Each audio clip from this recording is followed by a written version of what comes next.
national dignitaries that can, add to the push for our freedom. Let them come and join us in this space. Let them also be a voice to our freedom. Hey, that is what we request from you. We pray that you bless Biafrans wherever they are. Bless the work of their hands. You have seen that nobody will fight this freedom for us. You have seen that no one will fund this our liberation and recognition. It is us that will fund it, and that is how you have designed it to be for now. But Father, we pray, you are the Almighty God, the custodian of riches, the custodian of a Gemma, the custodian of a J. We pray for you to bless Biafrans so that when you bless them, they can also fund this recognition and liberation. We also collectively call upon you this morning, this afternoon, this night, this day, for you to touch the heart of every rich Biafrans out there that would have contributed. They have the money, you have blessed them. We pray, Chukwu Okike Abiyama, for you to go and minister to them while they are sleeping, for you to go and minister to them while they are driving, for you to go and minister to them while they are taking their coffee, for you to go and minister to them while they're in their offices, in their companies, doing their private businesses, that there is need for them to bring their Ijema and their Ije to fight this freedom so that everybody will be free. Do not allow them to rest until they channel their money to this freedom, because you have blessed them, and you bless them for a time like this. Father, remove the heart of stone from them and put the heart of flesh. Let them have the heart to see the blood that is, spilled, and this blood are blood. This is the blood of Biafrans. Remove this hardened heart from them. Let them realize that you bless them for a time like this. Remove every doubt from their minds, because we know you have blessed a lot of Biafrans. If all of them come together, we don't even need anybody to fund this liberation for us, because their money will be enough. It will even surpass the 2 billion that Onyema brought to kill our people. All they need to do is to realize who they are and why they need to fund this freedom. Oh, Chukwu Okike Abiyama, in any way that we have sinned against you, that has made us to suffer like this, we join our voices with the voice of our Onyendu, and we ask for forgiveness. Have mercy. Show us mercy. Hey, and let this killing come to an end. All this we ask. All this we pray. Through the mighty name of Chukwu Okike Abiyama. Ise, Ise, Ise.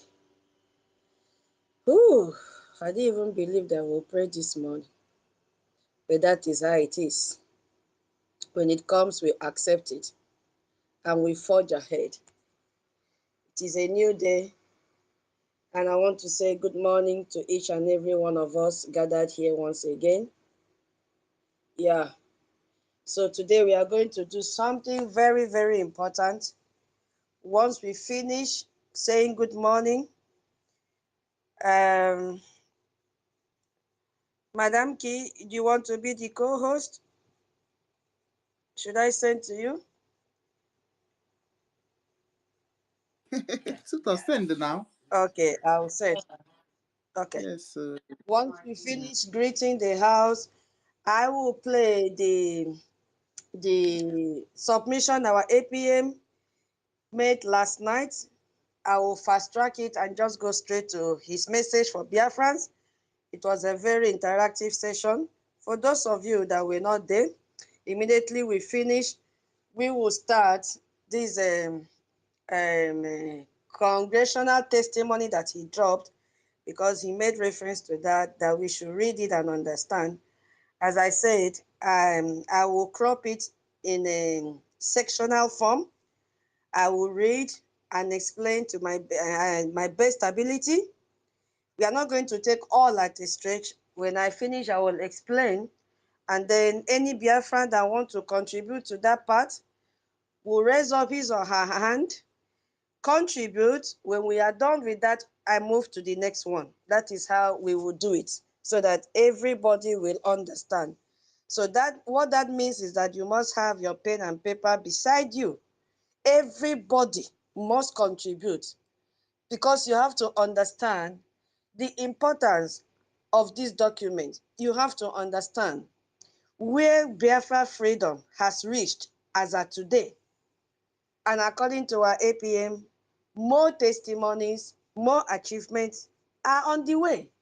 So we saw last week, we were able to understand the alliance last week. Now we have gone into the inner chambers of the US decision makers. Biafra name is ringing there. Yes, Biafra is there on the table.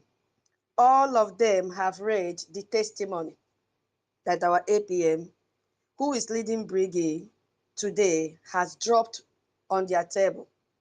He also defended it. Yes, if when we read it, you will see that it is not a child's play. That anybody that will read this document will know that these people have suffered, that Biafrans have suffered. And this is the time for us to be free, because we are not backing down. We heard when the news said it is the first time that this freedom has reached this level. And we are so proud of our APM. So we are going to read through that powerful document submitted by our acting Prime Minister, His Excellency, Honorable Ogechukwu Nkere, to the US Congress. Yes, so the one that is now part of their official record, which was stipulated in the news yesterday. So I will break it down section-wise, paragraph by paragraph, so that we all understand exactly what was said and why it matters so much for our freedom. So once again, good morning to every one of you gathered here. Get your cup of coffee and get ready for today's job. Yes, I call it job, voluntary job. We are going to learn from each other. And I also want to use this opportunity to remind you of our housekeeping rules. If you want to, there is no interjection. Yesterday we made a lot of money. I don't mind if you make that mistake for us to make that money again today. Because every mistake should be to our advantage. If you interject anyone, you will pay 10 ejemma, not even a 10 ejemma is what you will pay. So if anybody make a suggestion or submission and something is boiling inside you, that thing that that person said, kindly put it down. Do not interject anyone. Put it down, and when it is time for you to make your submission, start from there. Please, there is no emergency except the space wants to go down. That is when you can interject and call us that the space wants to go down. Yes, we have to be civilized people. And I think we have practiced that for some time now. It has become a norm in this space. Yeah. I think that's it. Then what we also have to do today, anybody that raises up his or her hand, I will be jotting down the name so that we don't mix up and give someone that just raised his or her hand last the mic instead of and mistakenly omitting someone that the hand has been up for a very long time. Everybody have equal opportunity to speak. We may give concession, but do not abuse the concession if you are in the homeland. Don't say you have low battery when you don't have low battery. Do not abuse it. Please, I'm begging you. So we'll also give preference to those in the homeland because of low battery and all that, but please, do not abuse it, please. If you know you are in the homeland, instead of you to interject and you need to speak, kindly message me in my inbox or message the co-host. We will respond immediately and give you the chance instead of you interjecting and say, my battery is running down, homeland, homeland, homeland, because you will bring distraction and you will automatically distract the person that was giving his or her submission. I think that is our normal housekeeping rule. I hope I've not missed anything. So, yeah, I will give the mic to Rachel Fury to say good morning, good afternoon, Good evening to Biafrans. My co-host, I wanted to give Madam Key has been kicked out, but I believe she will come back. And Minister Betty, I don't know if you are also free. Onyenye, I wanted to give Onyenye a co-host this morning. Let me look for him. While looking for him, Rachel Fury, please go ahead. Good morning. Okay, my dear sister, my dear auntie tutors, good morning to you from my location. I hope I'm coming out. Yeah, you are. Okay, greetings to you, great Biafrans all over the world. It is another day to talk about freedom. It's enough of the talk about slavery. This time around, our sons shall be the sons of freedom. I greet you, great Biafrans all over the world, and those that are present here. I greet all our leaders. From time immemorial to this very present day, I greet the Biafra military, the army that are defending our land. Thank you. Thank you very much for the great sacrifice that you have given to motherland. And special greetings to the lobbyist firm, the Moral Global Strategy, led by Jean Moran, spearheaded by Mazi Elias Gerasuli. Thank you for the great work that you are doing for us in Washington, D.C. And our greetings to all the lawmakers in the United States of America. You are the reason why we still have a word today to be safe. You are the reason why there is a level of sanity and peace in the world today, America, and the lawmakers in America. You are the reason why.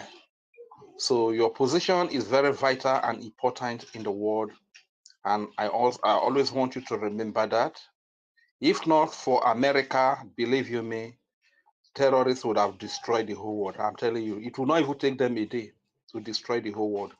But for the fact that they know America exists, Israel exists, they cannot destroy the world. Because America will not allow them do that, Israel will not allow them do that.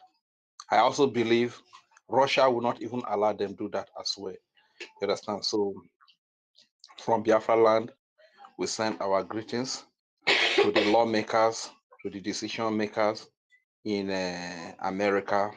How I wish African politicians can be like the American and Israeli politicians, or some of the good politicians we have in Europe and over there. You understand? How I wish we can replicate such in Africa.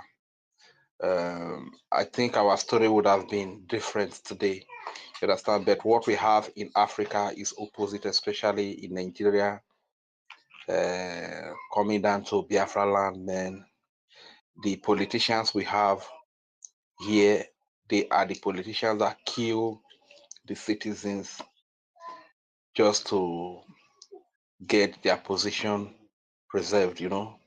They don't care for the citizens. Bad roads, no hospitals, no schools, but they send all their children abroad to get a better life that you politicians that are in America, in UK, in Finland, in Europe, a better life that you made possible in your countries. Nigeria politicians cannot replicate that here, but they would rather send their entire family, their children, their wives, their grandmothers that are even supposed to be in the village, they will send all of them abroad to enjoy the better life that you made possible. You politicians in America, you politicians in the West, in Europe, they send their families there to enjoy the good life. Why they kill the innocent citizens, the innocent civilians who are only hustling to survive. They don't create jobs, no nothing. So America, you play a very vital. In fact, God has positioned you where you are. Don't disappoint those that are looking up to you from Africa. The injustice that are committed against our leaders, we need justice. Our Prime Minister, His Excellency Simon Ekpa, has been living in Finland for years. no record of any crime that he committed.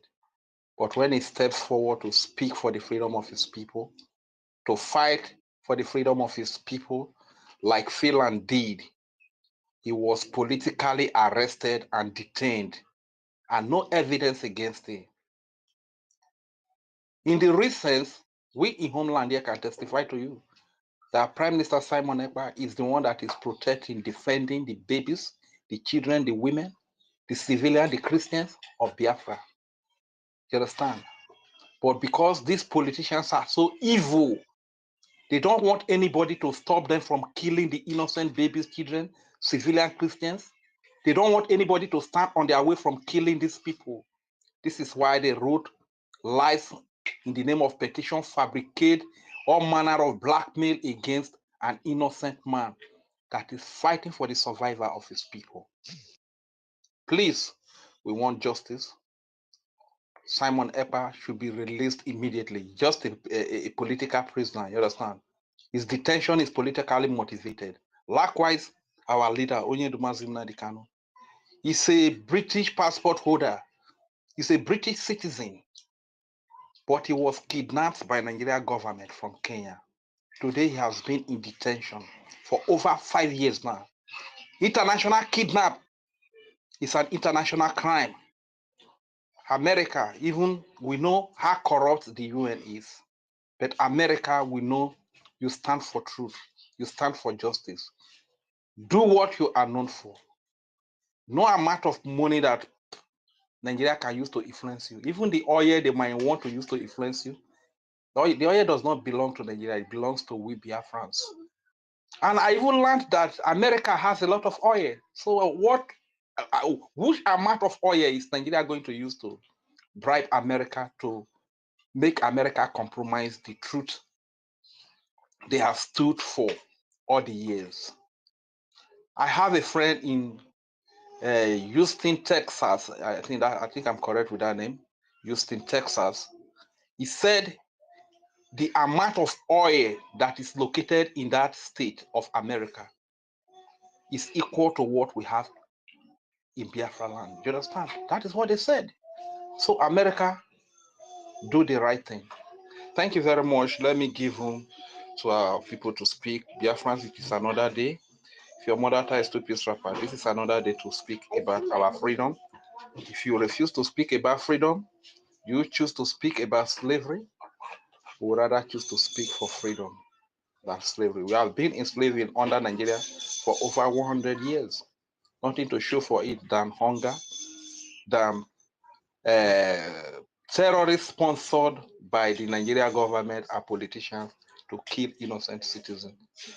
Nothing to show for it than suffering, abject poverty, lack of healthcare system. We cannot continue like this.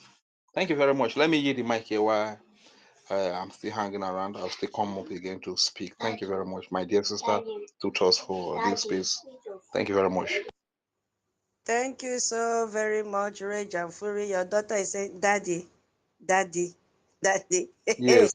Yes, Oh my God. our regards It's to always her. Let us say okay, good my okay. morning to us now. Let us speak. Say good morning, big auntie. Not every Biafran will tell her to say good morning to Biafrans. Yeah, say good morning, dear. Say good morning. Oh, these are the people that we are fighting for. Good morning to you, our baby girl. God bless you. You see, every morning your daddy comes here to worship. We are fighting for Yes. you guys. You can never experience what we are experiencing. We love you. Continue your studies. God bless you. Okay, Amen. Thank you, my sir. people. Yeah, you're welcome, my brother. Yeah, let's listen to our APM's message last night and then we will continue. For those of you that were not here, it was very, very motivating. So I'll play it and then we listen to it. His Excellency, the man that entered Washington, D.C. and came out without anything happen. The man that went to Washington, D.C. and then told them, you must drag Nigeria Can you down. hear? You must drag Finland down. They kidnapped our leader in Kenya. They detained our prime minister. Okay, they thank have been you. massacring Biafran people. They do kidnapping. Their hospitals now snake. They stay inside in Nigeria. APM, you have done what we have not had in many years, and it is not easy to have you in this space today. We are so smiling because of the news that you have given us, and we don't know how to express your goodness. Honorable APM, the Onyoromu of our time, you're welcome to the stage. As the enemies of Biafra are collecting Kumkum, they will sir. Welcome. Thank you. Welcome, our honorable APM with the highest military salute. Salute, honorable APM of the Biafra Republic government in exile, His Excellency Okechukwu. Salute from Thank you. Thank you. Thank you, thank you, thank you. I really appreciate it. It's an honor to be here, and it's a privilege to serve the people of Biafra. Thank you all. Special greeting to Honorable Sanya Brawa. You're doing a great job. You and the entire media team. It's a lot of name here. I can't go and keep calling everyone name. But from the bottom of my heart and the Biafran people, we love the entire media team and those that have tuned in today to be part of this history and to work for Biafra.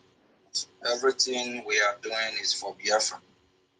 Please, I also want to use this opportunity to send a strong message to our enemies, the saboteurs, and I'm not fan of one who call people name. But before I get here, we use the opportunity to also remember our leader Mazi, our leader Dumegu Ojukwu, accompanied with our leader Philip Efiam. I also want to remember our leader Mazi Nnamdi Kanu, our Prime Minister Mazi Simon Ekpa, and all the fallen heroes. We appreciate all they have done, and we appreciate all that our current leaders are doing. And we appreciate the genuine Brgie members, both Rep, Admin, and all were meaningful Biafrans. We salute you all. Biafra is here. Together we can all work in unison to achieve our goal. And for those that are disrupting what we are doing, I think it's time that we lay cost on them. Because even God that created the universe, for Christians to believe in God, because of the sin of Adam and Eve, according to those that are familiar with the scripture, that is why sin came into the world. For those that believe in the Bible, not all, but I'm a Christian, so that's what I learned from the Bible. So that means God calls evil people. God calls those that go astray, or the sinners. All the sinners in Biafran struggle, you are all cursed. All those that have come to sabotage what we are doing. Everything on this planet Earth will work against all the saboteurs. And all those that are lying against us, slandering our name, doing everything they can to bring us down. The nation, water they drink, air they breathe in, everything will work against them. Everything will turn against them. All those that don't want us to get our freedom, the same way our Creator, Chukwuka Abiyama, caused the evil ones. All those, I will start like this morning, especially I was just heartbroken. I thought I was listening to the genuine space, not knowing that I tuned into space of the saboteurs, and they're still using Brgie. So in my dream, I kept hearing, how while you are sleeping, listening to whatever that is playing, I keep hearing my name, my name, my name. I'm like, am I dreaming? What's going on? It happened to be a non-entity called university. I think he said his name is Osa. Osa keep talking about how I have used Brgie money to pay people, to bribe people. Osa, if I haven't, that asylum you are seeking wherever you are will work against you. Everything, both you, your generation, your children, if you are married, everything that I have to associate with you will work against you. Evil will be your portion. You and your co-host, I don't want to mention others, you all know yourself. All those, everyone that are saying everything evil against me, if my hands are clean, the nature of this world will work against all the enemy, the evildoers, the saboteurs that have come to destroy my name and to destroy Brgie. Nothing such individual lay their hand that will yield positive fruit. But the days of their life will be agony, sorrow, pain.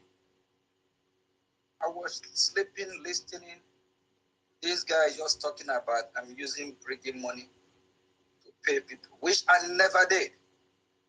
Rather I borrow, rather I put in. All the saboteurs that have come to destroy this great movement that is ordained by Chukwukikabiam. I'm taking the word of Almighty God who created us.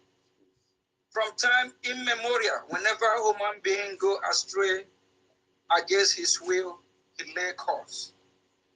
Remember what happened in Sodom and Gomorrah, according to those that are familiar with the scripture.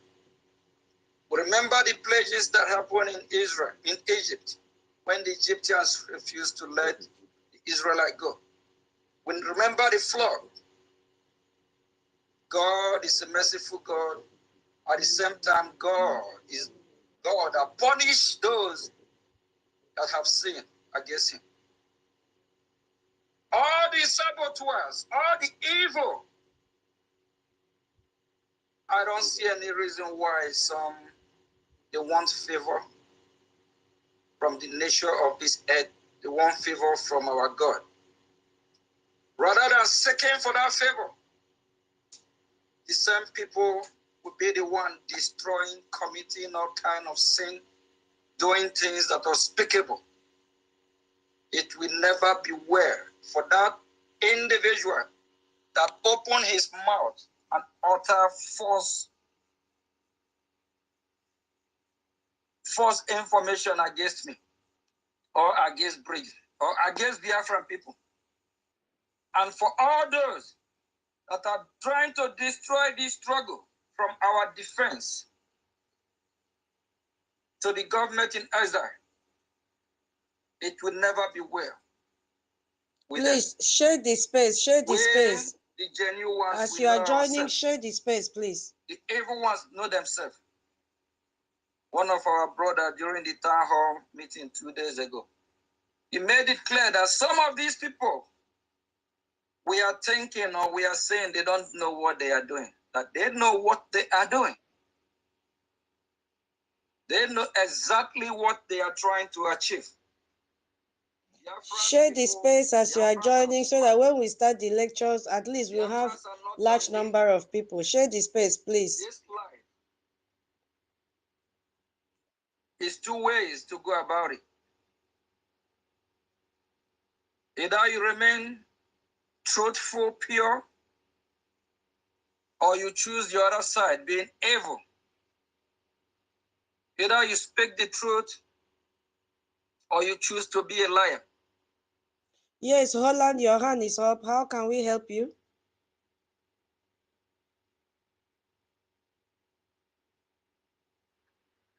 Good morning. I don't want to interject. I just raise my hand. If after the speech, I can speak now. Thank you, ma'am. Okay, fine. Let's continue with this so that when when we go into the teaching, we are going to connect the message from our APM to the congressional testimony that he dropped. This speech, everybody should listen to it. Pick your point. As our Madam Mama Betty said, pick your point and elaborate on it. This is a tuition-free university site. Pick your point. Okay, so I will continue to play it. It was very, very informative. Once we finish, we'll say greet Biafrans, and then we go into the analysis and the understanding of that document. So that is what we are doing, so that our people will join. Please share the space, please. Either you do what is right or you choose to do what is wrong. You better choose one. And for we that have chosen light, we that have chosen what is right, will keep doing it. Darkness can never overshadow light. We, the children of light, we overshadow darkness. And that is our portion. That is why in our flag, the Biafran flag, you see the rising sun. We are children of light. And for all the evil people in Biafra land or working against us, darkness will be their portion from generation to generation. If they want to be forgiven, they know what to do. But since they have chosen that path, millions of Biafrans have been massacred. Till this day, Biafrans have been chased out of their house. Biafrans have been killed, raped, murdered in cold blood by the hand of Nigerian terrorists, army, military, and the Fulani jihadist herdsmen. I call them the blood-sucking demons. After seeing all this happening to Biafran people, why some Biafrans? I don't even believe these saboteurs are Biafrans. Why some have chosen to work against us? It will never be well for these individuals. From you, university, and your group. Your name is not university. Osa. You know, we know who Osa is, and I believe he will get this message. Whatever you don't know, don't say it. Whatever you are not sure of, ask questions. A lot of people don't believe in karma. A lot of people don't believe in spirituality. A lot of people don't believe in what goes around comes around.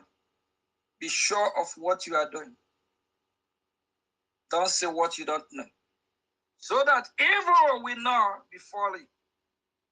Yeah, Rich and Fury, how can we help you?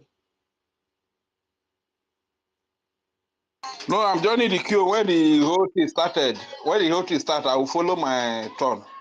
Hold on, don't raise your hand yet. Let's finish listening to our APM. It is not yet time. Because if you raise your You hand know, now, something is wrong. Chere first. Oh, time never reach. Everybody is listening to the. Please, nobody should raise hand now except there's. Tutor, are you scared that he want to take? You are scared that he want to take it up from there. He's not going to try it. I know why you asking the question. Wait, are you taking it up? Wait, I'm not. nobody should raise hand up now. Let's listen to our APM. Nobody, except you see that the space want to go down ahead. But for now, let's listen to our APM Bikono. Today is going to be a very long day, honestly, and it's going to be very, very interesting. So, Chere.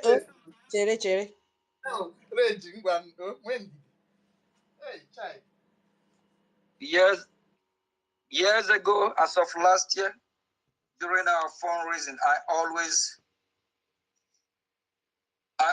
use these words that where Mr. A and Mr. B, they have the same business, they have the same goods, they have the same size of shop, they have the same amount of customers, but you will see Mr. A doing pretty good.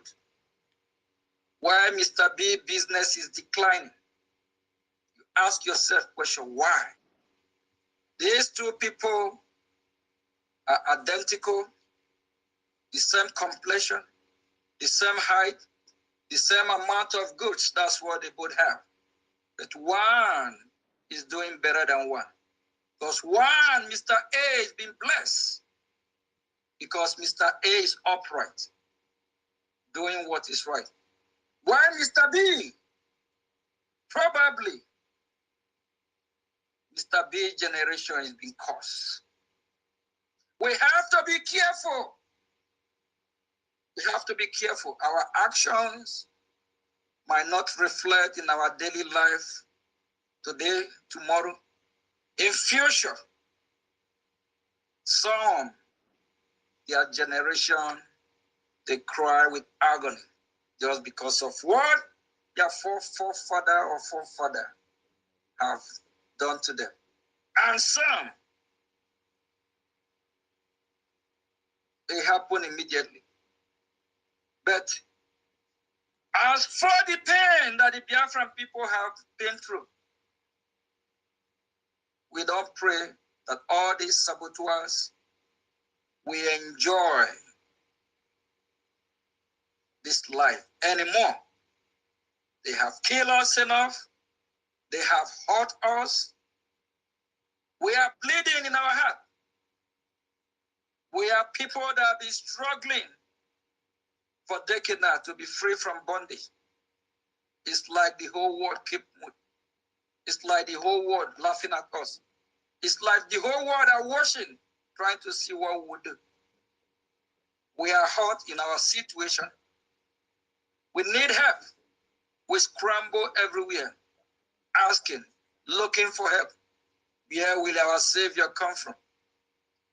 And why we have those that are pioneering this great cause instead of supporting them? Some turn around to stab us from the back. It will never be well for all the evildoers, those that have come to set us back. This morning when I woke up, I said I'll find how to address this Osa. Osa, the country where you live, is not your country. You run there to seek for greener pasture. You're there seeking for help. You're there begging for your asylum to be approved. You need mercy from Chukwokikabiam, our God. You need mercy to survive. You need mercy from the country you are. Then look at you perpetuating evil against your fellow human being. Look at you working against our freedom. How do you think you will survive? How do you think you will succeed? Nature will work against you and all your group. I said at our town hall meeting 2 days ago, leave me alone. Our Prime Minister Moses Simon once threw a challenge. He challenged the Biafran people. If they want to know who he is, go and ask your gods, whatever you worship. God Joyce, go and ask, who is he, Moses Simon ever? I have thrown that challenge since this year. I keep saying it. Go and ask whatever you worship. Who is Mazio Gechukunkere? God, do whatever, I don't care. Go and ask questions. Leave me alone.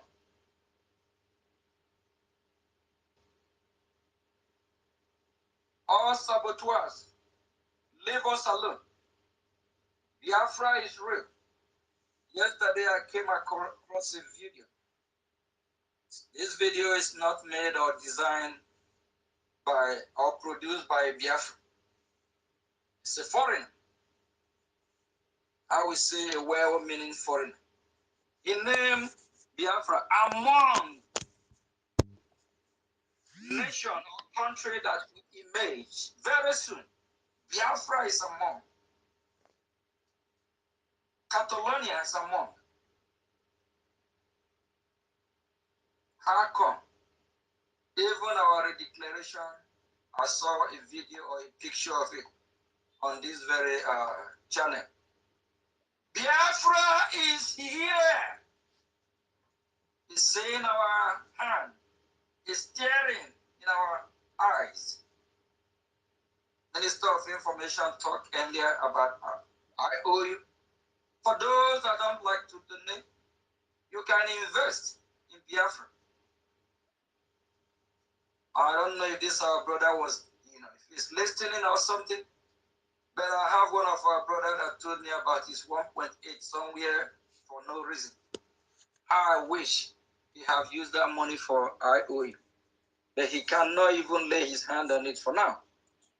A lot of Biafrans, we have money we can invest. Those that want to invest in their 401k, I don't know what that is called in Europe, or retirement, you can invest in Biafra. One, your investment in Biafra give you a better life, give your generation a better life, a great future. And you're also going to get 100% in return. And you're also going to get your freedom. And you're also going to get rest of mind. Because when Biafra is fully restored, we'll have full security, good security, all basic amenities, just like the Western world. We are not talking about how we'll be better than America. We are not talking about how we'll be better than Dubai. It's not all about how we'll be better than any country in the world. It's all about how Biafra will be free and how Biafrans will live a normal life like a normal human being. We don't want to dominate to control anyone. We want to develop. We want to develop our territory. We want to be among countries that will help other countries. Among countries that will bring something to the international community. Among countries that will bring something to the table to make this world better again, to make this world great again, to make this world livable again, to make this world secure again, to make this world fun again, to make this world lovable again, so you can live and we can live. We are not fighting for a Biafra that will come and invade your own territory. We are not fighting for a Biafra that will come and doctrinize you, change your religion. No, we are fighting for a Biafra where Biafran people will be free, because Biafra life matters. Do you think Biafra life don't matter? If Biafra life don't, why do you think Human Rights Committee from Congress of United States of America, we accept our testimony? Why do you think they didn't question the legitimacy of the testimony? Because they know it is fact, a very big fact and truth. Because they are familiar with a failed state called Nigeria. Because they know Nigeria is a scam, shit hole, gutter shit hole. When current President Donald Trump say Africa is a shit hole, do you think he's referring to South Africa? He's referring to the goddamn gutter sewage Nigeria, shit hole. For those that do travel to that country, because in Biafra land, they prevent Biafra from airports that they always prefer you to come from the south, west, or from the north. From the so-called popular Lagos State, that with Lagos State, Nigeria thought they have it all. From that airport, it stinks. Once you land in that airport, compare with Atlanta airport, New York, other exports from Western world, you will know Nigeria is a shithole. We Biafrans, we deserve better. We want to be able to live and enjoy this beautiful world that God has created. We believe in Him. And we believe He created this world for purpose. His purpose is not for us to be Islamized by this nomadic. Sorry, I want to respond to Dikam from Oriabu Fulani. Dikam, good morning. Yeah, I just want to tell you that we are not here to respond to idiots. So it shows their stupidity. If they are saying the link is from an individual, we don't have time for them because we have a lot of things to talk about, not to debunk things that are so irrelevant. Why would we give our time to idiots typing there that the link to this congressional testimony is from individual? We don't have time for that, please. I'm so sorry. We have to be very, very focused. Okay? Thank you. You know, we have so many to talk about, a lot of things. So why should we give our time to them? All right, so forget about them, please. And be focused here. Get your paper and pen and get ready to learn from each other. Forget about what they're saying, please. Thank you. Terrorists. His purpose is not for us to be dying like chicken every day. God's purpose is not for us to be running away from Biafra land. He created us and He have a purpose for Biafra people because Biafra life matters. If you're a Biafra, you should be proud of yourself that among God's creation, He created you in His image. God is not a dundee. God fights for what is right. As you are joining, share the space, Biafra, please. Share. For your right. Support your freedom. Support it genuinely. It's the right thing to do. The IOU loan is something we all should key in. At least, we Biafrans like to invest. Our leader Mazin Nnamdi Kanu once said, when it comes to buying and selling, Biafra is there. This is like buying and selling. You are investing.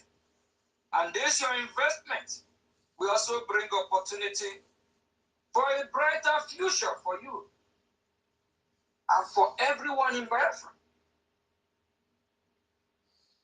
Just imagine tomorrow you see Biafra well designed and constructed like America, like Dubai, like Hong Kong, like Singapore. How joyous are you going to be? Just close your eye. Picture Biafra, a country where there is no crime, a country where there is no terrorist. Just picture Biafra, a country where there is no corruption. Just picture Biafra, a country where there is no all these corrupt politicians. Just picture Biafra, a country that has sewage system, running water everywhere, in your house, in your garden. Just picture Biafra, a country with good health care system. Just imagine last week, United States of America, they pinpoint out one of that useless country called Nigeria problem. Hospital, health care system, even a fourth, fifth war. Healthcare is not all that the major problem because there's hospital everywhere. That tells you Nigeria is gone, done and dusted. Evil empire worse than Sodom and Gomorrah. Please kindly key in the IOU if you can't donate. And I just want to let everyone know we are in a critical time. Our defense is our paramount. We need to do everything possible to hold our ground. They're trying to create some loophole. There's too much division going on. Ngozi and her fraction groups, the Mamadu have come with Chika, the two-face that work with a Bubagu. You know what that means. They are trying to cut everything we're doing. I don't have to say everything, you know what I mean. Please, we need to back up. We don't need any loophole back home. We want to make sure we hold our ground. They are about to destroy what we have worked for a long time. That will never happen. But as far as Washington, D.C., we are recognized. And we hope, we have a strong hope and belief that America will play a vital role in recognizing Biafra.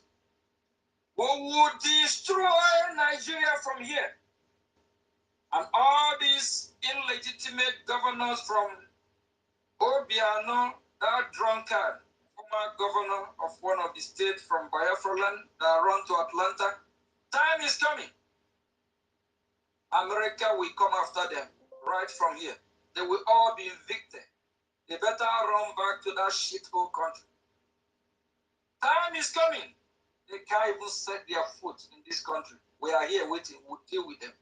Because they are evil people. Please follow Biafrans. It's time that we rejoice and at the same time we set the record straight. Let's use this happiness of this great news that we have achieved. Put our money, our agenda in the altar of Biafra. Not on Sunday now. You will take your 10% and use it, contribute it to all these so-called pastor, reverend, bishop that are scamming you. In Biafra land, we only have less than 5% men of God. The rest are scammers, 419, you criminals. Because they never help Biafran people. They never save the life of Biafrans. They never campaign. They never tell our story to the world, what we are going through. All they know after Sunday. Use the Bible, brainwash some of us. Then you will bring everything you have worked hard for and donate it. And you make them richer, richer, while you get poorer. I am a born true Christian. And my Bible tell me that there's a lot of false prophets, false bishops, false men of God, in the article one criminals, in the name of our Lord, that they will use it to do miracles. They will use it to perform wonders. But what did our God say? That they will all get away from his front, all workers of lawlessness, because they use his name in vain. They are not working for him. Some of these people, they work with the Nigerian terrorist state. Please, sow your seed. Where your seed will save you from the hand of the terrorists. Sow your seed. Where your seed will save your life. Go to Ehiamufu. A lot of our Christian Biafrans that have been chased out of their homes.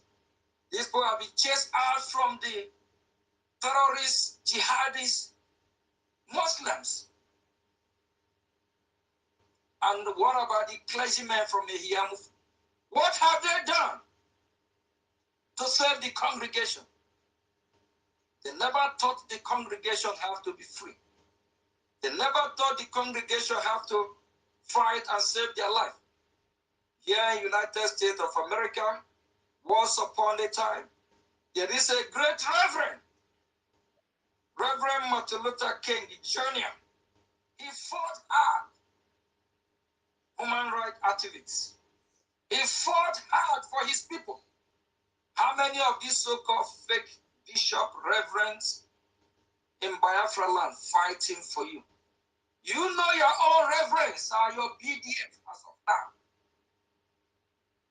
Put your 10% in the altar of BDF. Let them save your life so we can liberate our land. Thank you, fellow Biafrans. Please, all the saboteur, leave me alone. All the evil people that have come to fight the pioneers of this great movement, leave us alone. Leave us alone so we can focus. Washington, D.C. still remains our destination. We are working with both members of the Congress from both aisles, Republicans and the Democrats. And these lawmakers are powerful. We respect them. We'll be having great meeting. They hear our cry. But we Biafrans, we need to do the needful. We need to show them our readiness. We need to let them know we are ready to go. That we are good to go. I was so joyous yesterday night when I was watching this clip from YouTube where Biafrans was actually mentioned among country or nation that we saw emerge. I start laughing. I say, yes, it's sinking. Let the fire keep burning. And we appreciate the media team doing their good work. Keep it up. Thank you from here. Ndewo.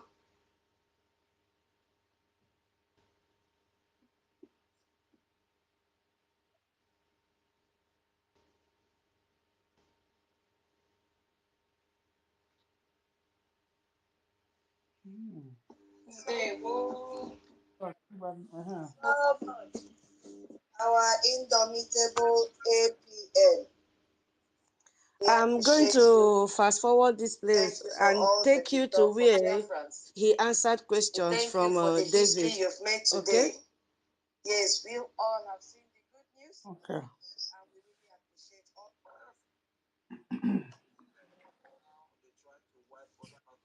Okay.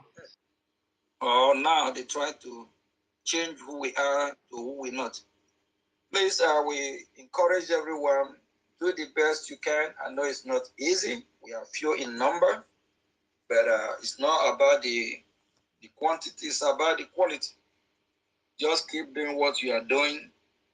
Biafra is here. Thank you. There we. Thank you so much, our APM.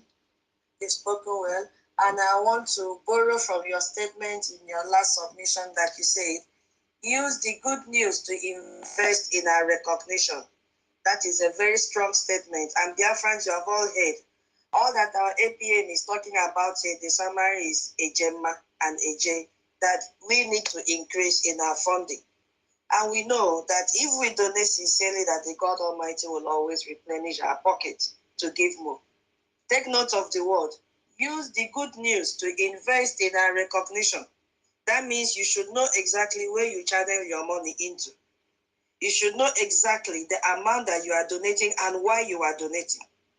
It is for our recognition, and it is also for our liberation. Again, use the good news to invest in our recognition. That is the message this night. So you can put parentheses on it and then meditate on it as you're about to go to bed. My APM, I don't know if you can take questions before you leave, if you still have time to spend here. I can take one or two questions. Okay, thank you so much. Yeah, who has a question? 1 million, you have your hand is up.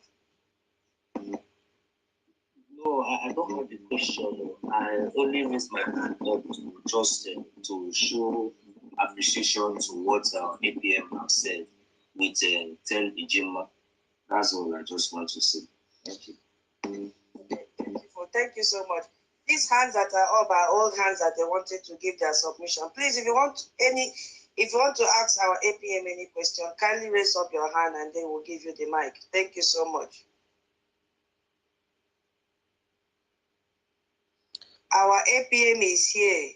Why I want us to listen to just two questions, okay, three were asked, and the response he gave was very, very informative. It will also guide us in our discussion today.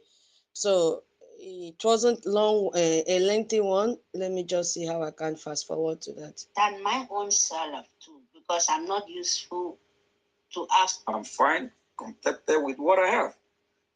So the question from Mary was about those that are saying he should expose the meetings that he attends in Washington, D.C. So I just want to fast forward that Mary's question, and let's see the response that he gave. Like working our heads out to get to where we want us to be able to maintain the status quo and be still doing what we are doing, holding our ground, liberating more Biafran territory. We need to do more than we used to do. And this is the time. We don't have to wait till tomorrow. And we still have more. I don't want to say this yet, but that's I go by how the spirit lets. We have more news still coming. But the ones that are just not going to be in public, we can't just make it public. This is just a tip of the iceberg that was trading today. But we know there's more news coming. So whenever any news that will be in public, that news will be in public. But all I can say is that Biafra is here. So it's up to us to act fast, to do what we have to do, so that the enemy won't overrun our territory, so that we can still have our security that is taking care of our land. Please, if you haven't been part of this great movement before, it's time for you to join. Remember, the life of your people is at stake. Remember, the life of your generation is at stake. One of our sisters was speaking this morning, Honorable Betty, I believe. She said she Googled and she found out that Biafra is more than 500, about 500 years ago, and Biafra been in existence for over 5,000 years ago.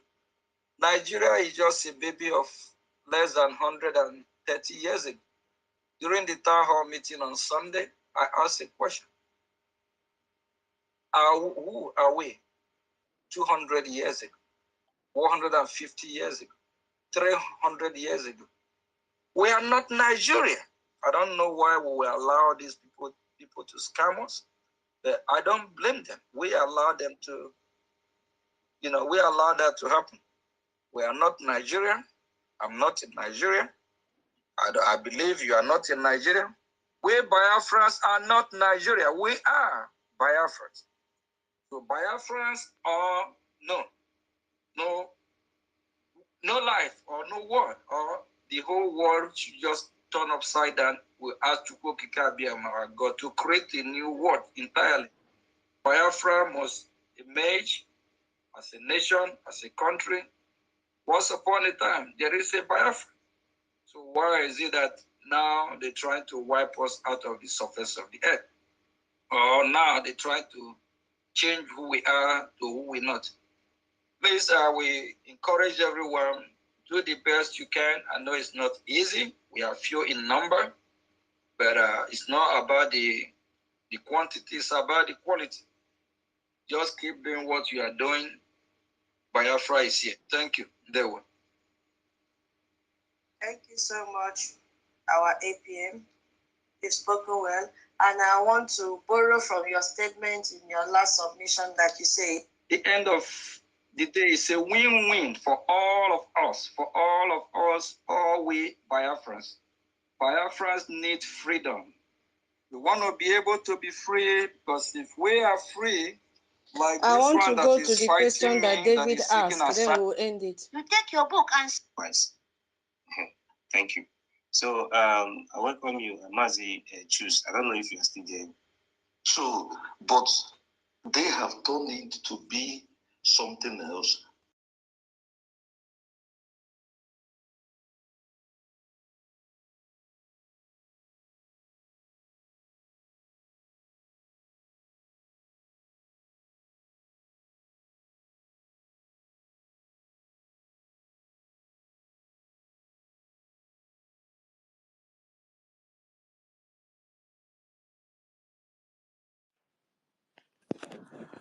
Wetin dey happen Tutos?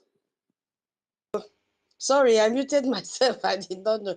I wanted to pick out David's question. I couldn't. Just give me some time. I will do that later. Okay. So Good morning, Biafrans. Once again, it was very, very interesting and educative last night with our APM. As we progress, we will go back to David's question so that we can also listen to the feedback that our APM gave. But for now, we have to start. Yeah, I've already said good morning to our people, and I've already analyzed what the space will look like today, and any other input is welcomed. We will start. Our co-host will greet the house, and the hands that are up will greet the house. Once they finish saying their greetings, giving their greetings to Biafrans, we will then start the event of the day, which is in accordance with our topic, Brgie is winning, understanding the historic congressional testimony, which is one of the points our APM raised up last night, that we should go back and read it and understand. Yeah, once you understand the document, as I said, we'll do it paragraph by paragraph. I will explain to my own ability. If anyone has anything to chip in, time will be given, you chipped in. When we are satisfied with that, we move on to the next paragraph. That is why it will be very, very interactive. Nobody knows it all. Yes, nobody knows it all. So that is why we are here, to rub our minds together and they also educate Biafrans in what is happening, especially those that are castigating our APM. You know, each time we hear our information minister said most of these people are tweeting from their asylum camps. Now we heard it yesterday. So university, maybe his team, they are all day tweeting nonsense. You see the problem? And then they will come out and pretend that they are in a free world. Meanwhile, they are not. They are hiding somewhere, enjoying the benefit from other countries. You see? So my people, we have to be very, very focused. Our APM made a statement of us investing, and I'm still going to quote him again. Use the happiness of this great news to invest. Now it is time for us to invest. Yes, he emphasized on that. All that we've seen happening is as a result of a Gemma and a J, and we need more of the Gemma and a J right now. This is not the time to talk too much. So while we'll be dwelling on it, we'll also be emphasizing on the investment. We need money now more than ever. Yeah. So again, if you know that you are a saboteur and you feel you can come and distract us here, you are in the wrong space. So just pack and leave. Nobody will, respond to your comments as a saboteur because we don't have the time to waste. And I will advise everyone here, if you see any comment that is negative, ignore the person. We are not here for them. We are here for Brigi. We are here for Biafra. We are here to rub minds together and understand how to forge ahead. So nobody should distract us. And the rule still remains, no interjecting, please. If you interject, our financial minister in this space is here, Honorable Madam Key. She will not hesitate. So it is 10 a gemma, not even a gemma is what we are going to collect from you if you interject anyone while the person is giving his or her submission. Again, I'm going to repeat, if you are from the homeland and you feel your battery is running down, do not interject anybody. Message me in my inbox or all our co-hosts. They will immediately give you the opportunity to give your submission. If you interject anyone, you are going to pay 10 ejema. That is the law space, and it has been signed. Yes, so our future CRC chairman is here. He will not hesitate to tell you, stop, send your receipt of 10 ejema to Madam Key. Aha. And then another thing, nobody's submission is rubbish or nonsense. In every nonsense, there is a sense. Do not castigate what someone is submitting. That is the understanding of that person. We don't know it all. Please, I'm begging you. We are not giving respect because you have a title attached to your name, or the sound of your voice sound that you are an elderly person, or you are a small person, or your English makes you wiser than any other person. No, we are all equal. And that is the Biafra that we are building. Thank you so much. I yield my mic here to my co-host to say a word or two, and then pass the mic around, and then we commence on today's program. Thank you so much. I yield my mic. All right. Okay, so today is another day. The day's date is 30th of July of 2025. Have you people see how the year runs? It runs like an antelope. It was just the other day. It was December when we were crying that our PM is going to spend his Christmas inside the detention. It was the very black Christmas for all of us. You see, except Rabugoro and her group. Exactly. So we are here back again today, and as we promised, we must be holding these spaces as much as we can till things eases out. And when will things ease out? When will things ease out is when our leaders are out. You see? So we hope it happens soon, sooner than later. All right. Okay. What is our topic? Have we greeted everybody? Yeah. Tutors. Yeah, tutors have not greeted everybody, but we are many now. We're actually many. Okay, so just have to welcome everybody, and you know how we appreciate all of us. Exactly. In as much as whatever we are doing, we always combine it with this is our daily part of our lives now. These are our daily spaces. You see, so wherever you are, you tuning. If you're able to move around with your phone on when you're at work, you can tune in and just leave it there. You got to go. Yeah, exactly. If you're not able to listen in at the same time, you can listen later. Okay. Yeah. All right. Okay. So I'll be quick because our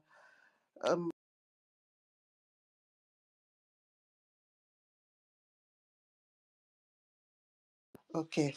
I just have to make of this beautiful, beautiful, beautiful topic that our honorable lecturer tutors put up for us today to discuss. You must participate. Please bring that is people that are not working. If you're able to jot down one or two things, make some points for discussion, get your pen and paper, yeah, so that you can participate. It's a very important topic that affects us. Exactly. So, what are we talking about? We are talking about historical congressional testimony. And what is that testimony? The testimony is that Biafra discussion has been tabled in the way it's supposed to be tabled. You see? Yes. So, White House and Washington D.C. and White House is the highest house that we know for now. What am I saying for now? It has been the highest house from time immemorial. If we get now, so our matter don't date table seriously, and it keeps building. You see, this his history of didn't start today. So it has been a very, very, very long journey. Yeah, it actually started 1967, but it didn't actualize that time. Yeah, and the struggle keeps moving down, moving down, moving down to it's now in our own turn. And then we are happy that it has reached this stage. Okay, so with congressional testimony, Congress. What is Congress? Congress are called lawmakers in America. That is what Congress means. Okay, let me put it another way. A Congress means, you know, a roundtable discussion about a group of people with like minds. That's what Congress means. Then congressmen means that group of people that discusses about important policies in a government.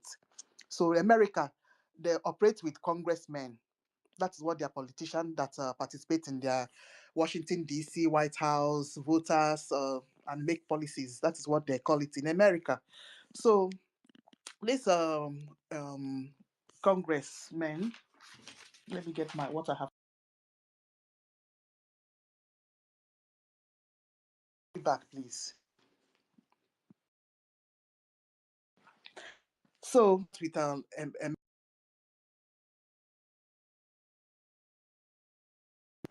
what of the importance of these congressmen, and why is it important that we involve Washington in what we are doing? Good. You know what America represents? America represents free world, as all of us know. Yes. And why is America called free world? Yeah, because they uphold democracy to the highest of orders. They allow people to air their opinion. You see, I've never remembered America not being a democratic. They don't practice anything except democracy. It's not like a UK that have parliamentary system of justice. Sorry, parliamentary system of government. I'm not saying that the UK is not democratical as well. Yeah, but US have two parties, which Republican and the Democratic Party, but both parties uphold human rights to the highest of orders. Don't get me, we're not talking about white, mixed race, white or black. No, that's not what we're talking about in a general sense of what America, United States represents. You see, that is why when they see intimidation happening in some countries, they meddle somehow. You got to go. So that is the part of why they are called the country of free world. Yeah, they do interfere. Yeah, in certain area, in certain countries. Yeah, and you see the way they combat and they tackle terrorism as well. Yeah, in some of these high Islamic countries that terrorizes other terrorizes people and other countries, they do quickly use their intelligence and try to tackle it. You can see the story of Al Qaeda. So that is what the how United.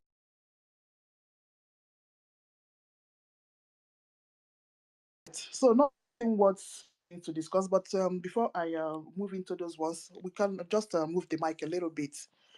Okay. Um, Dr. Mbatu came before 30. All right. Dr. Mbatu, okay, you can go ahead if you're there. If not, 30 will just have to take it on.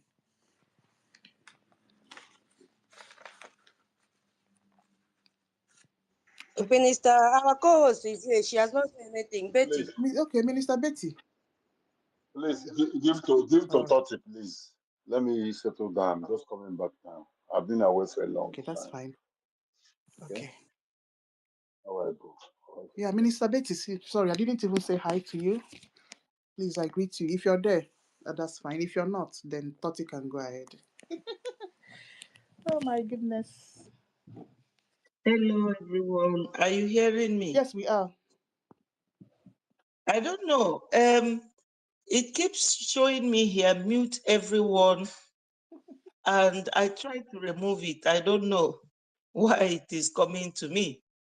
Perhaps I really don't want to make Refresh your mistake. phone. Refresh your phone. Off your phone and reboot it again. It happens to everybody. Reboot your phone. I should off it and Yeah, put yeah. Adabeti, it also happened to me. Sometimes he will send to me end the space. But I understand. Okay, so he said Why I would should I end the refresh space? or I should go ahead and talk. No, go ahead and talk. Don't mind those things. Okay. These are whatever you are seeing is not coming from space, from X space. It's coming from the evil ones who have followed you for a purpose. Okay. Okay. They give you that option so that you can destroy what we are doing. Okay. Just ignore it. I have Okay? to go on. Thank you so much. Good morning, every Biafran, men and women of goodwill. I greet all of you, and my special greetings goes to our leaders who came before us and opened our minds, eyes, because the mind has an eye, teaching us and directing us. I say, may Chukwu Okike Abịama bless them, especially our leader, Mazi Nnamdi Kanu. I pray on daily basis that God should release him and our APM like he released Paul and Silas. Please, God, release them for us. They deserve to be free. People like Gumi, who rears all the terrorists, they are still moving around unharmed. No one arrests them. But our PM and Onyendu, they are just peaceful men who are fighting for the interest of their people. God, please hear our prayers. I greet our APM, the wonderful man who is just going through what his predecessors went through. I know that those who are fighting our APM are not normal human beings. They are just agents, and we have to ignore them, but we have to talk about it briefly, not in detail, because they are not important at this time. I greet our men who are there doing the needful. Yesterday, I was listening to someone reading out the list of people that Hopeless Uzodinma and all the bandits we have as Southeast politicians listed 120 names of young men and women that they will buy in Imo State. And I was thinking, what is wrong with this man? He went to Abuja and stayed, ruling Imo State on proxy. And he felt that the hand of God cannot reach him. When our APM was laying a course yesterday, I added all the Southeast politicians, all of them. They will all partake in that course. It shall never be well with them. We are going through all this. Nobody is coming to our aid. We don't have to give up. Biafrans, I greet all of you. I don't have to make it too long. It's just a greeting for everyone to remain strong. He also talked about IOU. My people, I know that things are really, really hot at this time, but I know it will not last long. Even human life doesn't last forever. So this hardship at this time, this is the only time we will see it. It will be like when Moses told the children of Israelites, just turn around and look at this Egypt. As you see it today, you shall see it no more. I think we are getting to that point. Thank you, my people. Thank you.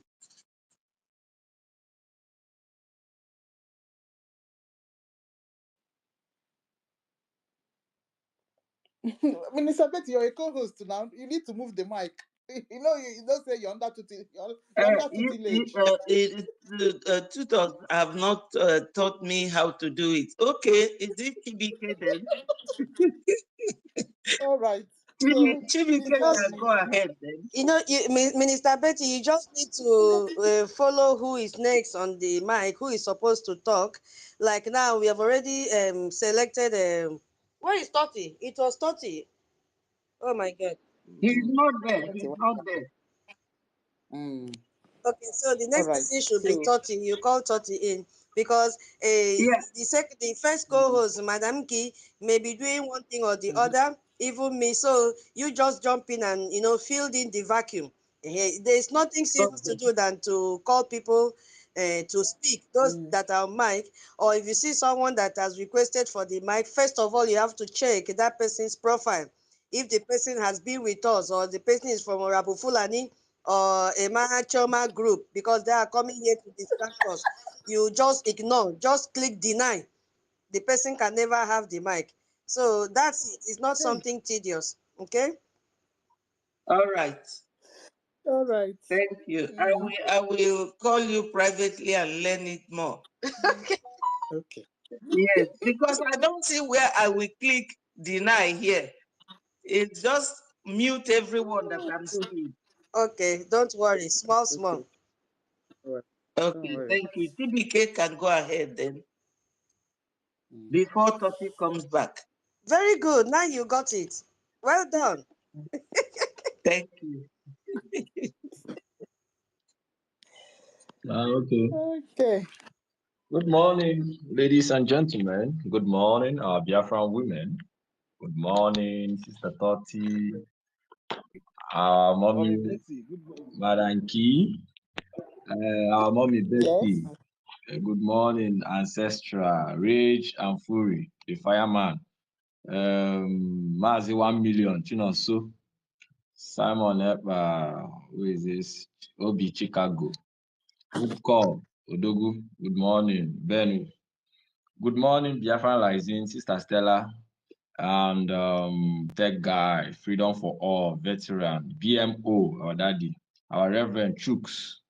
I greet you, David, Mr. Storm. Good morning, everyone from here. We are all learning. Mommy Betty, you are learning, so it's all part of it. That is why we are Biafrans. Biafrans learn every Thank you. day. We learn every day, every new things we learn. So I think our brother Totti is here. Where is him again? He have disappeared again. So I think the network is dealing with you today. Sorry, you'll get over it. So I don't wanted to speak much. I just wanted to help. Anyway, let me just. Degree is winning, understanding the historical congressional testimony. Everything is in place for us. The Congress the report from the Congress is a step ahead for us. You know, those mushrooms, those useful idiots in the accountability group that are saying those report is not from, there is a different, you know, sometimes when people just want to feel themselves, you know, after seeing the truth, just because your lie could not stand and the truth is staring in your front, you just want to make yourself feel yourself, you know, laugh at yourself, you know, feel how stupid you are. That is how people like Mazi DK and those they are foolish, useful idiots are behaving. So, but anyway, we understand their tears. It only just increased from 10% from the last week news to this week. Now it's 20% of their cry. We are expecting more news whereby the cry will increase to 40%. So as for crying there, they will cry. It's a matter of how loud will the cry be. Their cry is not starting yet. They are going to cry very well. And once they are crying, the tears is sweetening us. The achievements, we are moving forward. So we are moving. The statement from the report from the US, from our reports in the Washington DC, in the Congress, is a step in the right direction. And everything is gen on how to make Nigeria, put Nigeria under immense pressure to release our leaders, both in the zoo contraction and in Finland. We understand the policy that is going on. So that is why we too are playing our own game. So it's better they release our Onyendo now than it will be very late for the zoo. I'm telling you the truth. It's better they release him. And when we listen to what our APM said, he said time is coming, all those political elites, should I say those nonsense political elites in Nigeria, they will begin to have serious problem in USA. People like Obiano, former governor of Anambra State, that is living large after destroying our people, rendering some of our people to homeless, our widows, killing our people. He ran away to US, enjoying with his family. Time is coming. We are going to chase all of them away from that US and send them back to the zoo.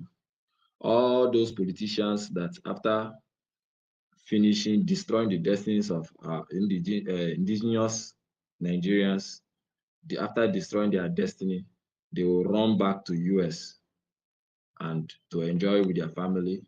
Very soon, the Biafran Republic government in exile will initiate a process where we'll begin to checkmate all of them and we'll sack all of them from there. And that is going to happen. So it's a win-win, it's a win news for us. Just like you can see what the France government is doing, want to recognize the state of Palestine. And UK too is also threatening to recognize the state of Palestine in September.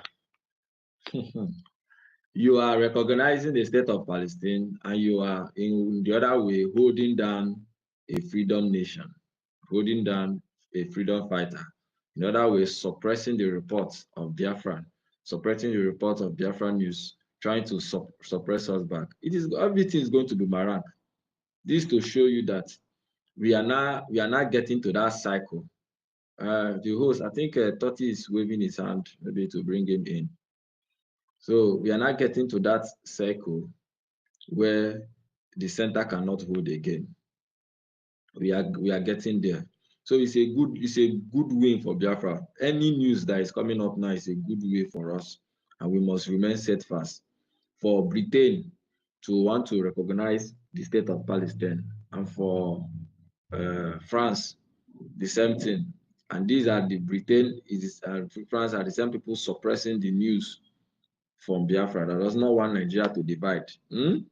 But they want Palestine to be free, but they don't want Biafra to be free.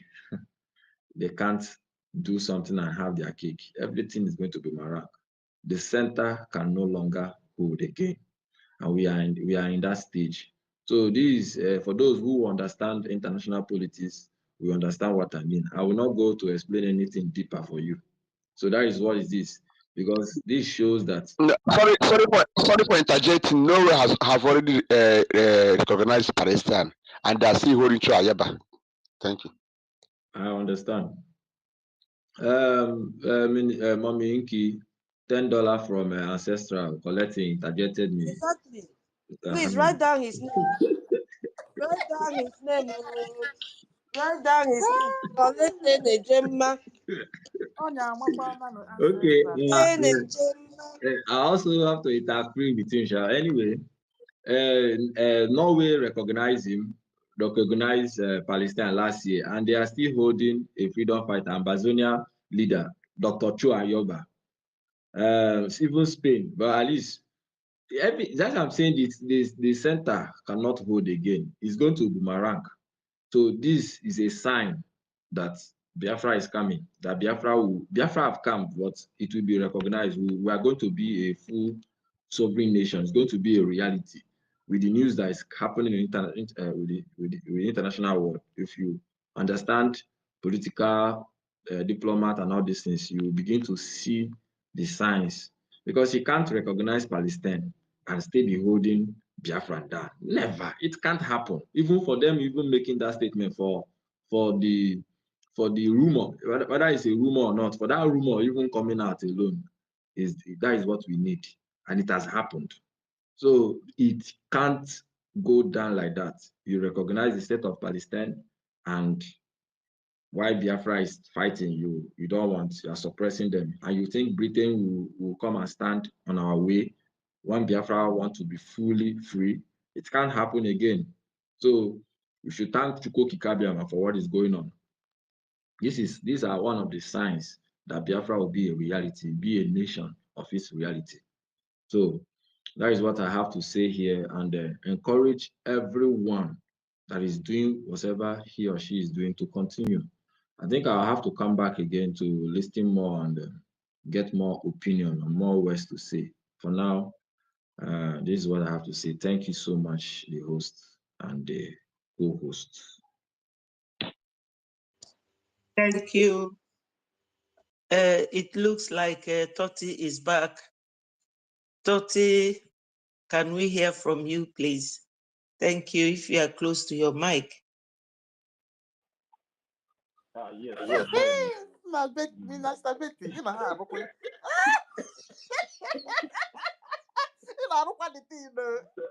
like allow Sister Ready to be. She's trying. Yeah, that's good. That's good. We even need more people to be coming up. So at least we that have been that used to be here on the space on the co-host all the time, we have time to do some things for ourselves and also take care of family as well, because these things always take us away from our family sometimes. So we need more people to summon courage like Betty Ford to come up and also start learning these things. It's very imperative, because this struggle is not for some particular set of people like Madam Inky or Tutos or me or Sister Betty or Simon Ekpa or B Chicago, TBK Hard Courage, and everyone, of course, even one Simon Ekpa, please. We need more people so we can be rotating it. The way they used to rotate this news channel, because this is our own news channel as we stand now. This is our own BBC. This is our own Al Jazeera. This is our own France 24. So at least we can be doing it by these people will come in the morning, these people will come in the afternoon, the evening, and then throughout the night. I really appreciate you and Sister Betty for summoning up this courage, coming up to pick up the co-host today. With time, it's not too hard though. It's just for you to be paying attention of how things have been done on the space, and you will pick up. It's not too hard. It is not too hard. It's not a rocket science. Everything that you need to know is there on your button for you to just to follow the instructions, and then you'll be good to go. Yeah, thank you very much, Tutos, for hosting us once more again today, and also our own Madam Inky.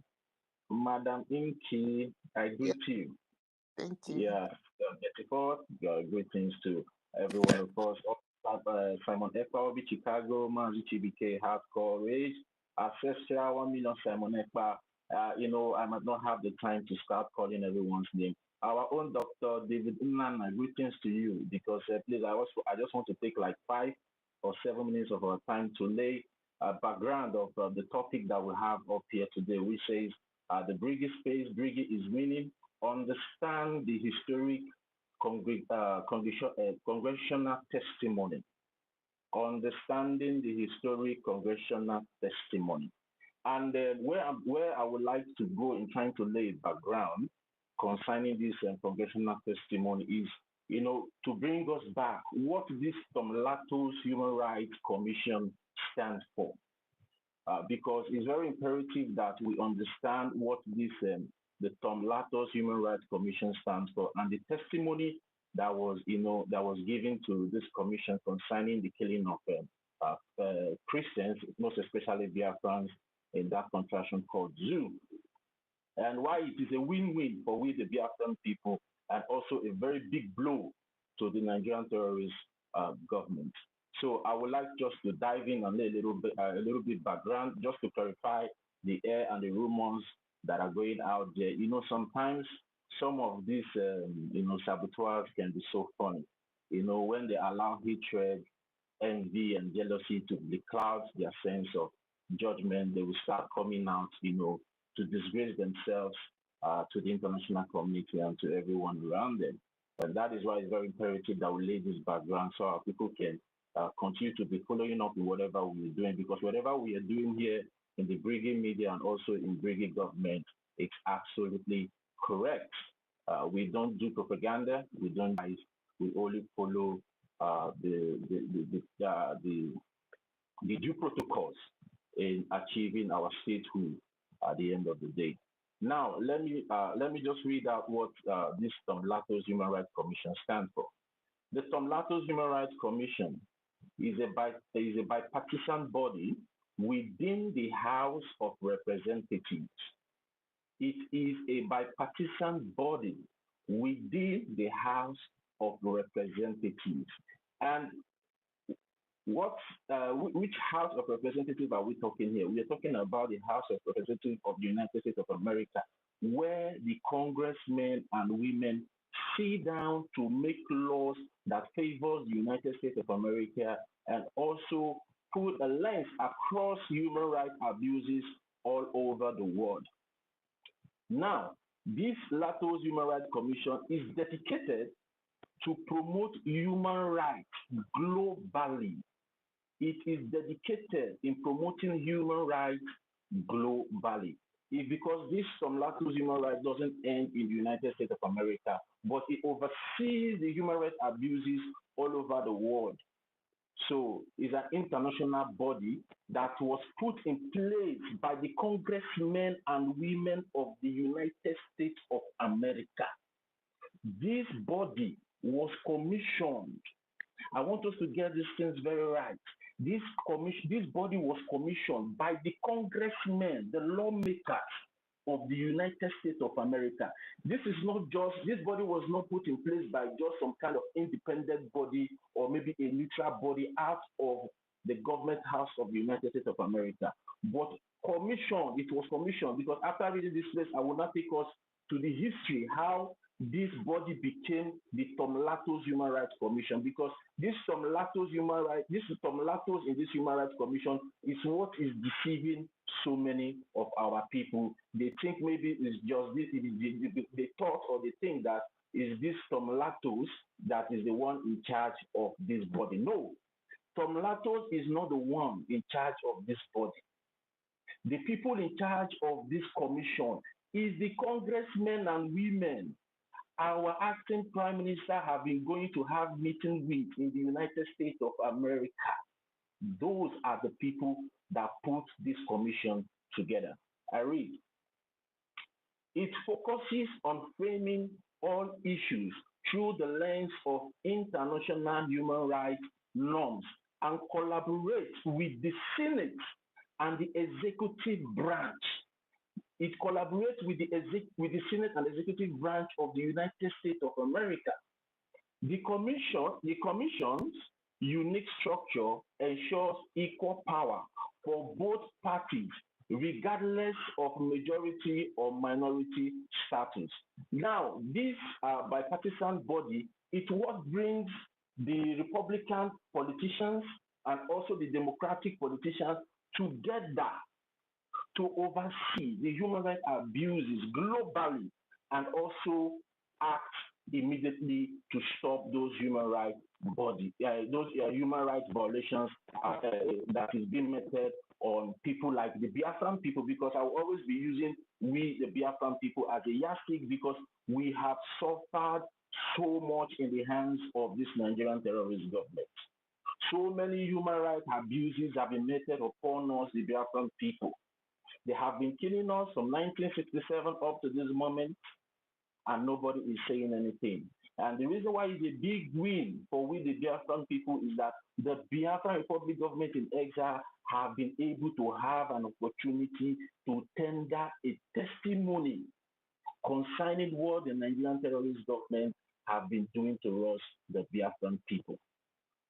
Now, let's go to the history, how this body was put in place in the first place.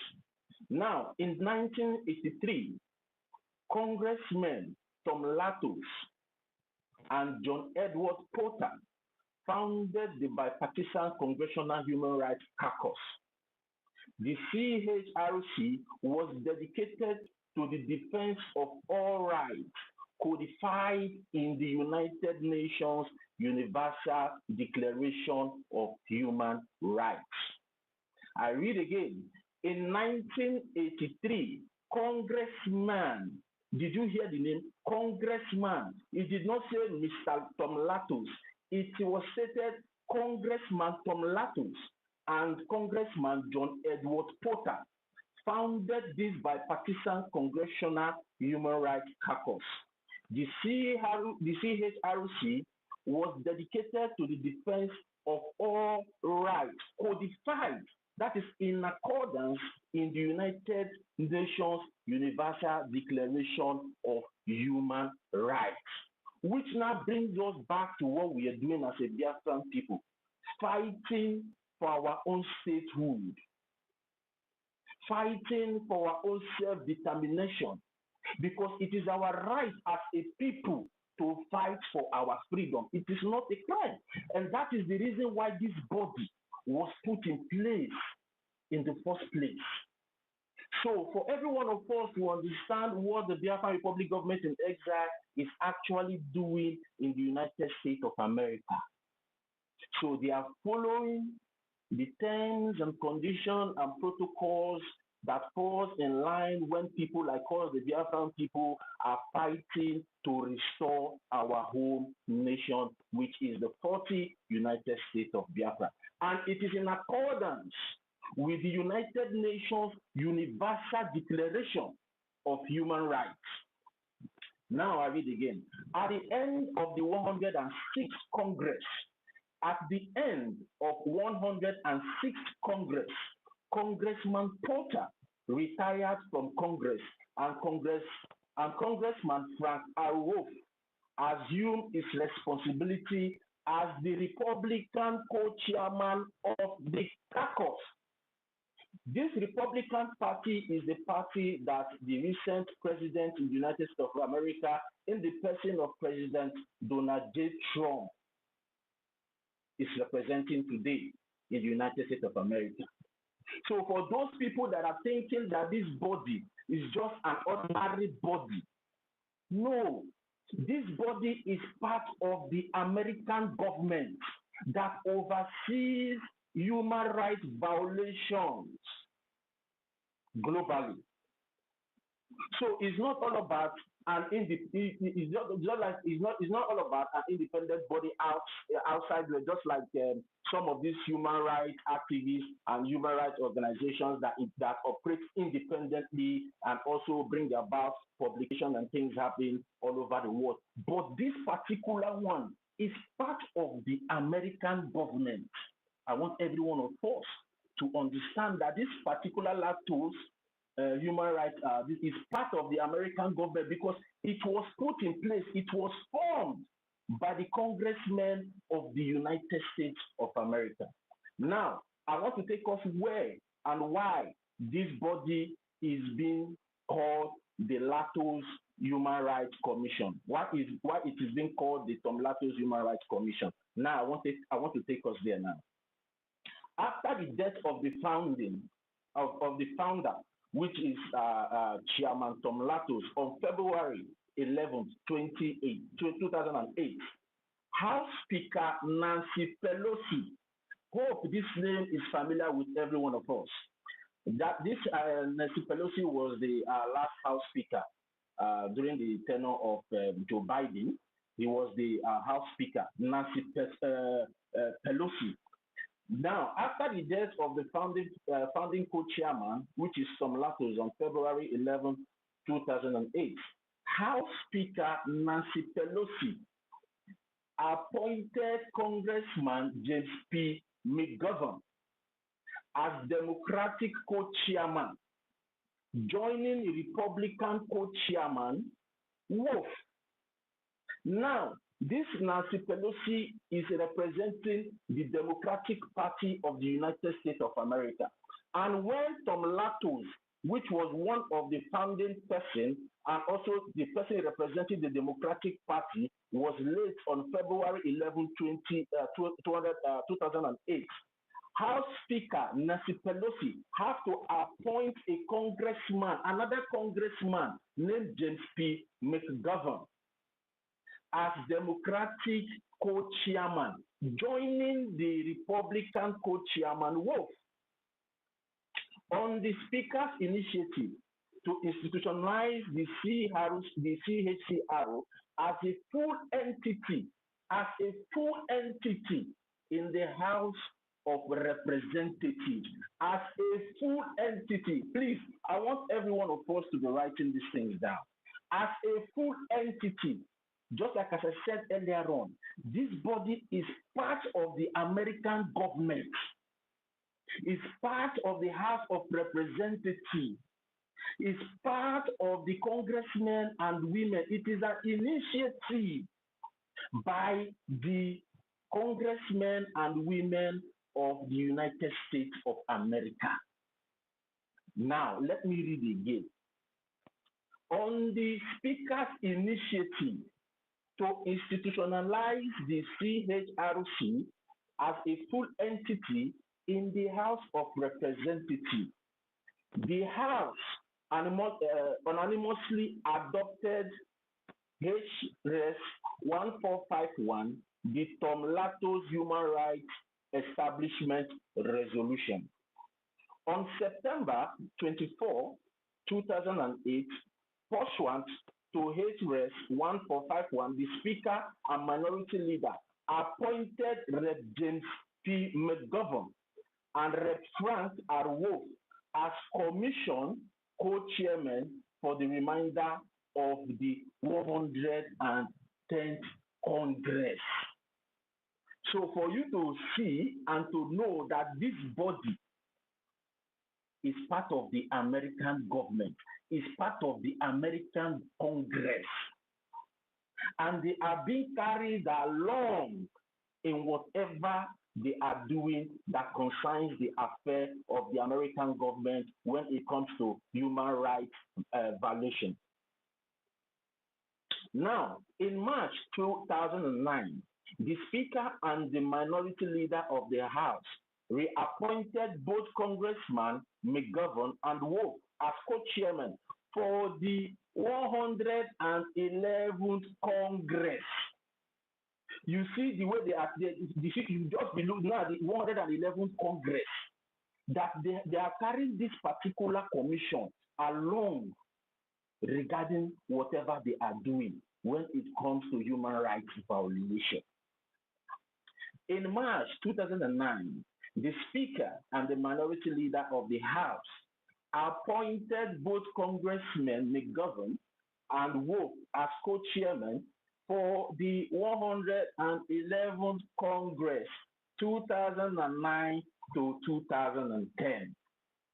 Both congressmen were subsequently reappointed for the 112th and 112, which is 2011 to 2012, and 113th, which is 2013 to 2014 congresses.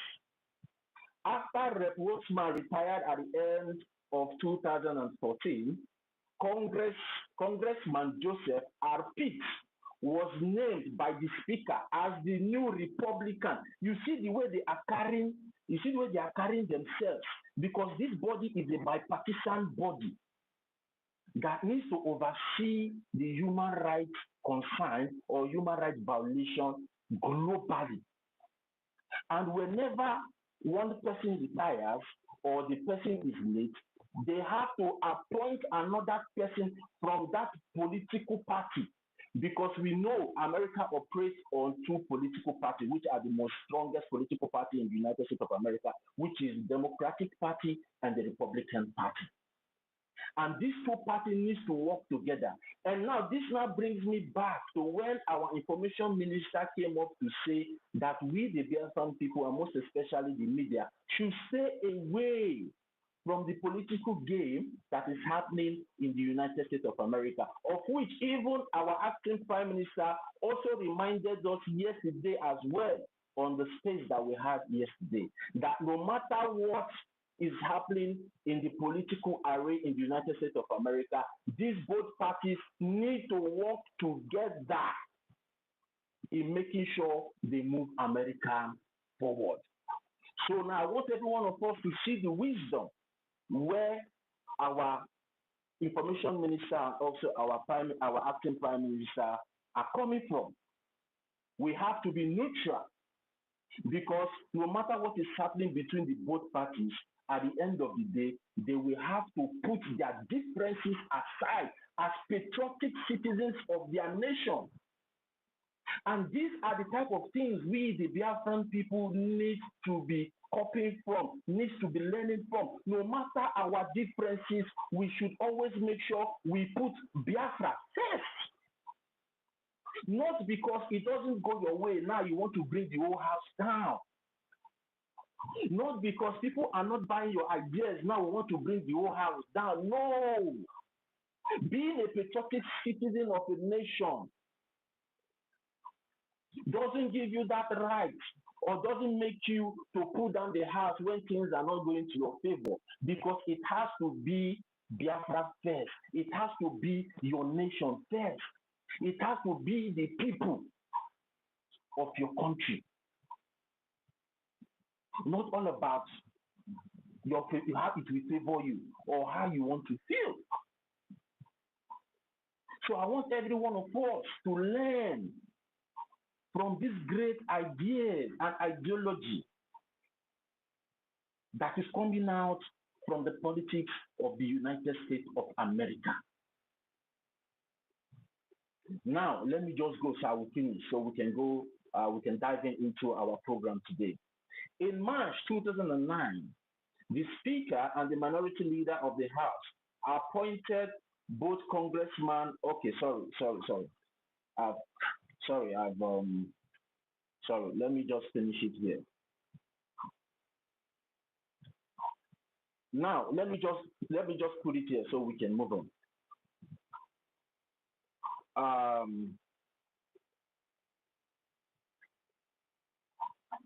Sorry, guys. I'm coming. There's one place I want to point out. There's a place I want to point out here for everyone to follow. Just give me a minute.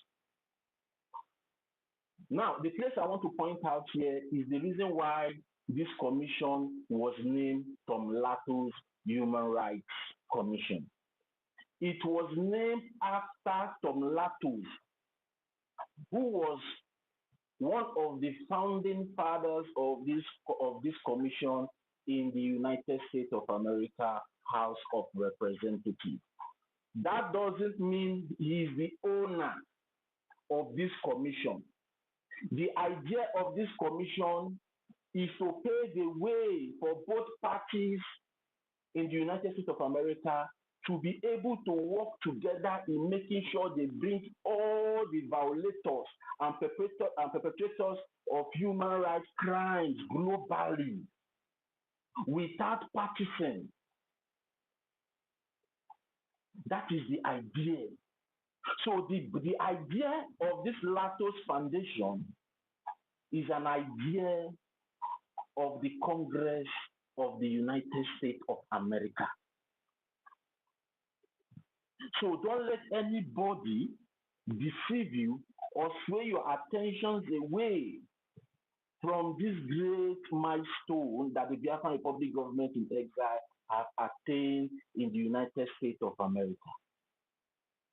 And the reason why it is a big win for we, the Biafran people, is that now the Biafran Republic government in exile have been able to establish the voice of the Biafran people in the United States of America. That is the big win. And that is why you see Nigerian terrorist governments fidgeting. That is why you now see them being thrown to the trash. That is why you now start seeing testimonies against the Nigerian terrorist government concerning their crimes against human rights, most especially with the Biafran people. So the reason why I said I want to put this background here before our sister Titus now goes into the testimony that was given to these congressmen and women of the United States of America by our acting prime minister is for us to understand the power, the voice, the power behind that voice that our acting prime minister has been able to establish on behalf of the Biafran people in the United States of America. Then now, let me take you guys, the people in charge, the chairman and the co-chairman presently in this Tom Lato's Human Rights Commission in the United States Congress is James P. McGovern, who is representing the Democratic Party, and Christopher H. Smith. I believe this Christopher H. Smith rings a bell to every one of us. This Christopher H. Smith is one of the persons that have made speech concerning with the Biafran people, and we have also seen where our acting prime minister have a picture snap with him.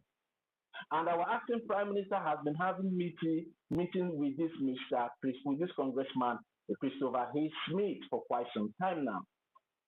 So he is part of the co-chairman, this Christopher H. Smith that is representing the Republican Party in the Tom Lato's Human Rights Commission of the United States Congress, is part of the United States of America Congress. He's a congressman.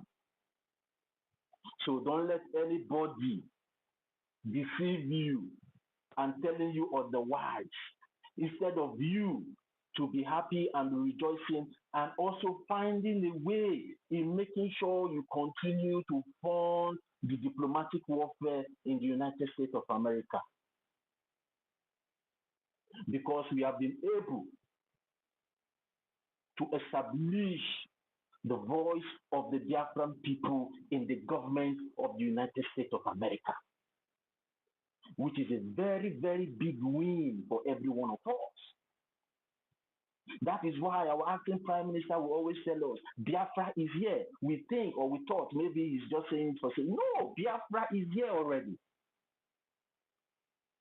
And we should all take advantage of this initiative that the Biafra Republic government in exile have been able to establish on behalf of us in the United States Congress.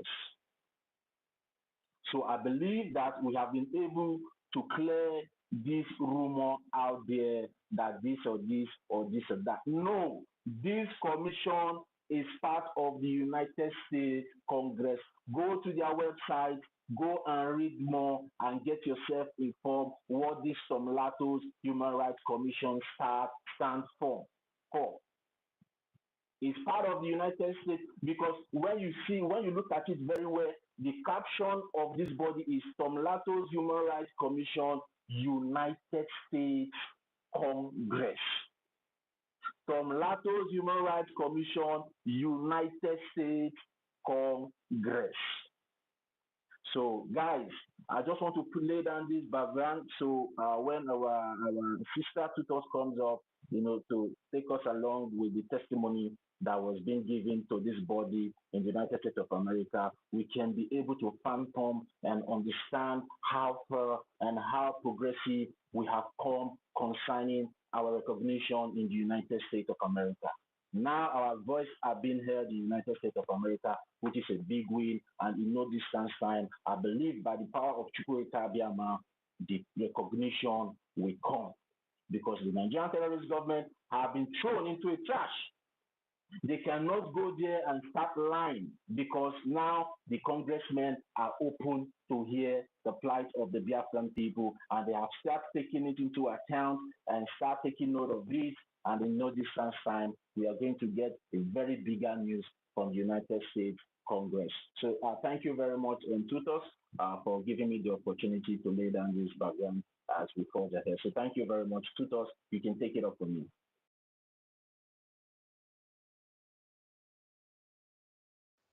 Yeah, thank you so much. Our number one lecturer. Wow.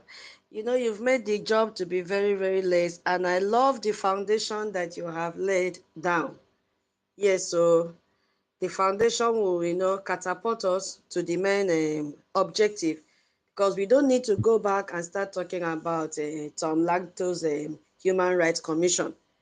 You've made Biafrans to know the origin, the history behind it, and how important and influential this commission is in our quest for freedom.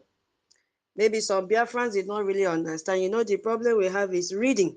We don't want to research, and that is why every third-party information will keep on deceiving us, deviating us from the truth into believing lies and propaganda, because they can't make it happen. So for them, it is not good enough. They want to castigate it and make it look as if it is rubbish. But to God be the glory, we have intellectuals that are ready to research and then come up and then give Biafrans this educative information. So Biafrans is left for you. Always even a kamba with a kakejo. We don't tell an adult to leave the sun. Is your will to decide if you want to learn or not. We cannot force you to learn. If you want to continue to sink deep and fall into that pit that your leaders, the saboteur leaders, are leading you to, so be it. We don't care now, because the little that we are forging ahead, and we are solidly behind the template of our PM, which today our APM is building on. He has not deviated. Instead, he has made us to reach the level, the room, the capacity that we have never reached before. Now in the US Congress today, they are singing Biafra like a song. In the Congress today, they have known that Nigeria is a terrorist country. They have known that Finland is also colluding with Nigeria to unjustly detain our PM. This is not the one that we went to their head office, their embassy, and they said that they have closed. Kaliwali, they have not closed. This one that has happened here is much, much influential than that one we went. Because now the whole world have seen who Finland is. The whole world have seen who Nigeria is. fighting against human rights of our Onyendu and all Biafrans that they have detained unjustly in different prisons in Nigeria. Finland, you thought you could hide. Mbado, we have dragged you out. Yes, we have dragged you out because what our PM is doing is exactly what you did with Russia years back and you got your freedom. So what offense has he committed? You see? And Nigeria, you are always good in playing shallow game. You had to leave your territory that you have destroyed with Fulani to cross over to Finland to detain and indict our PM. You believe in sharp, but you don't think of the repercussion of what you are doing. Now it has caught up with you. You have to come out and face this rubbish that you've been doing since. Thank you so much. I think Ancestral have to speak. Once Ancestral finish speaking now, then we go to the event of the day. Thank you so much, Toti, our great lecturer. We love you. Ancestral, are you there?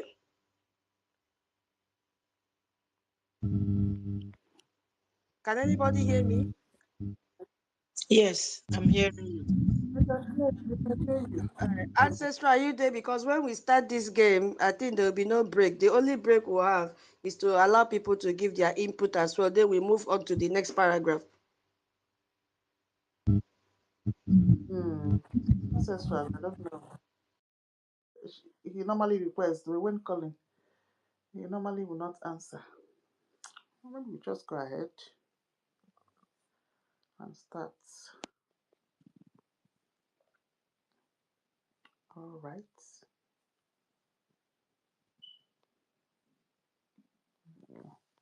Okay, my co-host, you want to give your last announcement before we start? No, I don't have an announcement. Madam Betty? Yes, there's just a little thing I want to add to what our brother said. Okay. Yes, in the life. Ancestral is ready. Sorry. Hello, Madam. Mr. Betty. But it looks like Ancestral is ready now. Who? It looks like Ancestral is ready now. Okay, let him go ahead. Ancestral, if you're ready, you can go ahead now.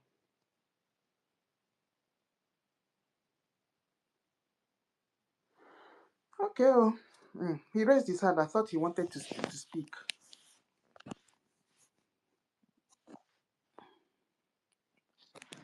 Tutos, you can let's start now. Betty wants to say something before we start.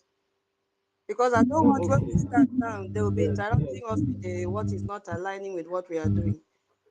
I'm here in day one because this interaction this thing is really not good, and I really appreciate the rules and Auntie Tutos, you even went ahead to further read and explain the way how this space is supposed to be handled, and I really appreciate that, because none of us that has been hosting this space has ever even thought of that, because you went as to the extent of even letting us know that no one should lie because you want to grab the mic, and no one should abuse the opportunity that is given to them, like those in the homeland. We normally give them preference whenever they come. Once you say you are from the homeland, we understand that there's no good network, no lights, and somehow we have to mute our mic and allow that person to give his or her own submission or message. And also goes to our ministers. Whenever our minister commission, some of our ministers, and comes in, so we should also acknowledge that. But apart from that, no interjection. So the beginning of no interjection has now become the beginning of. No interjection has now become the beginning of wisdom in the Brgie X space. So that is a good one. I really appreciate. And when you interject, you pay 10 ejema. The money costs to not even 1 ejema, 10. So that is very, very good, because if I wish we have left it in 1 ejema, one ejema, 50 cents, the interjection will still the beginning of our is the beginning of wisdom. So we are very, very happy. I don't know if I'm still coming out, so please. Am I coming out? Go ahead. Yeah. Oh, okay, please, because I have a call, so I don't want to pick it now. So now, when we are talking about the issue of Finland, there was one time we were debating about the issue of Finland. It was our information minister that was the only person that was able to calm us down when he was saying that we should just have patience and wait for the verdict and this is that. Because, as a Biafran, I know that he himself and the if we keep quiet, they say a closed mouth is a closed destiny. Because when I have assessed everything from the beginning to the end, just broke out for a few days ago, that the arrest or the arrest and the detention of our prime minister is political motivated. That was my point earlier before now.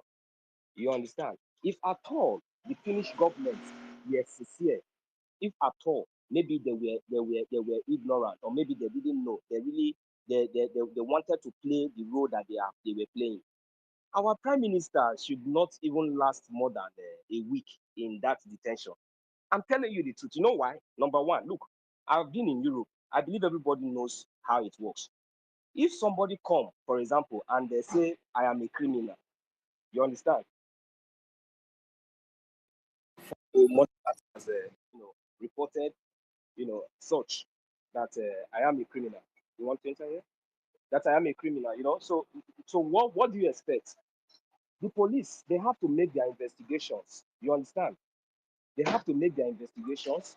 So after making their investigations, they will even invite me.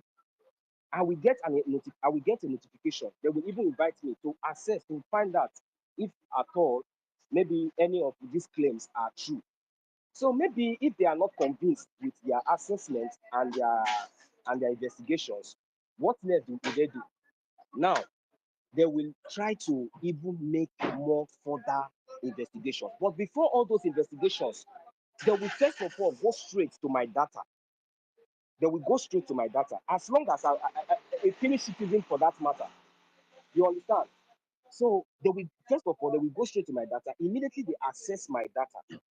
My data will be the first judgment, will be my first witness to whatsoever claim that anybody is trying to, accuse me of.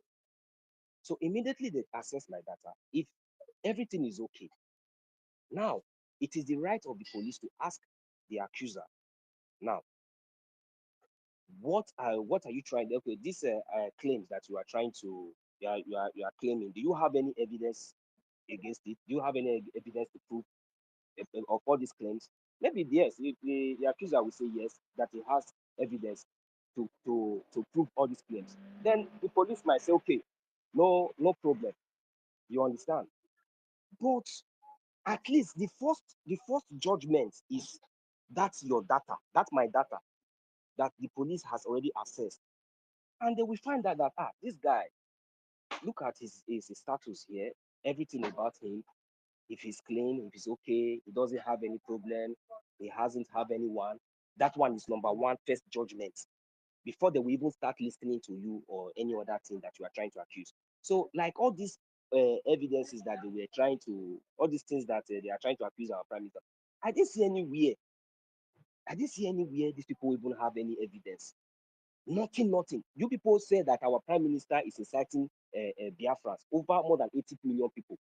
But the day after the day you arrest him, few weeks later, 517 of the same people. This one shocked me. I'm asking Finland, 517 of the same people that you say that this man, your own citizen, is indicting. Oh my God. Attended the same convention that he himself is the prime minister and he himself supposed to be the chief of that convention. Am I still being heard? Am I coming out, please? Yes, go ahead. Okay, thank you very much. It's very important.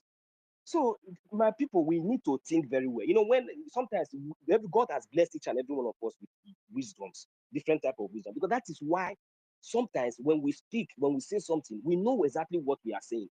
Me, I'm not scared. I'm not afraid of anything as long as I'm standing in the path of truth. As long as I'm in my I am in my own rights, just like as my prime minister, he's not moved.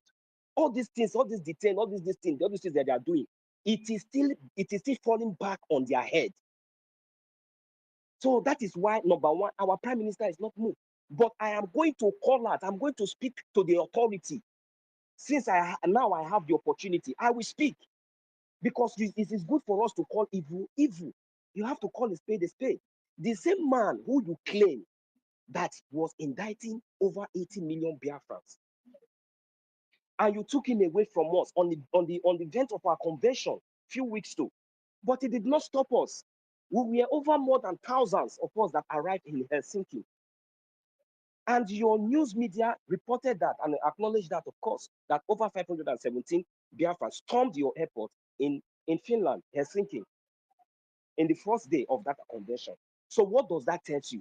So that was not enough message to you, to the persecutor, to the Finnish authority or whatsoever political motive. That did not even send you a strong message that look, that whatsoever political motivation, whatsoever political interest that you people are using to try to, can't you see that we Biafrans are not the kind of people that you can just suppress? Is it not obvious? Or do you think that maybe the genocide that all of you colluded in 1967 and that nobody talks about, because when you check the history, because nobody talks about it, and since then we have been moving on, and you think that injustice will continue?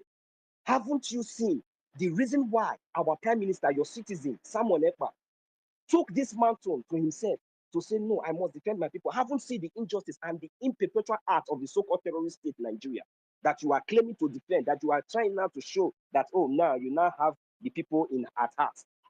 Is that what you mean? The same Nigerian terrorist state that has been terrorizing people for years, for decades, killing people, killing his own citizens. So now you now think that maybe if you now detain him, it will now stop us from attending the convention, right? You thought that detaining him will stop us from attending the convention. You thought that the convention will not hold. Then if you know that whatsoever that we were doing, you arrested this man trying to stop our convention so that we will not have this document that we are now using to go to places today. So that we will not be able to regenerate this document that we are using to go to Washington, D.C. But Biafra stood on their ground and came there. But you could not even stop us because everything was legal. There's no base. And I thank Chukwu Okike Abiama. I thank Chukwu Okike Abiama that the deed has already been done.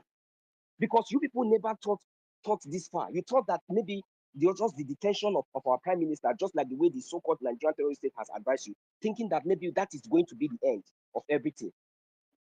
Including the so-called mad woman from the United States of America who has been feeding you with all those junks, and you never thought twice of even taking our charter, the Biafran charter, to even look. Maybe you don't even understand the meaning of charter because all these children of nowadays, you don't know history. You just went to school and studied persecutor and you come out. You don't know anything. It is just your job, you know. You don't know history. Because if you know history, you would have known the meaning of charter. When you go through that charter from the beginning to the ending, you will know that, this people is not go area.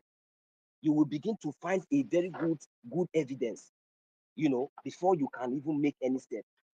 Haven't seen his foundation, haven't seen his background, haven't seen everything about him, then you think that this is the kind of person that you want to use to claim to get rank in Finland. See, let me tell you, that persecutor or whosoever that might be involved, this issue of issue of the indictment of our prime minister, this case, whatsoever, there's no how you people will do it. We will make sure that we will drag all of you out, because now you think that holding our prime minister is going to stop our recognition, right? You think that detaining our prime minister is going to stop everything concerning our freedom, right? You are very, very stupid because you don't know how much lives that have lost because of this freedom.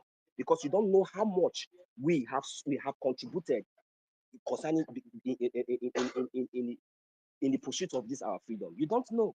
You don't know how much time we have sacrificed for this our freedom. So if you think that you are holding our prime minister, you are just holding a time bomb on your hand. Our prime minister is like a time bomb. When the time comes, it will explode. You cannot even cover it. You cannot close it. You cannot escape it. You see, the disgrace has already come upon you, and this disgrace, Finnish government, you will merit it. I am telling you, you don't have any other option. One, to release our prime minister. Two, to recognize Biafra. Three, you are going to pay fine.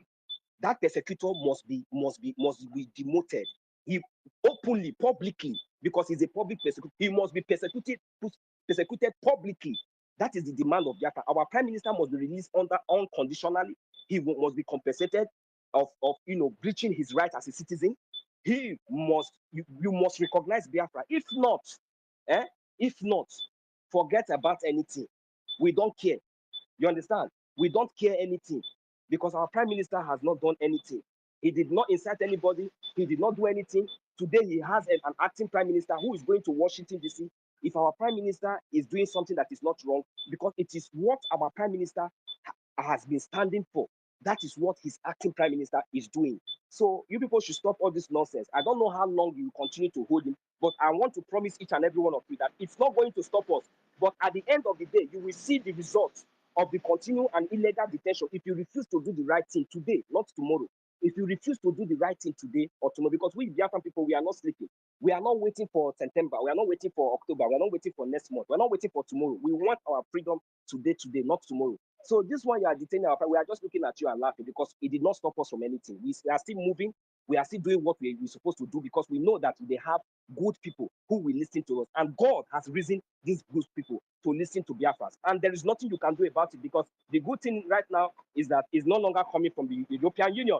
So now it's now in the number one state, which is the United States of America. I don't know what else you can do about it. Running away from your embassy, closing your embassy, shutting your embassy down, running away from Biafran protests against your evil deed, against your atrocities. It's not going to stop you. It's not going to stop anything. It's not going to change anything. But one thing you people should know is that do the needful now, not tomorrow. You understand? To avoid the shame that is going to come. Because when this shame will come, it's not from our mouth, so you will hear it too. When the shame and the disaster will begin to happen, you see Samuel Ekpa, you will release him. And when you release him, he will not even be in Finland again. He will go straight to United States of America. You understand? Our leader, Mazi Nnamdi Kanu, when the time is right, you all will now release them. Then they will not be sitting in the United States of America where they will be fully protected.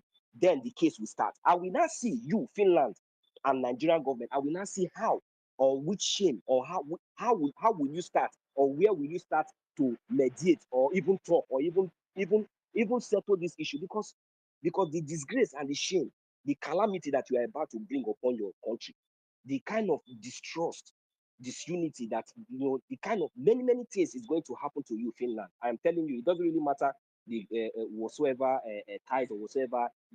You will see because this evil that people have committed, that our leader Mazi Nnamdi Kanu was kidnapped from Kenya because you have not colluded with the British government because all these things are politically motivated, right?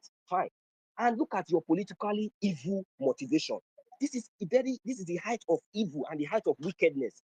What you know that somebody cannot do to you, why are you doing it to another person? Your own citizen, a Finnish citizen that has worked, have labored. Look at, is this how you people want to pay him? Is this how you people are going to pay him? That has not done anything. You just came up with useless charges, nonsense charges that does not even affect anything, that does not even hold any ground. Even till tomorrow, nothing.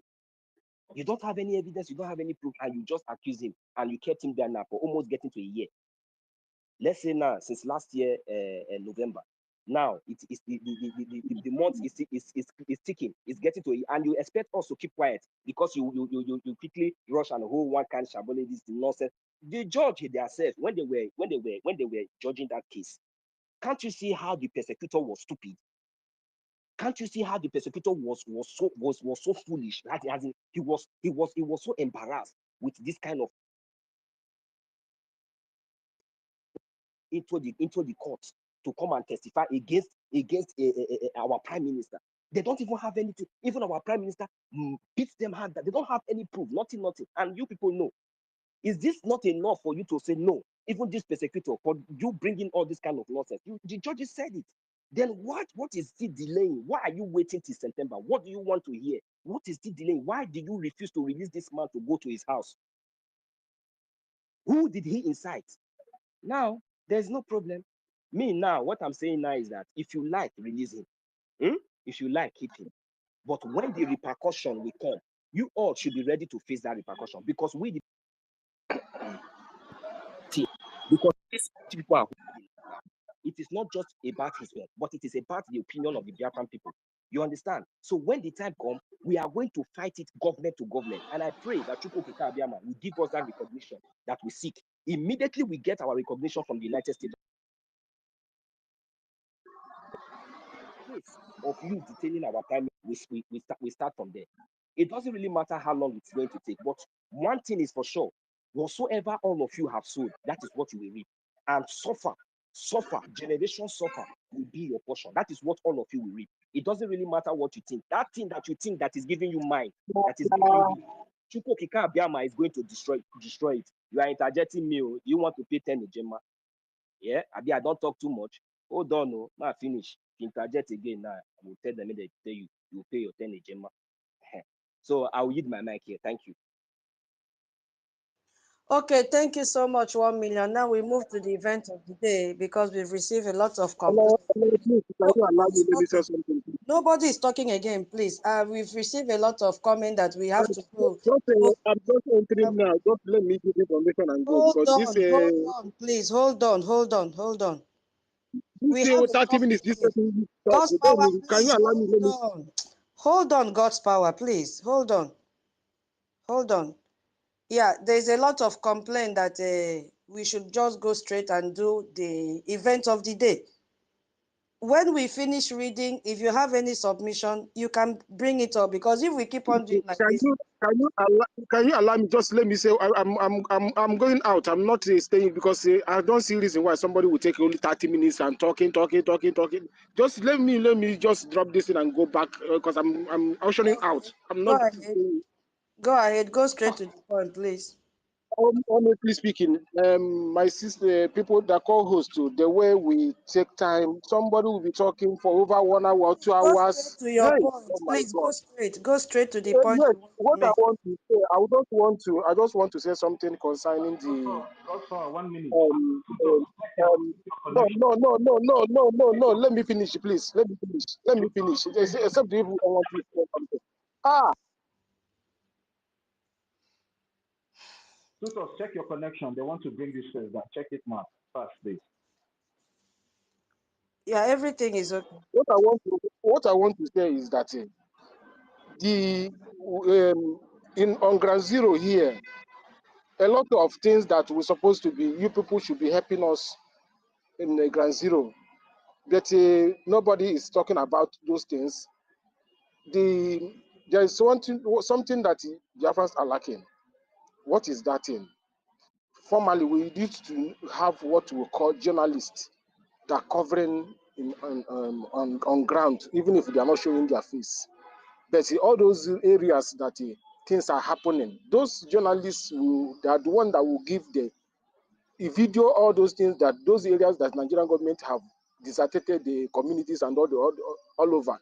You people know that Nigerian government do what we call media blockage. No any media in Nigeria or in Igbo land or in Biafran land will carry news that happening. No. The only news that will come up is the one our people that come up with. Now, what the Nigerian government are doing, they are with the governors, they are using their own people and covering all those things. When they now cover all those things, we are now in the defense. We are now defending ourselves. Say it's not we that are doing this. No. Formally, my brother, wait. Just a second. Sorry to interject you. Sorry. I will not wait.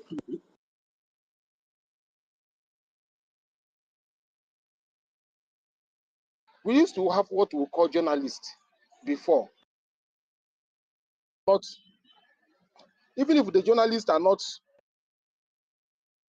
because what I'm seeing here now is that if you people don't want me to say something, then I will leave. Because somebody will not be countering, telling the Nigerian government and the world, look at the video that is flying up and down, that we are the one that killing ourselves, and the people are watching. Can't we counter all those things? I have our own journalists that are counting all those things. But then when somebody wants to say something, you are trying to block that person. So are we coming to turn to this platform as another Nigerian platform, or another the one that Platon coup? So you see, what I'm saying here is not something that we will say. It's not a secret something. It's not this thing. No, it's something that we have to have our own journalists. So no matter how the person we operate, the person will operate and they start showing the world what is happening. Then any news that anytime the person choose to travel and go and do his silent work, you go there and video all those areas and show the world. See, this is what Nigerian security are doing to Biafrans at home. The news will go out. Okay, thank you so much. Thank you so much, God's power. We've heard your submission. And, as we have been saying in this space every time, the government cannot do everything for us. Yeah, the government cannot do everything for us. So, Auntie Tutor, I just want hold to, on, I want to help him, but he never wanted me to hold help on, him. please hold on. So our government cannot do everything for us. If you have this initiative, try and see one or two persons that can work together and do this recording for us. It is a good idea, but if we leave everything for our government, which one are we going to do? We are here in this space. Some people should be doing that back home.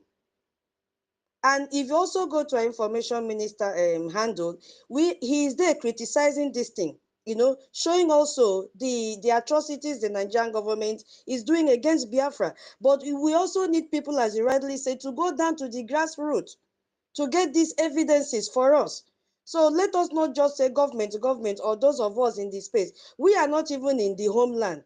You understand? So if you can also take that upon yourself, organize people. I'm sure before you came up to say this, somebody might have given you the information. Hook up with that person and ask the person, how can you go there and video this thing, and then you pass it to, if you pass it to our information minister, he's going to share it, put it together, and then we have to share it in the social media. So let us not leave everything for our government, please. Thank you so much. Your submission is accurate. We love it. So Biko, for people who always come here. I said I want to say something concerning what this guy said. Okay, can you give me the chance? Go ahead first. How long are you going to keep kicking me out? Hold on, Obi Chicago, hold on. Yes, hardcore, go ahead. My brother, you are spoken amazingly well. Go ahead. But there's one thing I want to ask you. Those videos that you normally watch where camera is watching on the zoo military when they are coming in and when they are going out, how do you think it is organized? You're talking about media. Those video you see a camera mounting on a very long tree, observing every movement of the zoo when they are coming in. These are one of the major evidence that the US have seen and say, yes, whatever Nigeria is telling them is lies. Which media do you think that organize it?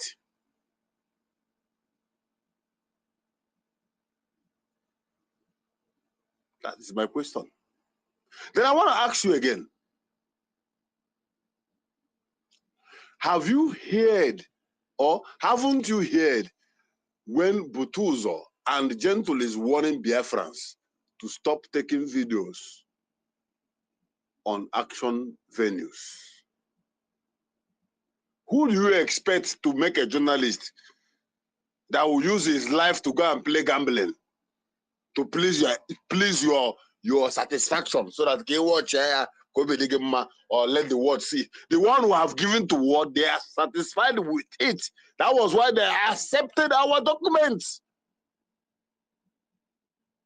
If it is not broken, don't fix it. Which journalist? Some of them are in Abuja, some are in Kaduna during IPOB time. One our people to start exposing themselves in the era of basketballs. In the era we are now is not the era of journalism. The era we are now is shoot me, I shoot you.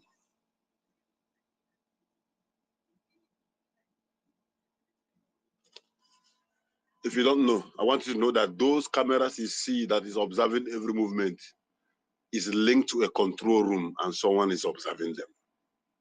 I don't know, but that is what I know. Stop taking us back. Airborne. Airborne. Thank you so much. Thank you for, that's a submission, and crystal answer that you gave me. Yeah. So my brother, that is what is happening. It's not everything that will come and stand here in the social media and be shouting and shouting and shouting. Things are going down in the homeland, and that is the outcome of what we see in Washington, D.C. yesterday. Okay, so now let's go to the Another thing is that before you give mic, please make sure the person share our space. Even if you are in homeland, you want to come and talk to us, but you never shared what we are doing. Thank you, Nneche. Because these people are coming to distract us That's here. what we are doing. Watch them. Let them go and talk to their One village of people you, in Obodo Oyibo. The village people in Obodo Oyibo are dancing every weekend, enjoying. He or she will not go and be sharing it to them to go and support what we are doing. Nyawa ga setting the photo. Obo mmadụ ka ọgbọ kwasị na ọ homeland. Shebi na homeland you they comment from. You know why make your head fall down? You want another person's head. Machalo na anyo, don't take us back. We are moving ahead.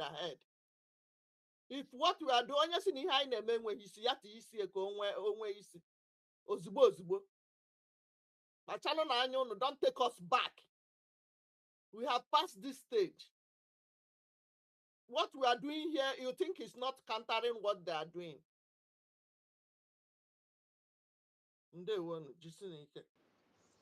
Okay, thank you, my sister. We've woken you up because you told us a few hours ago that you are going to sleep. Take enough rest. If this thing go off now, who will tell me that? Tutor, did you say sleep? I don't know sleep. Okay. This thing go off, I will not know. Even you, Tutor, as of last, let me say 6 months ago, can you compare the method of your sleeping now with that of 6 months ago? You are right, my brother. You are right. One day, nobody sleeps. If you are a hardcore, you don't sleep. Now what are you? Okay, so Go everybody might have received the document. The congressional testimony is in the jumbotron now. So we are going straight to the event of the day. And please do not interrupt. I'm going to make it paragraph by paragraph. I will read what is in that paragraph. Then I will explain to my own ability. Then if you have anything to add in what I've explained for those paragraphs and lines, then you chip it in. Please do not raise your hand except you want to add when I finish. Once we agree on that paragraph, we move to the next one. We don't want to crop everything together to avoid confusion. So now the first paragraph is like a cover page. Okay? It's like a cover page, and it simply tells us who submitted the statement. I believe everybody might have their copies now. Kindly bring down your hands now so that we don't get confused. Please, thank you. It's about who submitted the statement. Tutors, it's John speaking. Please, I know I will pay $10 for this. No, 10 ejema, no problem. Obi Chicago, Simon Eba, Hardcore, and Frank, they interjected. So that 10 ejema, they should drop it, please. Thank you. Yeah, you hear him now. Madam P has already taken down their names. She has written down their names. Yeah. Okay, so we continue. Mr. Ogechukwu Nkere, identified as a Biafran American political and human rights activist. It states he lives in Baltimore. So if you go to that first page, that is what you will see. Written statement submitted for the record. Tom Lantos Human Rights Commission hearing transnational repression. That is the title, and then extent of it is trends and policy approaches. June 24, 2025. Our APM did not submit this thing yesterday. You see why we call him a silent achiever. He submitted this thing since June 24, 2025. And the people that said they were planning coup came at a very wrong time because he had already forged ahead to protect the gates of Brgie. So he submitted it June 24, 2025. So while they were busy planning their inner coup and all that, something had already taken place. So Mr. Ogechukwu Nkere's submission to Tom Lantos Human Rights Commission regarding Nigeria's transnational repression campaign against Biafrans. So what is that telling us now?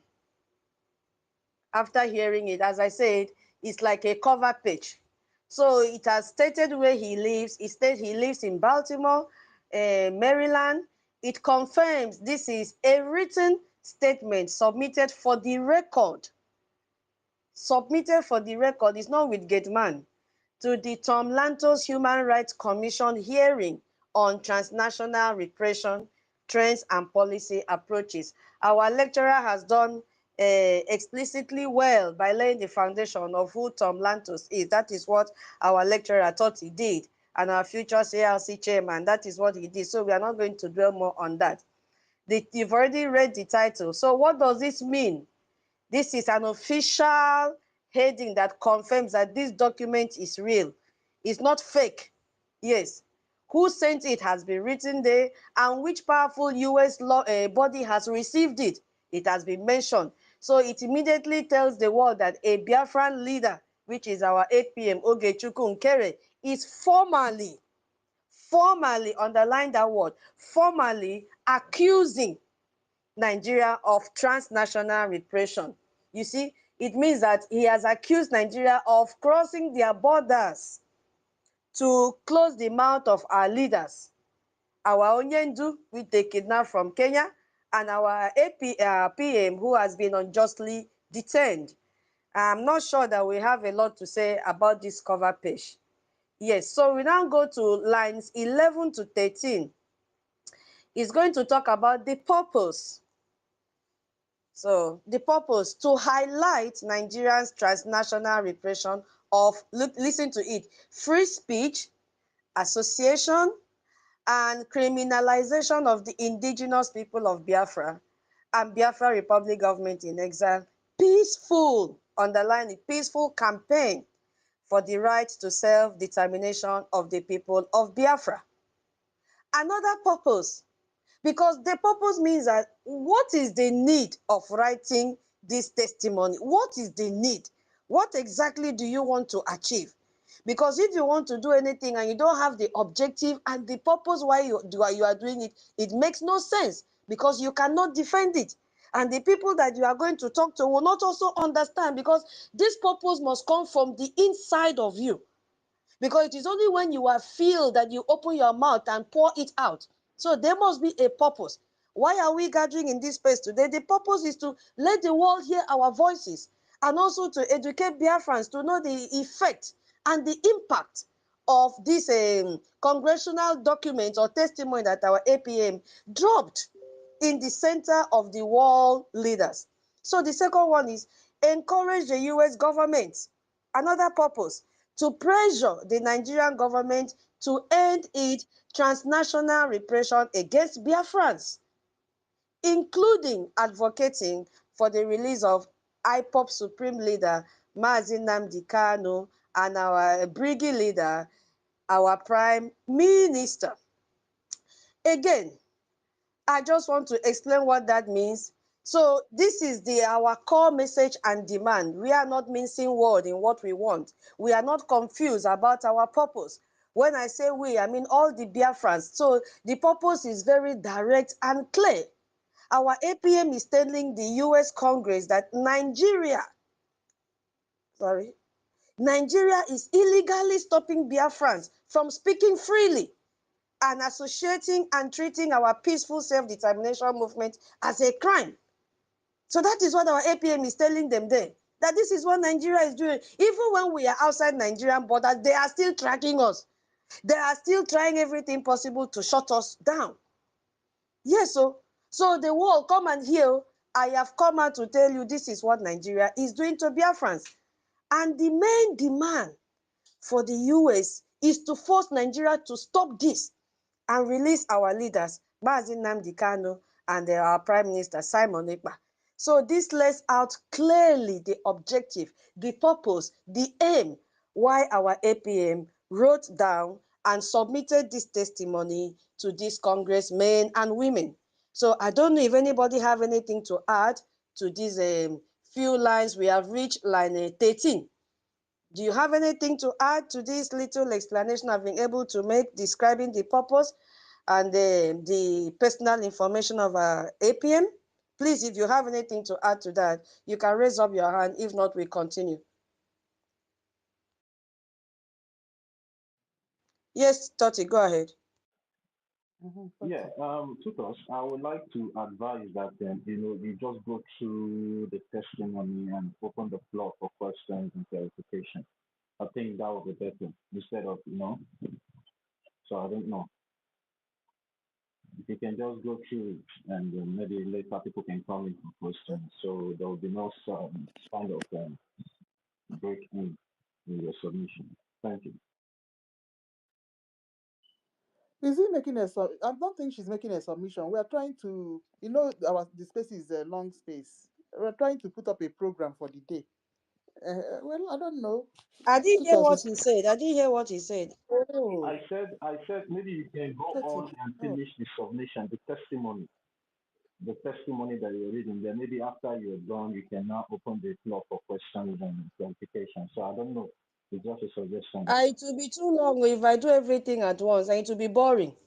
So yeah, maybe the first part does not need anybody's input, but the second one now, because the first part is about the introduction of our APM and the purpose. Now, I think from this introduction and a background, when I just give a summary, read it and summarize, maybe people will have an input to give, because if I want to do everything from beginning to the end, it will be boring. All right, no problem. Okay, all right, you can go ahead, no problem. Yeah, Minister Betty, your hand is up. Yes, thank you so much. From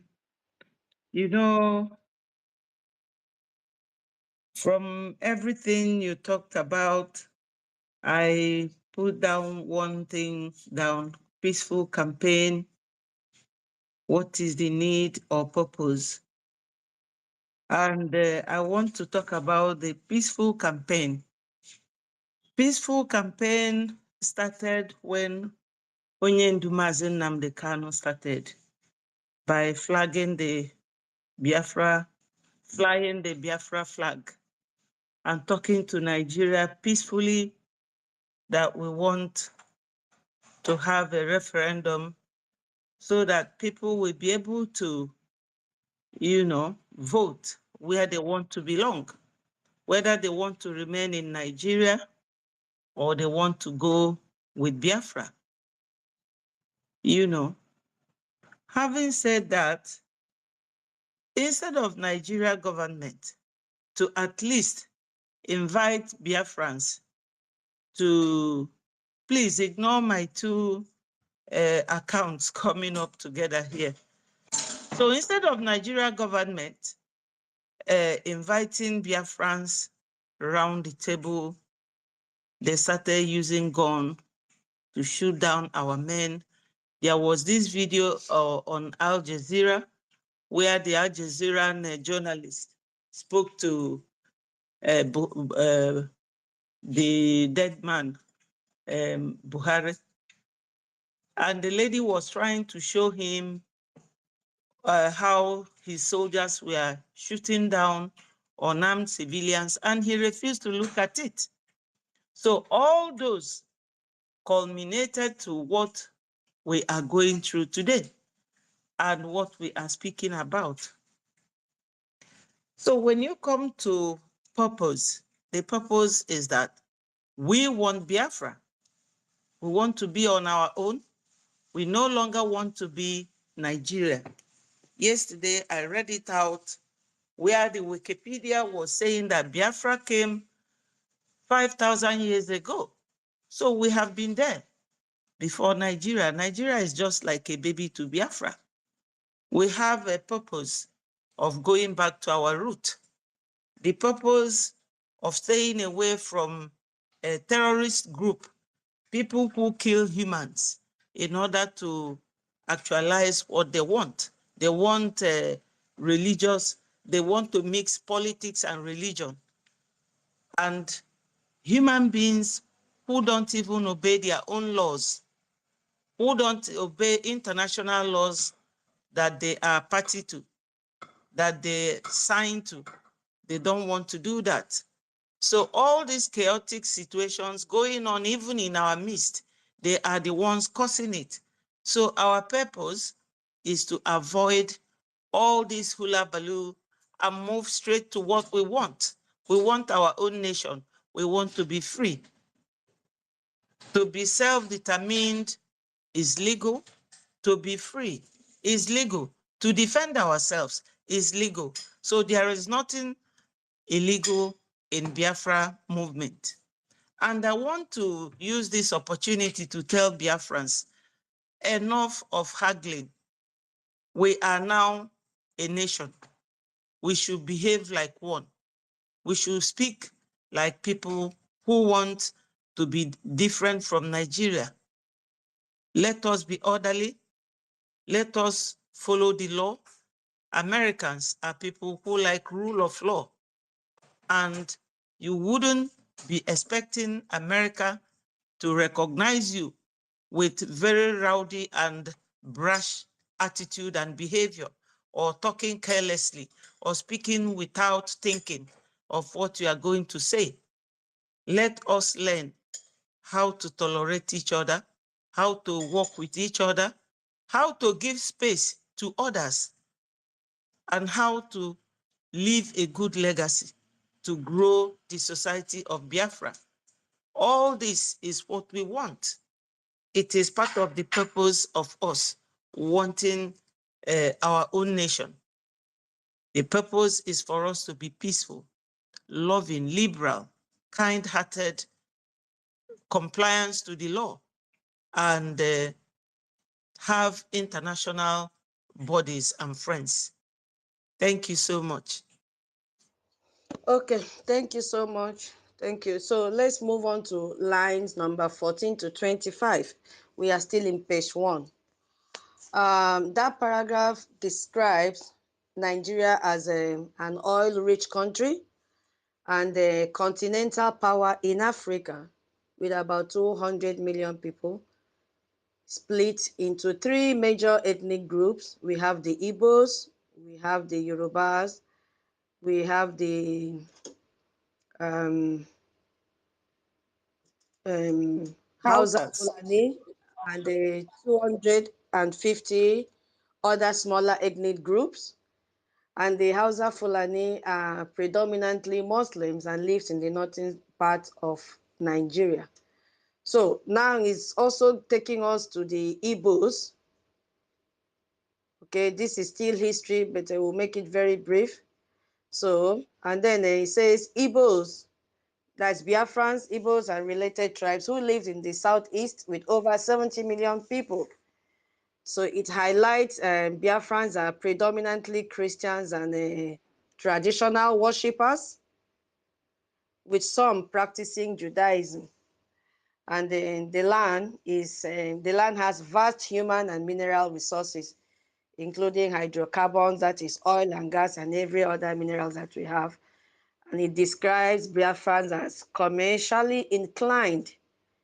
Yeah, you see it written there. The land is blessed with human and mineral resources, including vast hydrocarbons. Biafrans are commercially inclined industrious and are given to scholarly and professionally pursuit, in addition to their first nature as gifted mercantilists. They had an established grassroots democratic order known as Umunna system before the advent of colonization. Remember when they say that a democracy started from Biafra? That is the emphasis it is making there.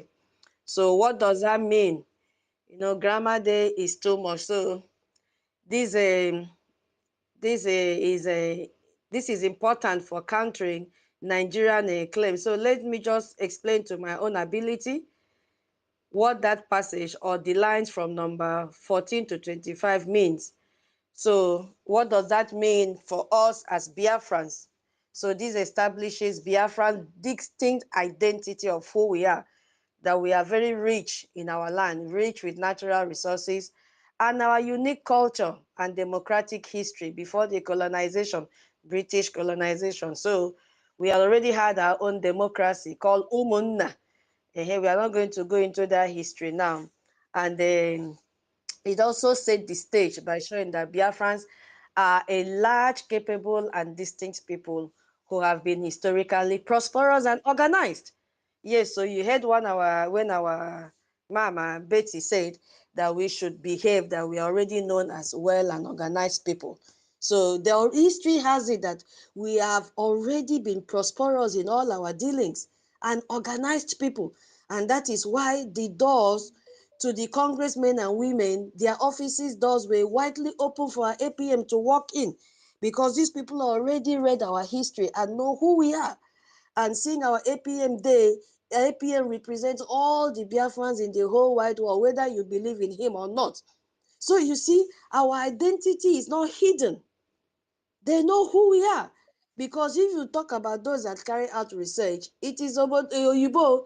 We don't want. We want to get ready-made fast, and we don't want to reflect and dig deep. So people out there know who we are, that we are prosperous people from history and we are well organized. So this is important for countering Nigerian claims that we are just a small tribal group, a small dot, according to the Buhari that died 2 times. He said we are just what did he even say? A small circle dot or whatever he said that time. So that is not who we are. Yes, so. And then if we now move, I don't know, anybody have anything to say there? Please let us not make it so lengthy so that we will have enough time for people to pick the mic.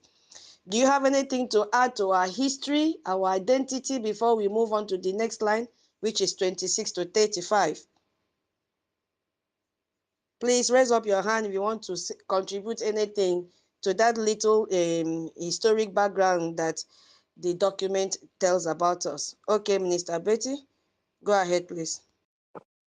Yes, our nature, we Biafrans, it talked about Umunna system is just unity, or what we call Igwebike.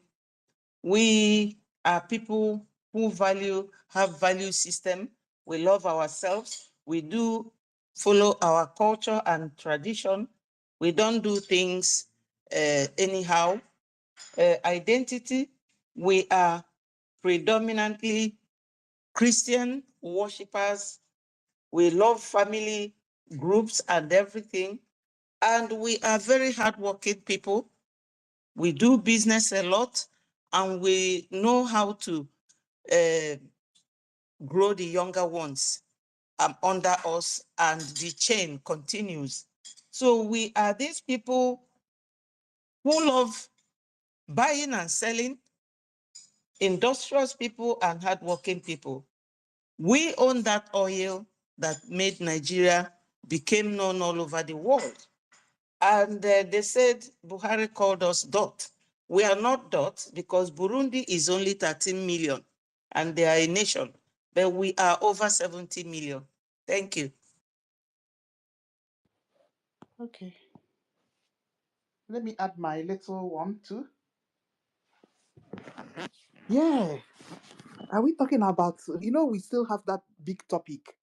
Who are genuine Biafrans? Yeah, we will still have to delve into it because no stellar space was brought down and then we didn't really delve into it yesterday. So it all boils down to that question. Who are the genuine Biafrans?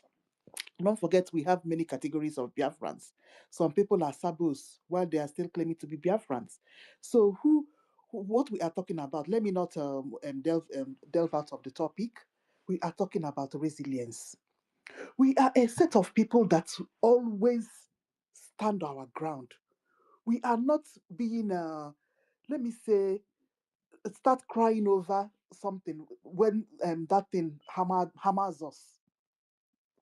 We are talking about that English word that is called resilience. No, we don't ever give up, no matter what. You have to go. We move on, find another way to do things. I mean, take the bull by the horn immediately. No, we don't cry. You stay one corner, start, cry forever. No, we find another way immediately. So that is why this Mona of a thing or this boy of a thing came up immediately after the war. If you get so that 20 pounds or whatever little money they gave to our fathers and for our grandfathers that time, yeah, they took it up immediately and put it in use. If you go and they devised a way immediately to help themselves. You see it. So we are talking about being a go-getter, having it all, So that is all what we are talking about strong-headed Biafrans. We don't give up. Yeah. So that is just a little thing I want to add to this one. So we are very strong people. Exactly. So let me leave it here. Yeah, I'm doing something. That is why I'm breaking up and down. So, but Toti's ancestral hand is up and Toti's hand is up as well. Okay, who will go first? Okay, let me. All right. Okay. Yeah, good day, everybody. Good afternoon, good morning, good evening, depending on our time zone and location. I greet everybody that is here on the space. I will not mention this, but all of us will know ourselves as the gatekeepers. Now, I want to talk more on this system of Omona, like I was mentioned. Mhm. We know based on our democracy system as Omona, we do everything by consensus. Like the other day I speak, we don't do things based on oligarchy or kingship, anything. Remember that it is this European that brought about kingship in our land. It is not there before. So before we can carry out anything, any action, the family, the whole villagers must come out. Everybody is still going on till today.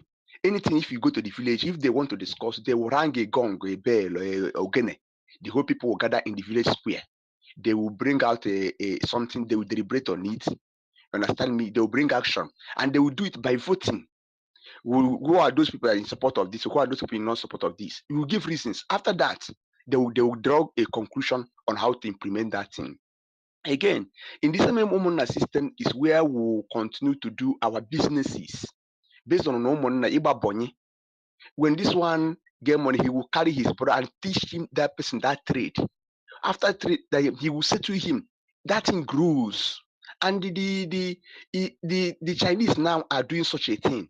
But it's quite unfortunate that these people are trying to destroy our system of Omona by after somebody doing anything, they will not say to you, they will bring one quarrel or the other that. But the world have known that even the British, they are studying it here in the school, even if they know who we are.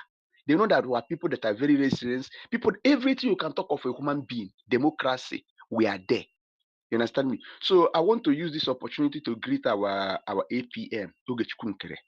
Even to me, even to many of us here, don't even have this direction of this thing that Ogechkunke will put something like this to submit to the congressmen. I don't even remember it at all. But thank God that such a thing occurs. Understand me? So it is more great to his elbow and let him keep on doing it. And this thing doesn't take one day. Who knows when he started taking down all these documents, written it down, because it is a brainstorming something. Understand me? So I want to thank him more. He should keep on keeping on, and everybody, every one of us here. Thank you.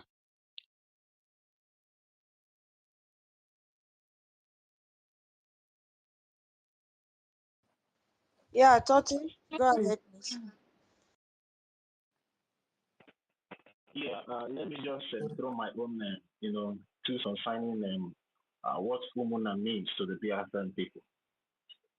Even before this modern day civilization of democracy, which every one of us are very much aware to do, the Biafran people have been able to design a way, fashion a way to govern themselves through peace, unity, equality, and justice.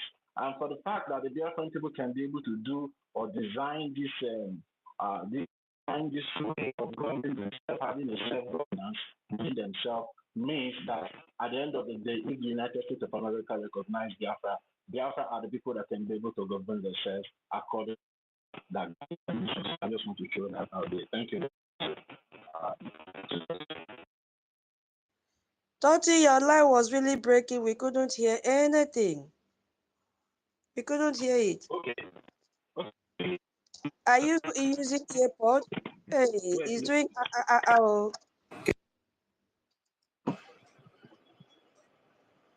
Tutos, can you hear me? Yeah, I can hear you now. Yeah, go ahead. Please repeat Okay. what you said. We couldn't hear anything. All right.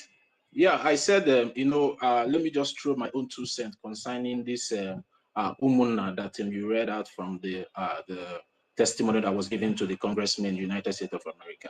What I understand by this Umunna and how it has worked for the Biafran people is that even before this modern day civilization of democracy that is out there for every one of us to see today, the Biafran people have been able to design or fashion a way to govern themselves through unity, peace, equality, and justice. And this has worked out perfectly well for the Biafran people in the past and still working perfectly well for the Biafran people as we stand now. And I believe that every one of us can be able to testify, yes, that this Umunna ideology is still running around our kindreds and our family back home. And I believe if the American Congress decide to recognize Biafra today, Biafra are the people that are able to govern themselves through unity, peace, equality, and justice. And the Biafra will be a country that we show that is going to let me just say Biafra is going to be one of the best country that will operate by the rule of law that governs them as a people. So thank you very much. That's what I want to put out there. Wow, what a nice contribution. Thank you so much, our lecturer. Yeah, Biafrans, I believe every one of us have heard the different description and analysis of Umunna. Democracy started from Biafra. We can see it here. It is written here. Nobody imposed anything on us before they brought this their fake colonization from Britain and imposed on us. And today we have seen the repercussion of it. We've seen the effect. You see? Thank you so much, our APM. So now we progress to lines, which is in page 2, 26 to 35. I had to take time to number this thing because I know it's going to be a very long day for us. So in a summary, because those lines are long, yeah, if you have the document, you can also read it with me, though I will not pick word for word. I will just pick out the main thing there, and then we understand what that means to us. So those lines explain that Biafrans coexisted peacefully with neighbors before Nigerians' amalgamation in 1914. Yes, so if you do not know when the amalgamation took place, it took place in 1914, the fake amalgamation that has expired, and they don't want to separate us. They must separate us by fire, by force. So, and it says that, oh my goodness me, there was no single massacre of Biafrans anywhere in pre-amalgamation Nigeria. You see?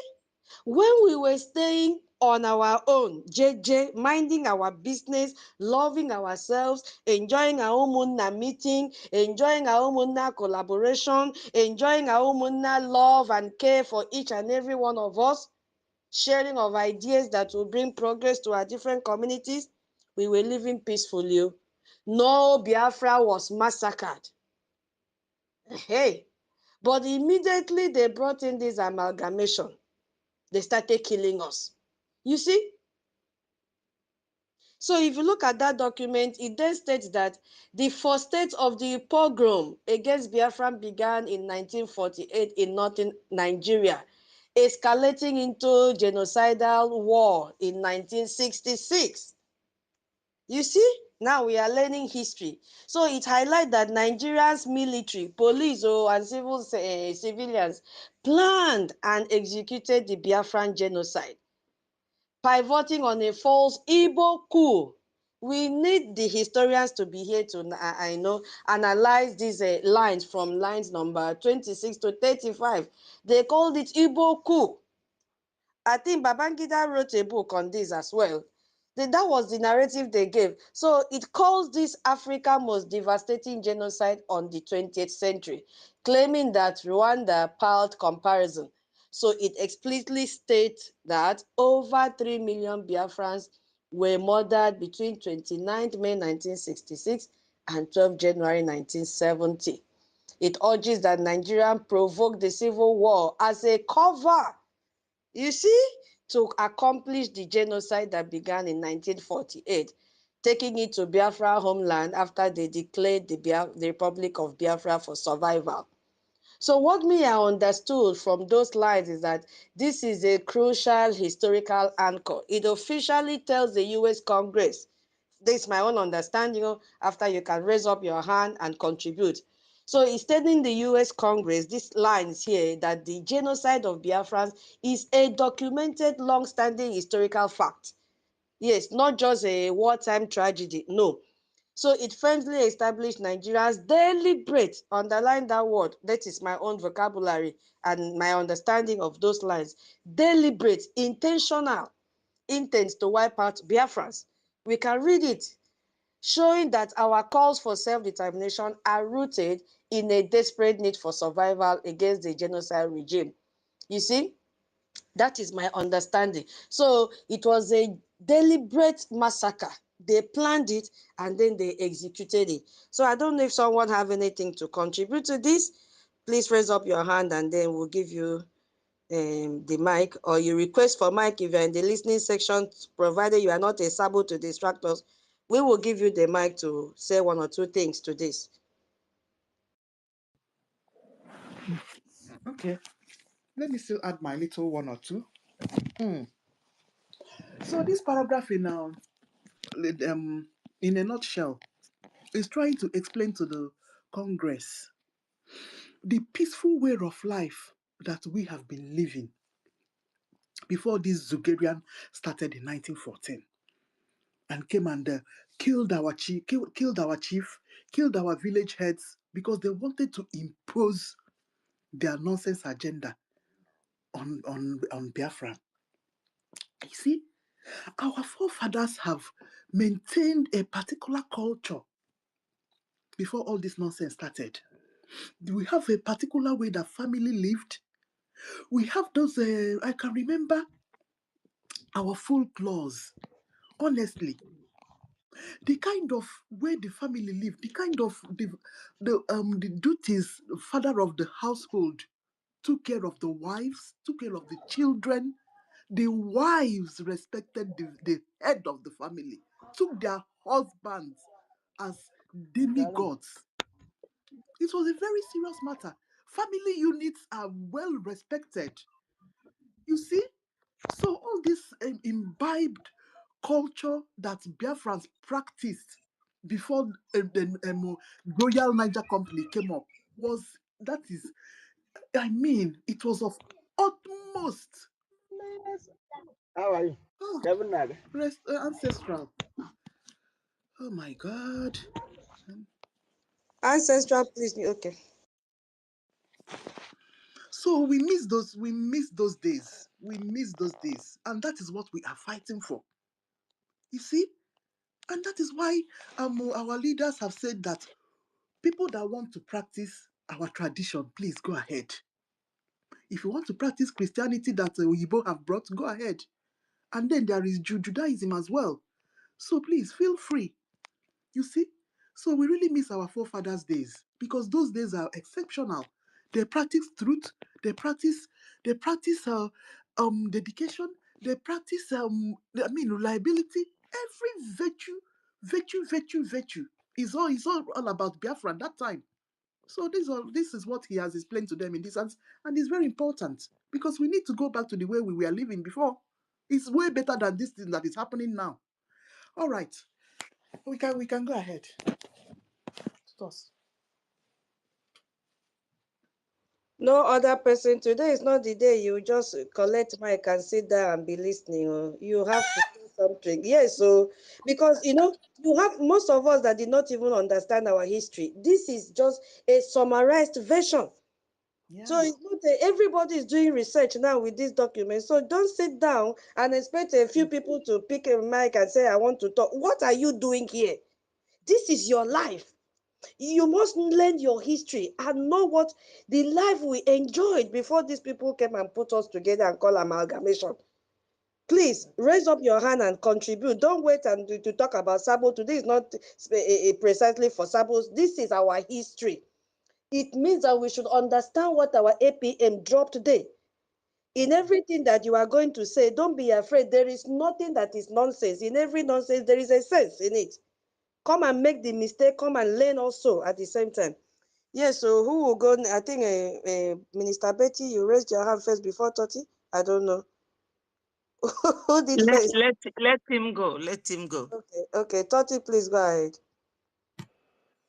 Yeah, let me just put my own 2 cents. In a nutshell, the Umuna way of governance of the Biafran people was the first governance that gave women equal rights, and that gave women equal rights to oversee the affairs of the entire clan as a people. So I believe Biafra, and if America recognizes Biafra today, women will have equal rights as it is stipulated in the democratic way or entity that is out there for the whole world to follow, because we believe that America stands for democracy, and I believe the Biafran people also stand for that quality as well. So thank you very much, tutors.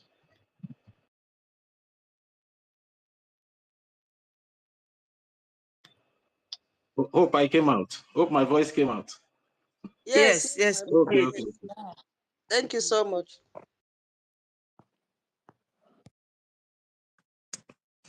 So my host, do I go on? You are a co-host now. Well, I don't You have want power to. like me. Oh, you have power like me. Don't be taking pain. Okay. Go ahead, please. Yes. You see, Biafrans, this type of teaching, in fact, Nki and tutors, I will never leave you people. You are bringing new blood into this Biafra coming. You have actually brought it.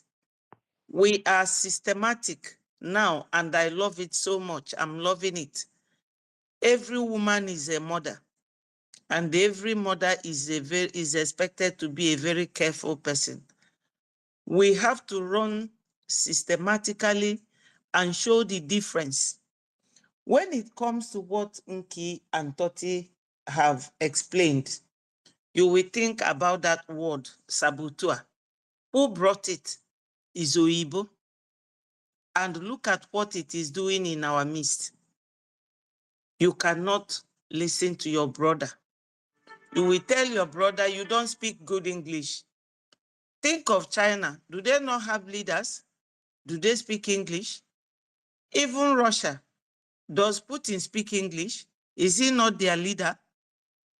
So this open eye that the Oyibo man brought for us is really destroying our society. Nobody wants another to pass through or walk through or succeed. You will pull that person down because it is not you.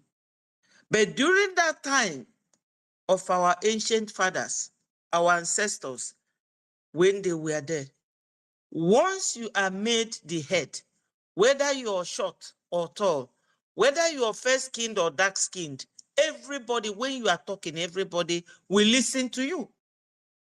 You can imagine Adan Diocho calling our APM directly, forgetting that she should go through someone because his position,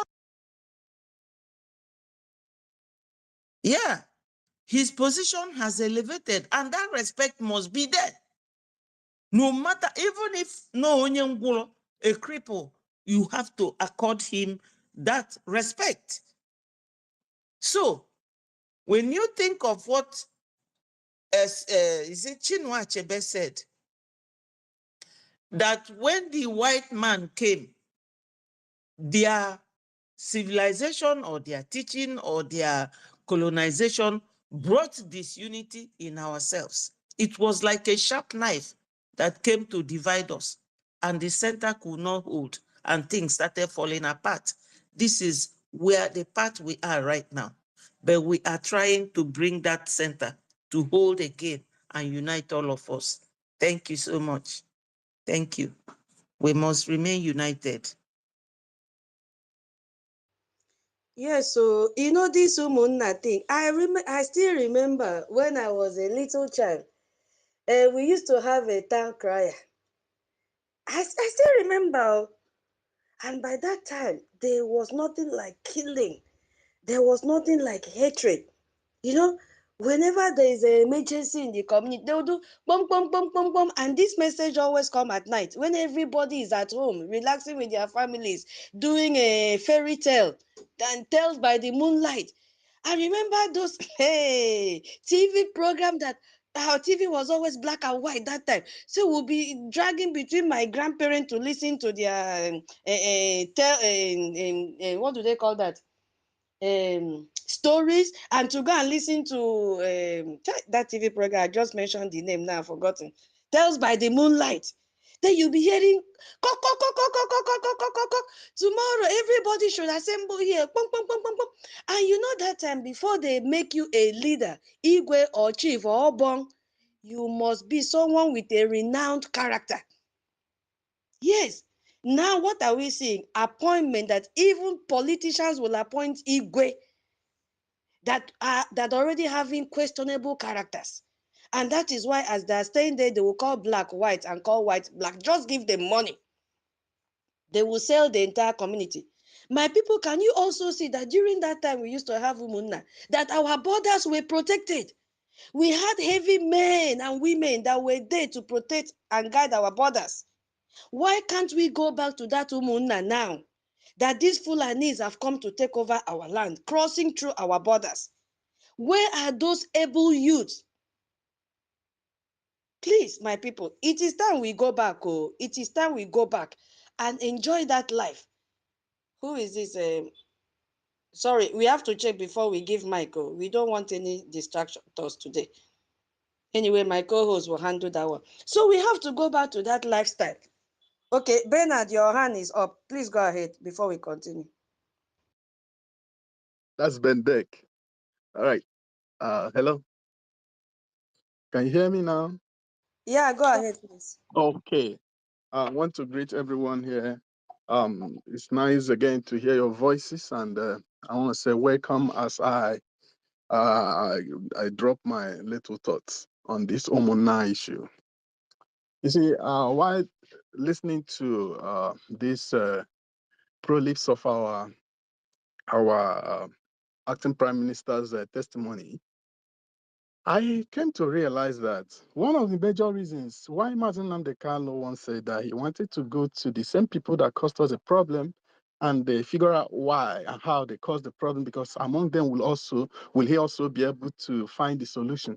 I realized that okay, the reason why these guys, the colonial masters, the people that tore us apart as it is this day, started by division. The reason they succeeded in dividing us was because they tampered with this Umunna unity. You see, Umunna it wasn't just all about everything as it includes everything we have been saying here. Umunna had much also to do with extensions and extension of bloodline and understanding that supersedes common knowledge of socialization. You know, when you talk about me seeing you somewhere, even when I do not know exactly where your village is, which is your village, I simply say my sister. I see this other one, I say my brother. Umuna was so strong that Igbo and Biafra was just a family. And it actually became sort of infectious within African region, that the whites thought that this would actually make life so difficult for them to achieve their aim in Africa if they should allow this group of people to continue with this their infectious unity. And so they decided to come in. That was the major thing they tampered with that broke the very strong tie that held us together. And the moment that was broken, every other thing gave away.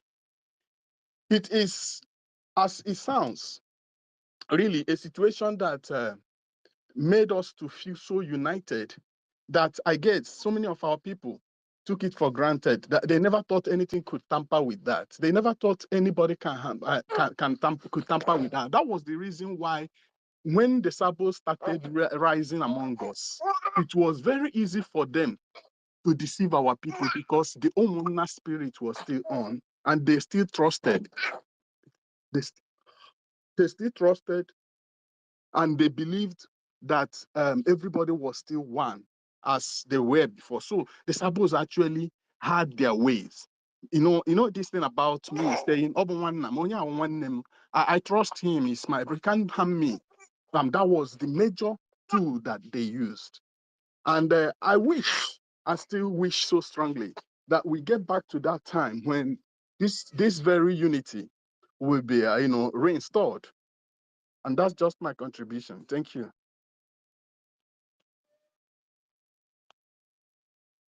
Yeah, Thank you. you. Thank you so much. I think I saw Madam Key's hand raised up also before we go to the next slide.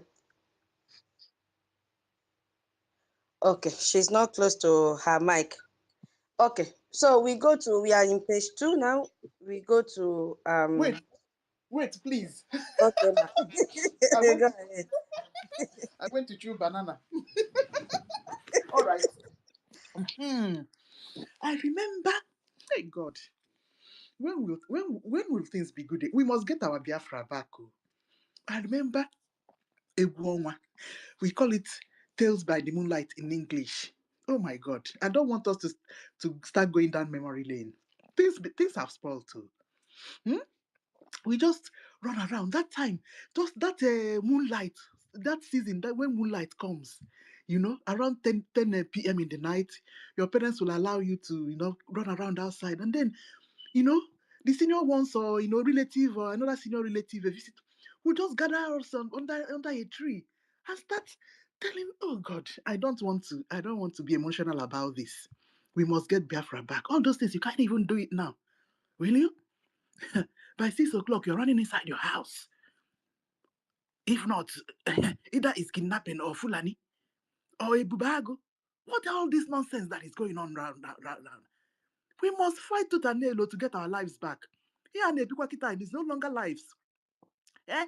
And this abroad, every day you have one particular routine. Am I lying? People living abroad? I say, can I say? Year in, year out, from January to December, the same routine. Unless you plan a holiday for yourself. You see it, so we must get Biafra. All those things, our children. I'm telling honestly, please.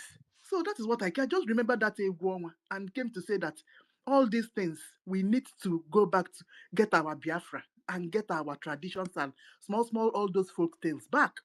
Even our children does not even know all these folk tales, all these folk tales. They don't know a single one. Mbagaba, Ajambel, Mbagaba, they don't know any. But all these things are what we enjoyed when we were small. I beg. Let's enter the next paragraph. Okay, so we are in lines 36 to 37. And this paragraph quotes a declassified U.S. Embassy diplomatic dispatch from that era. This is what it states. The North was minded to use the war as a tool to reassert its dominance of national affairs. Malame Kagu Damboa, and a regional editor of the Morning Post, told the American consul in Kaduna, and listen to what he said. He said, "No one should kid himself that this is a fight between the East and the rest of Nigeria. It is a fight between the North and the Igbos."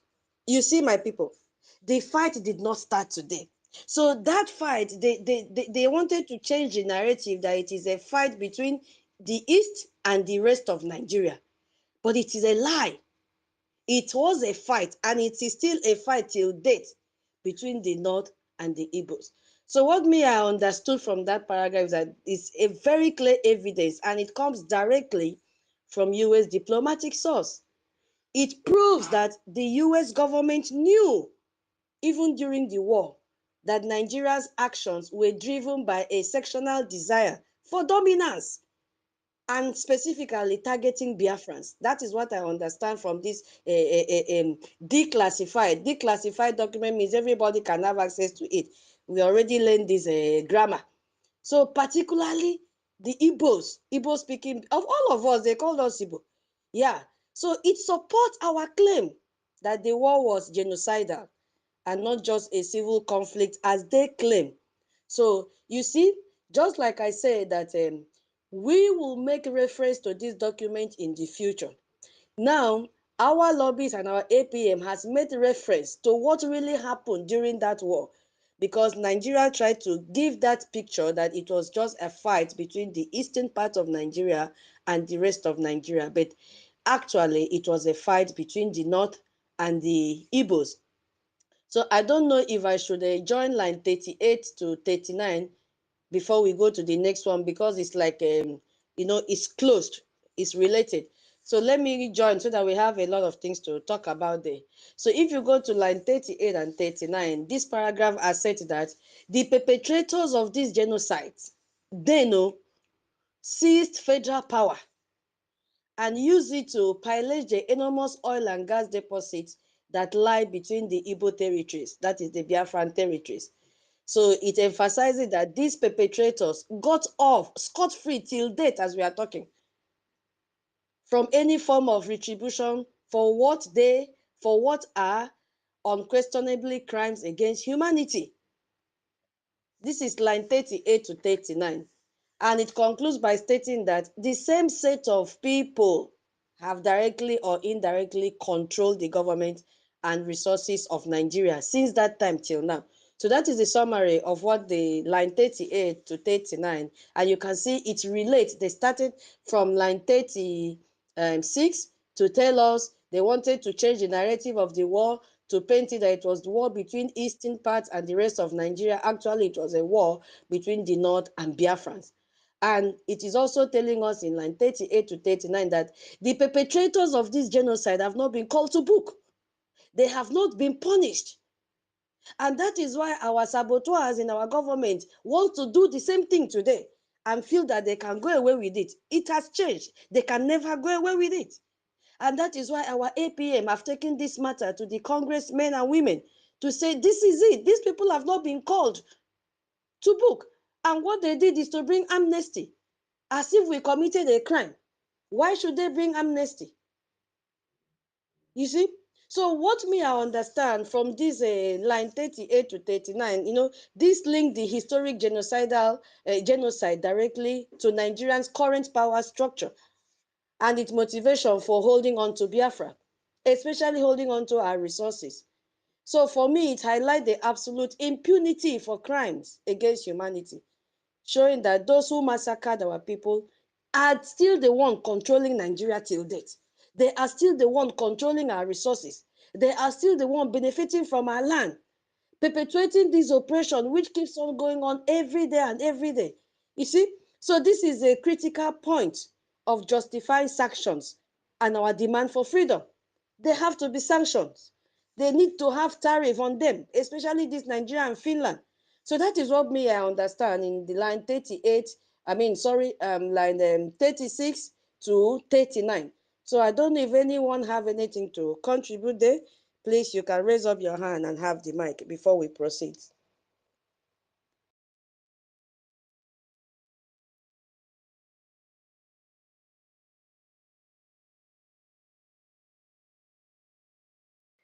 My co-host, Minister Betty, when you raise up your hand now, you want me to tell you, go ahead. I get confused.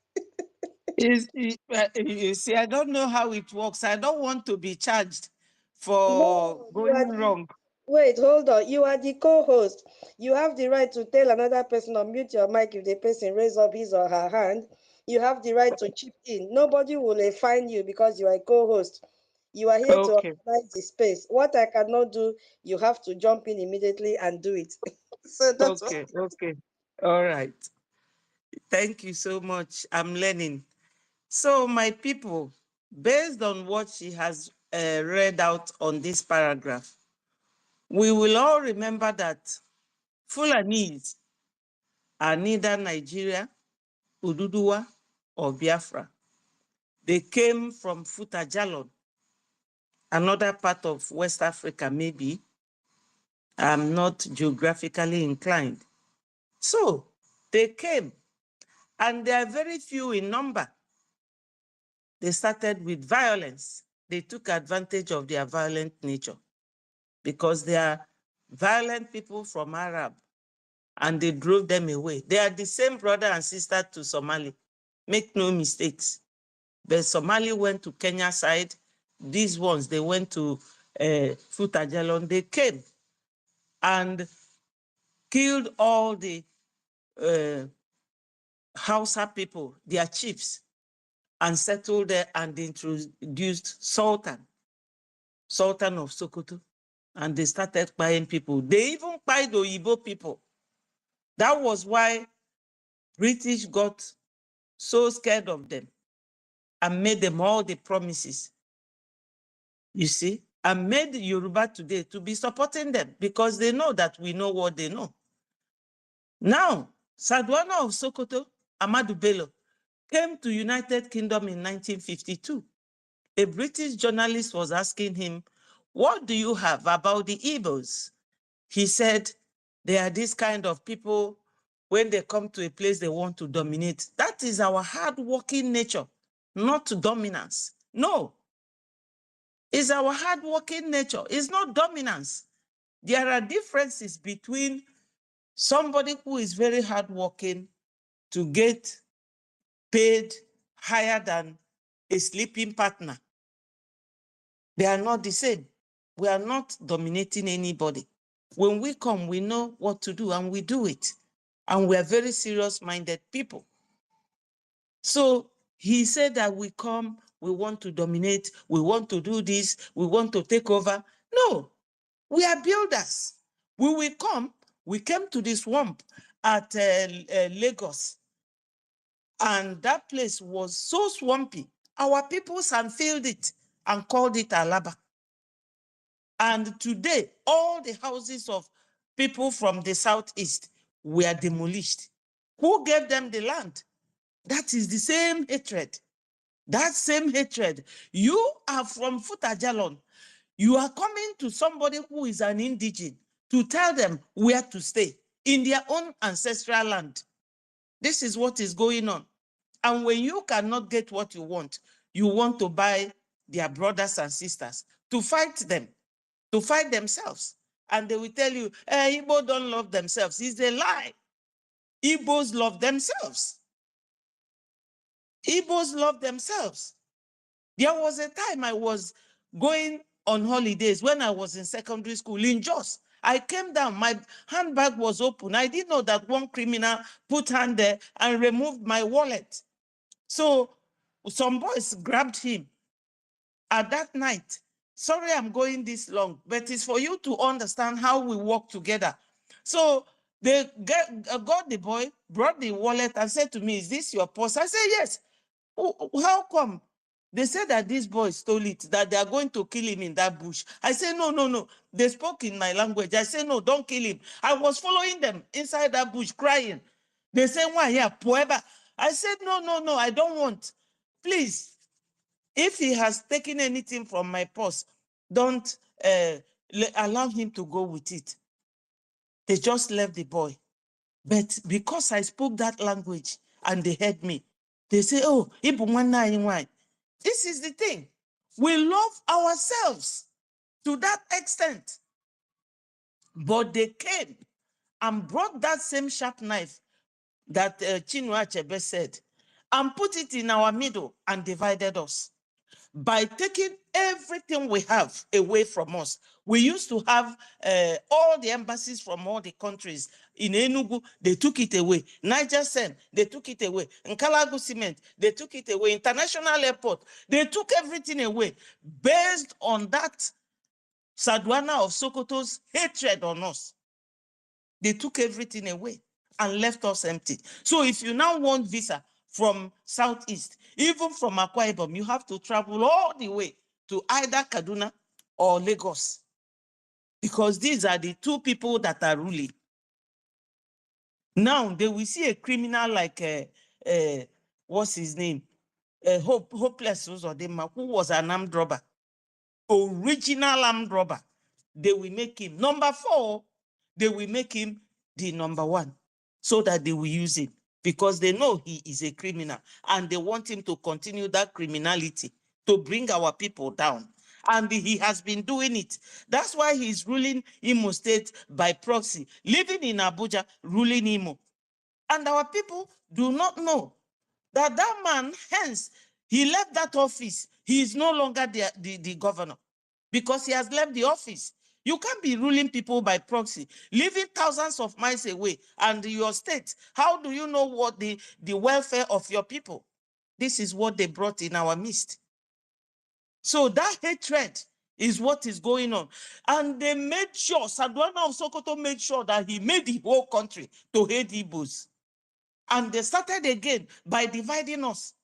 They shared some people from Ebonyi State and put them in Kogi just to reduce our number so that if we want to fight, we cannot. And they had a memo that an Igbo man will never rule Nigeria. That's why Obi won and they never gave it to him, though I'm not Obi's fan because Obi Bonye Wayo. Obi knows what he's doing. When Obi was crying during that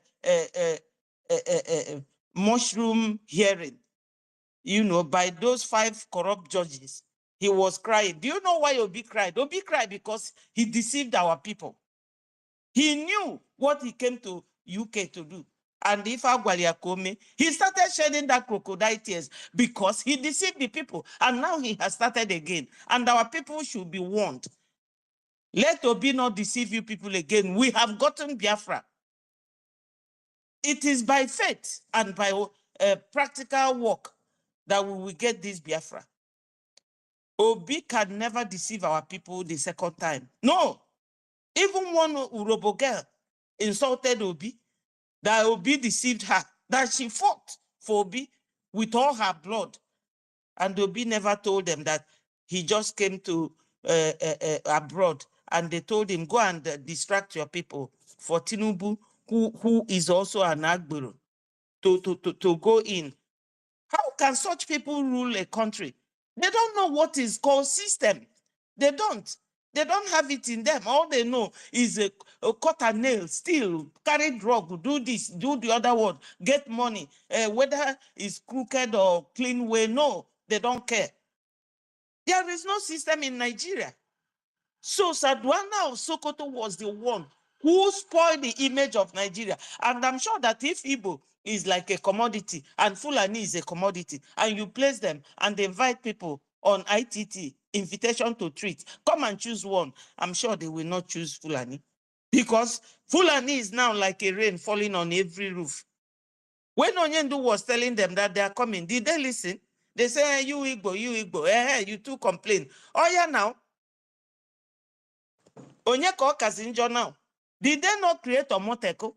Do you see any day that Musa will carry tank to go and fight Omoteko in Yoruba land? No, because they are working together against the one that they hated so much from their forefathers. So we Biafrans, we should learn how to follow the footsteps of our forefathers and maintain what we have, what God gave us.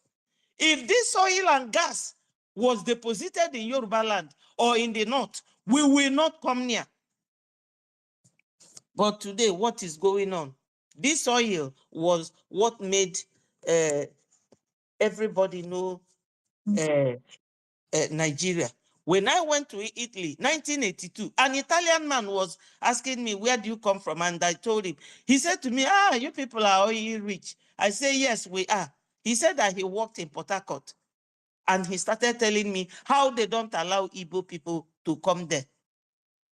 If you are a driver, they will bring an Hausa man, Fulani, obviously, we drive the tank from that place because we had a long conversation. They will drive it out before the Igbo driver will carry the truck. Something that is from our own land. All over the place. Go to Akwa Ibom, there is oil. Everything there. Chippings, everything. Go to Warri, Isoko, all those places, oil. Where is it again? Eleme, Uguta. We have oil. Even in Anambra, there's oil in Anambra. So God just blessed us so much. That hatred, but we will now form a government that is so polished, enviable government, decent people, democratically we will be top notch because we started democracy before Western world, you know? So we are not afraid. The only fear we have are those enemies within, but God is sorting them out one after the other. Let me give chance for another person to say something. Bernard, I think you will be the next to talk. Thank you so much. All right. It's so nice again to come back. I just got some points when our sister was making her submission. One of the things that one of the things she said was about them saying that the war against the Biafrans was a war of the entire Nigeria against Biafra, instead of saying it was a war between the North. And even when you come to the North, it was not really what they were projecting, because the Hausas themselves were not the actual people. It was the Fulanis who got them all into this thing to fight us. And not just all Nigerians. They now, after convincing the entire Nigeria, together with Britain, they convinced the rest of the world that Nigeria was actually having a war against the people of Biafra, so a nation, sort of, against. But then, at the same time, they kept saying that Biafra is not a country. Then I keep wondering how a nation, as Nigeria called herself, would rise up to fight another a group that Nigeria failed to recognize as a nation, and yet the world endorsed that Nigeria was fighting a war with another nation, and they helped Nigeria to fight that other nation. Okay, that's by the way. Just recently, I also came across in my research, came across the empty one of the empty statements of Nigeria, as they have always made. They said 1 out of every 100 persons in Nigeria, and 9 rather, out of every 100 persons in Nigeria dies of malaria. That woke my conscience, my thoughts up. I began to ask, where is the database for Nigeria to conclude on this? A country that tries to eradicate science and technology, a country that does not want advancement, a country that is against anything called knowledge, is telling you that 9 out of 100 die of malaria. Then you ask yourself, how did they carry out this research to know, to come to this figure they are quoting? So now that flashes a light on the other aspects of Nigeria. When Nigeria tells you Igbos hate themselves, ask them, how did they collect the data? How did they get to know the number of Igbos who hate themselves? And when? How? In what situations? How did they carry out this research? Or just generalization? And that is what a failed state lives by. This same lack of data is what has kept Nigeria the way it is today. It is the same thing that Nigeria uses to do their selection they call elections. They will tell you, oh, we have more people in the arid region of the country. They have more people in the Sahara region. They have more people in the north than they have in the rainforest, changing the norms of the global norms. Like, I mean, it's only in Nigeria that things are thwarted. People are tilted towards the rainforest and they are towards the dry regions of life. But in Nigeria, people are tilted more towards, and then since people are tilted towards the north, I wonder why they're still pushing their cows towards the area that they claim that people don't actually, seem to go to, being the eastern part. My people, that's being said, I also want us to reflect on this, on few other things, with regards to the entire generalization of Nigeria. You see, in the world today, when we raise our head somewhere, like as is going on now in Ghana, you hear some of them coming to say, Igbos, Igbos, Igbos, Igbos. Ask them, how they collect the data to know that all of those people they encountered are Igbos? They just go out there and then just give that dog a bad name so that you will have a reason to kill the dog. But I am very happy because when you see a true Igbo man, a true Biafran, the world will stand still And in fact, it's a white man that called Mazin Nnamdi Kanu a university. He said that Mazin Nnamdi Kanu is an institution. He listened to him, and he hasn't stopped being that representative of who we truly are. Nigeria cannot look at Mazin Nnamdi Kanu and say any of these bullshits that they talk about in generalization about the Igbos and Biafrans. You can look at Mazin Simon Ekpa and say those nonsense. These are the true representatives of the Igbos.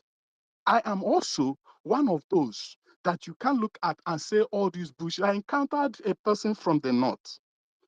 One true Hausa guy, not a Fulani guy. He told me, oh, you know, Ojukwu caused the war. Generalization. All these people are saying things that they have no data backing up, no evidence, no reference, nothing except that somebody told them. Just Nigeria has been in total darkness about what happened until the other day. One of those crook politicians called Ibrahim Babangida got up and wrote a, oh, everybody, yeah, so Babangida has just said, so all this while you have been projecting, promoting, raising your voice and spreading this propaganda about how Ojukwu rebelled, how Ojukwu was the cause of it. Oh, so you never knew the truth until Babangida, just in the recent times, wrote a book. You couldn't even believe when Mazin Nnamdi Kanu said it even long before Babangida could write these nasty, empty books. So now Babangida has changed it, the narrative has changed with you. So this is what Nigerians are. Nobody in that, in fact, education in Nigeria is a mockery because they only get nothing but lack of knowledge, lack of common sense as a badge of honor. Thank you.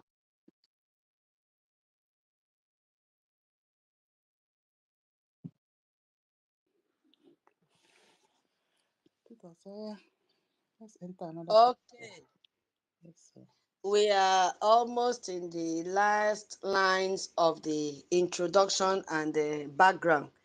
You see that what they call introduction and background is so deep. And I believe we have learned a lot from the little analysis we've been able to do. It's very, very deep, and it has it resonates our spirit to know how we used to live and enjoy our lives in the days of our forefathers. How there was no massacre of any Biafran, there was no killing, there was no hatred.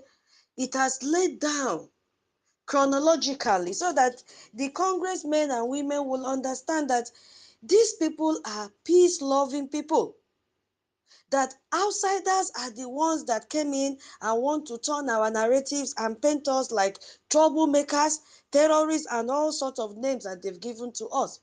Because if somebody take time and read this history and background and introduction laid out here, you will know that Biafrans have suffered a lot. Especially the last paragraph we just read, that all the perpetrators have not been called to book. They have not faced any indictment whatsoever. They are roaming around in our land and still controlling us till date. You see, they feel that what they did to us is justifiable. But that is absolutely wrong. It's not done anywhere. Wow. No wonder our APM said we should study it and understand what this testimony is all about. So we are going to lines 40 to 47. Then we'll now go back to statements of fact. We're almost done. These are the last lines in the introduction and our background. So it says just a summary that I've put up here is almost the same thing that is there. It states that the information in the submission is neither news nor new. What does that mean? It is neither a news, or they didn't put a, but it's neither news or new. As Biafran's genocide received extensive coverage in the international media at the same time, at the time. So this thing is no more a new thing. It even suggests doing basic. The documentation is telling you, go and carry out research. Let it not be that it is our APM that is writing this from his own imagination or from hearsay. That paragraph is telling you, go and carry out research. Go and carry out a deep research, even if you want to use AI to confirm what we have written here. It also quotes Robert Melson, a Holocaust survivor. What do we mean by Holocaust? People may think that this is a big vocabulary that, this Oyibo, they like confusing our people too much. It is nothing more than a mass slaughter. Killing people. It can be, caused by fire or caused by nuclear war. So it's not something too big that will scare us. So that is the reference that they are making there.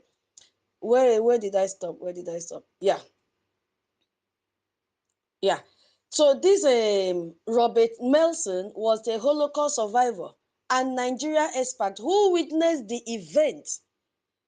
He witnessed the genocide that occurred. So he's saying exactly what he saw. He wrote it down and he said, Biafrans were killed purely for their identity. My people, are we still killed for our identity today? I just need thumb up. Are we still killed just because we are Biafrans? Yes, I've seen thumbs up from Madam Key. Who again from Rage and Fury? Who again? Yes. Other people in this space, are you sleeping? Yes, our original COAs. Thank you so much. Thank you. We are still killed today just for our identity as Biafrans. That is what this man is saying, the only Holocaust survivor. So that means there was also a slaughter in his own time. Robert Melson. He said Biafrans were being killed purely, underline that keyword, purely, for their identity. The Holocaust monster was on the prowl again. That was what he said. Oh my God, this mass slaughter has come again. I survived the old one that happened, so now it has come again on Biafrans. God, what is going on? And he now asked himself that time, why are they killing these people like this? He now came to discover that they killed us just because of being a Biafran. And it says, the paragraph says that, if you go there, you see, it concludes by stating that if International Criminal Court, ICC, had existed then, that had it been we had the International Criminal Court then, the Nigeria entire military leadership, please underline that word, entire military leadership, and its top civilian enablers would have been prosecuted for genocide and crimes against humanity. It was that horrifiable. It was so horrific. It was a horrific situation that he said they should lock up the entire military leadership in Nigeria because they have committed a crime against humanity. And it reiterated that those who oversaw the genocide continued. Again, he's repeating here that the people that took it up, that this genocide continue against Biafrans, are the ones controlling Nigeria, ensuring no accountability and to date no apology or remorse has emanated from the official Nigeria or any other prime state actors. Nothing. Nothing. And if you go down to the last line, it says, it is this state of affairs and the post-war political suppression of Biafrans that grandfathered the resurgence of the Biafra agitation in recent times. Because what does that mean? In my own understanding, it means that since nobody had been called to book, nobody gave any apology, rendered any apology, or even showed any remorse, that is what has reignited, yes, the Biafra agitation. So what me as a person understand here is that, what does this really mean? From my understanding, this paragraph firmly positioned the genocide as a well-known, undeniable historical fact, challenging any attempt to dismiss it. So by quoting these Holocaust survivors, it draws a potential parallel to humanity's greatest atrocity that was ever committed in our land, underscoring the severity of what Biafrans endured. It was too much. So the lack of apology or accountability is crucial. But we don't need the apology now. What we want, the apology should be for them to release our leaders, release Onyendu as stipulated in that document, release our PM, And then our recognition, that is the apology that we want. Because no apology can bring back the dead of our loved ones. Kaliwali apology, we don't need it. So they should transform the apology into the release of our leaders. So, and that brings us to the last line of the introduction and the background before we go into the statement of fact, the main. I don't know if any, okay, Reg and Free, your hand is up. So if you have anything to contribute to the last sector of this introduction and background from this document, kindly raise up your hand and then just go straight to what you understood and what struck you the most and elaborate on that. Thank you so much. All right, thank you very much, my dear Auntie Tutos. You are a great teacher. Some people were asking of your identity yesterday, but they forgot, or probably they were not present when you said it here that you are a teacher by profession, and shortly the school will be resuming. I will be going back to school, and this is why you were actually speaking for those that will constantly hold space to help our big auntie, Madam Uki, Senior Citizen Stella, and other ones that are hosting the space. I think those people did not really understand why you were doing this thing, because you are a teacher. You broke things down to the smallest pieces, and I strongly believe the prophecy of our leader Mazi Onyedumnandikanu, who said that God told him that at the appropriate time, at the right time, he, God, would send the right men, which also include women, to him for this Biafra restoration. And today, judging from all that we have seen, or the caliber of people that we have seen from the likes of the Prime Minister Simon Ekpa, the Ati Prime Minister Ogechukwu Kere, the Biafra Defense Forces, the Honorable Minister of Information Soni Akparawa, your like the Okokonde Mwanyi, like our beloved mother rightly said yesterday, and the likes of Madam Uki, senior citizen. The time is here. This is the right time for Biafra to be, the time for Biafra to be favored is here. And I really want to say a very big thank you. You are such an asset. You are such a blessing at such a time as this. God has sent you to where you are for a time like this, and you've never disappointed God. Madam Uki has never disappointed God. Madam Betty, our mommy, has never disappointed God. Totivile, all of you that have been a voice to the Biafran people from diaspora, you have never disappointed God. You have never disappointed why God placed you and positioned you in your respective countries today. There is a silent giant that I want to appreciate today. He is a great man. I have been following him up, his activities towards this freedom. Mazi Kelu, I think that is the name. That man is a great man. He's a great son of Biafra. From the Yoruba-Isoko state of Biafra, sir, we appreciate you, all your effort. We are seeing it and we are taking note. Thank you so much. What struck me when you were reading this thing was the man that said he witnessed the first Holocaust. But as we speak right here, a new Holocaust, which is the mass slaughtering, the mass slaughter, has been brought upon us, which also means genocide. A new genocide has been brought upon the Biafran people.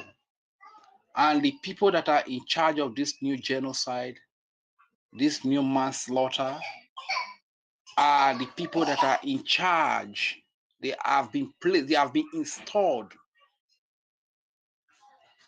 in government positions in the name of governors, senators, police, army, senator representatives, local government chairman, AZ, clergymen. They have been installed to carry out this new genocide against the Biafran people, against that race whose mothers, whose women tied to peace wrapper, especially our senior cousin, the Igbo side. So this new genocide is being brought upon us today. And the question we want to ask ourselves, find they succeeded with the new genocide. Biafrans, are we going to allow these monsters, these Islamic Fulani terrorists, jihadists, are we going to allow them to carry out another genocide, another mass slaughter, another Holocaust against us? Are we going to fold our hands simply because we are very good? We love money so much. Few change can be exchanged and we betray our brothers and our sisters to be slaughtered. Are we going to allow that at this very time? My answer is no. And those internal enemies that are being used to sabotage us, I think they should receive the greater heat from the Biafran people. Because these are the people that are actually opening the door for the enemies to come in and carry out a new Holocaust, a new genocide, a new mass slaughter on the Biafran people. Look at the way our babies, our children, our women, our civilians, our Christians are being slaughtered by the Nigerian state today. Biafrans, let us rise up. These people have marked us out to be killed. And they are united, irrespective of their color, irrespective of the language they speak, irrespective of their position, of their skin, right from the British throne to the Fulani hegemony, to the political stooges that are used, to the so-called security architecture, those that are in uniform and those terrorists that are in rag. They are very united. They speak the same language. The language is this Holocaust must be made possible against the Biafran children, against the Biafran babies, women, and civilian Christians, and the Jewish, and the traditionalists. They are united. What about us that are the victim? Are we united? Why do we allow ourselves to be divided? Why do we make ourselves a tool for the enemies to use as saboteurs so as to penetrate and make this their new mission of mass slaughter possible on the Biafran people? Have a rethink if you have been an instrument to the enemy to use to kill your brother. Have a rethink, because a time will come that you would wish you could turn back the hand of time, but it will be too late. Then your lives will be full, will be filled with sorrow. Have a rethink and change your mind today. Align with your brothers and your sisters. Align with those that their mothers, their women tied to peace wrapper, and fight in defense of your babies. Speak in defense of your children. Fight in defense of your women, of your youth, of your old fathers and mothers, of the civilian Biafrans, of the Christian, of the Jewish, of the traditional Biafrans. Let us align with our brothers and sisters. and preserve our race. Otherwise, the enemy, with the help of Britain has decided, according to Harold Wilson, they have come with the second Holocaust upon the Biafran people to get us all extincted, to wipe out our race, so that in years to come, you will hear of the Biafran race. You will not hear anything Isoko, Urobo, Igodo, Migodo, Ijo, Ikwere, Ishekiri, Igbo, Ibibio, Efik, Idoma, Igwacha, Igala, Igede, Ika, Anioma. You won't hear of all these things again. And before you know, most of the names you will see on our street will be named after the foreigner. You'll be hearing Hausa Fulani name. You'll be hearing Yoruba Fulani name in our land. That is the intention of the genocide. Biafrans, let us rise up and defend our land. Let us rise up and defend our identity. Let us rise up and defend our culture. Let us rise up and defend our common values. Let us rise up and defend our common boundary, which is two-piece wrapper for our mothers, which is for market days to every region of the Biafran people. And to those of you that are sabotaging, it is quite unfortunate, because at the end of the day, you will use your hand to kill yourself. I heard the one that called himself area father, Bechale Baba, Bechale Old Mumu, saying that Lagos is no man's land. That Lagos is just like, is in New York. He was liking it to one of the American states, that nobody is the owner of Lagos. I was just laughing. I said, don't worry. You go, yeah, according to Very Dark Man, he said you go learn, and you go learn in a very hard way. You understand? Lagos is no man's land. You can imagine the fool. These are the people that have gone to Lagos to establish themselves. Hence, they are enhancing, make themselves available to the enemies to use as tools to come and be killing our innocent women and children, because they feel like Lagos is no man's land. But I tell you, very soon you will realize that Lagos is owned by the Yoruba, and the Yoruba will prove that to you in capital letter. First, it has started with your bus stop now. If you are crying about your bus stop, the change of name of your bus stop from Charlie Boy bus stop to Olamide Bado bus stop, and you are crying, Abi, this is just the beginning. Very soon, you will understand that Lagos belongs to, because most of these evil people, these stooges they are using to kill our women, our children, kill our babies, they are not in Biafra land here. Most of them are in Lagos. Most of them are in Abuja. You understand? And they have built mansions in that place. They have lived their lives. They have achieved so many legacy in that place.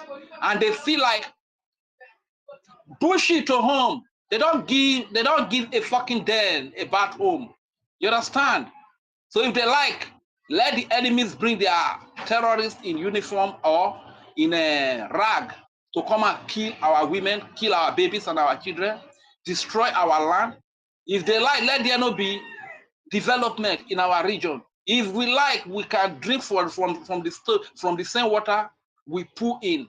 We can drink fresh water and drink from there. They don't give a toss. If we like, let there not be electricity in Biafra land. They don't care, because they live their lives in Lagos and in Abuja, and they are saying Lagos is no man's land. My brother, with time you will realize that Lagos is somebody's land. Lagos belongs to the Yoruba. And by the time they kick your ass, they kick the moment they for your head, they will kick it out of your head. You understand? And it will happen to each and all of you that have run to Lagos, run to Abuja, and you are sabotaging the security of Biafra land, using Hope Uzodima, Oluwaluba, using this fool who calls himself Professor Soludo to kill our people using sheriff, using politicians, using them to kill our people, using the likes of Asari Dokubo and Tompolo to kill our people. Very soon, you will realize that those places that you're hiding and you think you are protected, you will be so naked and you will be so exposed and you will be told that, hey, bro, you are not from this place. We know who you are. That time is coming. And speaking again about saboteurs, they have one common trait. The moment they begin to sabotage, they resort to lying and propaganda. These are the things, I mean, Bright Osai University has been around here for a very long time. We never heard accusation of Ogechukwu Kere using Biafra money to, who is the person that is contributing his hard-earned money to see that he helps us in this fight to restore our nation. And you are out with lies, and propaganda against him that is using money, Biafra money to bribe. Are you the one that is using the money to? I don't really understand. Why is it that the very moment they sabotage, what they fall back on? Huh? Is anybody? Can I still be heard? Abi, they don't kick me out. No, we can hear you. We can hear you. We can hear you, but please round up so that we continue. Okay. You were the one that interjected, right? Nobody. No, Okay, I fine. did not. Okay, so $10. $10 a Jema. No problem. I'll round off now. You understand? So those that are sabotaging, they always fall back to lies, to propaganda. This is what we have seen from the likes of Madam Raphael Ajere. We have seen it from the former university, Bright, and many of them. This is why this guy, Mazdake, wanted to do propaganda with a noble man that has supported this freedom from time, Mazi John Emenike. He wanted to use it to do propaganda because he did not even know that it was that Mazi that was putting on that polo for the sake of the protest. Before you know, now if the Mazi did not come out to say, I am the one, no, that one would have sold. Probably you'll be thinking that once somebody has been paid by the acting prime minister to come to the protest ground. You understand? So this is how they peddle lies, propagandas, they do saga with innocent people that are genuinely fighting for the freedom of Biafra. For the fact that I've been called to stop, because if I keep talking, a lot of things are in our heart to say. But before I yield the mic, I will still want to appreciate you, the host. Totivile, I cite you. Ben the Seed, I cite you, sir. Your thoughts are very spot on and deep. I'm glad that you are always consistent now. Simon E, I cite you. Our mommy, Ada Betty, I cite you. Our honorable COS, Minister Snow, honorable, I cite you. Thank you very much for standing by the acting prime minister. Like the honorable minister of information said, that our prime minister said the sacrifices that the APM has made and the attack he has received is enormous. Do not allow this light to quench in his hand. And I want to plead to each and every one of us here. We must not allow this light, of freedom to quench in the hand of the APM till our Prime Minister will command sooner than we expected. God's time is God's what? I cite you. Okay, God's mercy. I cite you. I greet you to all our mothers, all our women that are here present. My father, BMO, I cite you. My Biafra Liaison Yere, I cite you. Samuel, I cite you. You are, in fact, you are a very good teacher as well. Whenever we listen to you, we learn a lot. Thank you so much, Cyprian Ugochukwu, Freedom for All, Biafra Free Energy Tech, Emmanuel, and all the rest of you that are here present that I can't love Akubondo, our mother, Mazi Afam. Thank you, John AJ. Thank you for changing the name from John Naira. Aside all of you, OJ, Oluchi, Vincent, Doris, all of you that are here. The names are so plenty. Our veteran, Dragon. Thank you so much. And everything, this genocide, this testimony that is presented at Washington, D.C., if you even want life witnesses about the genocide that was carried against us, 1960 to 1967 to 1970, we have veterans that are still alive. And every crime that is listed in that testimony, if you need life witness, come home here. You will see thousands and thousands of people that will come and give life witness to testify in defense of everything that has been presented by the acting Prime Minister of the BRGIE in Washington, D.C. Thank you very much, ladies and gentlemen. I yield the mic here. My name is Roger Fury, aka Udewo Wachineke. Biafra Wadu. Hey. Hey. All of us, we are down from Urobe Isoko. Okay, thank you so much, Rage and Fury. Also known as, let me take it off from here. Okay, my people, I told you to yeah, we are in the second phase of the document. This is page 3, and this is the way it's getting interesting. Statement of the fact. Hey, I did not even say AE today. Statement of the fact, my people. Ukurimo medero, that means suffering does not catch the teeth, so we have to laugh. Yes, so this is about our story. We just have to be happy doing it because nobody will do it for us. We have to let Biafrans understand the importance of this testimony that our indomitable APM dropped in the center of decision makers. Yes, so because if they don't understand, they will just take it that as Rabu Fulani said, our charter is a tissue paper. They will just look at it as a tissue paper and take it to be one. It is not. That our charter led us to where we are today. And we have to break it down as much as we can. Yes, so let's go. And that will be line 48 to line 54. We are in the second phase. Minister Snow, you have anything to say before I start? What we are Yes, doing? yes, I Okay. wanted to add on the part that you just read. Okay. Good morning, everyone. Sister Nkiru, Betty, good morning. Obi Chicago, greetings from here, ancestral. Biko, let me stand on the existing protocols, please. I just wanted to add a little bit because you said you were asking those who wanted to add something to the last part you read.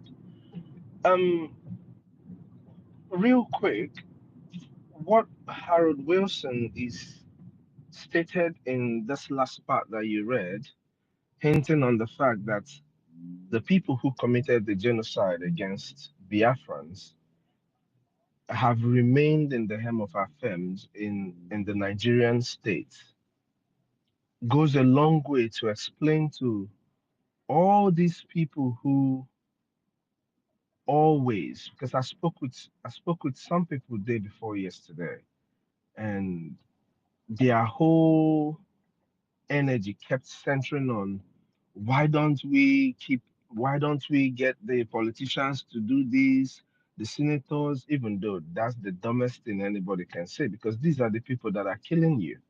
All these people who keep relying on this kind of things or these thoughts, how do you think that the people who killed you, the people who contributed to your massacre and have continued to commit such crimes against you will speak in your favor?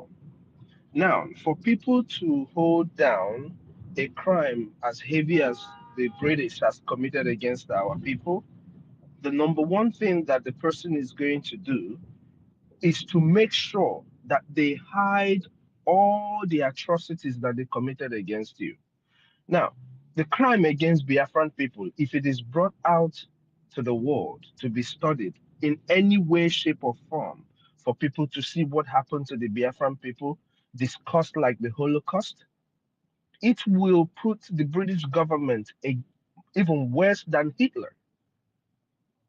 Because the British government did not just kill Biafrans, they supervised the death, the starvation of over 3.5 million children. That's going to put them worse against over Hitler. So that's why they have to hide it. But in order to maintain this evil, in order to maintain this evil status quo of, oh, everything is okay, is one Nigeria, they have to keep killing us. They have to keep killing our people. Now, what does this last statement of Harold Wilson tell us? It is clearly saying that the killings of Biafran people, the war against the Biafran people never ended. It never ended. Like our dear leader, Philip Effiong said, if you do not treat them right, if you do not treat them right, they will come back. We have been coming back, but they kept killing us to maintain this their evil idea of one Nigeria and that everything is okay. Making sure that all the people that killed us, who should be held to account, have remained leaders of Nigeria, from the military leaders to the civilian leaders in the name of democracy. They have all, one way or the other, participated in the death of Biafrans. Why do I say they have participated in the death of Biafrans? Buhari was a military leader. Obasanjo was a military leader and a civilian leader as well. Tell me, apart from people like Umaru Musa Yar'Adua, Goodluck Ebere Jonathan, what is his contribution to the death of our people? Ignoring the death of Biafrans, who are also his people, is a contribution to what happened to our people and what continues to happen to our people. Any person who calls himself a leader within the Nigerian territory that does not recognize the death of Biafrans, the genocide against Biafrans, has directly or indirectly contributed to what is going on in our land. Because once you do not speak about it, you don't condemn it, it means you support it. Like our people say, "Ọgbara nkịtị kwere ekwe." So Harold Wilson has made it very clear. The genocide against Biafrans continued. It never stopped. And it's not going to stop unless we do something about it. Unless we do something about it. In the broadcast that our assistant Kiru played yesterday, when Onyendu was speaking, in some part of it, Onyendu made it very clear that these people you have in political positions today, they go as far as training their children and their grandchildren to become the leaders of Nigeria, towing the footsteps of their father, of their grandfathers. So it is never going to stop until we do something about it. I only thank God that this generation that I am a part of, we have sworn that is either we do something about it, is either we stop this menace, or we will bring every living thing in Nigeria down. And I do not apologize for what I say. Because to be honest with everybody, it's just the fact that we do not have what we need. Like my leader said, we will burn Nigeria down. We will burn Nigeria down. I'm going to leave it here because there is a lot to be discussed today after reading this beautiful piece that we're reading here. But I just wanted to chip in. If we do not do anything about it, the genocide against Biafran people, according to our dear uncle and friend Harold Wilson, will continue. And it will continue unchallenged. Dalon, everyone. Thank you, our original COS. Yeah, that was a very nice one. Thank you so much. Thank you, Rejan Fury. Okay. Yeah. Everybody should get their cup of coffee or cold water. It's getting interesting. Hey, all right. We are in line 48 to 54. Yeah. So what is this paragraph talking about? This paragraph disproves the false narrative that the neo-Biafran struggle is merely an ethnic backlash by the Igbos. You see? Calling it false and petty. So it traces the movement modern's origins to the movement for the actualization of the sovereign state of Biafra, MASOP, in 1999. Remember what happened there? And then the indigenous people of Biafra, IPOB, created by our Onyendu in 2012, which became the main independence organization. So that paragraph also highlights that post-war agitation and support for IPOB accelerated in the late 2015 when former president, the dead Buhari that died twice, systematically embarked on widespread anti-Igbo policies. We all know what Buhari did, so that is another place that people have to speak on when I dropped. Coupled with his own toleration of Fulani Islamic terror. We know that the origin of all this Islamic terrorism in the Nigeria is caused by Fulani. And who fueled them? It was Buhari. So in response to this, IPOB and the idea of Biafran government in exile gained much what? Traction. Yeah.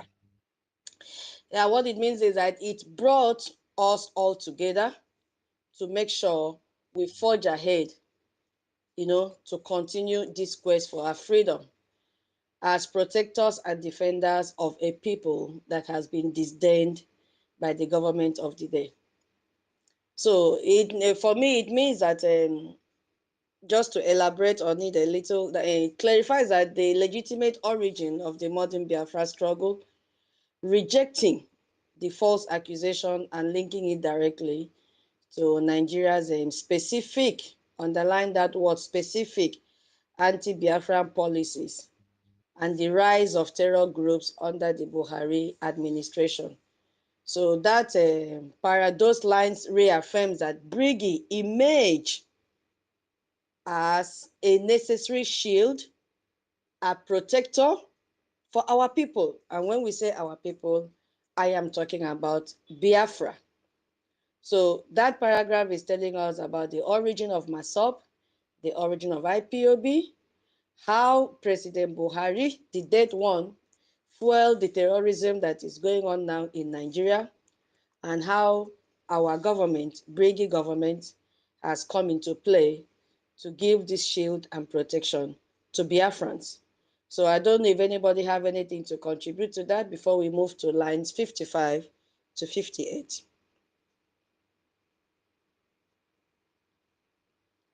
We have so Yes, many people. I have a little to contribute. Okay.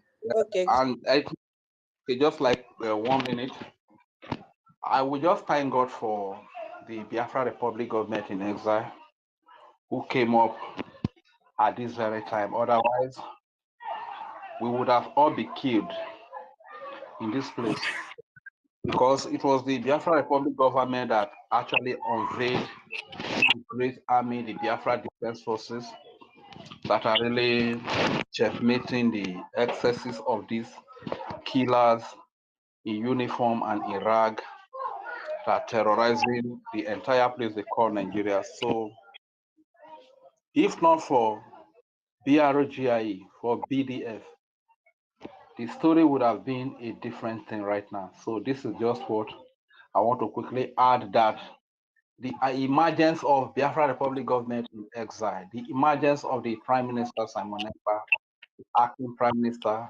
Onyedu Mazi Nnamdi Kanu, who first set up a security, is the reason why some of us can even speak here. And today you can see that the more the Biafra Defense Forces are trying to defend the innocent civilian, the more the Nigeria state terrorists in uniform and in rag are trying to penetrate to commit more genocide and Holocaust upon our people. So the emergence of BROGI is such a blessing, and that is why we can still enjoy some level of security in Biafra land today. Otherwise, it would have been worse. Thank you very much. This is what I just want to play out.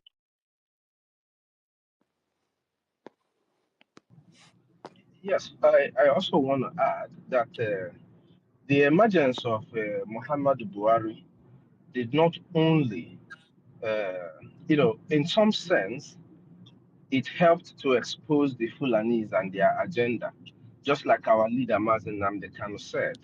Our leader Mazen Namde Kanu made it very clear that Buhari is going to help his people to get to, to do whatever they want to do because they are running out of time. Now, with the emergence of Muhammadu Buhari, it gave birth to freelancing terrorism in Nigeria. Everybody can rise up, every Islamic organization can rise up and form a terrorist group to terrorize the people. Both people who are indigenous to the soil and people who are not will rise up. But mostly, when you see people who are indigenous to the soil, they are fighting for something. Like he stated in the broadcast that Sister Kiro played yesterday, Boko Haram didn't start off as a terrorist group. Rather, they wanted Sharia states in the north. But because of the evil of the leaders of the so-called Nigerian state, they deprived them that. Rather, they started killing them. And then killing them, they picked up arms and they were tagged terrorists. Same thing with the Biafran people. This is where I'm coming to. The indigenous people of Biafra were asking for a referendum. But until they kept killing us, and then when we said no, the killing enough is enough, you can't keep killing us, and then we choose to defend ourselves. What happened? Now they called us terrorists even before we started defending ourselves. So just imagine the level that Nigerian state will go in a way to defend and to protect this evil that they have created all together because they created all of this together. The broadcast Sister Giru played yesterday is one that should be repeated and so that it can sink into people's head over and over again. A reminder of the Nigerian terrorist state and its operations. When I was getting it. Oh. Yeah, I can hear you now. Oh, Minister Snow. Yeah, thank you. All right. Tutos. Well, let's enter the next Okay. next sentence. Yeah. All right. Our original COS. Okay. Yes, So we are in line 55 to 58. And this paragraph note that virtually, you see, all of us presently at the vanguard of pushing for Biafra were born after the Nigerian civil war that ended in 1970. And my people may wonder and say, Vanguard, Kwanu. We used to hear this one in a Nigerian newspaper. So it's not a big vocabulary, it's just a group of people leading the way in a new development or ideas. I will add it in our context that is a group of people leading the new dimension development. That new dimension that our Onyendu talked about. So I had to switch it to suit our own narrative. So that is why Vanguard is coming into play. So we are those ones that were born after the Nigerian Civil War ended in 1970. Our PM used to say, we are those Kwashoko children. So it also clarifies that their new request is not driven, that is our own request now, is not driven by personal loss of the war, revenge, or bitterness, but by a sense that our people are being mistreated badly. In fact, I don't even know if there's any other word that I can use outside badly. Maybe if anybody picks up the mic, he can add another deep word to that, because truly we have been mistreated badly and are verging again becoming the victims of another creeping genocide. It is happening every day. Even right now, as we have gathered here, it is happening in our homeland. So it also mentions that vast majorities of Biafrans share this view, even if quietly due to fear of retribution by the Nigerian government or other non-state actors in alliance with the government. We have seen this happening every time, and the target is for them to silence us. They have already instilled fears in the lives of our people back home so that nobody will talk about Biafra. And our people are so afraid, especially when they go and burn down their houses while they are sleeping, killing them when they are having fun, playing games, dancing. You know, they go there and massacre them. It is a Fulanese sponsored by the late Buhari to kill Biafrans, thinking that that will deter us from fighting for our freedom. But now it has become so late for them that this matter has been tabled among the congressmen and women to look into this violation of our human rights. So for me, how I understand this paragraph, these few lines is that, yeah, it's a powerful statement. It tells the US Congress that the current generation of Biafrans activists are driven by the ongoing injustices and the real fear of a creeping genocide, not just historical grievances. And it also highlights the climate of fear Nigeria has created in us. So, which explains why many Biafrans cannot speak out openly at home. This is what they have done to us. And that is the understanding I have in lines 55 to 58. So I don't know if anybody have anything to contribute before we go to 59 to 62. My sister, the thing is the scare and the fear of openly supporting our movement, yeah, is embodied. You see, even that our actor called Mr. Chiwetelago, the mere fact that he was bold enough to wear our regalia, our flag, he used it to sow what we call danchiki. Yeah, they went and started intimidating and even arrested Mr. Chiwetelago. You see, so it's all the things that we are talking about. Exactly, because some of them, especially some actors and actresses in Enugu, they may like to support, but the fear of you know losing some of their distance. So the intimidation is just everywhere, but that will not, of course, it doesn't deter us exactly, because if you really want your freedom, you won't take because maybe you will lose your friends that are belonging to APC, friends that are gaining from the political side. No, that is selfishness to me. You see, so it all boils down to what do you really want. You see, so we understand, yeah, the kind of intimidation or yeah bullying that comes with if you want to openly support our movement. And so, but we forge on. Exactly. All right, Rage and Fury. Okay, thank you very much. Let me still add a little to that fear you talk about.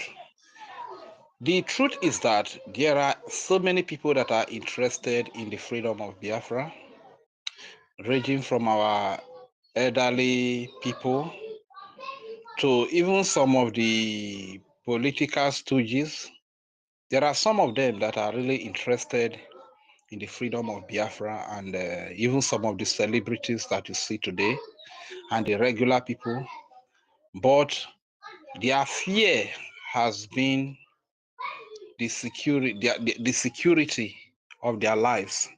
If they speak today, what is going to become of them? Like the example you just cited of our father Chinwetalago, there are a lot of him, thousands and millions of him all over Biafra land. that have it in their heart, deep down in the heart of that our father. Biafra is burning, but he cannot express it because if he does, his life is not safe due to the security challenges, no playing ground, no secure place to express your feelings for your freedom, to speak about your freedom. This is why you see, some of us that are speaking from homeland, we hide to speak, and upon that, we are still being tracked and stuff like that. You understand? So, but we just make up our mind that no matter what happens, we just have to speak for our freedom because we cannot remain in slavery all our lives. This is why we speak. So this is also why we encourage our brothers and sisters, the celebrities, those that are well to do, that God has blessed. We can improve the security of the Biafra region, you understand, by funding the BDF. Because if the BDF have enough logistic to checkmate these people, you will see that people can come out freely in Biafra land to speak about their freedom, and no Nigerian terrorist is being sent after them in the name of special forces, Ebubago, Dogachi, or name them, or terrorists in a uniform, be it military uniform or police uniform, or in rag. You understand? So this is why we keep encouraging our people that even if you cannot support openly, you can support Nicodemously so as to improve the security of Biafra land, so that you will be able to express yourself, freedom of speech. You'll be able to speak, talk about things that you want to talk about, and nobody is sent after you to kill you. You understand? So this is just what I want to portray or add to what our mommy, Madam Uki, just said. Thank you very much. I hear the mic. All right. To also to buttress what we are saying, it's not an excuse that you're being intimidated. Exactly, because maybe during IPOB, yeah, but let's not forget that the full meaning of IPOB is just that some saboteurs were wanting to spoil that our name for us, but all of us still remain indigenous people of Biafra. Don't mind the Chinas and Woshi and co. Exactly. So um yeah, it's not an excuse that they are being intimidated. We have Biafra Republic government in exile now, and I'm sure that there is no single person that is claiming to be Igbo, or you're claiming to belong to any region in Biafra territory that does not know about Biafra Republic government in exile. If you are claiming that you don't know, and what that we raise funds to help ourselves, that person is lying to him or herself.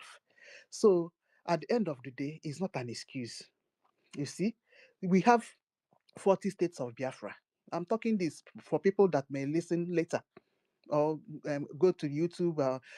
Information Minister normally play all these things, repeat it on YouTube channel, Minister Betty as well. So we have 40 states of Biafra, you see. So any interested party, please go and belong to your state and begin to donate the way they are donating. People are donating there and they've not died. You see, our government brought out secured system in which you can donate and help yourself. That's what we are talking about. So you're being intimidated and you don't want to. That's fine. You do it the way other people are doing it. The other day, he came. Yeah, he came back. He came back town hall meeting. Many people were there. Are they not Biafrans? You see. So please, all of you should go and do the needful. There's not an excuse. That is the most important part on this line that tutors have read to us. Yeah, you can't do it exposingly for your own safety, because we still have Nigeria in full occupant of our territory. Yeah, but we have ways we are doing it till we get at least halfway ground to match up, to at least tackle Nigeria halfway. You see, so that is it. We have our ways. Beacon people that are rich.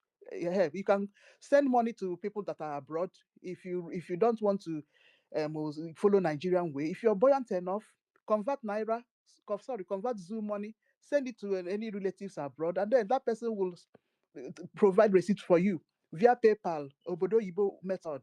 So, when you're questioning in excuse na this thing, please, our land, Fulani is dragging our land with us now. No excuse from anywhere. So that's just it. Okay. Tutos, can we enter? Maziko, the number is waiting. All right. Yeah, let Onyeka say so. I think he wants to contribute before we go to the next lines. Okay. Go ahead.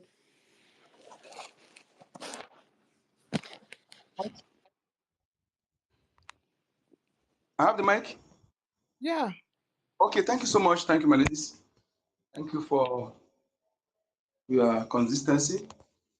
My comrades and ministers, I greet everyone. Friends of Biafra, thank you for standing with us in this very, very one critical moment of our race. We went through this 1967 to 70, the dates, and we are still going through it.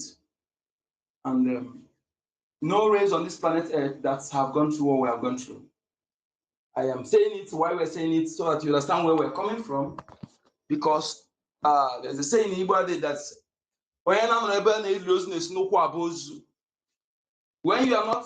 when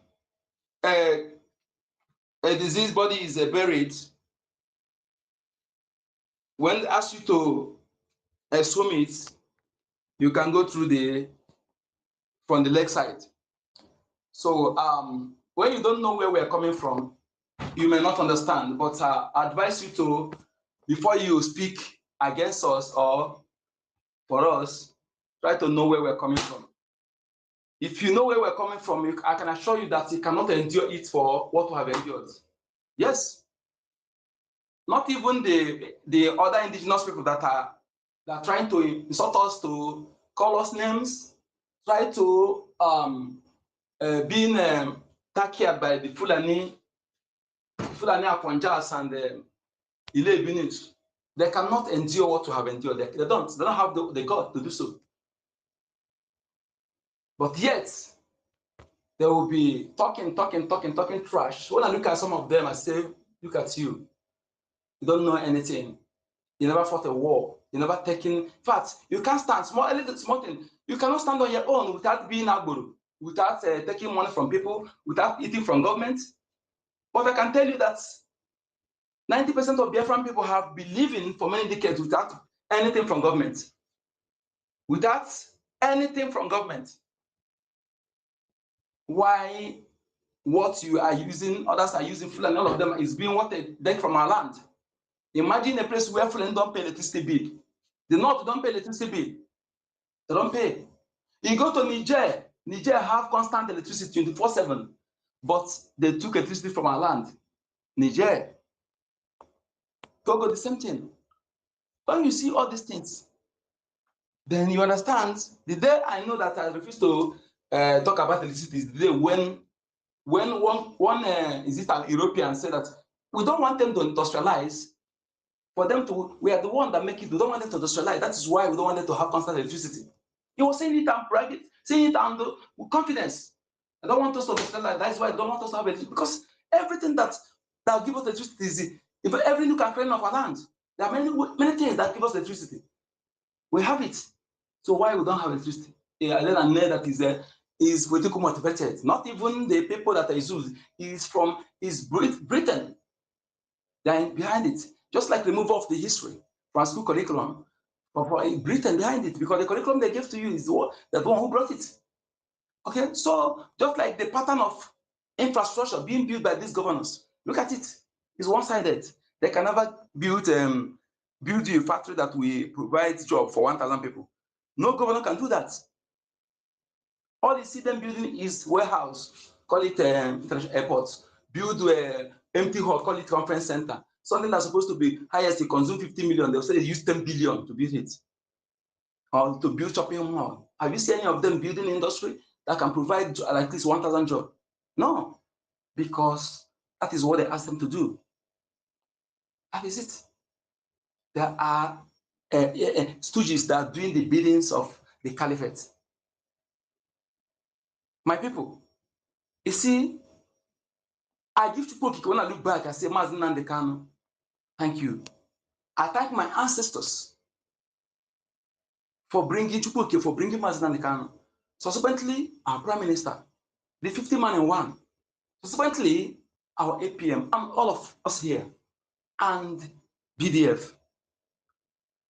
Well, if you know what it means to gather ordinary 1,000 people to follow you voluntarily, then you know what it means to get close to 150,000 men and women voluntarily. Nigeria politicians put together cannot get, they don't be able to get 10,000 people to work for them voluntarily. They can't. All of them put together cannot, it's a challenge. They can't gather 1,000 people to work for them willingly because they are not sincere. Look at what is happening today. Look at the act of what Biget is coming to do, and look at the countries he goes, and look at those who are leading in those countries. You see somebody who brag of eliminating your 3 billion of Africans, and people go, conspiracy theory. It's a conspiracy theory. That is how they bring today to counter truths. The conspiracy theory, and that is something is somebody saying on air. British, only BBC that carry it because they know Trump don't support Biget. Only BBC carry it, promoting it. He said they want to eliminate 3 billion Africans. And when coronavirus was going on with his wife, they said they saw bodies littered on the street of Africa because they thought it will kill our people. It did not happen the way they planned. Then he came again with the GMO food. How can that person be the one giving our children medicine, vaccine for polio and malaria? I don't doubt that the vaccine is not working, but are you doubting the possibility of having another substance? Do you realize that Kenyan women, 50,000 Kenyan women were barren because of vaccine they took? All these things, you cannot see it on Google because those who control the Google are those who destroy your history. They don't want to, things they don't want to see, you can't see it there. That's not surprising. Those whenever we talk something, you go to Google to search. Stop, you can't see it there. The same Biget is going to Kenya, and Kenya people are protesting now, resisting the GMO food. They have vaccinated their cow. Go and look at their cow, how their cow looks, and probably have given the one that the Fulani are training. That's when you see Fulani destroying your food crops. You see how confident they are in doing it. You see the confidence because there's something behind them. They are not alone. But only you and I will stop them. When you realize that the puppets installed in your land, claiming to be your governor PGs, that they are not there for you. Some of them are not even from the land. So when you realize it, when they sit back, you're presided over when the organ is sold, you as a Nigeria, your organ is sold as you're standing. When Biget say, hello, I need 100 kidneys, they shake, this, what's it called, barracks. If it's not complete, they will instigate crisis in one village and, kidnap and complete it. We need to ask Obasanjo, the old criminal, the evil man, that if I get him, I'll cut off his head and carry it and stay there. I can never run an inch. I'm telling you, in fact, yes, he made a deal with Britain to create SARS. To do what? Solely to harvest organ of my people. Britain funds SARS. It was this thing leaked when during the SARS. The British officer were asking, why is Britain funding SARS? Why are they continue funding SARS? They will have to make research to join. Realize that SARS only created to fund, to harvest organ. And they make further research. I came across the Cameroon guy that came to DB Joshua. And last thing, let me say this. All these Islamic criminals that turn to Bible, to preachers, just to make money from our people, which DB Joshua was one of them. They are into organ business as well. We must call a spade a spade. I am here. If I say what is not true, may the punishment come against me. But if it's true, any of you that counter it, maggot will infest your mouth. We're too old to be young. We have millions of untold truths.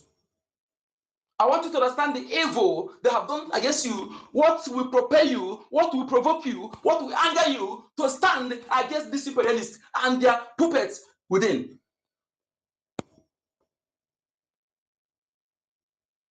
The Cameroon guy, he came to TB Joshua because he said, the guy, just type it, is on YouTube there, so that you can hear from him, if you have not removed it. He said his father is one of the senior police officer in Cameroon. So the guy said he's into internet fraud, that he want to stop it. So he came to TB Joshua to pray for him. I don't want to do it again. When he came there, what they are doing there, they try to force him to fall, force him to, after they tell him to pretend for something, to play script. The guy said, you don't understand though. Every day they try to make him to fall, the guy refused to fall. So, the man, the guy let her go. After he stayed on this, the guy says now, when you go there, they see that you no comprehend. The fearing that you may go and expose what you see, the man will contact. Then Abakera was in charge of Lagos, where tax office. They contacted the guy, said the guy is a Boko Haram. He came to bomb the synagogue. That was how they picked the guy. The guy saying he spent 6 months in the SARS. He said every night. This is a Cameroon guy. He's not he's not a Biafran. Let alone maybe say he was exaggerating it. He said every night, 2, 3 people are being moved. You think that they are for that complete 6 months? He said every night. You think that they're listening, that they're being slaughtered in the back of the pit there. They are being slaughtered. Suddenly he was afraid. They began to engage into fasting and praying. Suddenly, until because he's a foreigner, and maybe he should. They cannot tamper with him because there's something area they can step with to expose everything. So they had to let him go after 6 months. Go and type one Cameroon guy and visit TB Joshua on YouTube. You see the video. Hear from him. And who are the people that are being slaughtered? That's why in Lagos, then some people they are hawking, they can no longer see them again. They kidnap them at night. They criminalize them, put allegations on their head. They force them to make statements under duress. The one that's doing that one is opposed to SAS.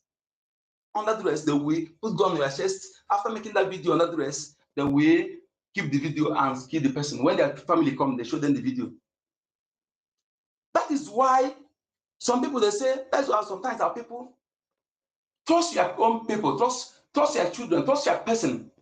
They will tell you that their son is not a criminal. So we say, children of nowadays can change overnight. Some people conclude like this. There's one that is happening today because of the useless ball they played. Because the people were those who claim to be Biafran are still feeling themselves as Nigerian, celebrating the girl, calling her a Biafran, calling her Igbo. So other people are beginning to say that they are tribalistic. One guy asked them question, because I know in everything, there are always some guys that are sensible. Ask them question, are you not the same person that when the same Biafran commit crime, you will call the person, you will not call the person Nigeria, he become Igbo. The guy was asking this question is from Benue, I think. They're asking them that the only person that see that are hypocrite, that are tribal, you people, not them. That they have every right to call the lady Biafra. He said, are you not the same person that when an Igbo man commits crime, you will not call the person Nigeria? That is what we've been telling you for a long time. You become a son of John Okafor, son of Okeke, Madam Bori, from Umudimu, from Ikezuru Kindred, from Obike family, committed a crime, cyber crime in the USA.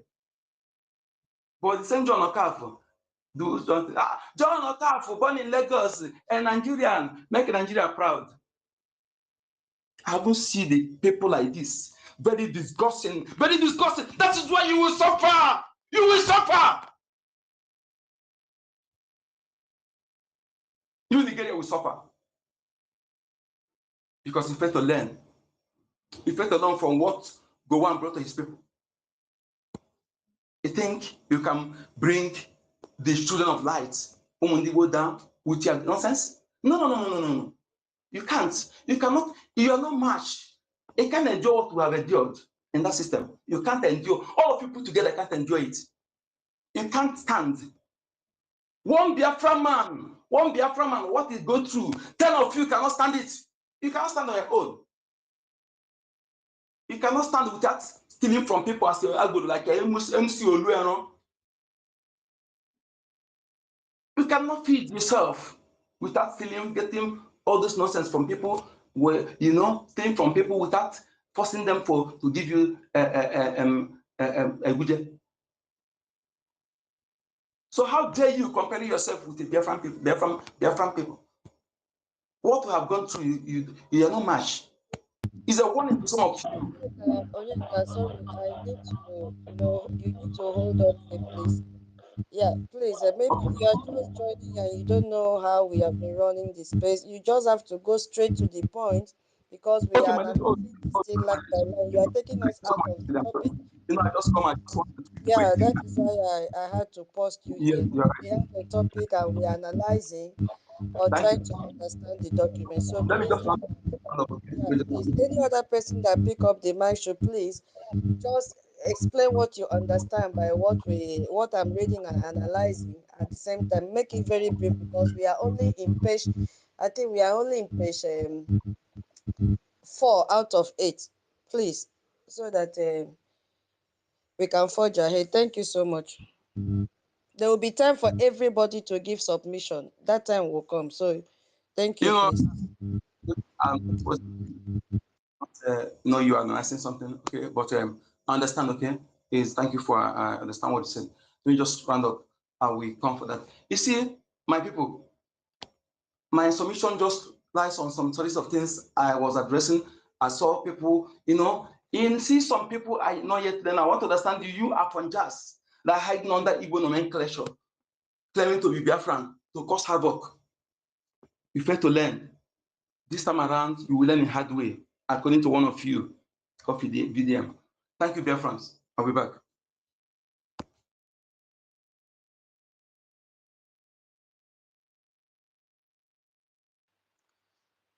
Joseph, I've seen your hand is up. Were you here when I read the last line? No, I wasn't. I would love to hear the line that you read, but before that, I just want to drop an update. Okay. Just a kind of very, very brief. I would like to hear the line once again because I would like to contribute. Now, the update is for all those ones that are sitting on the fence. Most people living in Lagos. The update now is that all the names, their names that were, all the streets that were named in their names, all of them have been removed, and it's public right now, changing everything called from Igbo land. So for them to keep sitting on the fence thinking that they have hope, I think they are delusional. Right now, you can go and check. You can verify it. All their names in Lagos right now has been changed, indirectly telling them they don't want anything Igbo names on Lagos streets. So that is the update I just want to bring. Thank you. Okay, thank you so much. Thank you for the update. So what we are doing here, for those of you that are just joining, please only raise your hand when I finish the next line. My brother Joseph, we cannot go back. We have to proceed. We are going down to page line Go back because of 59. us. Don't go back. Who is that? You pay 10 Ejema. Madam Key, please put that 10 Ejema for Onyeka. Okay, thank you. If you interject anybody, that is a law in the space now. You have to pay 10 Ejema. So put it down for him, Madam Key. Yes, now I sure will. Okay, so what we are doing, we are trying to understand the congressional testimony our APM dropped yesterday. And we are trying to understand what it means, because he said we should understand it, we should study it. So that is what we are trying to wrap our heads around. So I'm so sorry, Brother Joseph, we can't go back. We have to move forward because it's already getting late here. Okay, now we are in lines 59 to 62. This line is talking about the Amnesty International report. So the paragraph states that Amnesty International report that since the advent of the former Buhari, dead Buhari administration in 2015, Nigerian security forces have killed more than 300 Biafrans and wounded many more while they held peaceful protest. He's making reference to the number of Biafrans that were killed during a peaceful protest in 2015. It adds that many were shot and killed in their sleep. Okay? Shot and killed in their sleep, or while they gathered in churches to pray. And many were shot and killed from behind while they tried to escape. That paragraph also notes that Contemporaneous Country Report, that is a report from released by the US State Department, confirmed much of this. So that is another evidence to show that what our Brgie and APM has written there is not a fairy tale or is not a cooked story. That even the US Department of State have this information with them.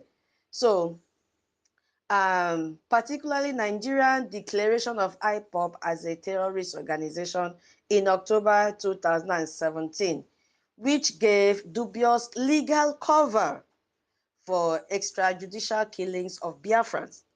So what our APM dropped there is not a cooked story because the US is already aware. So for me, this provides a concrete, verifiable evidence from a reputational international human rights organization, Amnesty International. We all know them. Even though at times they try to, report a non-evidence report. Yeah, they will try to reduce the number sometimes, or they may even try to do some cover-up. But then what can we do? So, and even the US State Department itself confirming the brutal suppression of a peaceful Biafran protesters and the government's use of a false terrorist designation to justify them murdering us. Yeah, so this is a very hard-hitting evidence for the US Congress because they already know that Nigerian government have named us terrorists, which is false. It was a false allegation. What they did was to justify their murder, killing Biafrans, arresting them, illegally detaining them in prisons, forceful disappearance of our youth. So if they did not, give us the name terrorists, they will not have the grounds to do what they are doing. And we all know what happens to terrorists. Once they attack you, terrorists, there is a license for people to kill you. So that is what that paragraph is saying. So I don't know if anybody have anything to say. Please, let's just go straight to the point. Don't deviate us, please, so that we can have enough time for people to deliberate on it as well when we finish. Please, let's just Okay, follow the instruction. I have something to say with respect to that. Thank you very much. Sometimes it beat my imagination because as at 2015, Wait, yeah. Joseph raised up his hand before you. Please hold on for Joseph. No, let me first raise up my hand. Raise my hand now. Let me He first raised it raise up my hand. before you. He raised it up before you. Just hold on. He will not take time. Please. Okay. Or are you having low battery? Yes, I'm having low battery. Suppose that. Okay, Yala, go ahead. Go ahead. But please be brief so that Joseph can also say something. Go ahead, Reg. Okay. Thank you very much. So, how could you label peaceful protester who just carry flag? They did not carry gun. They did not attack government property. We only said we want to be free. We don't want to be together with Nigeria, and we carry placard and flags to protest that we need our freedom.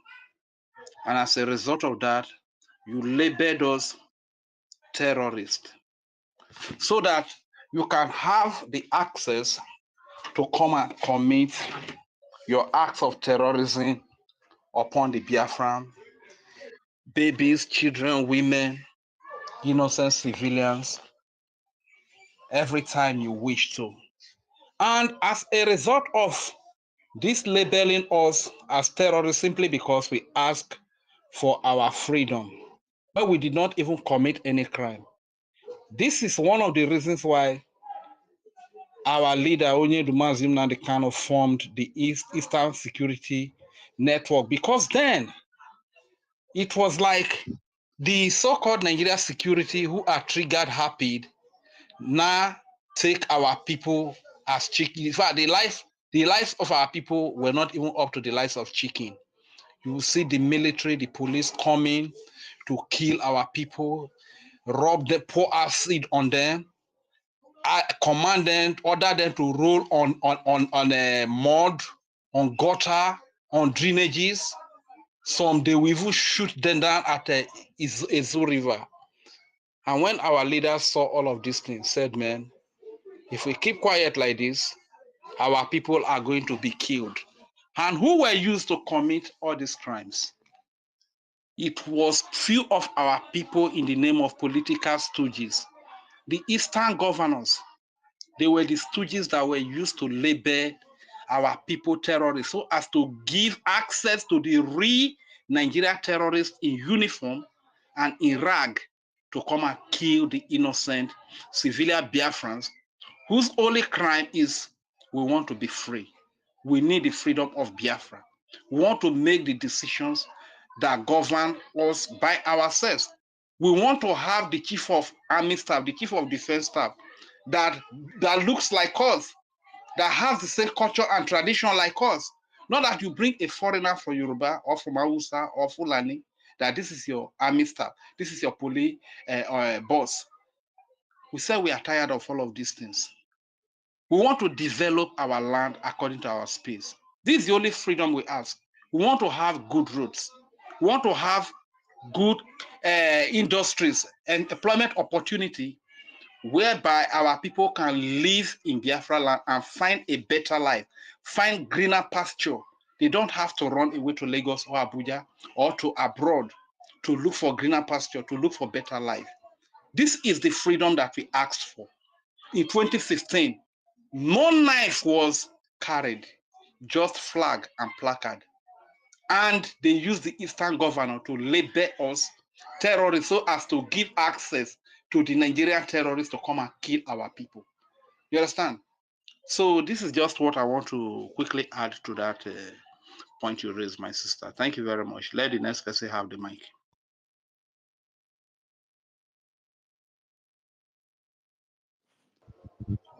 Yeah, ancestral. No, it's Joseph, my co-host. Except it's not ready. Good evening, everybody. Yeah, please hold on, ancestor. Joseph. Joseph, are you there? Yes, I'm here. I'm here. Thank you. Yeah, ancestral, hold on. It's Joseph's turn, please. I think I heard a bit from what APM was saying yesterday, and thank you for the brief that you read again. I just want to add that I had when the information minister had to say something to us here. He said something to us yesterday. He said that we have a role to play. We know that these people have their enablers, the people who watered down the atrocities of the state called Nigeria in our land, and then they have their stooges also, and these people are the people that are bribed, that call themselves, that said they are with us. Eventually, yeah, we found out that they are saboteurs. So what information minister was saying is that we have a duty for us also to carry out these informations as it's been dispersed for people around to know, and even for more of the citizens of the United States of America to know about these atrocities that have been carrying out against us. And as we can see, that both of our leaders are in custody, one in Nigeria and the other one is in Finland. So we should always try.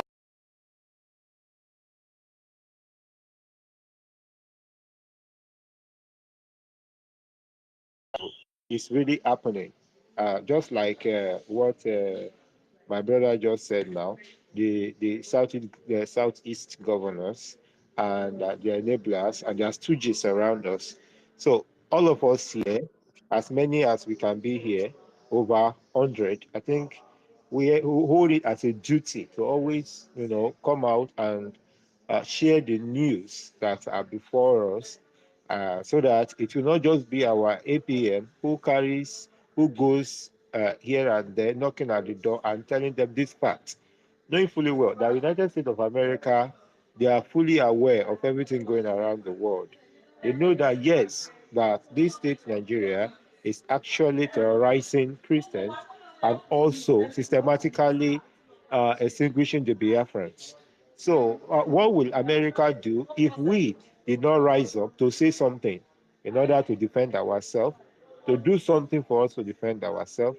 So, it all boils down to funding the movement, making sure that the lobbyists are doing their job and that the APM is encouraged and not for us to come up and be tarnishing his image. Those are the people that the enablers, the stooges of the North, are using in order to destabilize us. So we should always keep our hands together and make sure that we also come out, one, to enlighten our people of the inherent danger of remaining in Nigeria. Because every day by day, you see pull a threat that you call yourself a Nigerian, knowing fully well that you are from Biafra. I think it's getting clearer and clearer.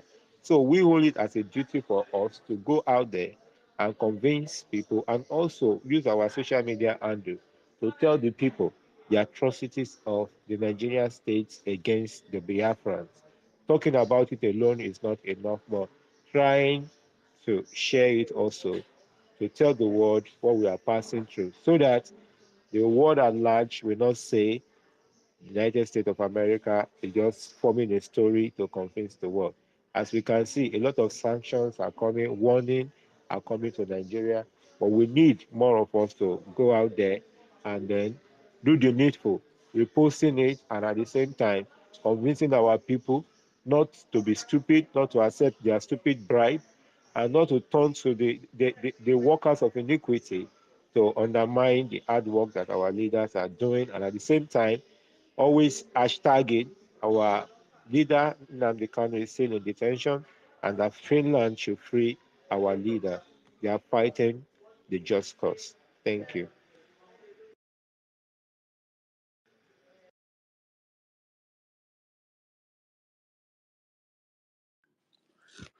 Bueno, Tutor, should Ancestral go?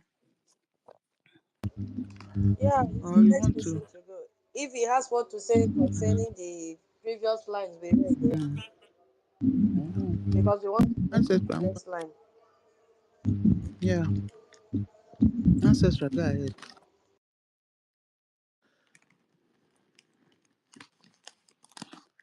Okay. Ancestral is Okay, not am I okay. am I coming out? Yeah, yeah. Uh-huh. Good evening, good afternoon, everybody. It is raining heavily where I am now. I'm trying to see a place I can stay down. The rain will not beat me. Okay. So based on what we are, oh, please let another person talk. Let me talk in the next 5 minutes, please. There's a hold up where I did, please. Let another person talk. Okay.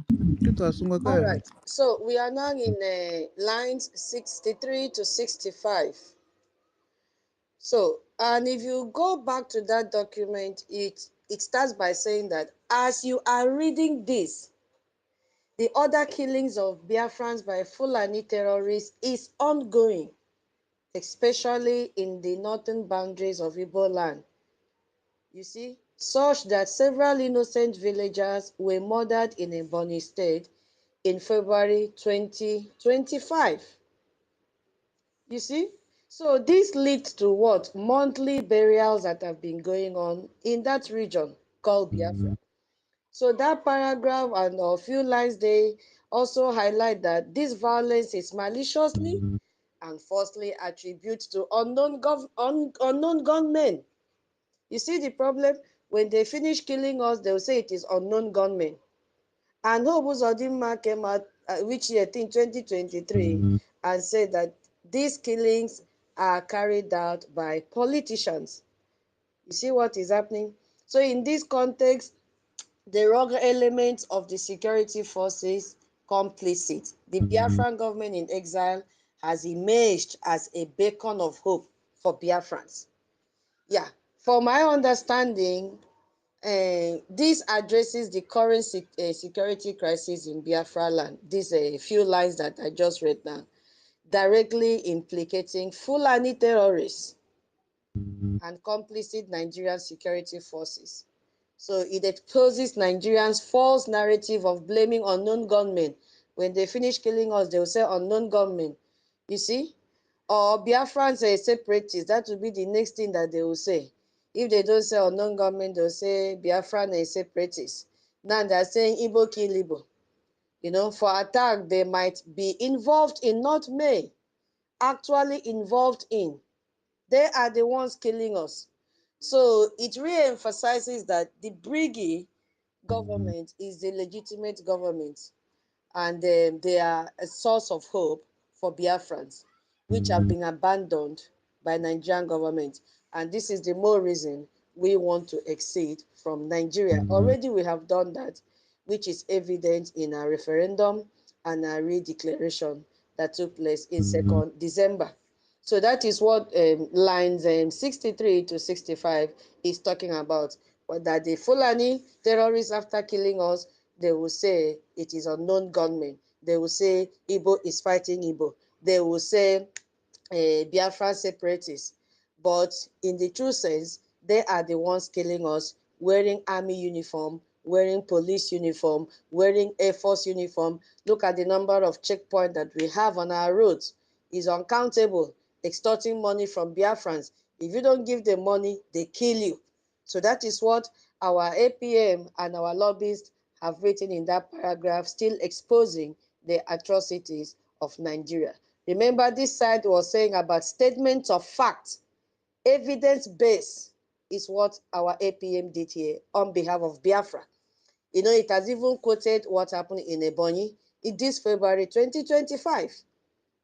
The killings that happened there. So since this thing is evidence-based, it's very easy for them to Google and they'll find it there. So it is not a cooked up story. So that's what those lines talked about. If anybody have anything to say, please make it so concise so that we can see how we can finish this and move to line number 66 to 69. Yeah. Yes, All right. yes. It's a My quick one. Okay. Let me go on. I'm through. I Can I thought that speak? Can I supposed go that on? please, co-hosts have upper hand. please, my Oh, Order. Yeah. Can I speak now? wait a Yeah. minute, oh, please. Yes. In addition, can we please get some quiet moment? In addition to what my host tutor said, the evidence continues and stretches down to Asari Dokubo that has a special force which he trained. And when sometimes early this year, when them and what's his name, the FCT Wike, when they started quarreling with the Fabura governor, and Tinubu was supporting Wike and that his group. The Asare Dokubo came out and said that Buhari contracted him and Shetima and all those to buy the Igbos. In fact, to kill the Igbos, because Americans, they don't know what PI stands for. It is all because of Facebook and YouTube, you know. So Asare Dokubo was the one training his own men, and they were armed by the government to come and be killing the Igbos. So the military, Nigerian police, and Ebubagu, plus Asare Dokubo's men, were killing the Igbos. There was a video where you will see that special force written on their back and on their caps, where a boy was going to stream, and they just saw this young man, a very young man. After killing this guy, they tied him on the bike and was pulling his body around the village, telling everyone in that Imo state that they should watch what they are doing to this boy and they will no longer sit at home. So it is in addition to what Tutor said and the evidence-based information that America would need to understand that we are facing persecution left, right, and center, not just from one angle. Thank you.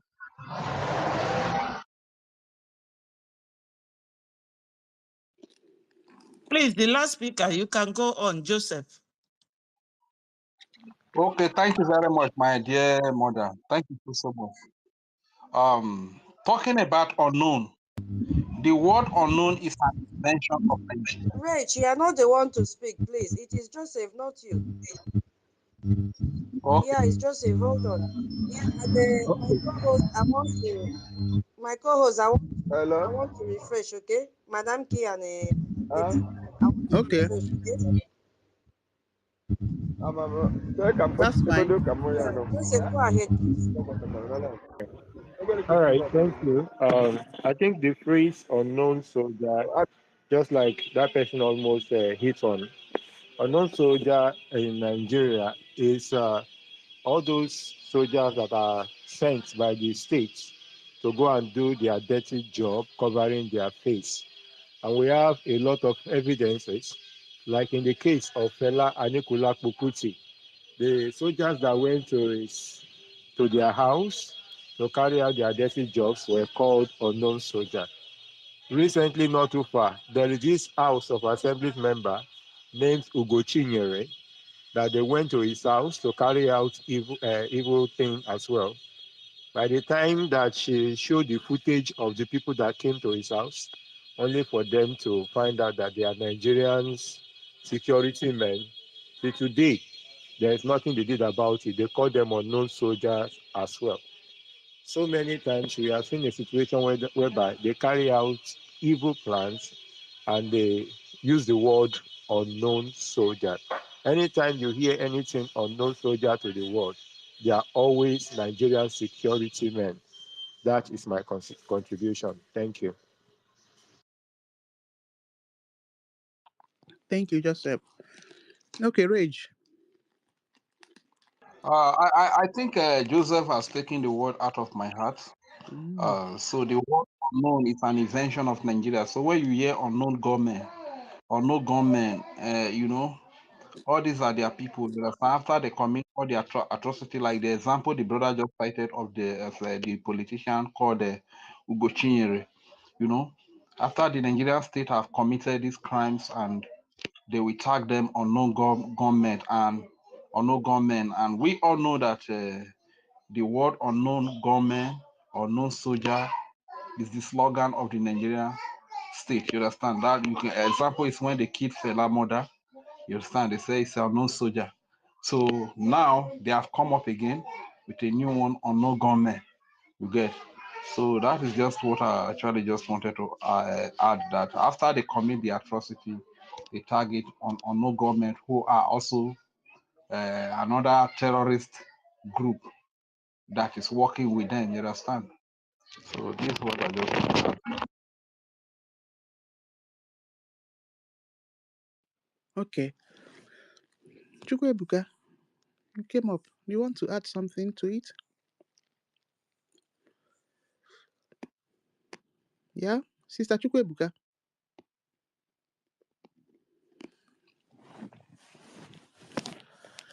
All right. So, what are we talking Hello, about? are you hearing me? Yeah. Are you hearing me? We are. Okay. So standing on the existing protocol, the small thing I want to add there is there's atrocity that was caused in Imo State, where over 13 youth were massacred when they went to for marriage. They were on marriage ceremony. They came there, they killed this youth, and among them were two brothers. And the mother was left there crying, and the new wife and the new the man that has just gone for this traditional wedding, He was there because all the in-laws and all his kinsmen that went with him. And after the attack, that was our ESM. So such a thing, such a case shouldn't be forgotten also. Thank you. Yes, so yeah, and for the records, it is not our EN. The ESM call Fulani and fight terrorism. Yes, so please, this space is recorded, and I hope that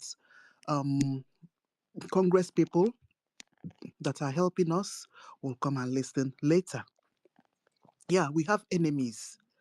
We have people that do not want us to have our freedom. And there's those set of people that we have been fighting. We have Nigerian agents. Inside those Nigerian agents, we have saboteurs. You won't tell me that people that are holding our leaders, like Finland, does not know all these things. You see?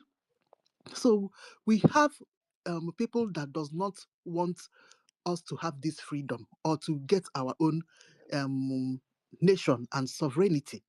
And those set of people are the people that are benefiting from the corruption of Nigeria. All these things are not new. Finland, you know about all these things. Exactly. So those set of people, they have grades. Yes. We have Nigeria. We have them inside those agents that Nigeria have. We have our fellow Biafrans. We call them one Nigerianists. They are as dangerous as Nigerian themselves. So it's all those things that we are talking about. We don't have unknown government or gunmen. It's Nigeria that labels their atrocities to unknown government. It's them that are the unknown government. The military are nonsense terrorist security, and those securities are called a bago. Then they have Udogachi as well. All these things it's supposed to be listed down because they pile allegations on us. We need to put it straight. Exactly. You see? So what we are saying is that it's all these enemies that we have that does not want us to have our freedom and release for ourselves of this slavery that they've put us into. That is what we are talking about. What we have is our official Biafra Defense Forces. Every country that is under this international law freedom fighting process, all of them have established military. Ambazonia have their own. I've forgotten what their own is called. When Eritrea was fighting their independence, they have their own. So why will Finland label our own as incitement? It's absolute nonsense. Okay, Rach, you want to conclude before tutors go ahead? Tutors will Yeah, continue our statement. let me conclude. What did I even want to say now? I don't forget what I want. Eh? I We can wanted leave to it. what you were saying. I wanted to add something to what you were saying, but I forgot to. Probably when I remember, I will come back. Okay.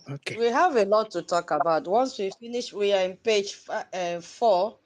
After this paragraph is going to talk about how Aonyendu was kidnapped due to the annoyance of Nigerian government, and then we'll now enter the emergence of our PM.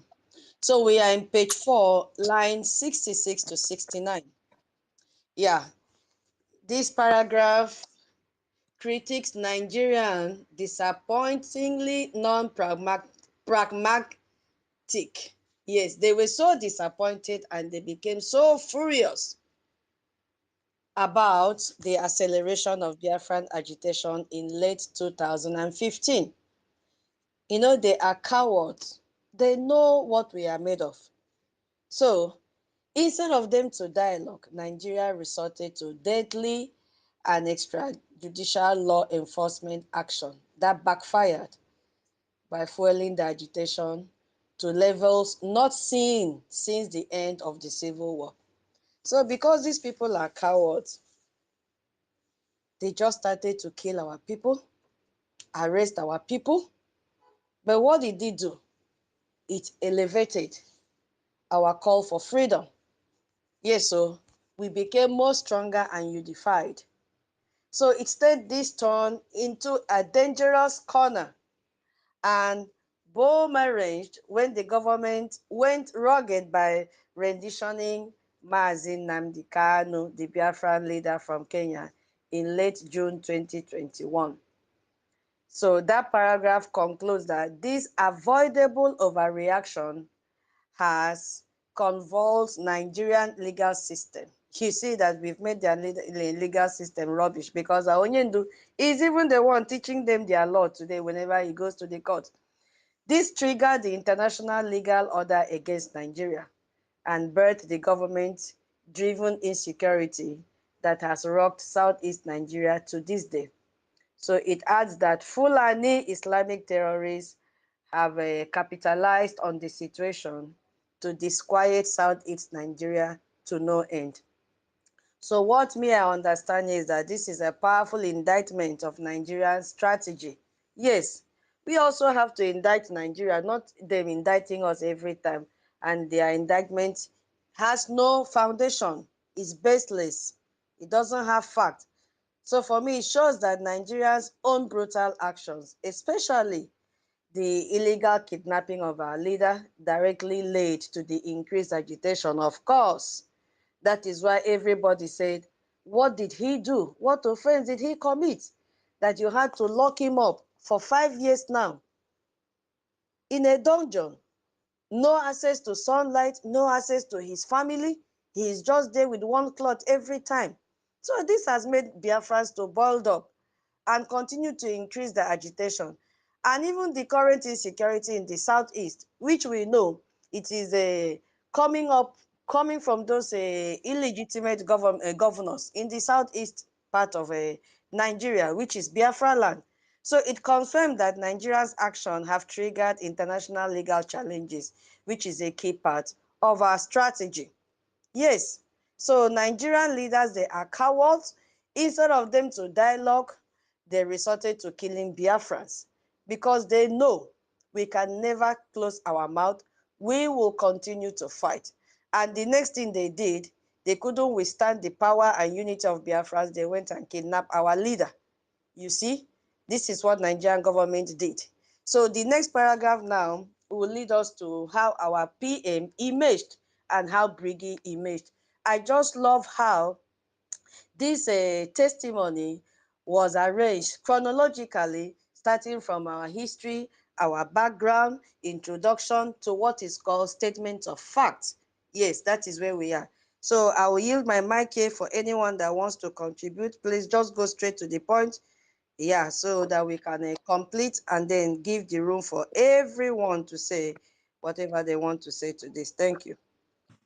Thank you, my host. I would like to say a little thing about that. You know, when Onyendu, our leader, was brought back, one of the first allegations on the prosecutor's list was that he jumped bail. And they never made mention of their Python dance that in the first place led to his escape. They went to do Python dance before his hearing during that year. He's supposed to be there, I think it was in September, something around 17th or so of September. They went to do Python dance, and in his father's compound, they killed more than 30 Biafran youths. And that was why he escaped in the first place. And when he came back, Binta Nyako, who was being constantly threatened by the Fulani government controlling zoo, they kept threatening her not to release Onyendu Mazi Nnamdi Kanu or even give him bail, forgetting that Onyendu did not escape just because he is afraid of the law. No, Onyendu escaped because he would have been killed if he had not escaped. That one is another evidence of the way they kill our people randomly without any excuse. Now, Nigeria government, they labeled Biafrans who are fighting for freedom after Onyendu has peacefully asked for a referendum to be conducted and they refused. They now held him. But they will bring the Boko Haram terrorists and tell people or tell gullible Nigerians who are so scared to the bone, they will never ask questions. They will tell them that these men are repentant Boko Haram. After giving them uniform and weapon, which is licensed to kill, they will send them to Southeast. So, if the American congressmen have the opportunity to come across today's recordings of our gathering here on this space, you will also note that these terrorists, they give them uniform, military uniform, Nigerian military uniform, untrained soldiers. They are not trained.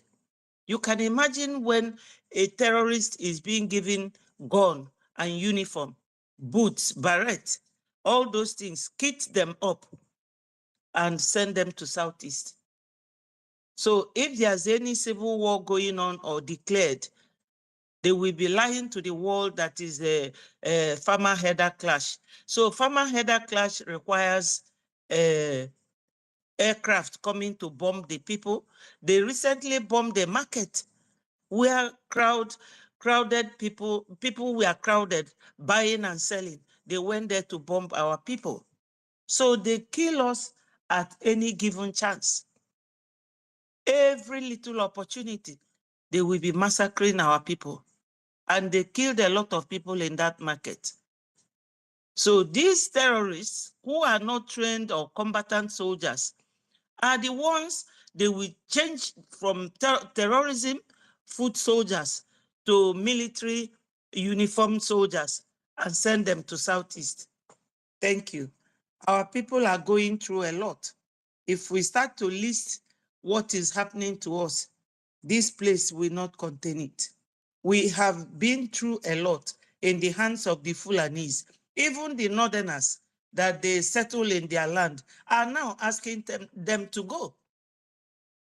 And recently, Garba, one of them, said that Boko Haram is fighting for their own freedom or something. I'm sure some of you must have come across that on Twitter, where Garba said that Boko Haram is their own freedom fighters. And Sultan of Sokoto said anyone who is fighting the Boko Haram is fighting Allah or jihad. I don't know what they mean. They keep mixing, using this jihadist thing and the politics, religious things, mixing them up together to kill our people.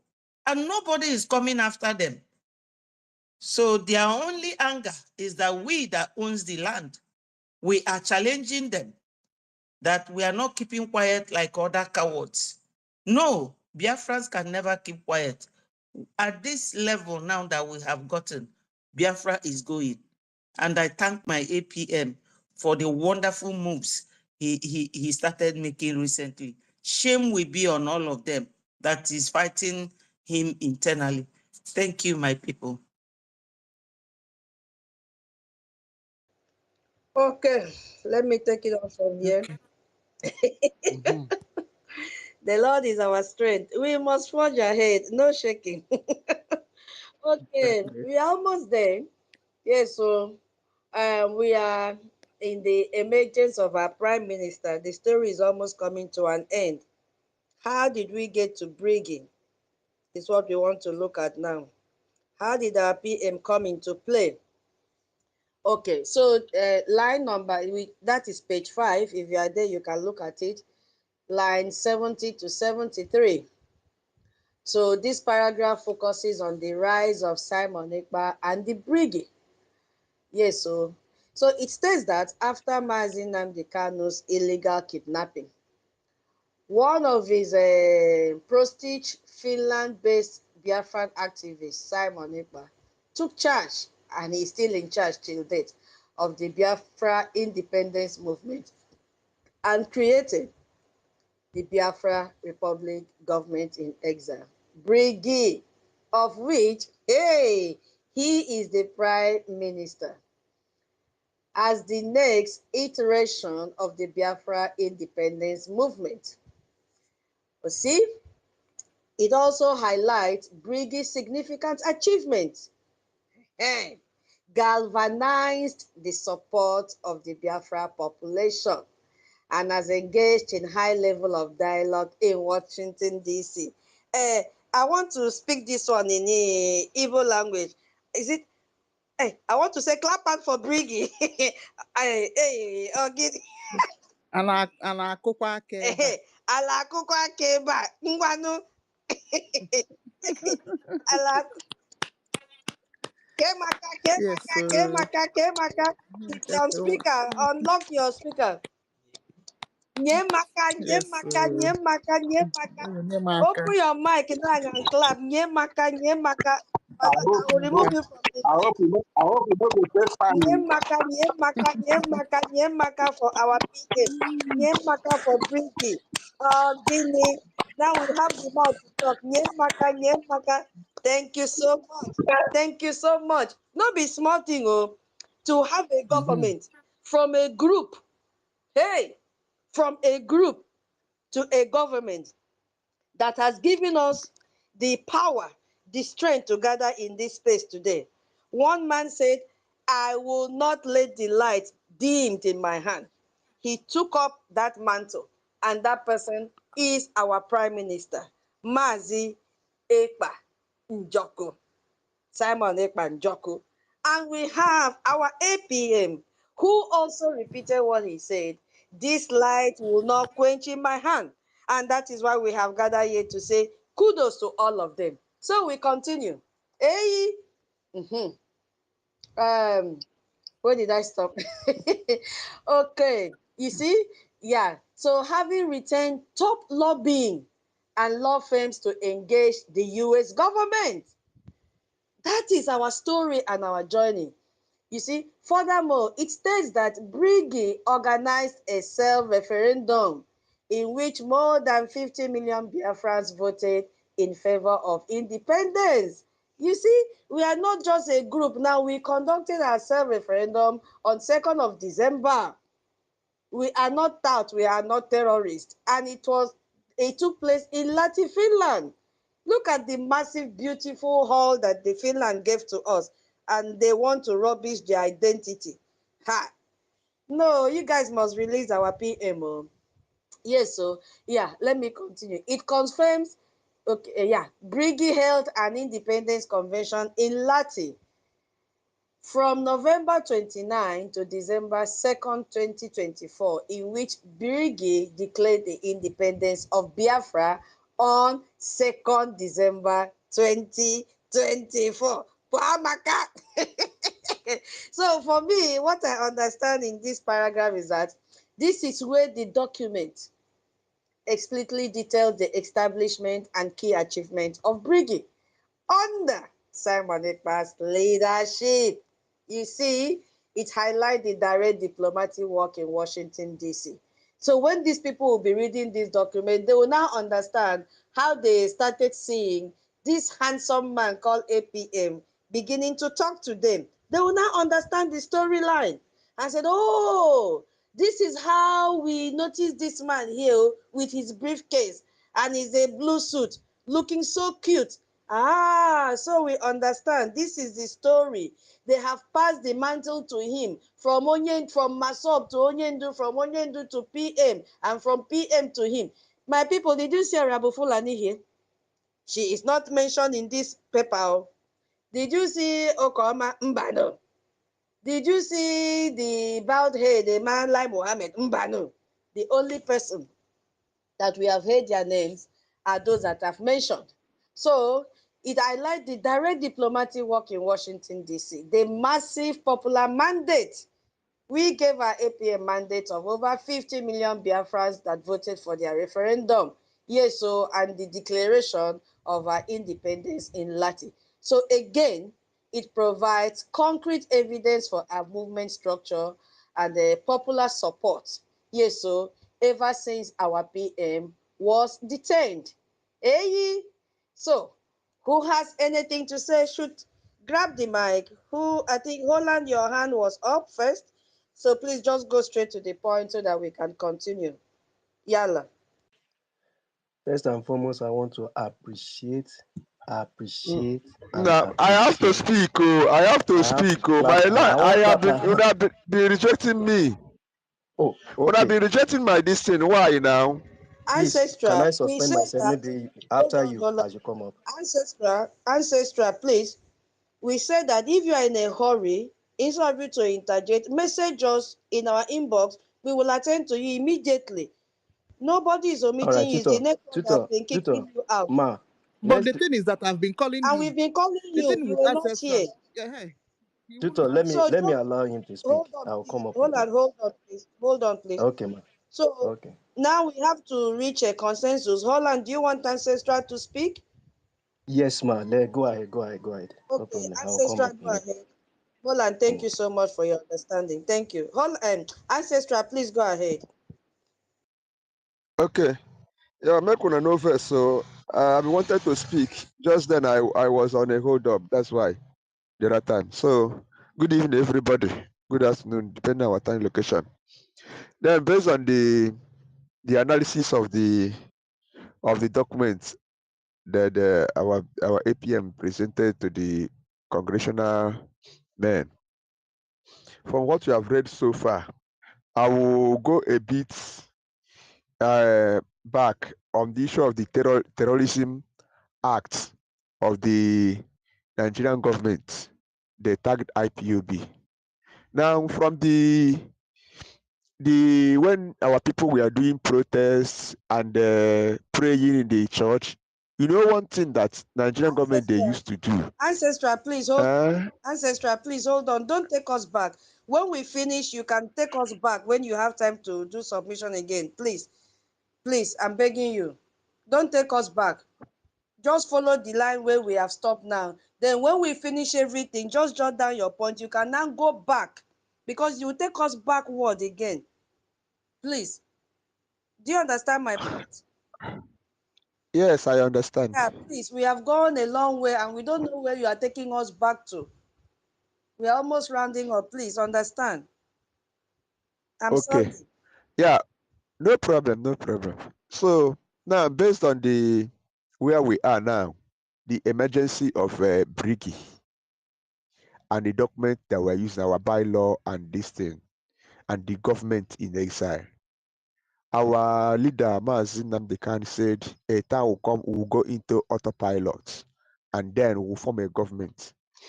Then, in any agitation that people are going to, for any Congress or any country to recognize you, you must have a government in exile or a shadow government. People that we can talk with. Any country that will want to recognize you, anybody, any institution, any NGO that want to partner with you, you must have a functioning government in exile. It is a stipulated rule or law for any freedom fighting. And our Brigade have come to conclude that thing through our PM and our APM standing for our PM now. So now, and you have seen the whole document, everything that makes government to be a running one, it is there on the table. That is the reason why we can be able to penetrate the Washington. We can be able to talk with the congressmen or the parliament, and that's why they are listening to us. Now we have formed our government, and there are some other things that that is attributed to it. Now, under that government, we'll have our defense, in which there are people that are going to protect. Because on this, it is not only alone giving them our documents and everything. They have to know that we'll have a very formidable defense and other governmental apparatus that will need for them to what recognize us, so that if anytime they are having any handover or they want to, they will see our government. They will be in line so that they can hand us over and what recognize us. Then for APM to hand over this thing is how we say that we are in a concluding stage, at the last stage of the recognition. Because if by the time they will go through all these documents that our APM have submitted, they will see that we have finished everything. It's there for them to recognize us, because the other day they read that the Congress, that were in a negotiation. All these things is part of the process that will go through for our total recognition that will come. So much on this. We'll thank our people that are going straight forward and supporting what we are doing. And one thing that these people, they have seen the stage where we are. During the war, Adim Odumegochukwu said that Nigerian government, they are saboteurs. The reason why he called them a saboteur, they cannot come in front confrontation with the Biafran soldiers. They will go into the streets and kill people, and they will take the uniform of the Biafran soldiers, like what they did in Iguacha and the Ikwere. They will kill people there. They will tie them as Biafran. Why is this Nigerian soldiers that killed them? You understand me? Now you see, now they're sponsoring other people in our own midst. They will tell them, you are not in unity. You are fighting against yourself. You are doing this. So that this and they are doing that because they know we are already at the last stage of the recognition. They're about to sabotage us by paying our own people that because of their longer throats, for them to come and destabilize what we are doing. But the only thing is that God have said that Biafra will come this time, and they have a trusted man that is standing for our leader, standing for PM, Simon Ekpa, which is Ogechukwu. And we here that knows the truth, because without all of us that knows the truth, that give our APM the backing for the congressmen to recognize us, I don't think we could have achieved the feat we are here today. So I congratulate everybody and give everybody more this thing, that we should continue. The fight is just remaining small, as we are saying this final conclusion of the document that we are reading. The only thing that remains for now, we must continue sponsoring our defense, continue sponsoring our de facto government in the homeland, and the other things will follow. Thank you very much.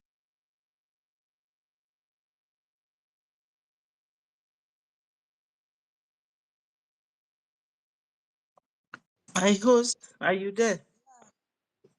You are co-host now. Somebody's hand is up. Okay, Chuku, please go straight to the point. Thank you, and give your own contribution to the emergence of our. Thank you. Thank you once more. I think we are now on our APM, emergence of our PM and Brgie.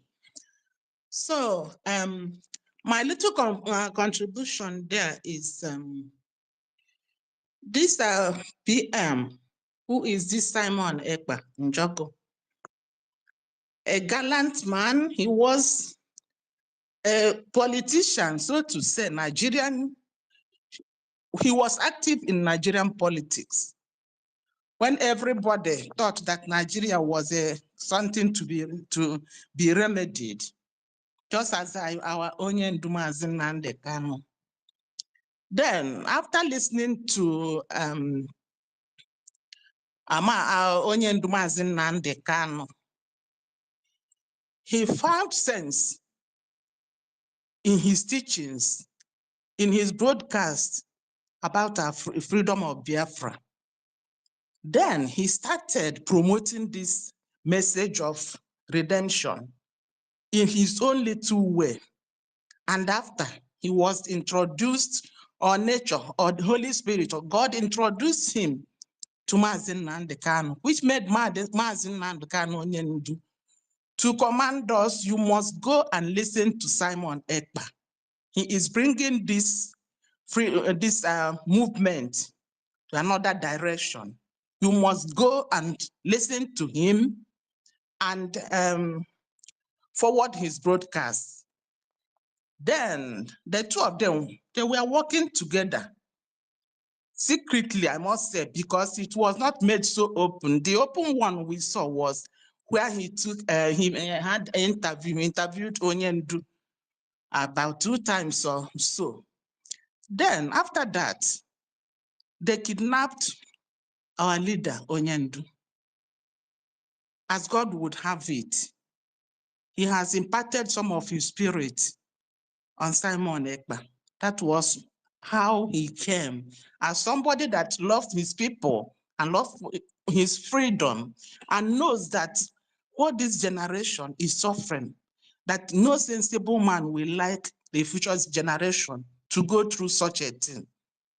He continued piloting this movement. But before, he was well prepared. He prepared himself, which he kept on saying that anything he does, anywhere he's called, he can defend it.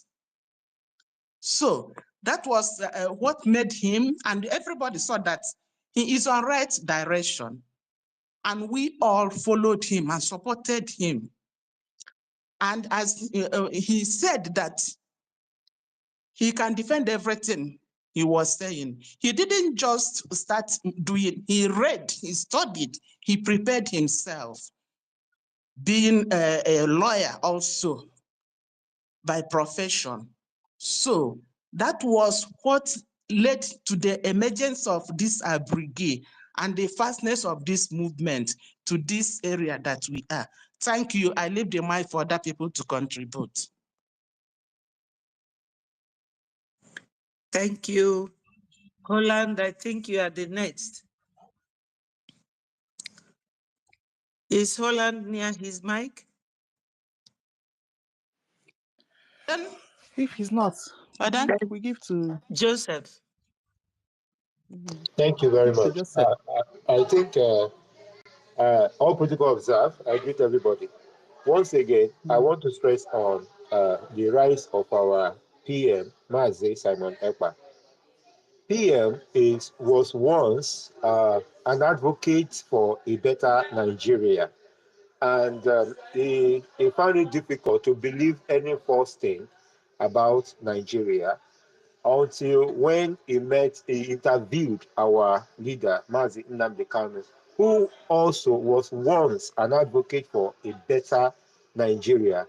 Having stumbled on secret documents on how the plan to Islamize the country and the plan reached on ground, which is the reason why Nigeria can never work.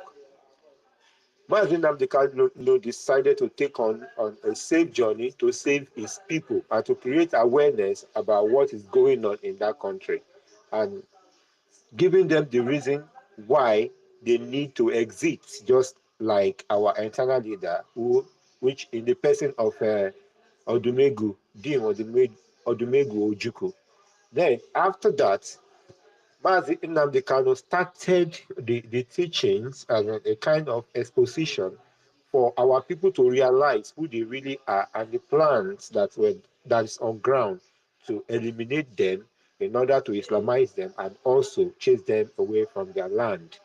Now, our PM from a far country, Finland, noticed the kind of movements that was going on, decided to interview Mazi Nnamdi Kanu on this same matter.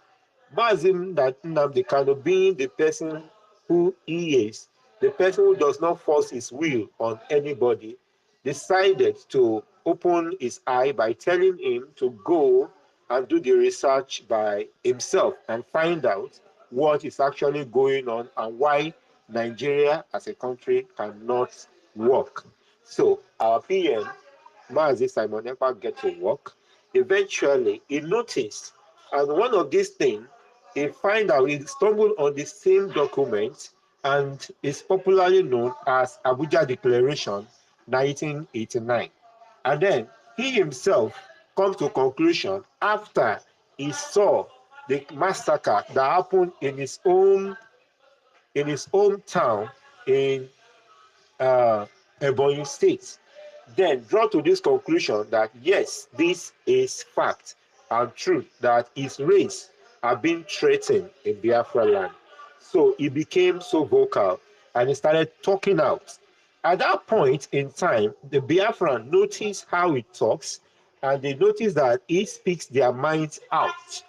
Then, having seen that he, Simon Ekpa, reside in Finland, that is a country that is known, that fought for their own freedom, decided to call him, to make him their own spokesperson. So Biafrans together decided to make Mazi Simon Ekpa their spokesperson. Ever since then, Simon has been speaking on behalf of we, the Biafrans. Simon speaks on in my own behalf. Simon speaks on every well-meaning Biafrans on their behalves. Then, after that, Simon thought it wise to create a kind of awareness to respect the international bodies, to respect Finland as a country, and respect the United States of America at large, the leader of the free world. That it will be better in order for him to be able to communicate with the leaders of the world, there is need to form a government. That is why he decided to, he came to Biafrans and they decided to come up with BRGIE in order to be able to reach out to the people, to the government, and then communicate to them the plight of Biafrans. He spoke with the Parliament of Finland and extensively. Now that Finland, because of that, now Finland has him in their custody. Our APM on the same platform doing the same. So our PM speaks for us because we ask him to do so. Our APM is carrying on the assignment because the Biafrans are actually praying that they will not be weary and that the world will listen to our plight. The Biafran now are begging the world to see the reason why we should be free as a nation. Thank you. I rest my mic. All right, thank you so much for your contribution. We are we are almost there, my people. We are in lines 74 to 83. Yes, so this is where we got the title of the testimony from, transnational repression. This is where our APM and our lobbyists coined the title from. Yes, because Nigeria have crossed their territory, forcing our PM to shut up. We shouldn't talk again about our freedom. Yeah. And if we go to that passage, we will see how it stated clearly and also made mention of what Dr. Michael Rubin said. He was the man that addressed us from the screen during our redeclaration. Now, that passage says that the government of Nigeria, according to Mr. Ekpa, has orchestrated 5 assassination attempts against his life. You see what they did? Just because they couldn't succeed to assassinate him, they had to go to the extent of lying against him, false allegation against him, and he was detained. So after alleged failing to assassinate Mr. Ekpa, the government of Nigeria successfully pressured the government of Finland to arrest him in November 2024 on politically motivated charges. You see? So Finland, now you people are babies, you can't think. The government of Finland then issued an indictment against Mr. Ekpa, which demonstrated the political nature of the prosecution at the instigation of the government of Nigeria. The indictment by Finland issued in May 2025 alleged that Mr. Ekpa participated and supported a terrorist organization. Even though pro-Biafra organizations are not designated as terrorist groups, even in the Finland or in the European Union. In fact, the only country in the world where pro-Biafran organizations are deemed as terrorist groups is Nigeria. Katakata country. Because how will they know what is happening in the world when they are ruled by Fulani that drink cow urine? Eh? They use cow urine to wash their heads. Tell me how they will reason. The only country that named or tagged Biafra as a terrorist organization is the zoo. It is a very big shame. So I continue. And they say for us to even gather here that social media is also a terrorist organization. Oh, Guinea, coming out from the mouth of Sultan of Sokoto. These people that are just disgracing themselves, not us. Okay. In fact, yeah, I've read that one. So the indictment highlighted many internal issues within Nigeria as part of the allegations and labeled them unlawful without justification. Just, my people, we did not even know what the prosecutor indicted our PM for. Now we know. Listen, my people, just listen and ask me if Nigeria have constitution. It says, hey, where is it? Where is it? Where is it? The indictment highlighted many within Nigeria as part of the allegations and labeled them unlawful without jurisdiction. For example, now listen. The prosecutor asserted Mr. Ekpa's alleged goal of reforming or repealing Nigeria's constitution was unlawful. Hey, let's go and check. What is the meaning of repealing? It means withdrawing formally. Now, the question I want you to ask Nigeria, how can our PM withdraw what you don't even have? What you don't even respect? What you don't follow? What is our business? What is our PM's business with your constitution that was written by Fulani and Britain? We don't have business with that. Now, listen to the next one. As well as labeling the position that Nigeria state should withdraw its armed it should withdraw its armed forces from southeastern Nigeria as unlawful. My people, can you can you hear what the prosecutor indicted our PM for? Why wouldn't our PM tell you to withdraw your terrorists in army uniform from our region? See how they have disgraced themselves. Imagine congressmen and women reading this. They will say, we have seen a lot of evidences that Nigerian terrorists are wearing, they reintegrate them into the army in the disguise of they have repented. Why wouldn't our prime minister tell them, yalla, withdraw these terrorists from our country, from our territory? You see, prosecutors term this as unlawful. Can you imagine?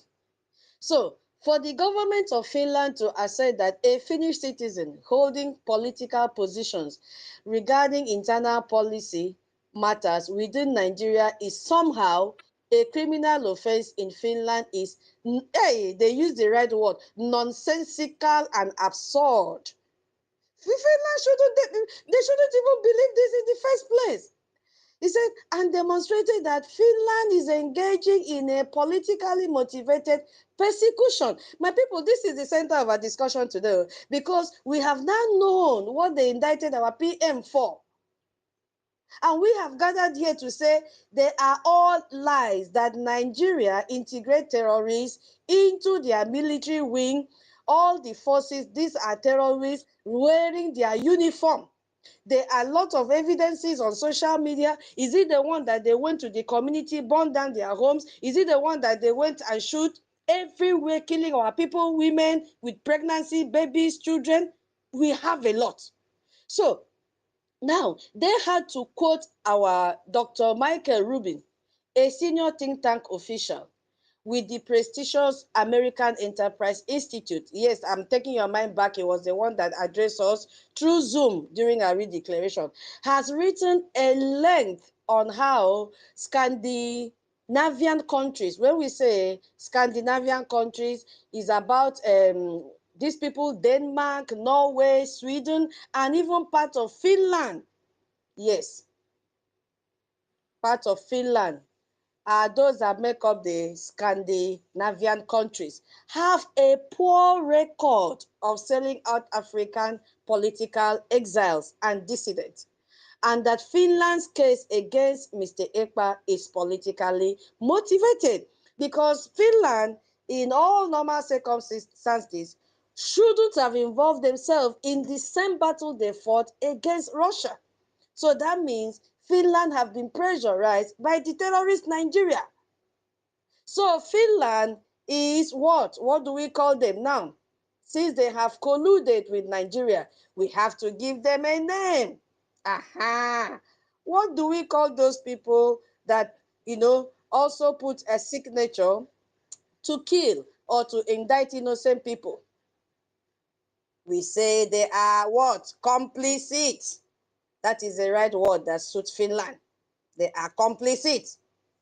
Yes, so, and then it now goes on to say, Dr. Rubin also highlights other examples, including Ambazonia Governing Council leader Dr. Cho Lucas Ayaba, who has been detained by Norway since August 2024 without any indictment.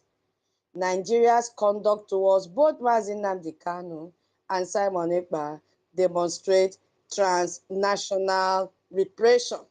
That is where the title of this document emerged from. You see that there is there is one that somebody said, when I save one person in the whole house, when I save one person in the family, automatically I have saved the whole family members.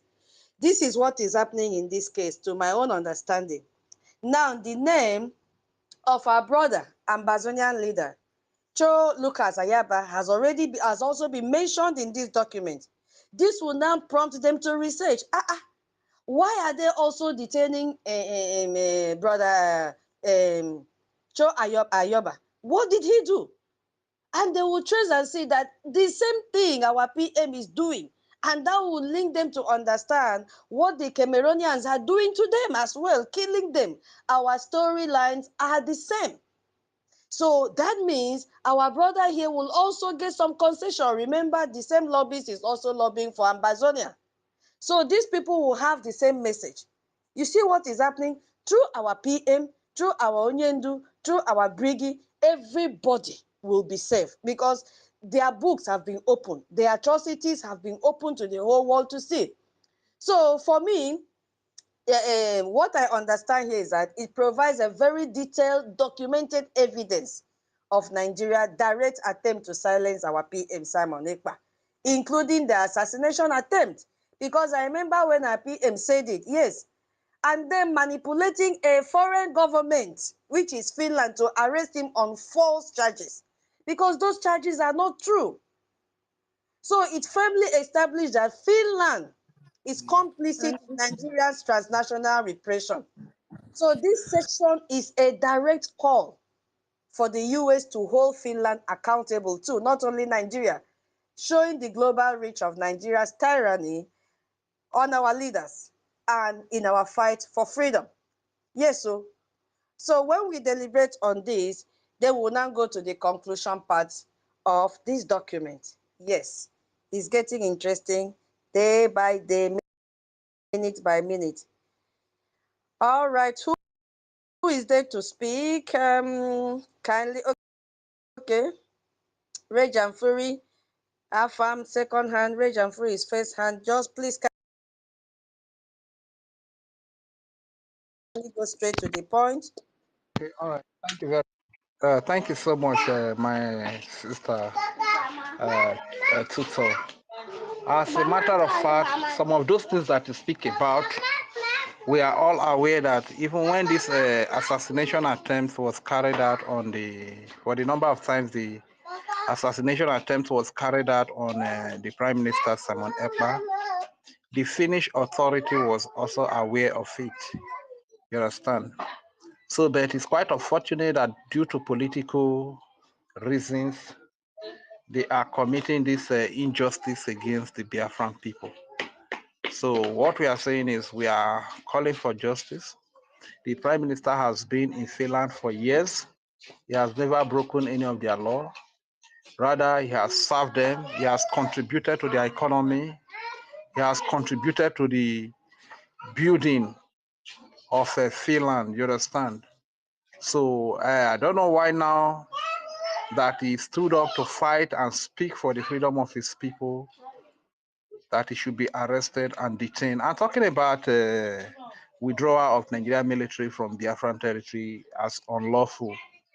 The question we will ask Finland is that your military in Finland, do they go about killing innocent civilians that are protesting against the things that the government is doing that they are not comfortable with? Do they go about doing that? When your citizens in Finland protest, do you unleash the Finnish police and the Finnish military to kill them?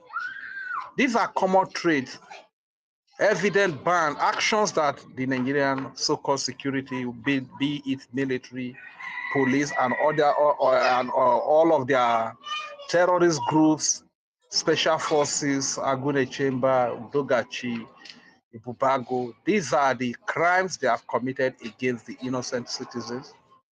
When they protest, they unleash the military, the so-called security agents, to kill innocent civilians for protesting. Is that what is obtainable over there in Finland?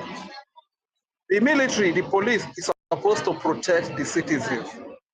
But in Nigeria, in Biafra, reverse is the case. The military and the police do not protect the citizens. Rather, they protect the political stooges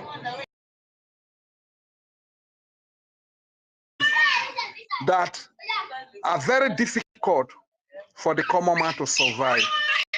And when the common man tries to cry out that we are feeling pains as a result of your policies, when they cry out, they unleash the military and the police to kill them. We have a clear example in Lekki Toll Gate during NSAS. Fine, because he might want to deny all that have happened in Biafra land, Ugwa High School, Port Harcourt, all over Biafra land, Izu River. You might want to deny all of that. What about the one that happened during NSAS in Lekki Toll Gate? So this is the proper example of what Nigeria is. So why would you want to have such military to be in charge of security in your land? Military that will go about killing innocent babies, women and children, civilians, and they don't even give a damn, and they will be bragging about, haven't you seen military, Nigerian military, shooting gun, RPG, into people's home, and they were shouting, I don't even know what they were shouting. Haven't you seen it? When they come to our marketplaces and bombard our innocent market women, when they will send their terrorists in the Bubagu come to people's home because they are agitating for their freedom, abduct these people, kill them, harvest their organs, and all manner of crimes. Why would you want to have such security or military to be in your region? Finland, would you allow such military or police to be your security, to watch over you as a security? So all of these things, we are the victims. This is why we are crying every day that this so-called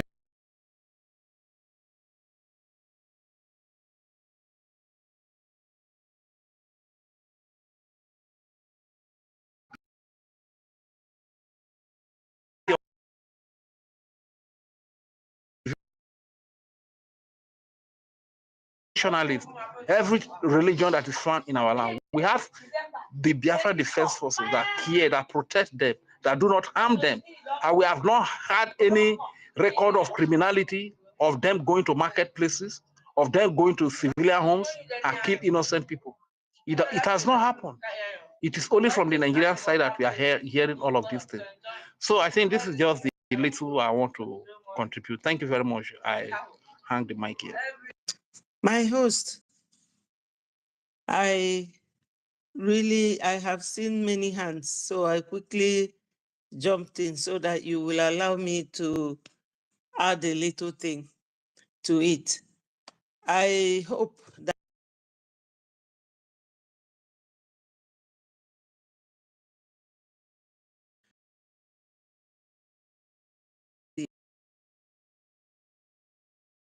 taught here, transnational repression, you know, is that their hypocrisy lies in what Kamala Harris said sometimes last year, when she said that for people,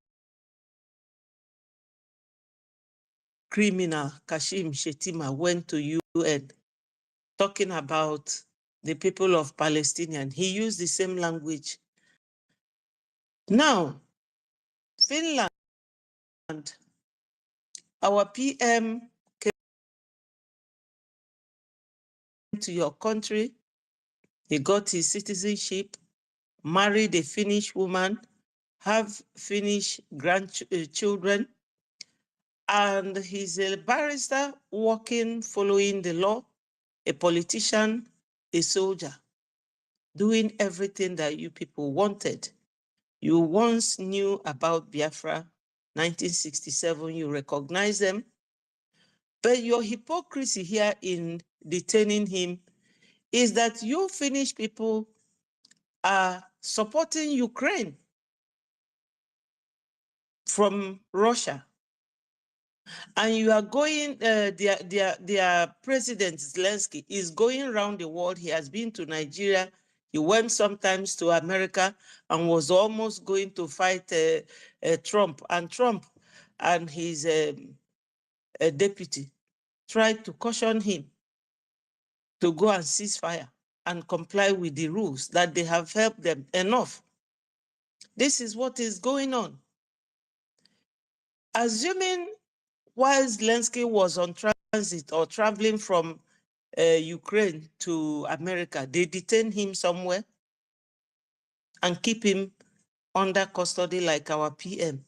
Because I don't see what is different from what Zelensky is doing for his people from what our PM is doing for us. Because our PM was duly elected by over 70 million Biafrans.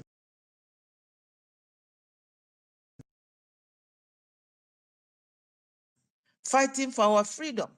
And fighting for freedom, we are registered and recognized people as those fighting from exile.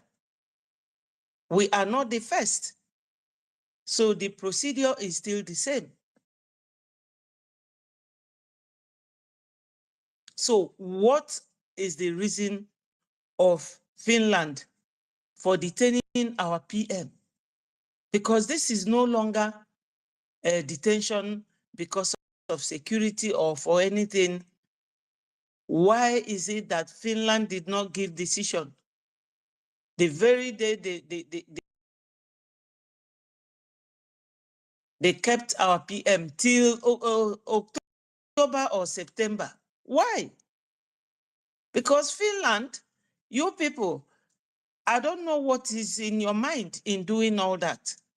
Because Nigeria maybe have promised you something, but even if they are promising you gas and oil, it is in our land. Finland, they are very wretched and very poor. I can understand that. But they should follow the law. And America, every time this Finnish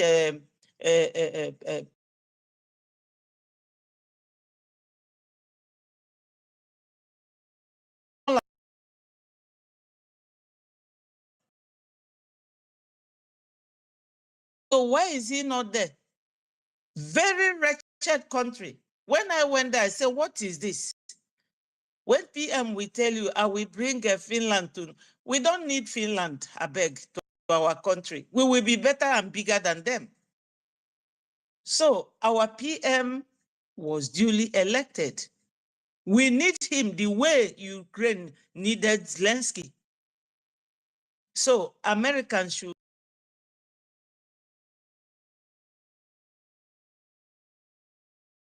week or two to release our PM, and Nigeria too, because Nigeria is the worst terrorist country in the whole world. Why is it that the world is just watching Nigeria do all they do? Nigeria they have no escape route. They are not just corrupt nation. They are terrorists. Many times, there was a time a Fulani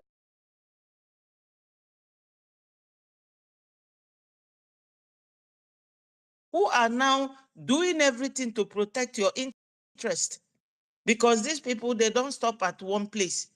They are looking to overtake our land, dominate us, keep us under cooler as their slaves.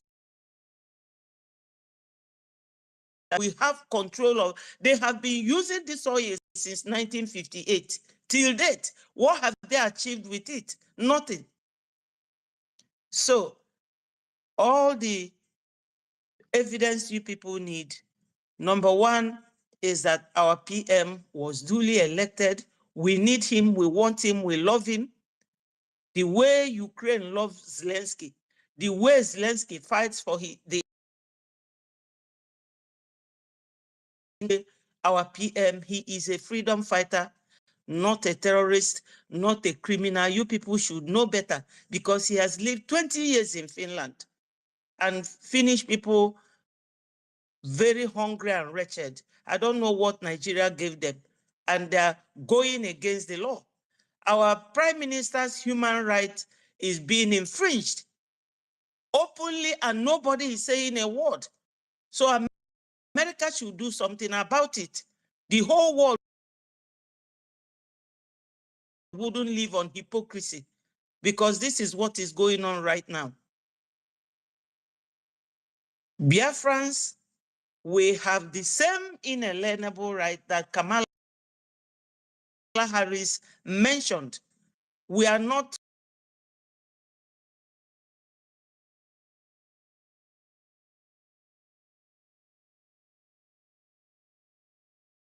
down. This is it the right, this human right that one of our brothers talked about, he talked about when he was talking about the congressional testimonial this thing. Well, that human right applies to my prime minister. Our PM does not deserve what he is getting because of criminal Nigeria, because of terrorist Nigeria. So it means now that the whole world is now admonishing anyone or supporting anyone that is a terrorist country. So if America do not make Nigeria and Finland to release our leaders, I don't know what else to expect from them, because we have to really live and be left alone. That is fighting to protect the interest of his people. And everything, every testimony he came to give in that congressional room is nothing but the truth. We support him, we agree with him, we are in the same spirit with him, and we do not like the way the world are keeping quiet and Biafrans are being eliminated. We are predominantly Christians, and these people want to wipe us. And the World Christian Group are not saying a word. I knew when this late Pope that died sometimes this year or last year, sometimes this year, went to Syria to bring refugees from there and took them to Rome. So what is the difference between Biafrans and Syrian refugees? So the world should sit up and stop ignoring us. We are the ones sheltering you people from these terrorist Nigerians. They cannot be going transnational repression, you know, and doing all this. Nobody is cautioning them. Nigeria is signatory to UN. UN gave Nigeria ultimatum to leave Onyendu in 2022. Within 6 months, they did not do anything. No one gave sanction to Nigeria to correct that insubordination from Nigeria. And everybody is keeping quiet. This is not fair. This is not right. We don't accept it. We are human beings. We are not made of wood. And our PM being kept incommunicado because he is fighting for his people is injustice, the height of injustice. You know, I don't know why Zelensky would have right to be moving around looking for money to defend his country. And all the European countries are supporting them, but ignoring us. So America has no, once they said that they have no African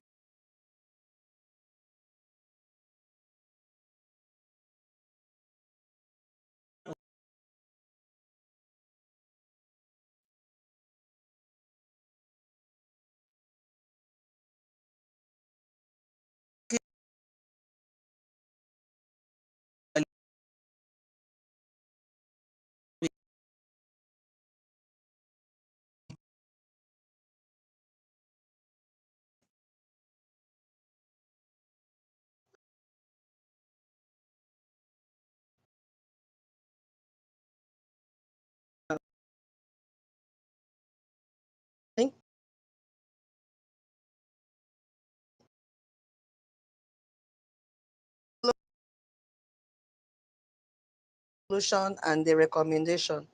It's been a long day. Okay, thank God for strength. Yeah, original COAs, take the mic. Yes, thank you so much, Tutor. I'm going to go straight to the to it, and if it is possible, let's just keep it within 2 minutes so that we can have a proper conversation and finish up, and then go into pouring our heart and our analysis. Now, straight to what I want to say.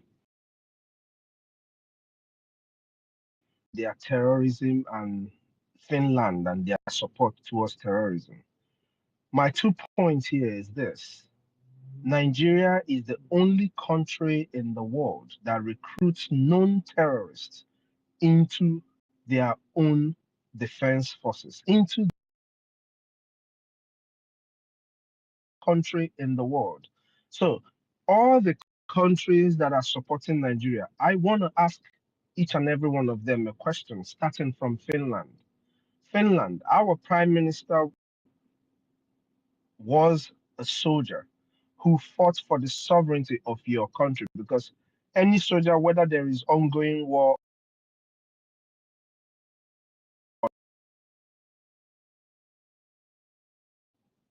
did you recruit known terrorists, ISIS, Al Qaeda, into your military as part of your security architecture? I'm sure the answer is no. Second thing is this. In Nigeria, now, this is to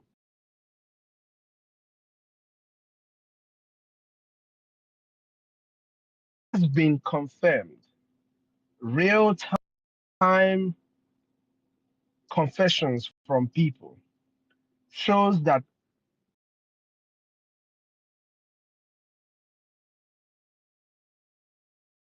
are like a mile away or less than a mile away from where the terrorist acts, kidnapping, and all of that will be happening. And there is no reaction from the soldiers, the so called military that is supposed to be protecting the land. And all of this happens in our territory, in Biafra land, in the what you know as the southeastern region of Nigeria. So why, in God's name, will we not ask for those checkpoints to remove from our territory? These and so many are the reasons why we are asking that these checkpoints be removed from our territory, because these checkpoints, they do not just aid the terrorists, but they are part of the terrorists, either informants to the terrorists or part of those who carry out the actions that we are fighting against. These are my 2 points on this very section that you're reading. Dalunne. Okay, my COAs, thank you so much. That was very concise and straight to the point. Afam, what do you have to say concerning what we just read so that we move to the next one?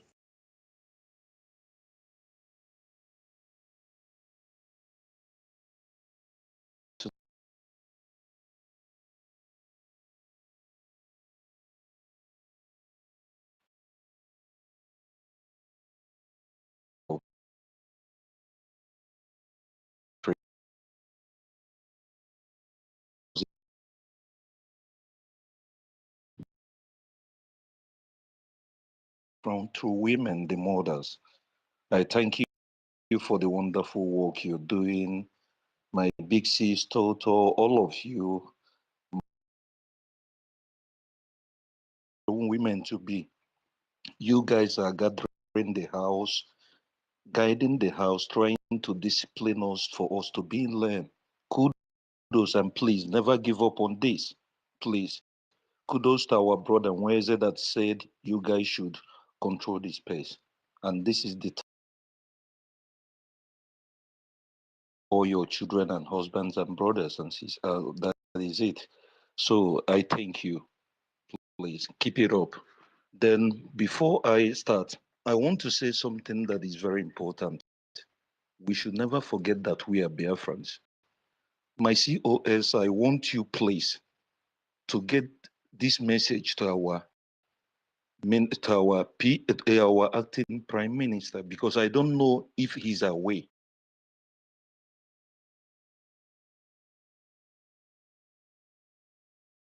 Our PM we only come out. I'm just saying things the way it is. I'm not seeing it anywhere. I have to use my one-on-one to think before I could be able to come out with something. You see our PM, you see Chuba Yuba, they are not coming out now. The only thing that is going to bring them out is our actions. Just like our leader, MNK,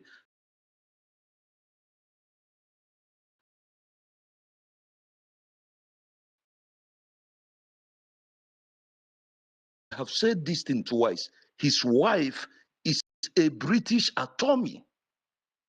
The Britain are using her, and she's using the power of a woman to make the husband to be able to go contrarily because she's from Britain. So the Britain are using her. That is why they are holding our PM. Then this now goes to all Biafrans. Before I start what I want to say, this go to all Biafrans. Our PM, you want him to be out as soon as possible. Those who claims that you love our leader, MNK, that you want him to be out as soon as possible, and we want Biafra to come. This is the time to support our APM for him to go further and more faster.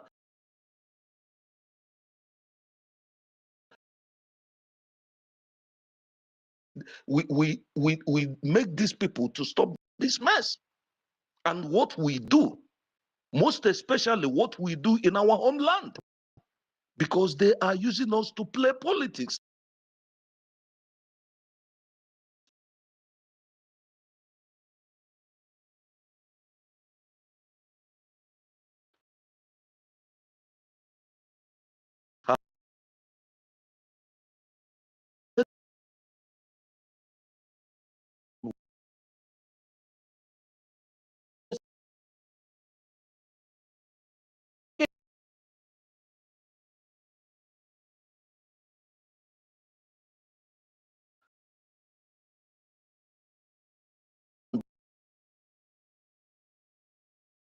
Glorify God, they cannot see what God has done for us to have these two wonderful, exceptional individuals that God has given to us. And they're thinking it's a joke. Can we think of what our PM has done with with nothing resources? He fixed up that thing that is impossible for the criminals, the OS, that has been using us as blood money during their time, using our people to do. He fixed a real true government. Our law is there. Now, the Biafra has already been reinstated. What we are looking for, because I don't know those who claim they go to school and they are still saying we are fighting for Biafra, we are doing this, that. I don't understand.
and sisters, this is the little I want to say for now.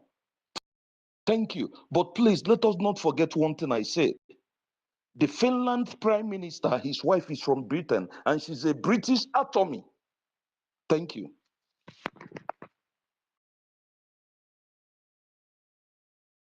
Take the mic. Hello, dear friends. Good evening, good afternoon, good morning, depending on where you are domiciled. You're my tutor, you're my lecturer, you're my teacher. But on a very lighter note, I'm not happy with you. In the morning, you recognized everybody. You forgot the HOD of the listeners. You you didn't. I beg, oh, I am sorry, Eshodi. You forgot the I am HOD so of the sorry. listeners. How come? I am sorry, oh, I beg, oh, I'm Jobale, oh.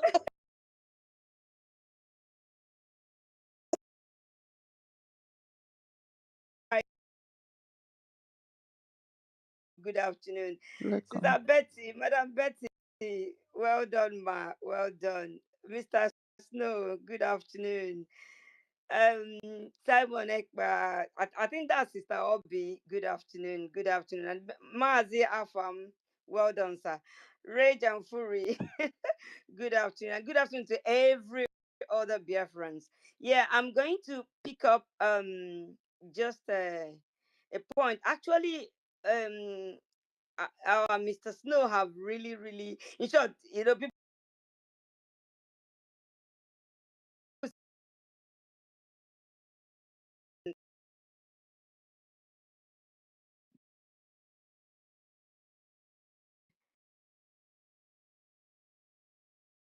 Like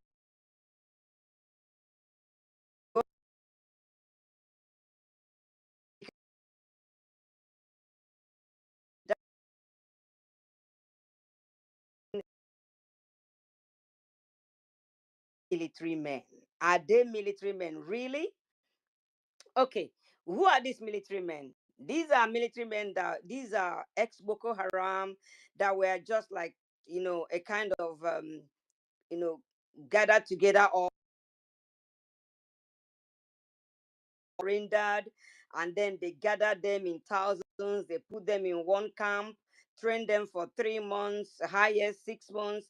They will now put them back into Nigerian military and then push them down to the eastern and the southern part of Nigeria to continue, which is the Biafra land, to continue their mayhem, to continue that thing which they are known for, which is killing. It in a way that they kill Biafrans at at a site. Is it shoot a site? Yes, that's what they call it.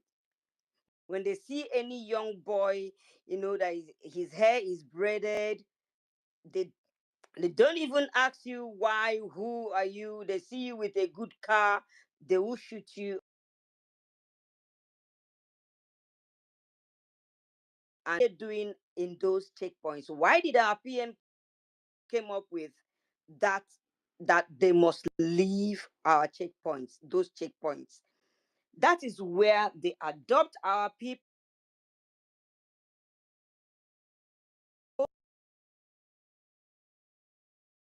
At that checkpoint, they kidnap them. At that checkpoint, they give them inhuman treatment where they would, even if individuals, they collect their wallets, they will tell them to transfer money. They do all sorts of atrocities at that checkpoint. And so they have to leave those checkpoints. They have to leave those checkpoints. And secondly, what did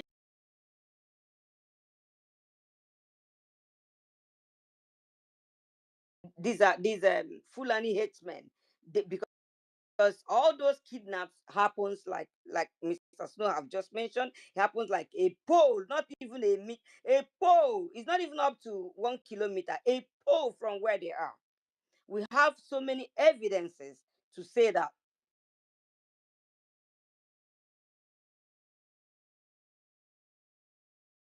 collect their people. They still use those checkpoints as where they go to, hand over these ransoms to people. So without taking much of our time, because Mr. Snow have said so much about that, yeah, Finland should just go and cover their head in shame, because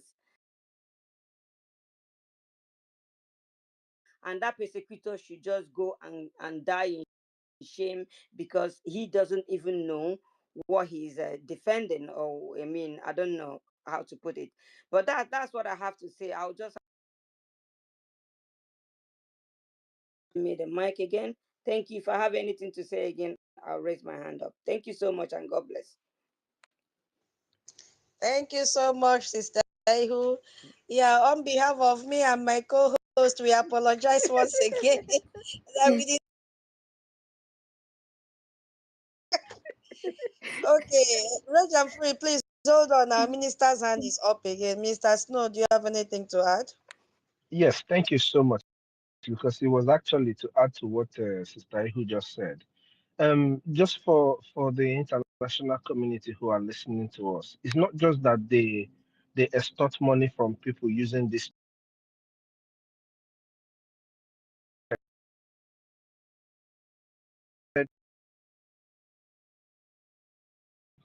So this is something that the international community, whoever is listening to us, should take into account. We are not telling you things that we have written on our own. This is what they're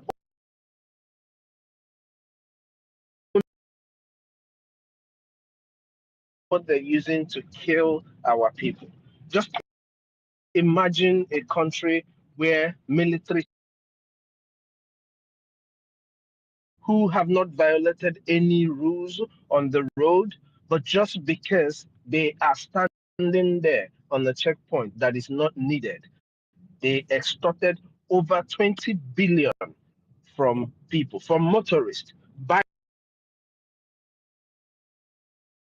drivers. These are people that they extorted this money from. Sometimes they even collect money from hawkers on the street, people who are hawking, just merely because they are doing their business. So just for clarity for the international community,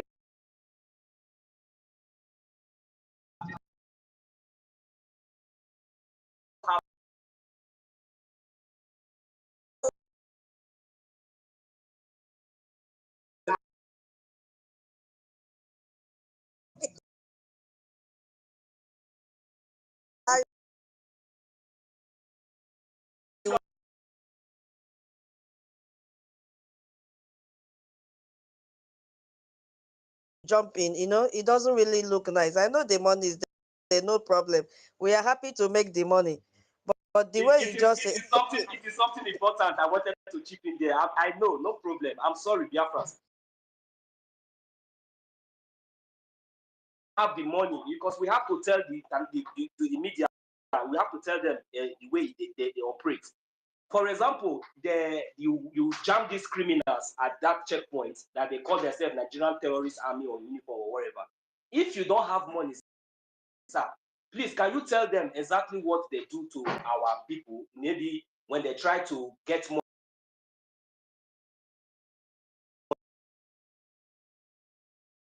them to go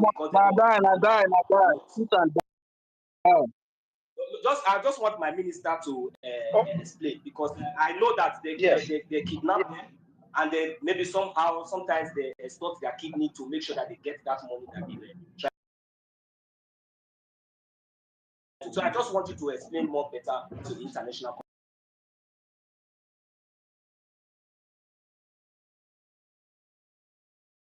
we have video evidences to what we are saying right here. Over and over again, people who do not have this money to give them, or who are objecting to giving them the amount they are asking for, get shot. People have been killed for not bringing something that is less than 50 cents, for not giving this terrorist in uniform their request of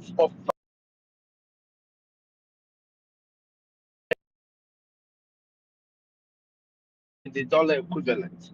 So if you do not give them this money that they are asking for. It is over for you. It's game over. It's either you pay them or you die. And if they're not gonna kill you there because of the presence of people, they might seize days where your organs might be harvested, where your families might never get to see you ever again. So leaving your house in the territory called Nigeria, whether as a worker, as a motorist, or as anything, when you live in, you don't know if you're coming back the next day. That is what happens when people leave in that country. When you are existing in Nigeria, your going out is, you might be sure of going out, but you're coming back, you're not sure. You come back is like a blessing. That's what happens. Thank you so much. But I also had a question I wanted to ask Biafrans who are here. But what does it take you to actually share this space? Because I don't understand why every day on the space, our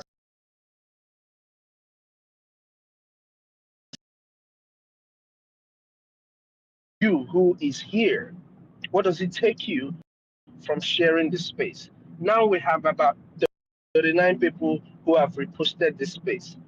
Please, we are asking you if you're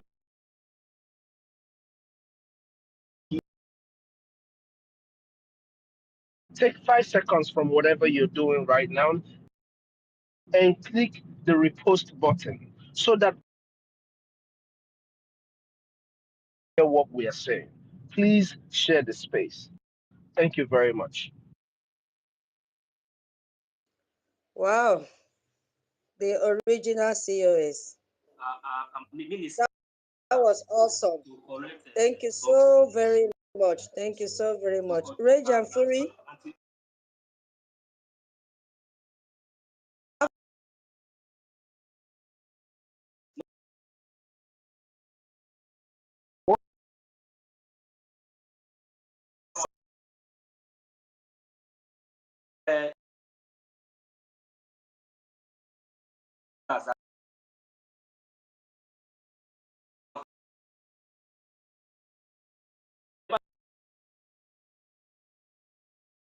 They will kidnap you and then maybe extort you, or if you don't have any money to pay yourself, then they will extort your organs. They don't have any base like maybe a station or anywhere that they are going to take you to. I just want the international community and the world at large to understand this. And if they need proofs and evidence, the evidences are there. And especially for this very one that you said, that the one they announced themselves, which we all know, that was published, that they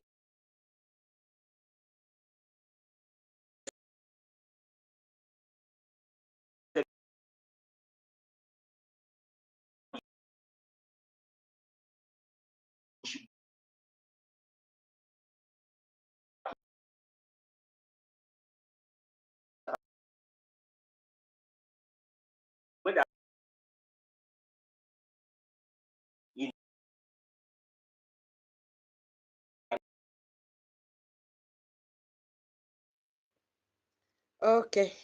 Thank you, 1 million.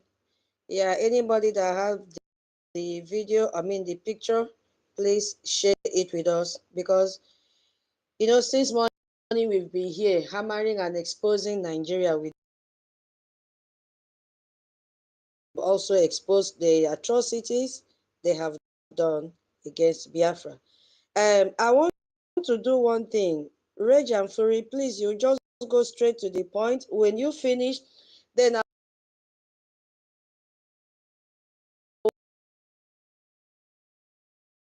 open.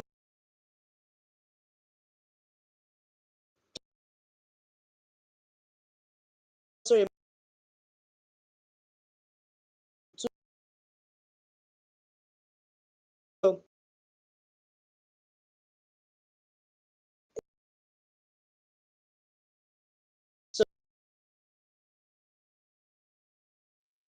Okay, let me take it up from here. Thank you very much. Thanks once again for giving me the mic. As a matter of fact, mine will be in form of question to Finland. Do your military march through the checkpoint to collect bribe?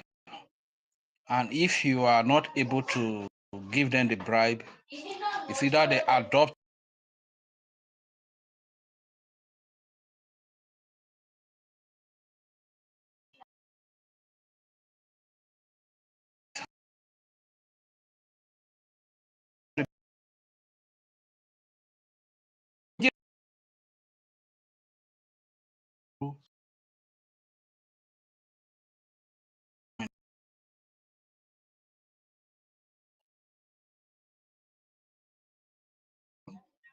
this is where you see them aiding and abetting these so-called Fulani terrorists. 100 meters away from military or police checkpoint, you people killing people, but they do nothing about it. Is that the kind of military you have in Finland? And that aside, you see that most of the military, most of the military that you have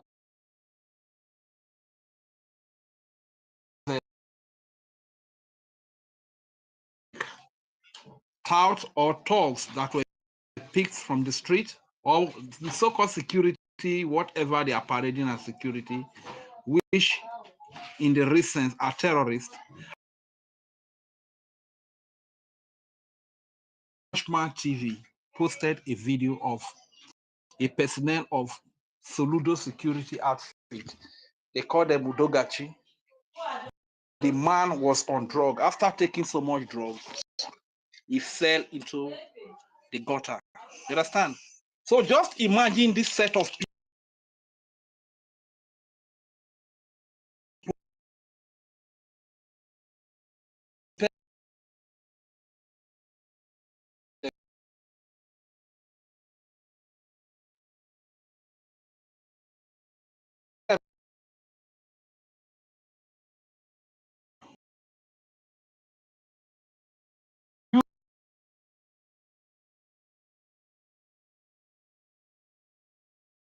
America will not do that.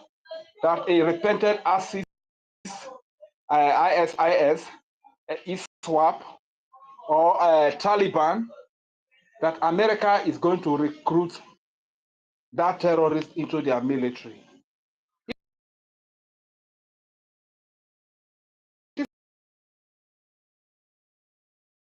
See the so-called hardened terrorist Boko Haram, they said they have repented. Before you know, they will give them white military, into the police, into the custom. Where are they sending them to? They are sending them to Biafra land, to the former South and the Southeast, eastern part of Nigeria. This is where they send these people to. Marching unnecessary checkpoint for the fact that they deprive us of everything. We don't have seaport, no airport. All our people that do business, they have to go to Lagos or Abuja. After buying their goods, before they will bring them down to Biafra land, you meet a lot of checkpoints that will extort you. And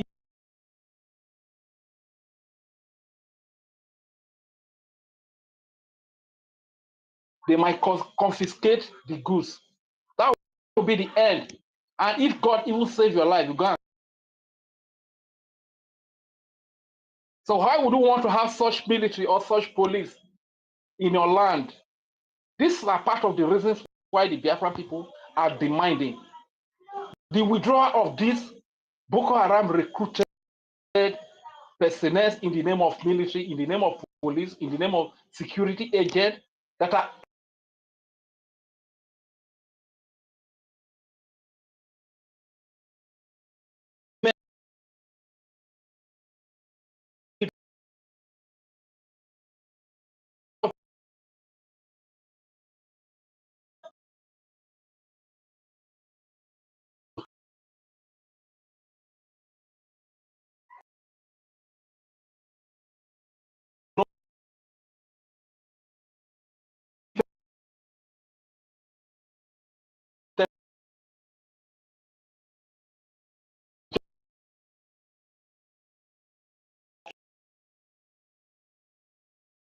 if you come to Nigeria today, if you come to Biafra land today, you will be a life witness of everything that is being said here. It is only in Nigeria you see police, a young man that has carries bike for hire purchase about 3 million naira. Police will corner that young man. The money that he works from morning to evening, they will corner that young man, collect all the money, and if you refuse to give, they will shoot you to death. Is that the way it is in America? Is that the way it is in Finland?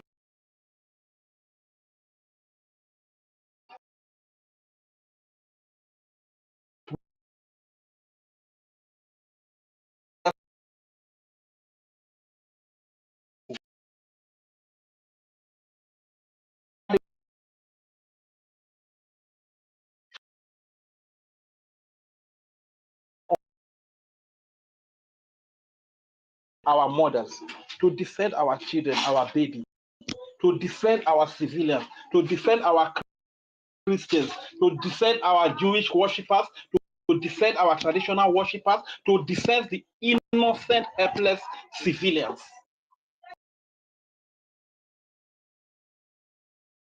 There has never been bad record at this Biafra defense forces. They go into market and begin to spray bullet on the market, or they go to residential area and begin to spray RPG into residential.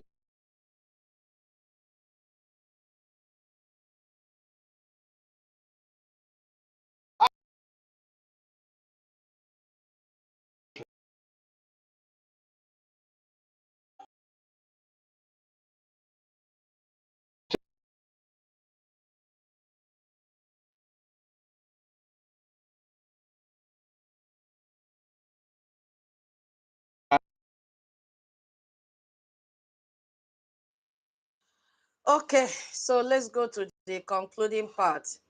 Yeah, so this will be line 84 to page 7, in fact, till the end. So once I finish now,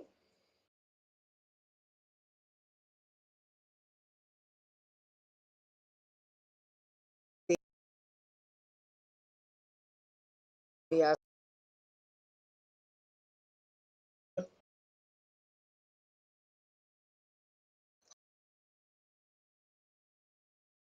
to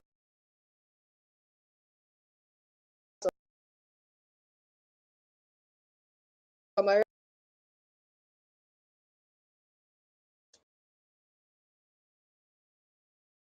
Now, if you look at that page, you will see that African Commission on Human Rights and People's Rights had also warned Nigeria against calling us a terrorist group. And so many. But the problem there is that they have not adhered to all these warnings that were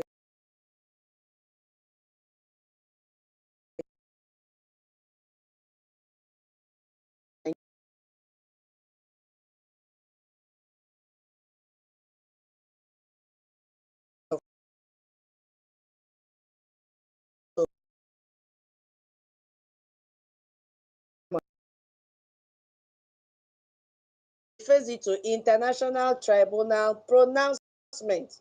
Yeah.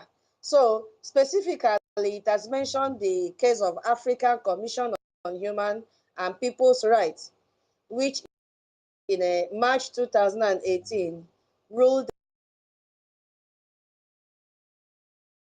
as a terrorist group and requested Nigeria to cease and desist, noting this violated multiple articles of the African Charter. But did they do that? No.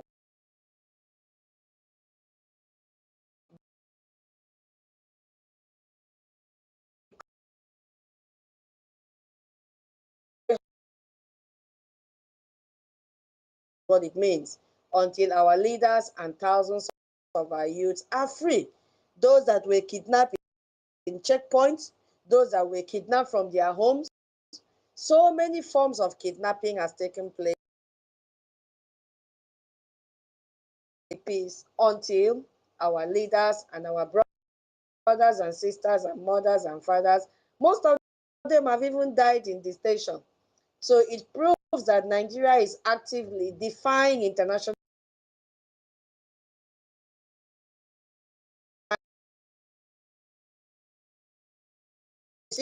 showing their disregard for law, because Nigeria is a lawless country, and human rights, which strengthens the case for our international intervention.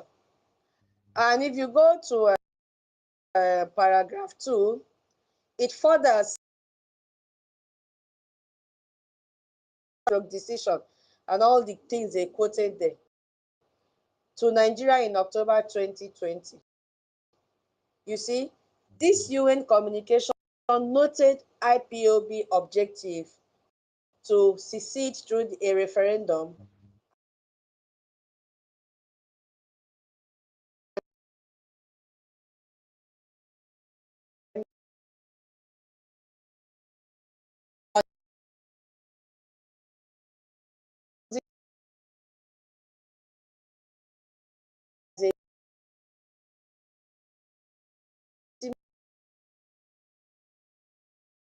vote them as well, which is this UN. We know terrorists have taken over UN, is a fact, because there have not been any follow-up. They just did this so that nobody will say, UN, you did not say you accuse me tomorrow. But inside them, they know that there will not be any follow-up. There will not be any sanction against Nigeria. So this confirmed that Nigeria's action against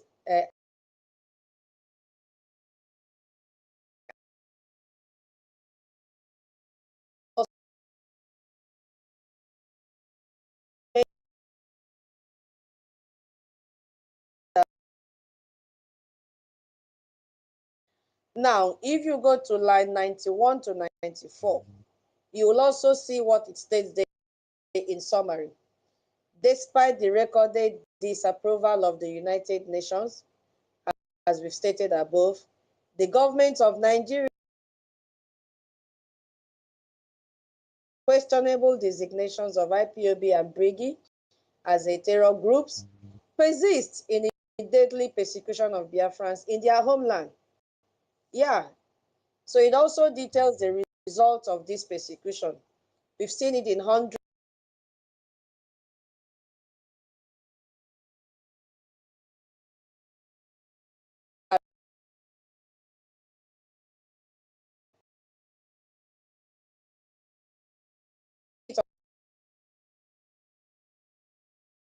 has been convicted of any crime in any court in Nigeria. And that this is because no court in Nigeria has found any actionable or reliable evidence that can ground a conviction of any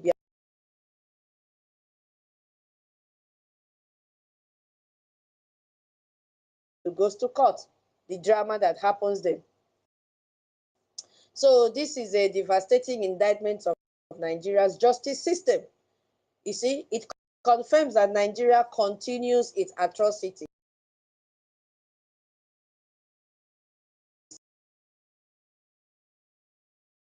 International warnings and exposes the truth that their terrorist designation for IPOB.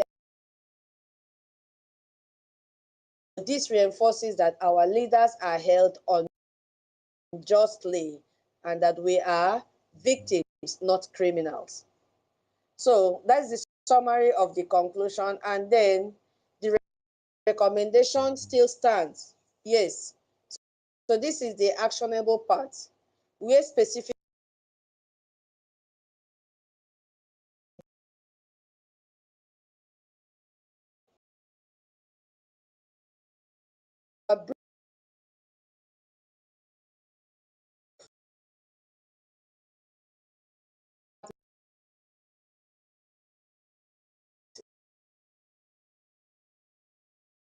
and old Anambra, who walks around and jog in US with his dog, but he couldn't create such an environment for a Biafran citizen to jog on the road with their dogs. But he is there in the US making videos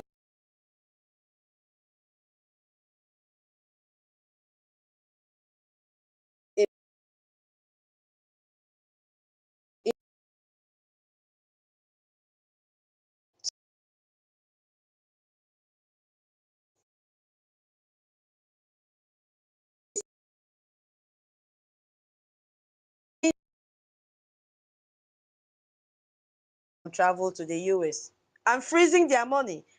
When they freeze that their money, they should give to us because it is Biafran's money. You see, their target, this target they perpetrate. Yes, so. And then if we go to line 98, yeah, the US government is also urged, including through targeted sanctions and tariffs, to pressure the government of Nigeria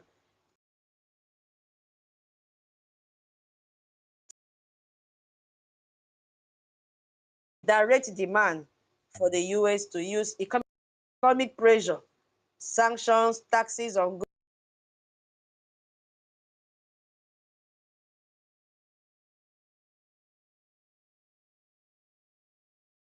and allow him to leave. Onyendu to leave Nigeria safely. So another recommendation is to end its politically motivated trial against pro-Biafra activist Simon Ekpa, our PM. So this means that this demand the US also to use economic pressure on Finland. Once that is done, they have no other option than to release our PM.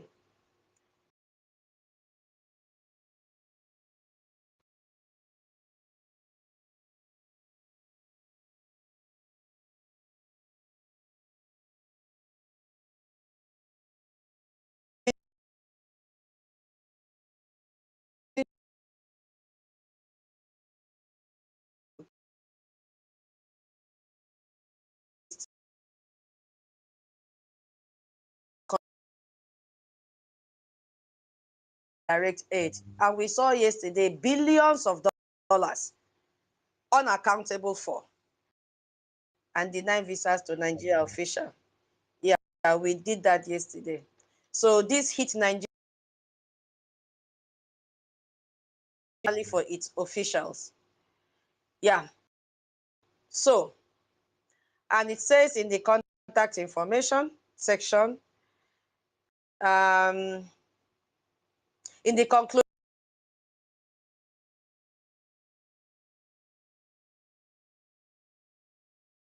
Ngozi Orabo, Nigeria, who is there fighting with the defense Twitter handle. I don't know what her problem is. Instead of her to go and look for money to go to, somebody should change this woman. So the detail there, whom they will contact is our APM, Ogechukwu Nkeri, and the Brgie representative.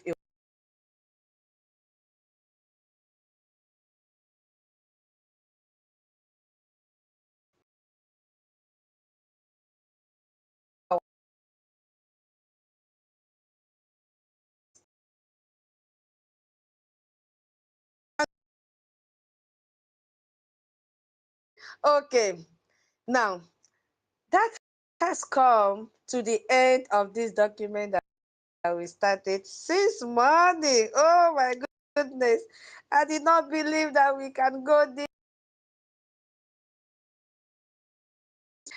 A hand of applause for our APM and to Chukwu Okike Abiama for this achievement that he has given to us. Thank you, Biafrans, for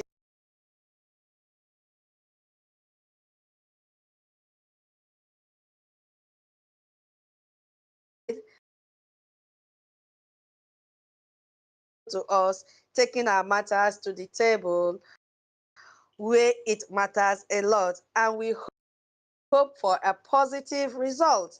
Yes, whatever goes there, they have to deliberate on it without checking if you can speak English or not. They have to talk.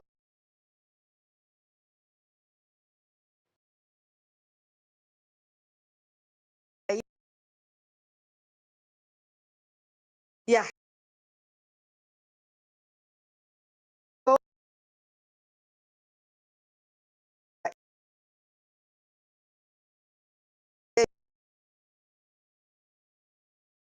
and see.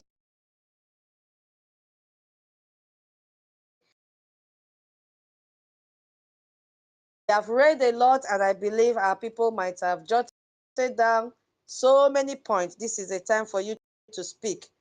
And also remember that people will be waiting. Thank you so much. I yield my mic here. Minister COS, please go ahead.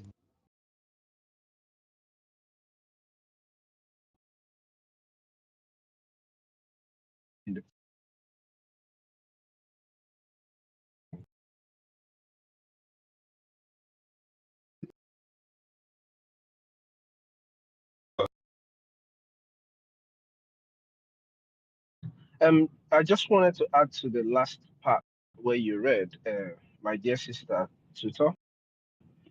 The United Nations has been very complicit with the terrorist activities of Nigeria.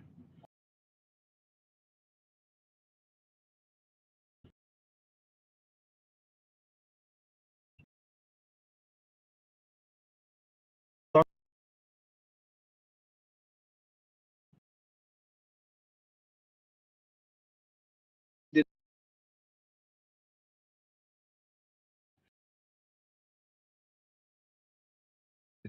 the pictures are there for the international bodies who would want to see. So the United Nations has been part and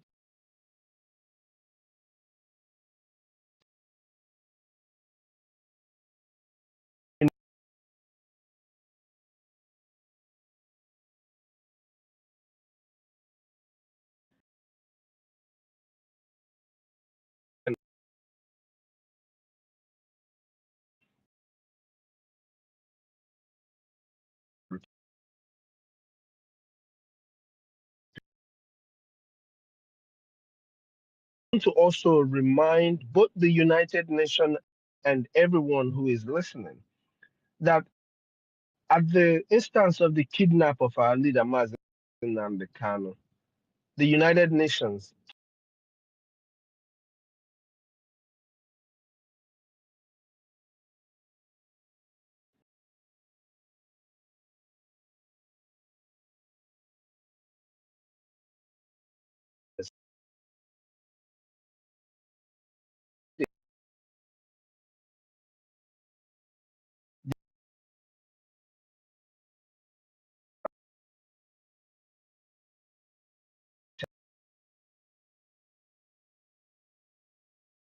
very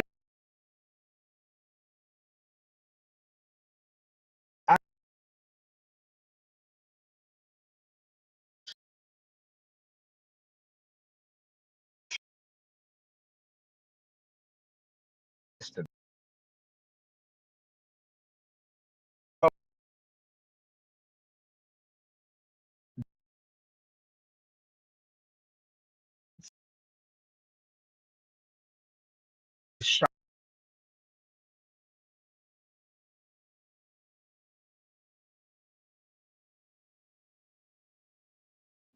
and her friends so disrespected the highest office of your nation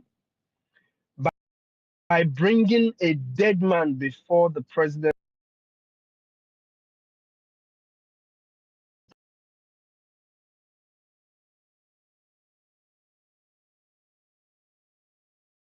and made it very clear that the CIA and all the bodies that will investigate what he was saying will surely do that. And I am sure that they have and that they did. If in case they didn't, please go back to that very incident and check if truly the terrorist,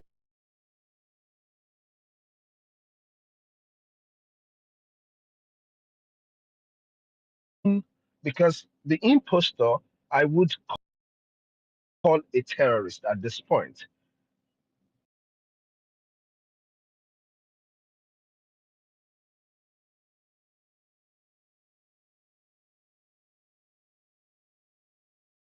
In your recognition of Biafra and cut ties with the terrorist state of Nigeria, because that is not just a disrespect, that's a complete deceit to the general American public who would have listened.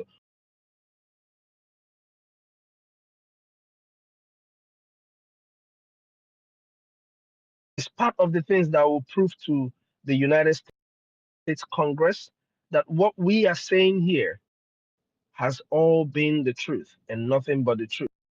Because everything we say, there are evidences to back them up. Thank you very much, Tuto, for the long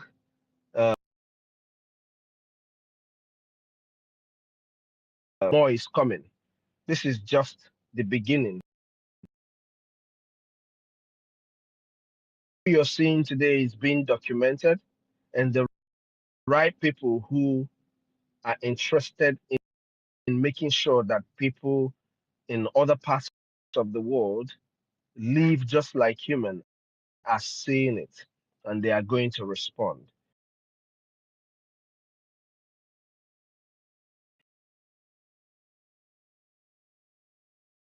Us or to say anything, but it's just part of our system now that people don't like to read. So thank you so much for taking us on this long journey, and all who has contributed in one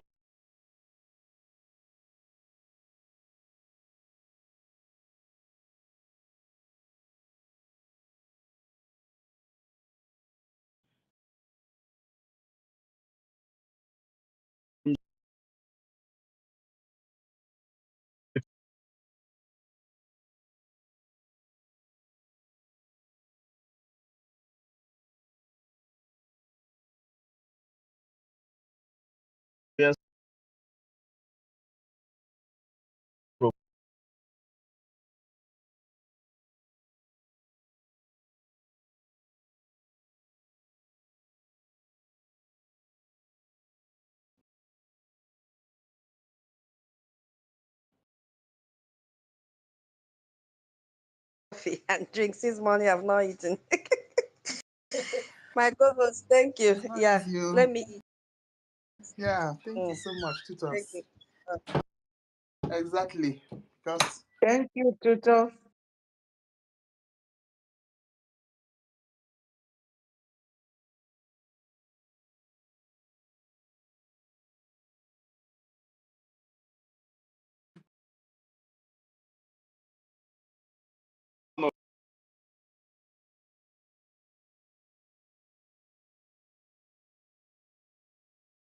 More Biafra, I greet everyone, Totus, and our co-host, Madam Nkiru, and our Minister Betty, and Minister Snow Ndewo. Uh,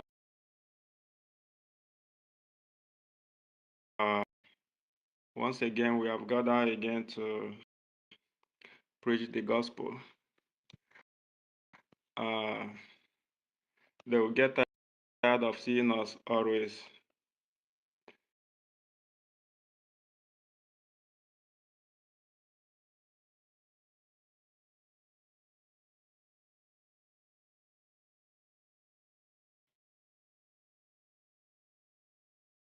To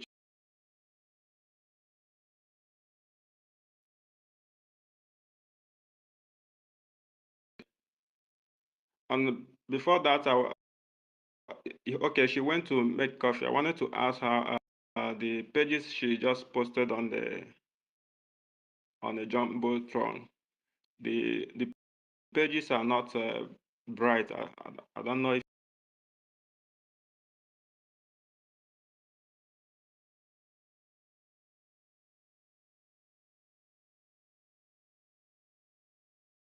when we were talking about Finland, the very first time they detained our PM, because even before they detained our PM, if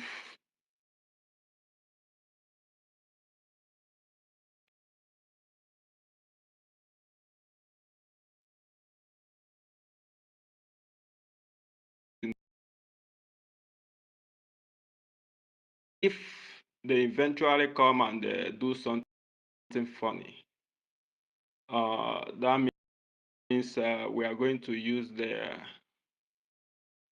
we are going to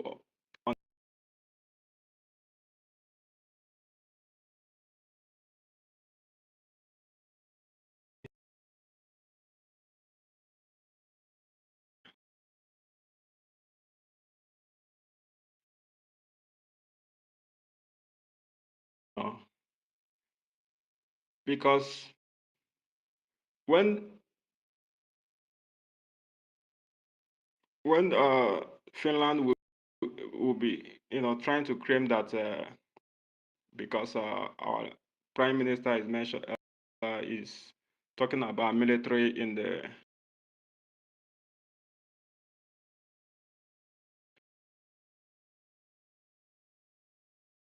our brother Lynch said earlier. That's one of the things I wanted to say before. Yeah.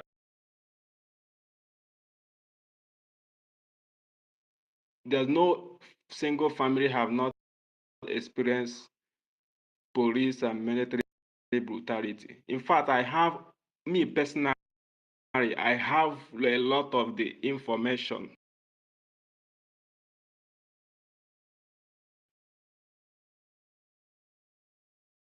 Because whenever I'm back home, whenever I come back home in Biafra land, whenever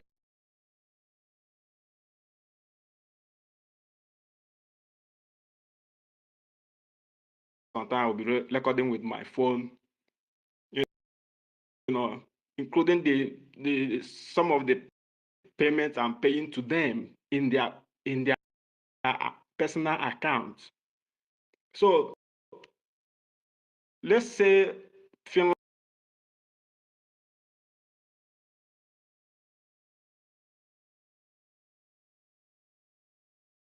military are making a lot of money in that checkpoint, and also so many evidence that is out there in the public that many people that have been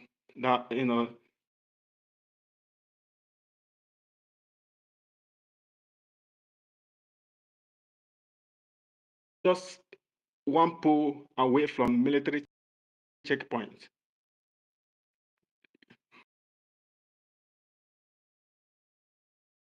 Evidence that they recruited more than 80-something thousand they released more than the 80-something thousand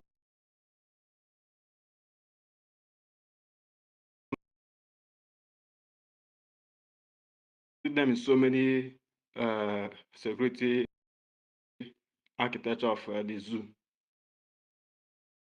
So which of the evidence are we going to talk about?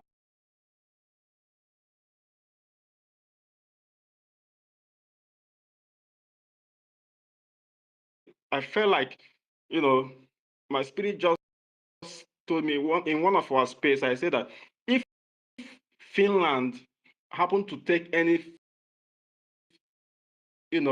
funny step,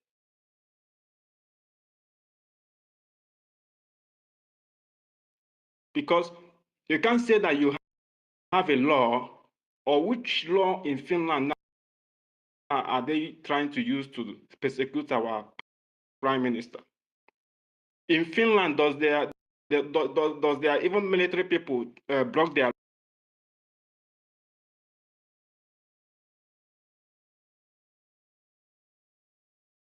to travel from one place to other?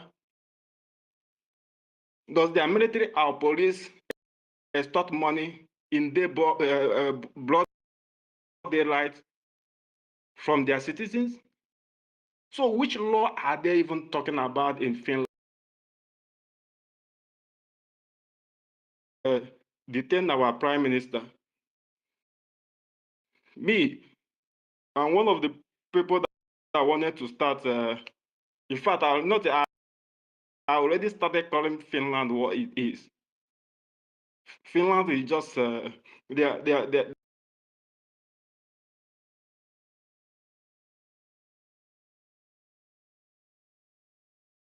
may like them in the same way like Kenya. I don't care whatever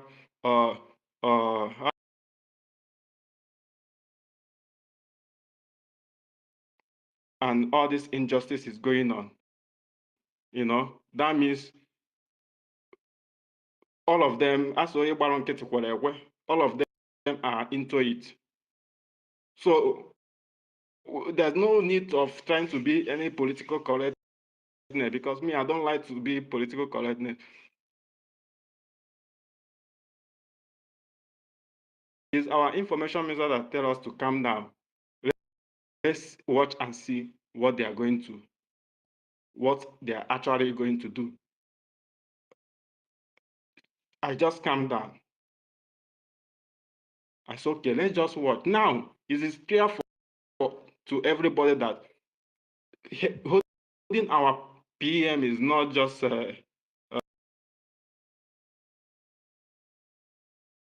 we'll just release our leader one day without any pressure, any very, very big pressure from as we are giving them in our homeland and from a powerful nation.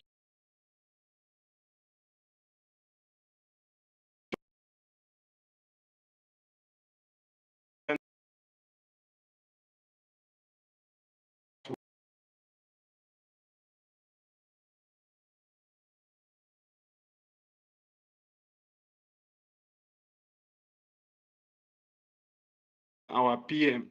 So we shouldn't just be trying to, miss the word. Finland is corrupt and they are compromised, and that's what it is. So we should always call them the way they are.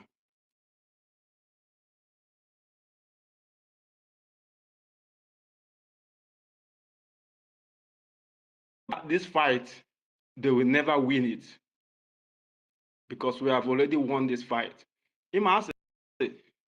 Okwu agbara nwa awọ bụ lift ka ihe yeah. When you kick a dog, you just give.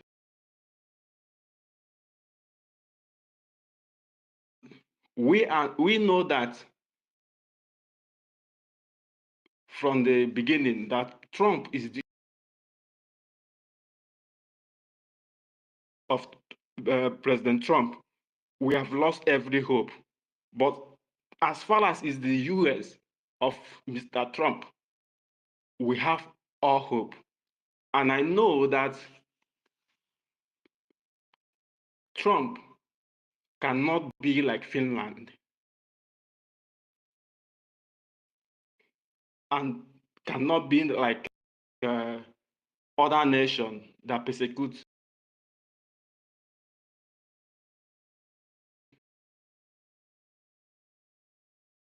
The reason why Trump made that statement that Africa is a shithole.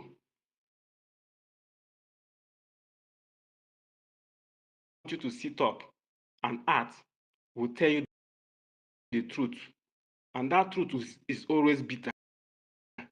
You don't expect it to be sweet, And Trump, we have seen even recently, it is just 6 months in office now. He have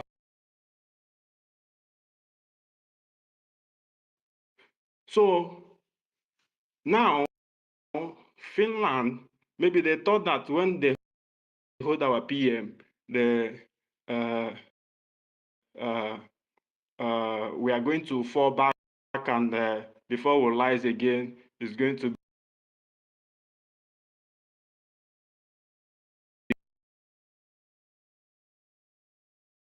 today,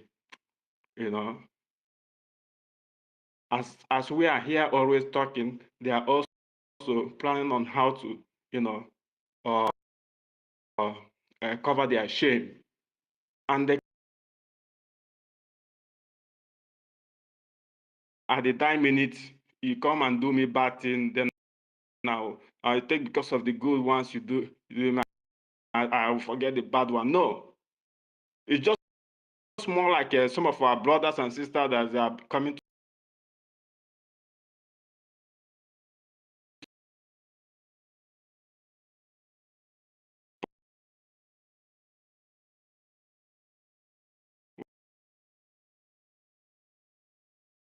same way we treat all this Sabo is the same way we're going to see Finland as. We don't care what they have done, the help and the whatever they have done in the past, even the war.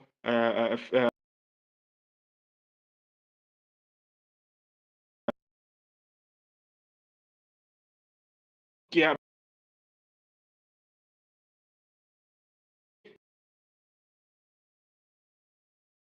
with Russia. Do you know that for the fact that Finland had our prime minister till today, do you know how many of our people have died because of it? How many of us have to die before we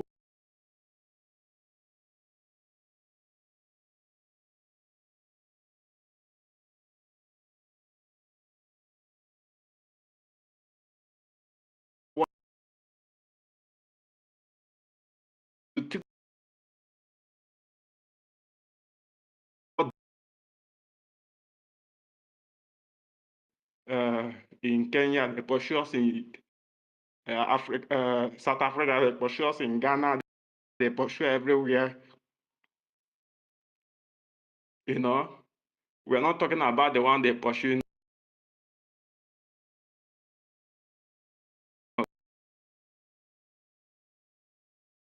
Because if these people are not in our land, our people will not be going out.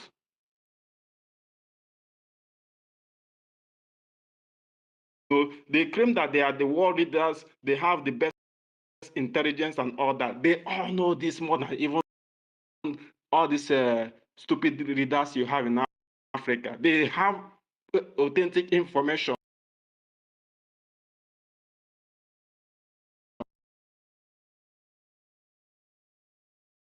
Give them the information, you know, they have every information. They are the ones that supplying them some of the weapons they are using. So they know all these things. So this is still the fight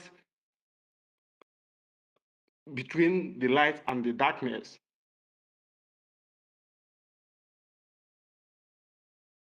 Union. Without them, there will not be any Fulanis in our land.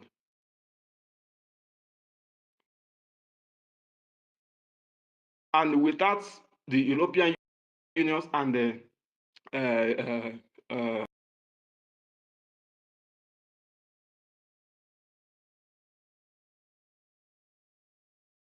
will not be any Fulanis, even in the entire West Africa.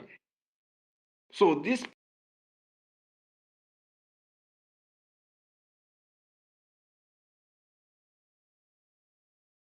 many of them are fighting Trump. They don't want Trump to be there because it's only Trump that will not act in the way they are acting. That's why they're doing in Africa. Previously, Trump has said that his friends make free money in Africa. Free money, so many evidence that Trump have shows that he is not in support of everything.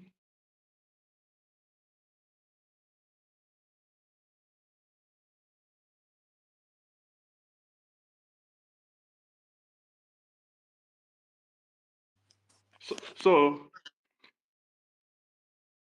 it is what it is. So Finland is there is already written in the blacklist.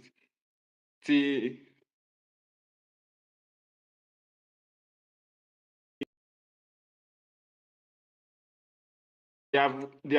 name have already entered into the Sabo list.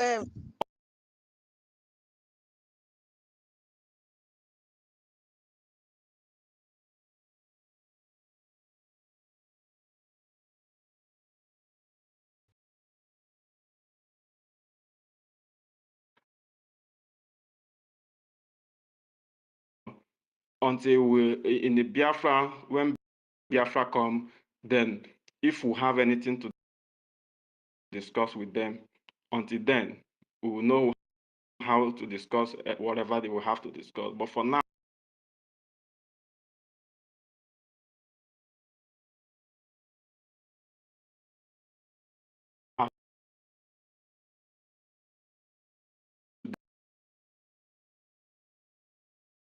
also make sure that that movement in the Washington DC will put more fire there, so that the message will be pumping out always.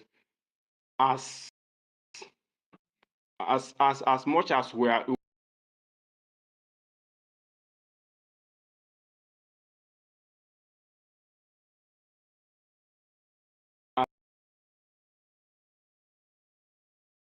the zoo is postponing, they keep postponing, you know. So it is exactly what it is. They have already done the deal with Nigeria. They have already collected their own share. So they are not going to pay that share until the final.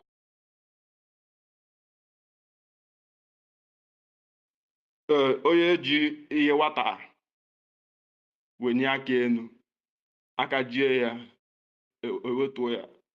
Our commander said that Omanche ka aka jie the person, na aga egbubiri the person aka. So that's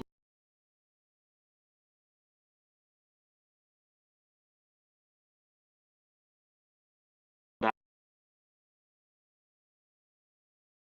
you know, part of this the whole thing we are doing. Yeah, we are doing great by talking and educating each other, but funding is the number one, and funding is number two, and funding is number three. Because without uh, uh, uh,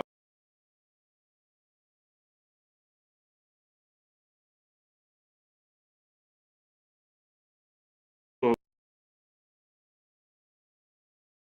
talking that we are doing here. So on day one, I appreciate every one of us. I greet our APM is doing good, and all the media team and all the ministers, you all are doing great. And they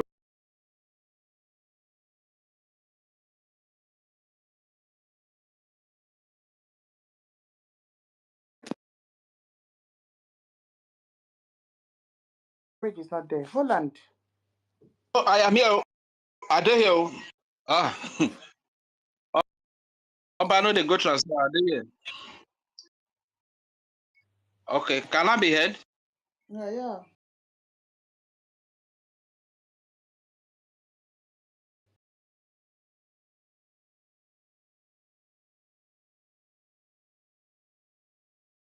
Actually, I'll just speak for like a minute or less than a minute. One thing I want to talk about is, you know, your is it under the recommendation you made mention of aid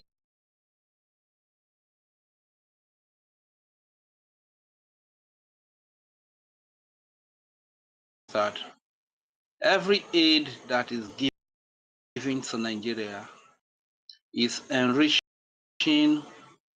politicians,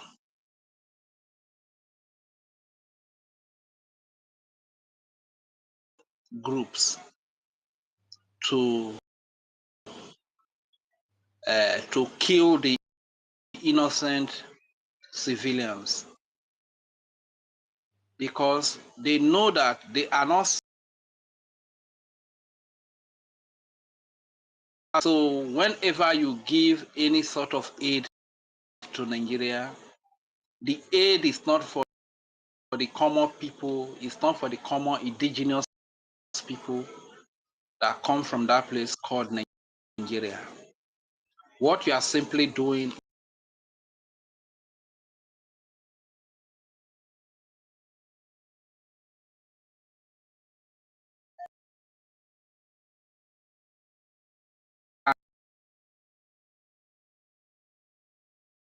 to recruit thugs, to recruit terrorists in the name of military or police. They come in that form and begin to kill the common people that are trying to survive, who are just picking up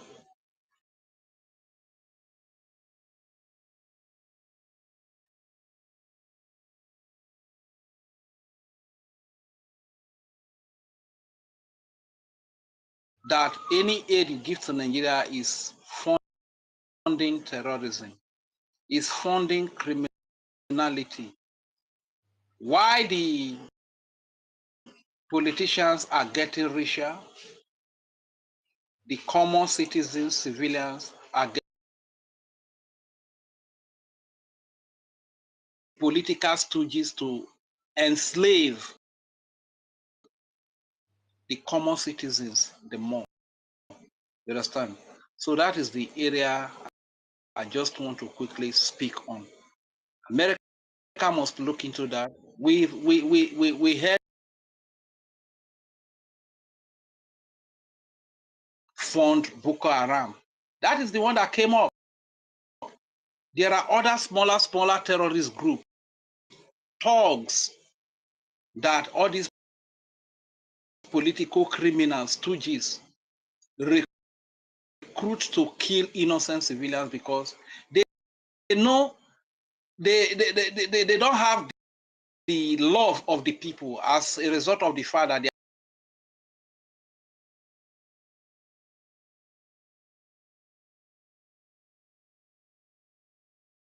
freely walk on the street without a convoy of mobile police or military. Because their hands are not clean. It is not like that over there in Europe or in the West. Because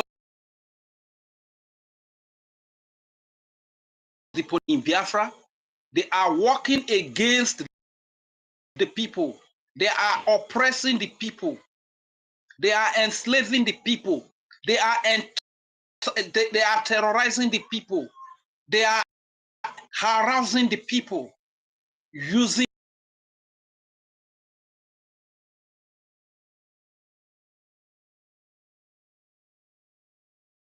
you are enabling these people to terrorize the common people. I'm speaking about UN. UN is not only complicit in terrorism in Nigeria. I think the people, the ones that are funding terrorism. This is why you see that the Hamas that went to kill the Israeli babies and children, behead and rape their women. It is the same UN that is in support of Hamas to it out, because these people, they are the real terrorists we are talking about. This is why after they give that 6-month verdict on the kidnap of Mazin Nnamdi Kanu, the leader of the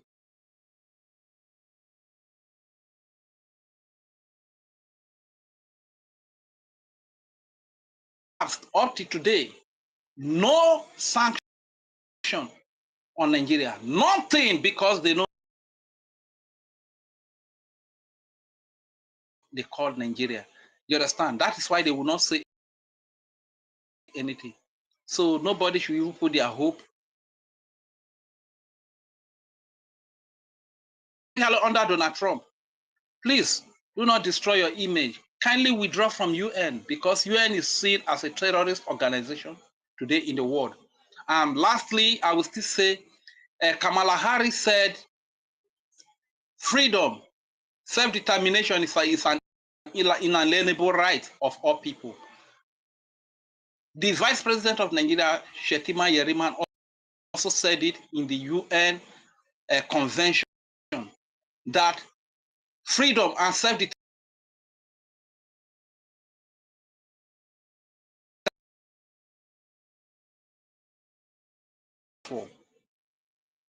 This is the same self-determination we are asking for.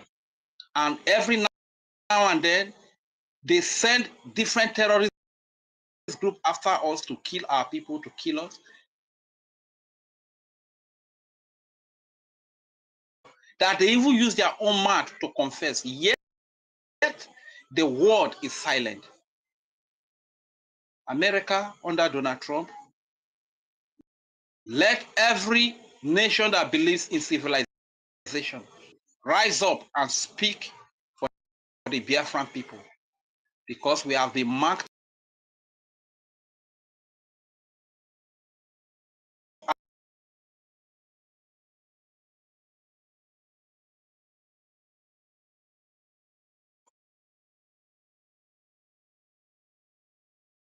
by civilization over barbarism, that believes in freedom over slavery, that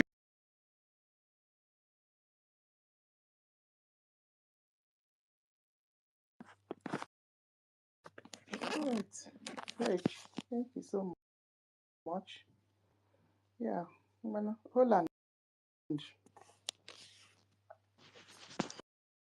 Good evening, everyone. I want to really appreciate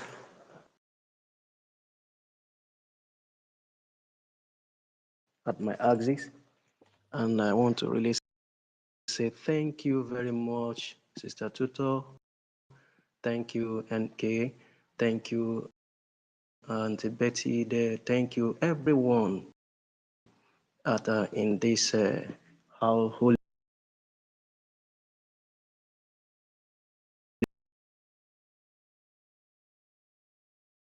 For you to have committed numbers of hours every single day preaching this message of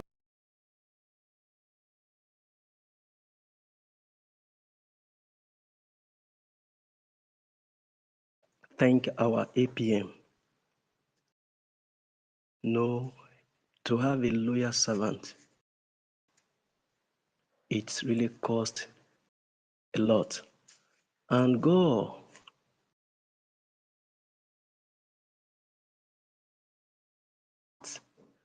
to have aligned a good leader right from Oyindu down to our PM. Now we have our APM. And I begin to understand the 3 steps. The 3 steps that are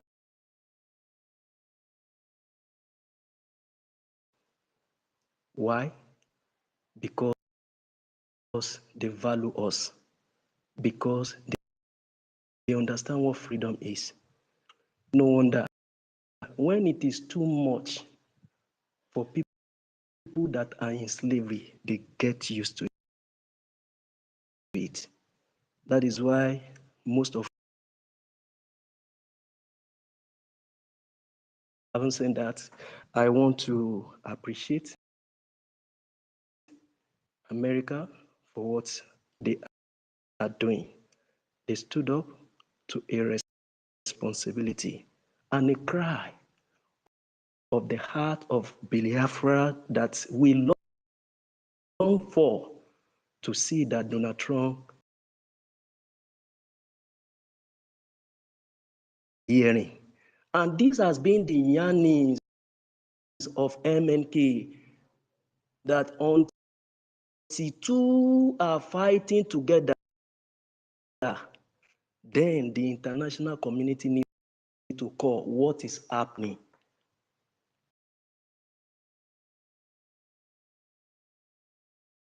Freedom of the world, where they understand what human life is all about, to make sure that our voice is heard, to make sure that our concern can be put into consideration. It wasn't just easy.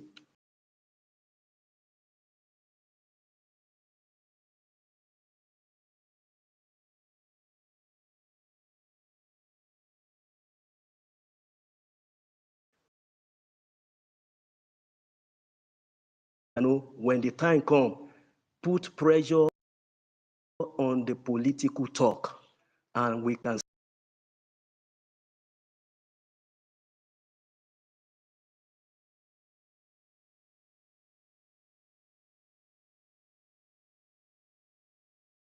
want to refresh our mind back when the Sultan of Sokoto was shouting in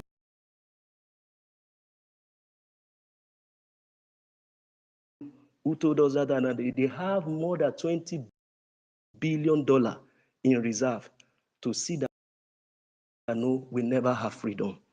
Now, it is so glaring and also very indicting to Finland. And no, Alestor, this is an that you have engaged your country and your name into.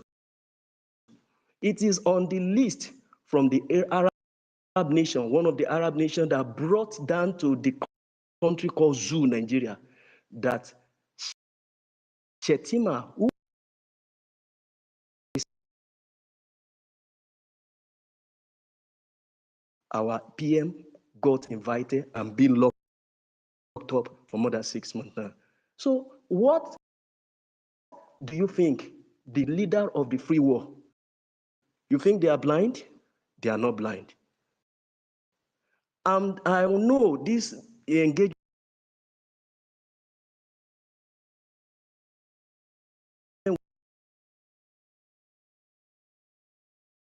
thing we are saying. You think they don't know what is happening? They know what is going on.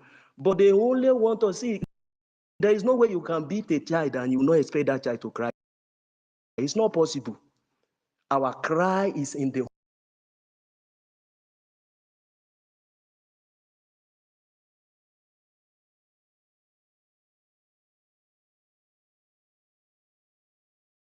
and all their officers were encouraging after they have rehabilitated terrorists into their army and they are saying they can become a leader of a zoo.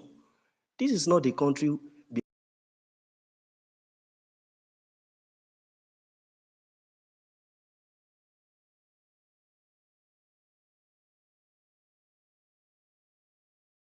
Domination, not only condemnation, total domination. Not only domination, destruction. You rape my mother before my eye, or you rape my sister before my eye, and you expect me to smile? It is not possible. This is not so-called Finland. This is the reason, one of the strong reasons why we cry. What we cry for is freedom. You people are enjoying freedom. Allow Biafra to enjoy freedom. This country has been before what Nigeria is known to be. This amalgamation is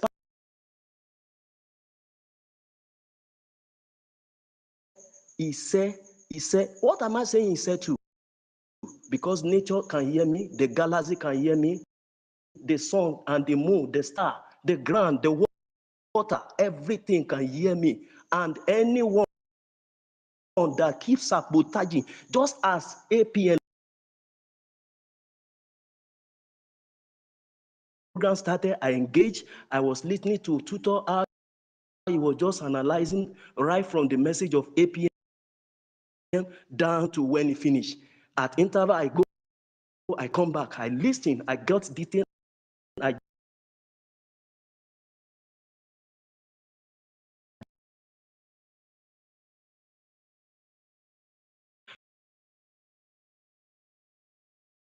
stop it. If anyone within out there is planning to stop Biafra, God is ready to give anything in exchange for it. And on this account, we Biafran generally, we call on donors.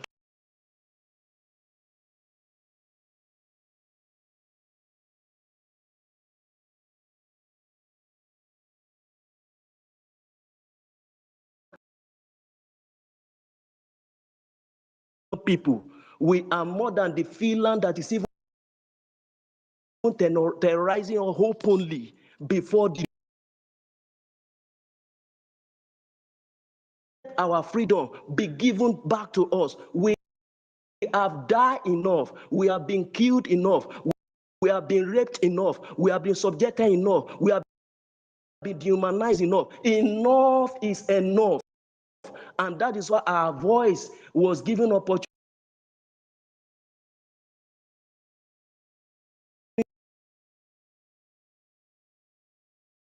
to return back to the 3 cadets of voice of advice given to us by our PM that fund it.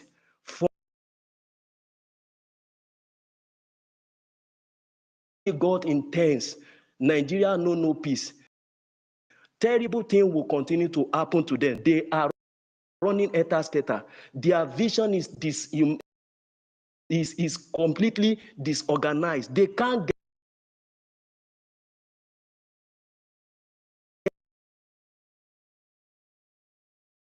a year. But how do we make that happen? Is by intensifying our defense, intensifying them with support of finance. By the time we do this, and the cry is more, the world will say, come.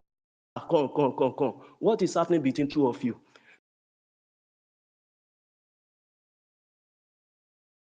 Still doing much here. Do you know we are fighting? These medias we are engaging from morning till every single night, every day is a fight. The world are hearing us. You think they are not hearing? They are hearing us. The world are listening. Do you think they are not listening? They are.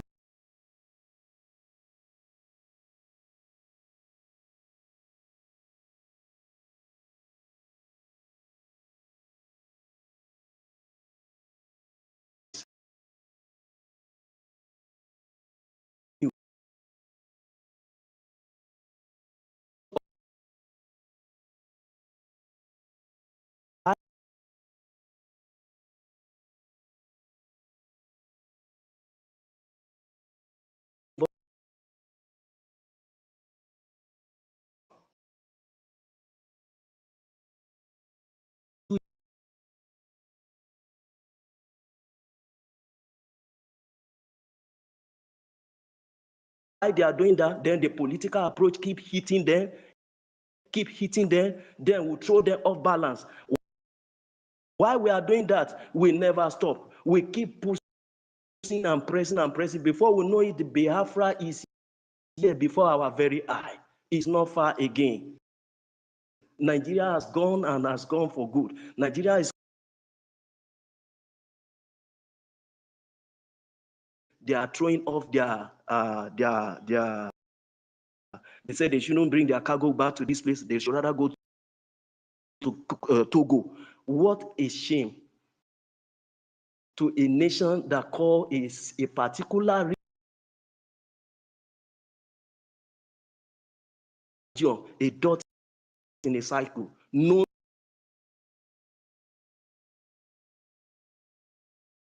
shout, and the world must hear us. And by the time they hear us, then we know then our freedom is here. For them to paste our matter in their website, meaning that no, something is going deep.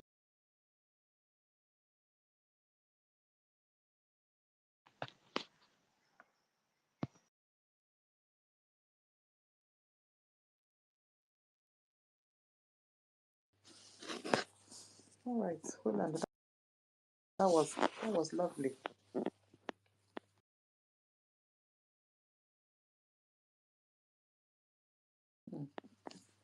All of you sabi talk.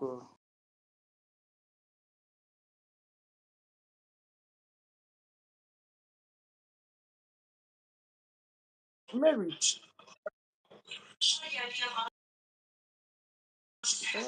Minister Betty, I have to mute your mic. All right. Mary,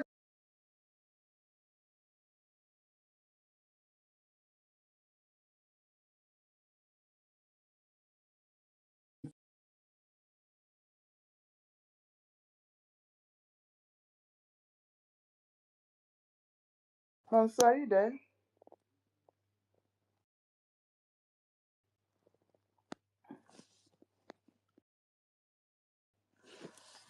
Okay. Anọ m ya.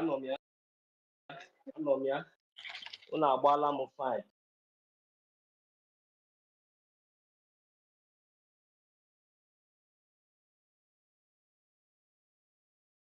APM, and also for 20 Ejema because you know what I'm fine 10 Ejema today.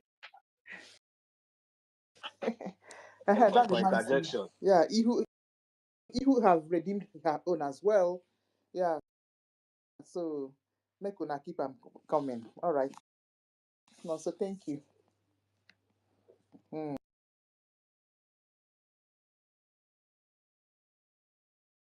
We are thanking God Almighty because you know it is not easy. If I should remember back then, like maybe 3 or 4, 5 years back, I wish maybe been a sad something for me that like this kind of great opportunity where you know we all are having the opportunity to participate, you know, for something that is going to yield a lifetime, you know, a future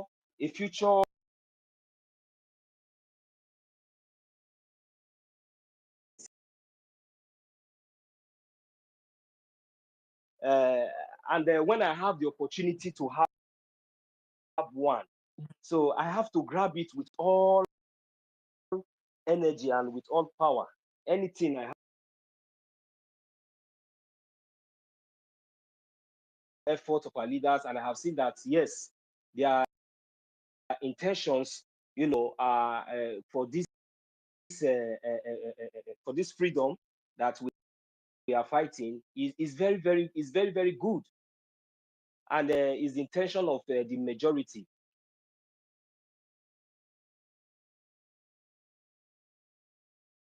and they have been used, you know, to oppress their own people by their masters. So back to Finland. This Finland of a thing, you know, it has gotten to this extent because now everything has it is not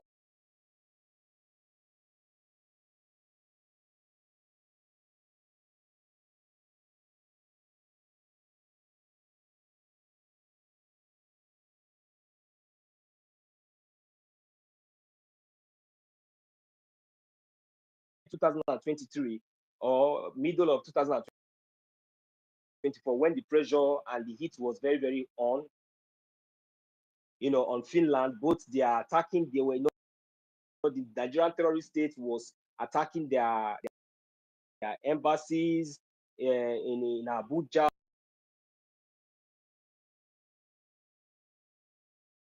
It defended her citizen, you know, and that was a very a big blow to the zoo.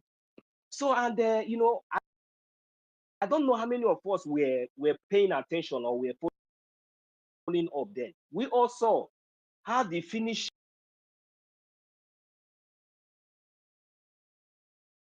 when the pressure was coming, told them that it's a free speech. You know, there's a way she put that word, you know. So we now saw it like, okay, fine. Maybe, you know, they at least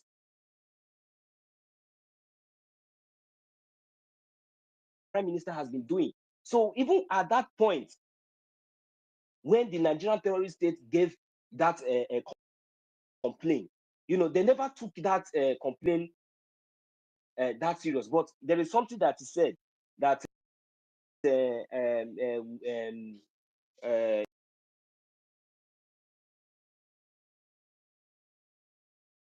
when she told them that, you know, that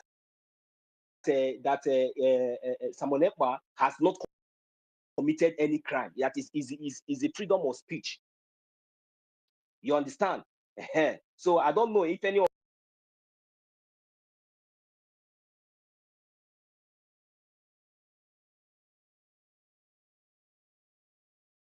that. So after then, I know our Prime Minister even came out and even acknowledged that you see, they thought that Finland is Nigeria.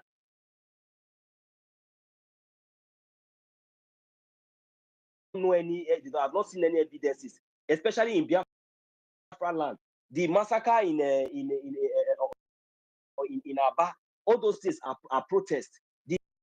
The massacre in, even this is not in Biafra land, the one that happened in broad daylight in Lekki Toll Gate, that one has gone. Places are also there. So now, so our prime minister was even giving that lady the acknowledge that, yes, you see the way she responded to them, that we have that this is a freedom of speech. We have not done anything, and everything that he have been saying has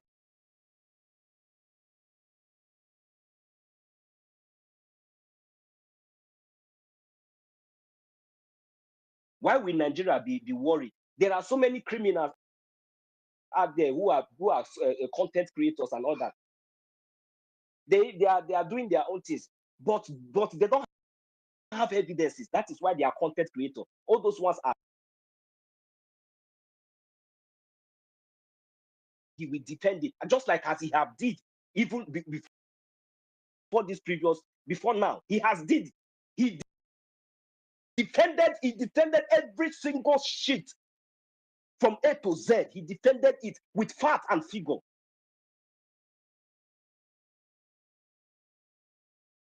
Evil that is going to destroy all of you. That is why you are still detaining him, because you are ashamed. I am telling you, it is the fact. You are ashamed of the disgrace.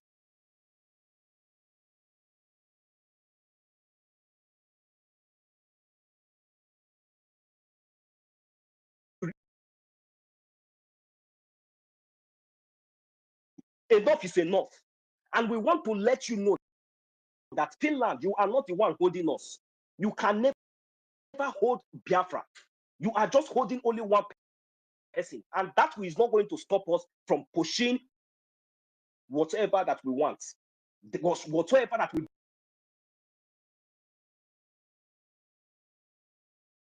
time, but very soon, a little bit time, you will be, that is it, you will be disgraced.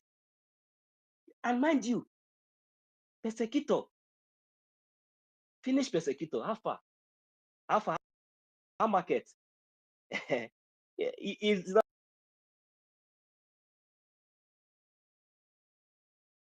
you must resign and you will be demoted. Someone else is a Finnish citizen. He has the same rights you have. For you to arrest him and accuse him wrongly, you are a criminal. You are you the persecutor. You are so stupid. Before the criminals that you brought into the court to come and testify against your own fellow citizens, criminals that you know, criminals, you brought them. Those ones now, you know, a whole politician, a whole Finnish citizen. Not even, I know that they are. Check his. You want to bring his profile, all his labor, everything that he have sacrificed. So this is how you want to rubbish him and use him to shine, and use him to climb, to use him to get more rank. You see, they will make sure they do the needful. And I trust my prime minister as a Finnish citizen, he will deal with you. Putting him inside there is going to, at the end of the day, there must be a justice. And that justice, when that justice will come, you know, there's nothing you can do. You cannot do anything.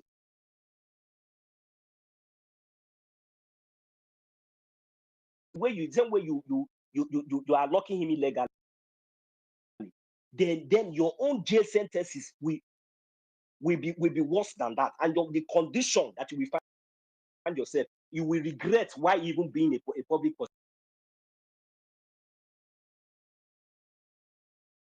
It's not the Finnish citizen I met when I went to Finland. These are outspoken people, are good people.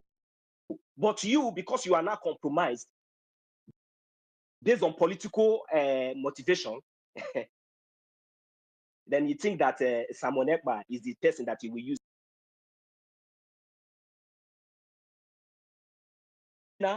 upon everything. If you like, you do everything for nothing. Biafra will come. There's nothing that he will do.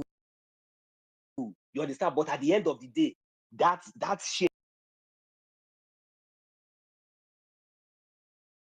and that disgrace, that hand that you have used to touch your scriptures, you will put it in your. That's a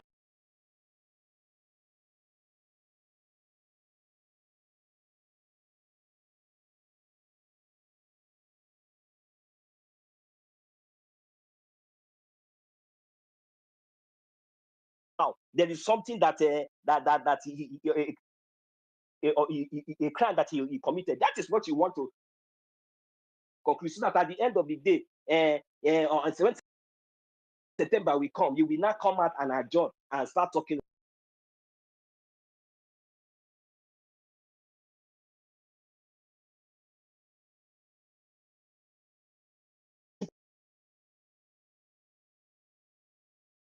Want you and the world to know that our resolve have never been tested, because we really understand, like what our last brother just said, that is the game, and that is how we are going to go. Despite our lobbies and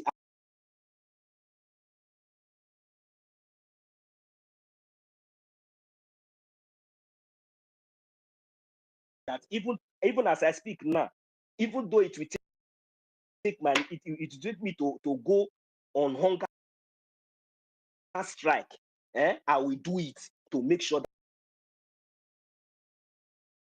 that at least something must go to the Biafra liberation. We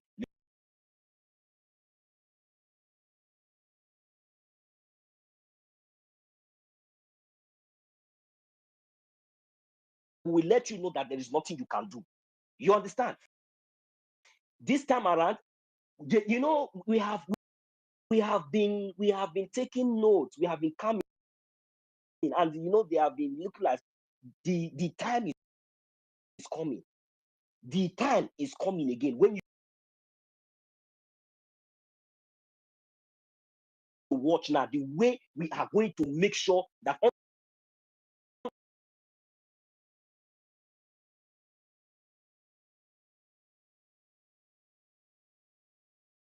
those Boko Haram that they have been recruiting, you do your ears dead.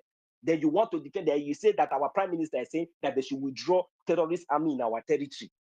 Did you not hear when they are saying that they recruit Boko Haram? Have you seen army on the road? Army, soldier, not even police. You will see soldier, you will see army, you will see police, you will see task force, you will see everything. Or what is their mission?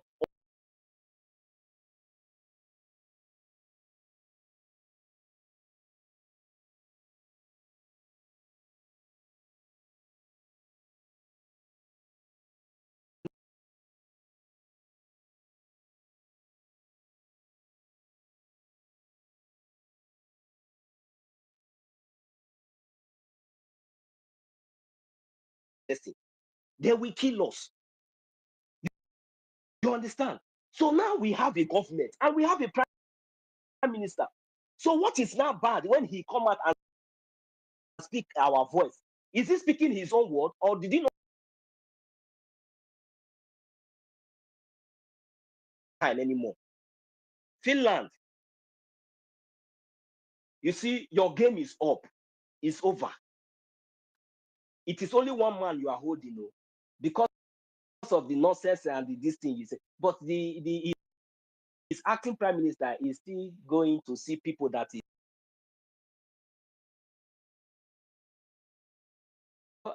At the end of the day, I don't know the kind of disgrace you're expecting. So how wish you will just shamelessly advise yourself and just open the door, release him, recognize him. Then as the persecutor, you just before you go this thing, because at least you are a criminal, you need to go to serve like 2 years jail sentence, or maybe like 5 years or 6 years. You understand? Without even seeing the sun, without going, that is what you deserve. Because for you to, this is a humiliation in the highest order.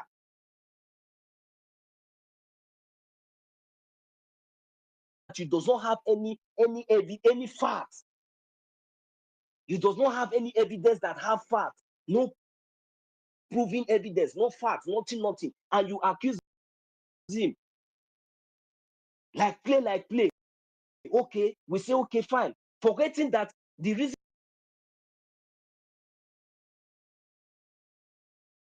a proven kidnapper, you know that Nigeria is a kidnapper. That is the reason why I rephrase back. In 2023, when the pressure was coming, I understand that your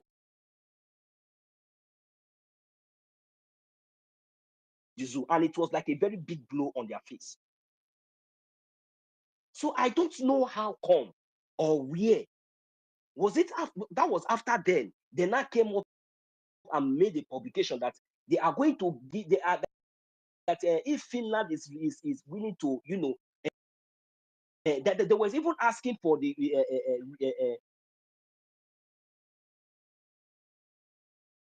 to give them 6 years, 60 years oil,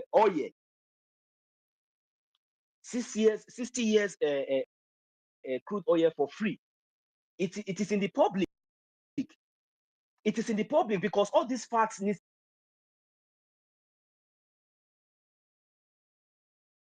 That means they have accepted that bribe to detain our prime minister, and the continued detention of our prime minister it's really getting us worried because we are not comfortable anymore with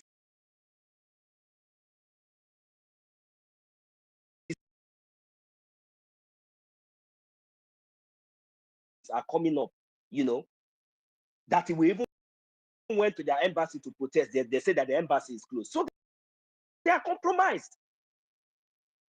So how do you expect us to keep quiet and you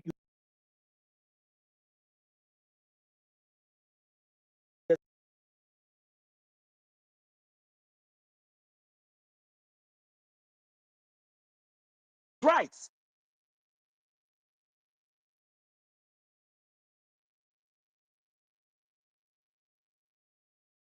And even and if not, is there anything that he has done that he did, or any act that he did that was out of the law, or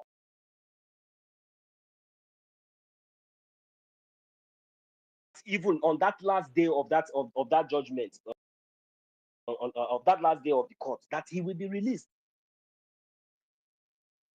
That was our hope and our wish, that he will be released. And that we deserve. But if you choose the other way, if you people have concluded concluded the other way and colluded with the zoo to be doing all these things that you are doing, just like as we have seen, the truth is that there's no way that you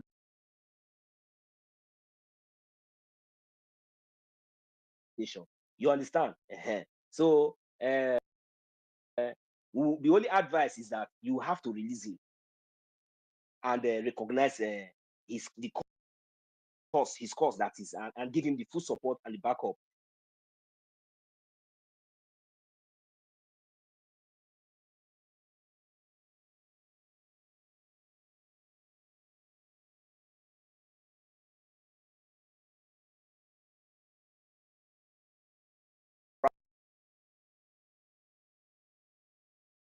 That are coming, just like as we continue to press forward, as we continue to push, as we continue to support, as we continue to come together, as we continue to gather in our numbers, as we continue to understand, the reason why we must be free, and the height of the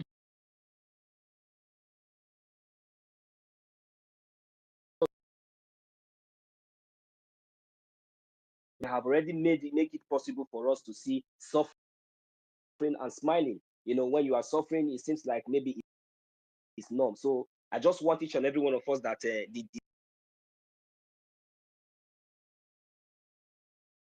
long time, but we are just raising this awareness, most especially for our people, both home and abroad, for them to understand that now there's a new sheriff in town, and this new sheriff in town is not any other sheriff than the Biafran government. Mazi Oge Chukwu Nkere, Anyogo. So these are the pioneers of the new sheriff that we have in town, and they are doing marvelously well, and they are doing a transparent job. Everything that they are doing is so encouraging, and we also have the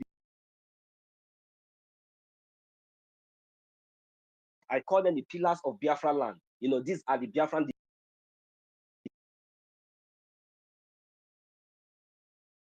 resistance fighters. These are gallant men and women. These are the Biafran Marine, and these are the Biafran Air Force. They are all gallant, and we also have the Biafran police.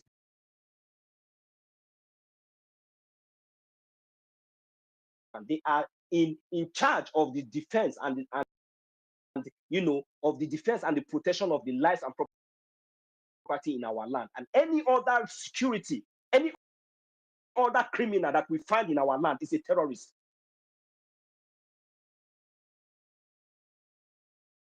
Army, you are a terrorist, and anything you see, you will collect. And very soon, I am very, very sure that the way you people are pushing us to, this level that you people are pushing us to, you think that we are a fool. You see the this Nigerian army with their armor tank, with their fighter.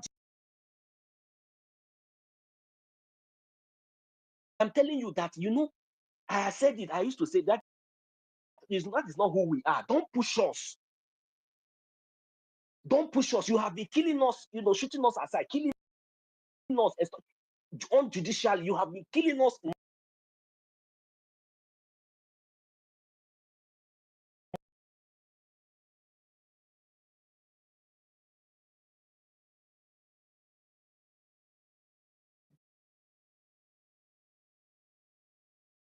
The 1967 genocide. You people will not say you did not hear of Ojukwu. You people will say you will not.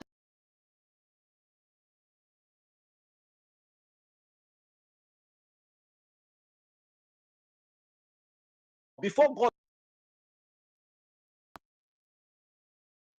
that this European Finland,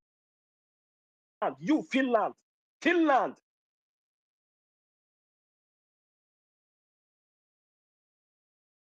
a madman that is in the northern part of the zoo right now is saying that he will do anything to make sure that Biafra did not come, because he knows the story. Me, I will tell you.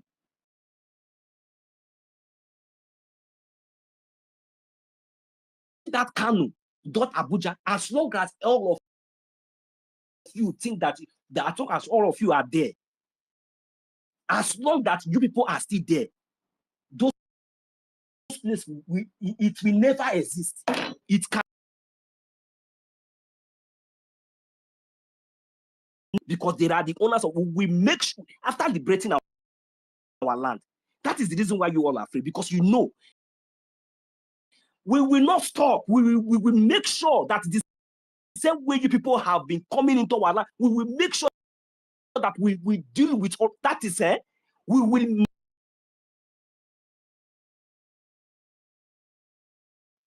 Because at the end of the day, not even single one Fulani will remain. Not even one single. Our prime minister told you that if you like, enter inside pipe, we will fish you out. We are very, very angry. It has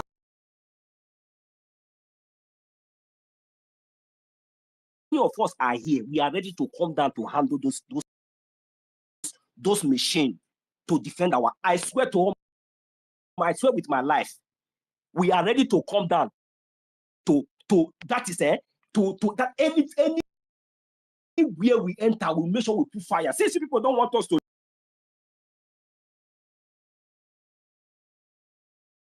destroying future stars. Future stars. Am I still coming out, please? I got an interruption, please. Am I still coming out? Thank you very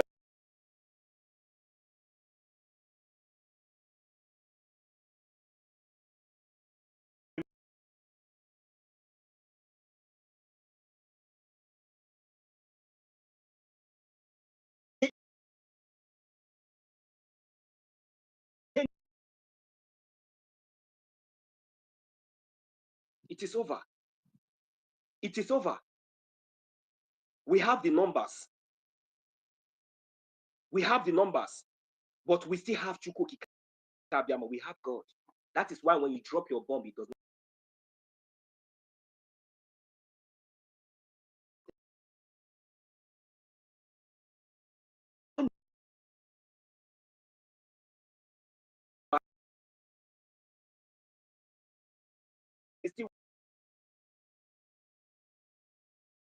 We don't want to be waiting for next month. If I have 10,000 I will bring it in. I will bring it in. Even on the space. I will donate it and send the receipt on this space.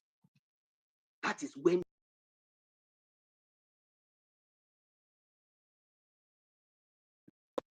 time they wake up.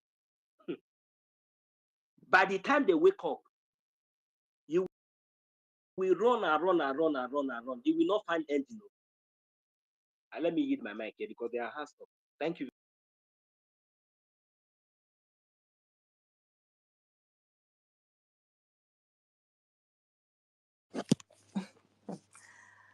Wow, so yeah, we felt your fire.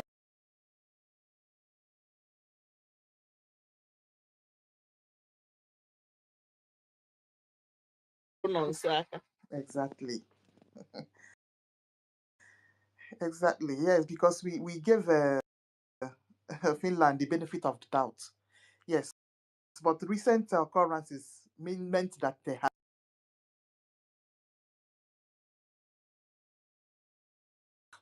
Yes, for all this while,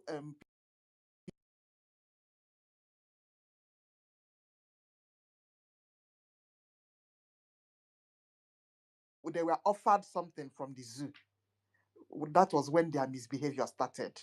How are Ogologo? You see it now. So small resources that they were offered, they retrieved their trustworthiness. You see, corruption and you greed Ogologo upon their country is at least, even if it's not a first world, yet at least it's developed.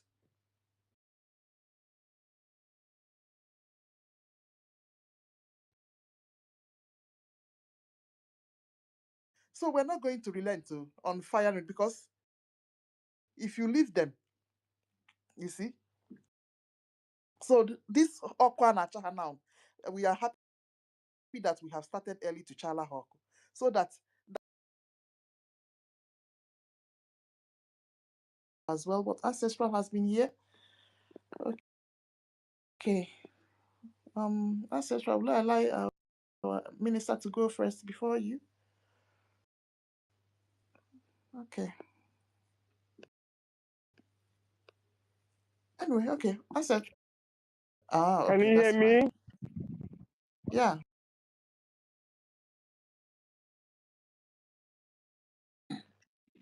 Yes, we can.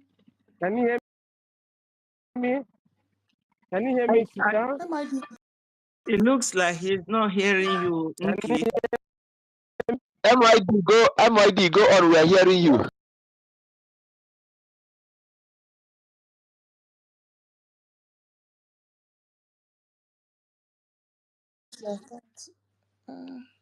This your account. Okay, Ancestral, go ahead. Well,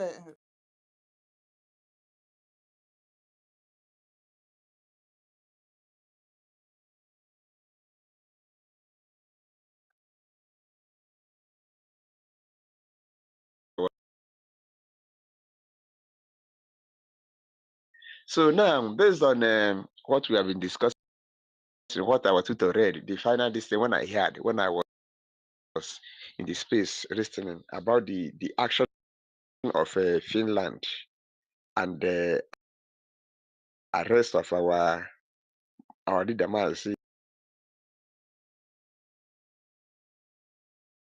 the events that have happened.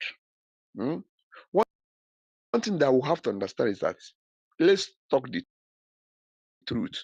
But the only thing is that we are not going to insult them, but we are going to tell them the truth in their own face. There is no time the West, the Europe, okay, let me call the Europeans, they like dog.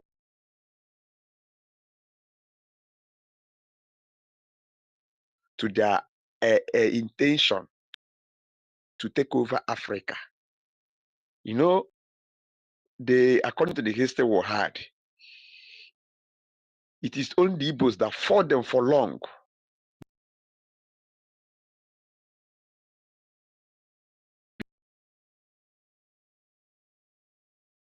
Worry, they can never forget it. And that one thing that is quite unfortunate at all that we Biafrans were easily forget. But our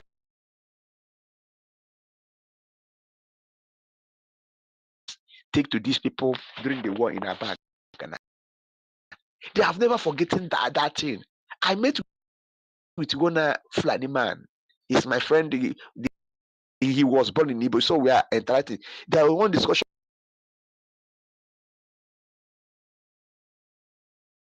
how this story is coming, how their fathers, their mothers are passing this story down to them. So if we can attach it to Europe, we know that they are the people that disintegrated our land.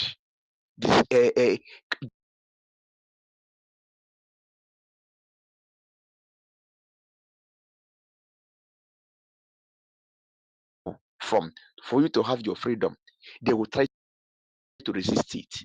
They will do anything possible. And I still say it, they still pass this information to their generation yet unborn. So they will keep on.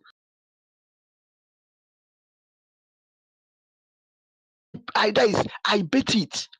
If there should be a free hand, a free on a normal ground in everything, the Europe, the West, they can never beat us in technology. In everything, if there's a free hand, discover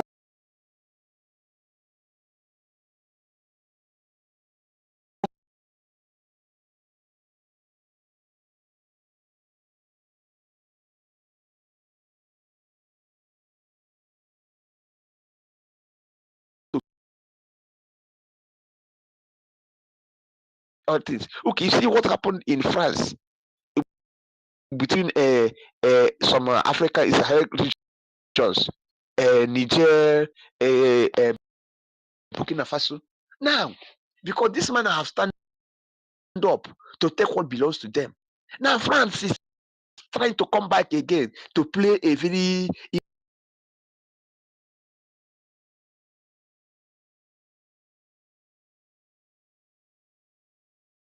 happen, but they know that we are a very liberal people that understand that values life, that values democracy, that values anything.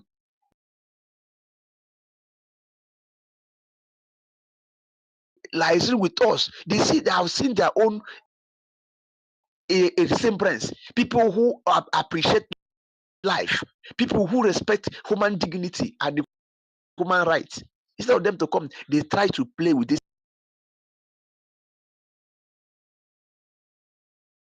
And that from Mohammed, and the Finland is trying to play that kind of role. Now they have recognized Palestinian.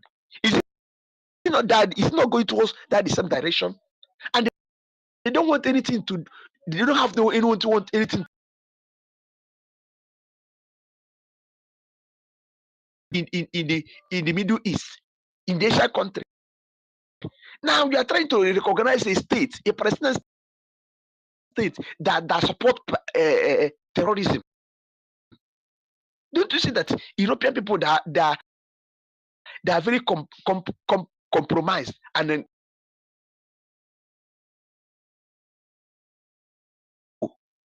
a time will come, like our leader Nnamdi said, Islam will overtake them. A time will come, they will, like France is begging Burkina Faso now. This is self-Islam will come to Biafra and come and take a refuge.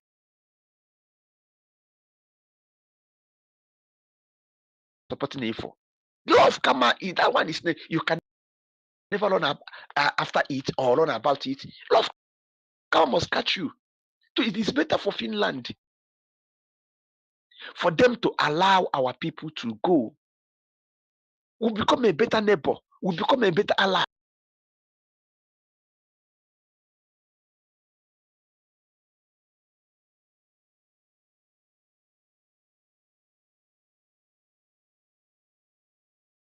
Postponing. Maybe they think that we are still in the era of the Stone Age. Maybe we don't remember. But this today, there is internet everywhere. And internet can never even forget. Look, I remember how our PM,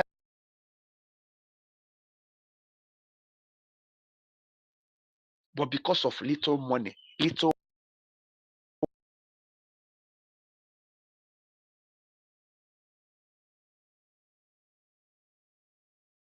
France, Africans, other black people to vote for LL Storm that makes him to win. He should remember. Because as they are doing it today, they will think it's their own turn. But our own turn is coming. They will beg us.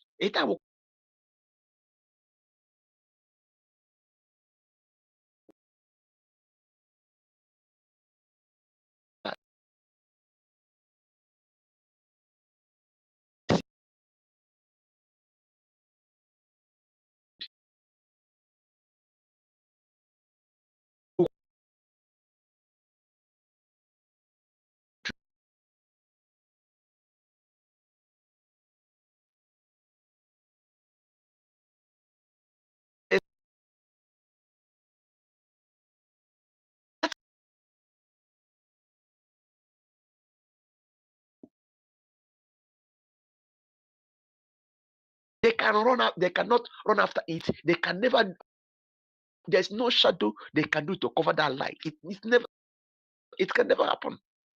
That is the only thing they are telling them. So for them to know that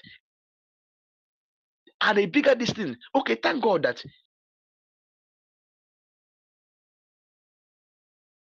recognizing a Palestinian doing this, doing that. America still have the last say. If America should wake up today and recognize Biafra, that is full stop now. Everything what we are doing is as in we have passed through them or have everything.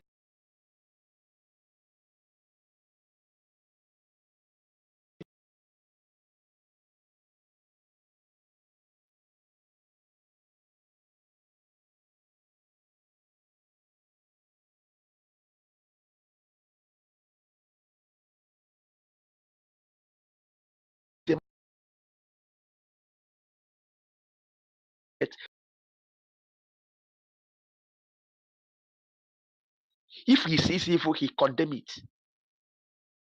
Coming to the other hand, we know that they will go on a business business interest. But that is not the problem. We have everything it takes to stand as a nation. We can give them for free.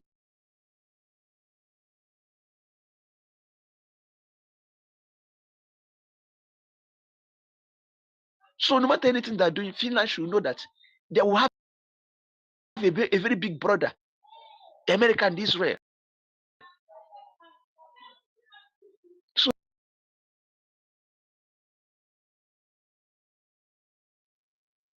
there will be no gap for them to come and beg anything. So I'll let them just stop here.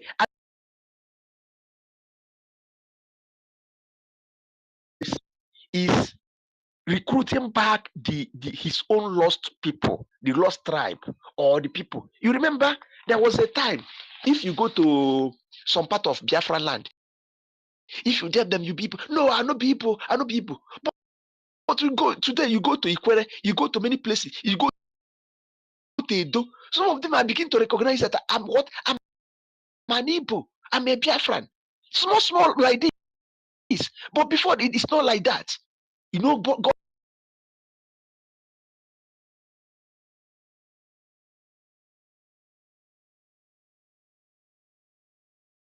I'm an Igbo.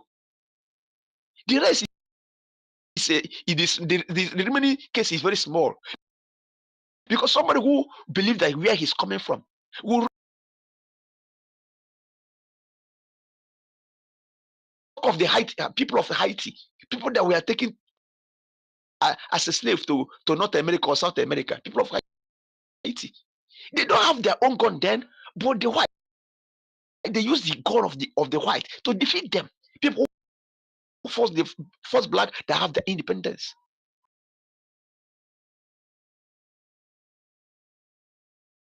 Are springing up to tell the truth. I am an Igbo, I am a Biafran. But before these things is not happening, and this thing, God will perfect it through the work of our APM and PM and our leader Mazen Namdekanu. For it is not going to expire.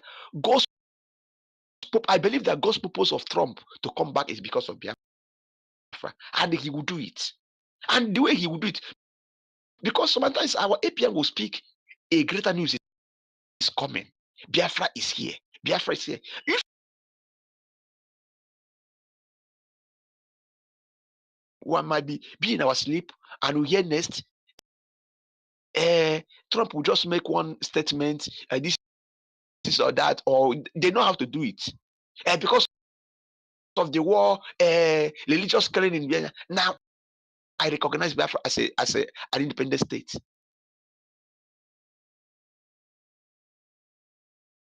In Biafra. So let us have to put more of our having, supposed to motivate us to give more money. Do you know the history that we are making today? Congressional testimony. People are testifying. You know, sometimes when we go to church and we hear the big news, maybe so I don't know. Okay, let me call it miracles that people are saying. God do this. I buy a car. You know, sometimes it's more for people's heart. You know, the way they will be given. I give 10,000. I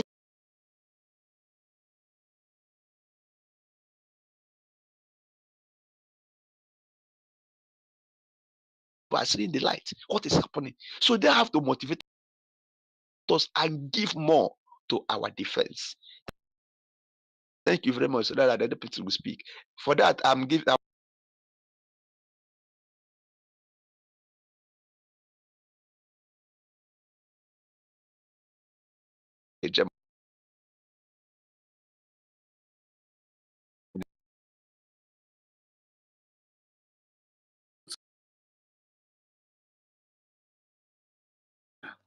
Is it for both of us too? Okay, I'll put it as 2,000 NJ. All right. Where is Mary? 2,000. You say that I might too like money. Leave me, oh. Where is Mary?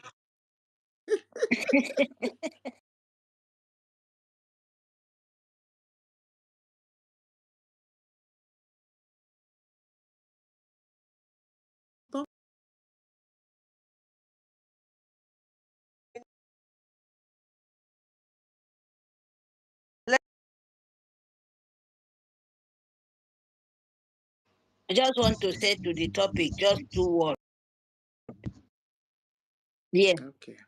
The winning of Biafrans, of course. Yes, my people. we always win.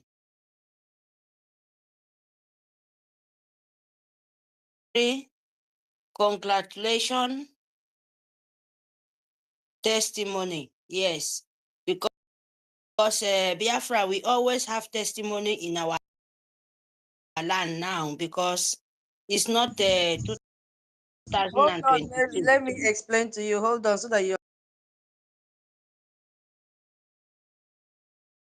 understand. Testimony is about the document that our APM dropped yesterday, or Yes, since on the 24th of July. So we were reading the document since morning and analyzing it so that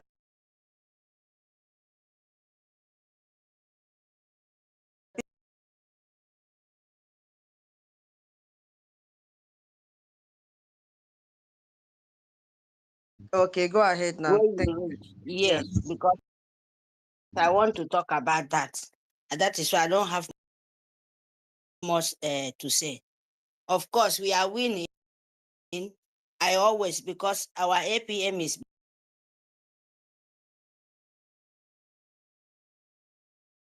other people to understand us.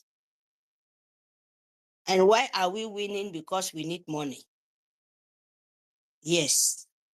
So I heard the letter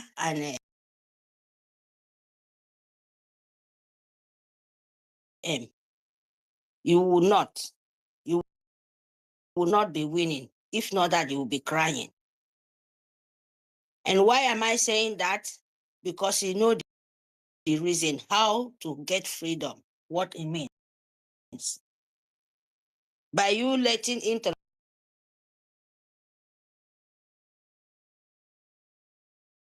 it's not giving. That is the way the tough time is coming.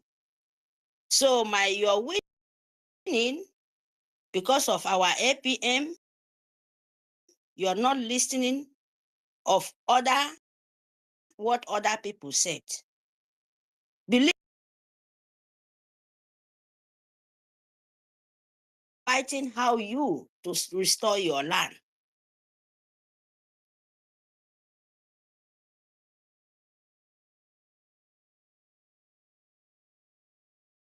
Take over your land.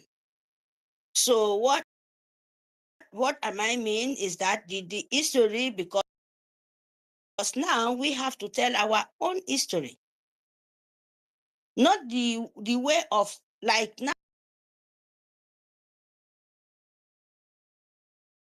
side of Biafra.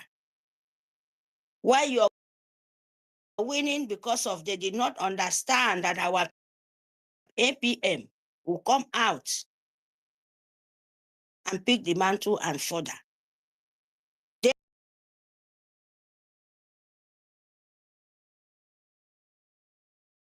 They know about the Finland themselves. They know about 1967.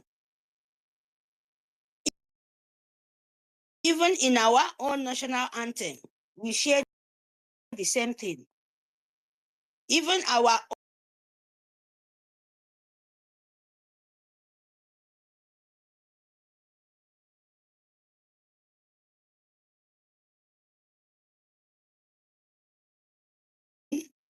you can't hold our voice. Yes, because our APM is already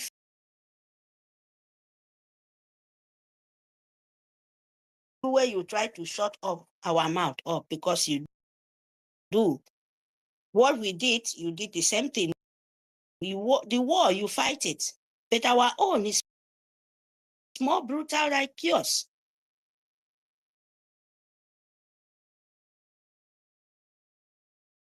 Houses. They will use gun like you're facing war like this, say, open it. They will use, people will be running, shooting, burning houses.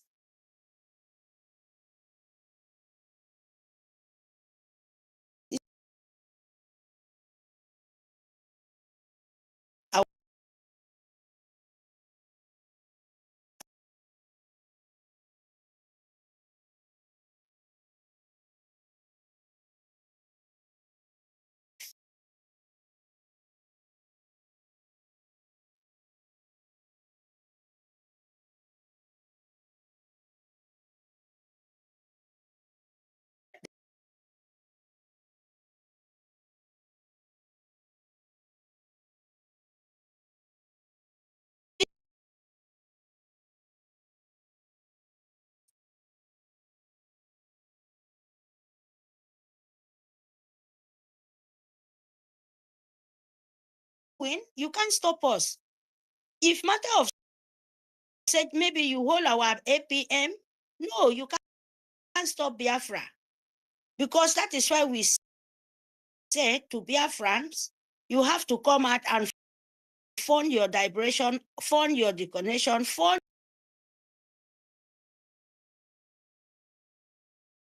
you will be lazy, you will stop doing what you're supposed to do. That is their hand job. So what we have to do now, we to fund our land, fund ourselves, so that anything in the four corners of the world sent to our land, they will never.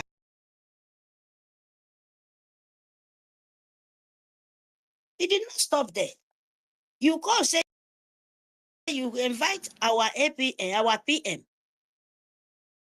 It did not stop us.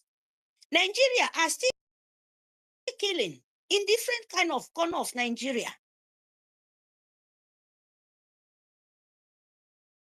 Gas in our land. Oil is in Biafra land. It's not in Nigeria. It's not in the north. Not have gold there. You can go there and drag the Nigeria with them, but not in Biafra land. Where you want to go, you are living, want to steal the oil because of that? No, you are making a big mistake because you can't stop us. Not that you hold our leader, then Nigeria will give you fake. We will not give you the chance. We will never go back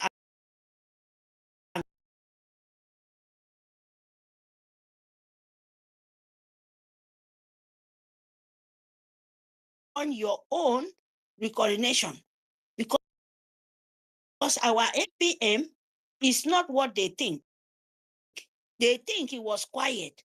But now we are singing the song of glory.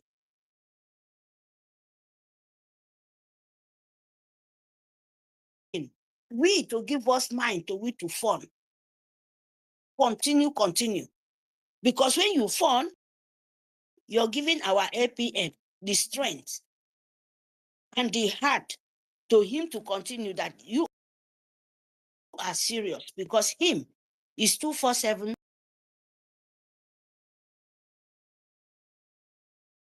Focus our mind for is we to fund our nation, called Biafra nation, Biafra land.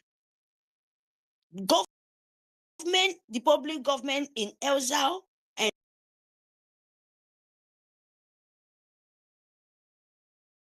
nothing. You said. So you must fund to show them that you are not lazy. You will not wait them to tell you what to do in your land. By then,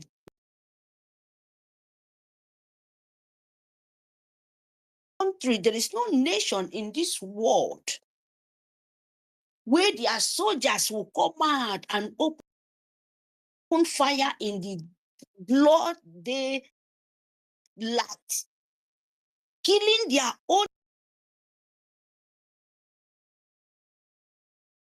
or the innocent children and mother. Which kind of country, which kind of nation, which kind of continent you find in this earth? So Biafra, we will continue winning because of our APM. Why?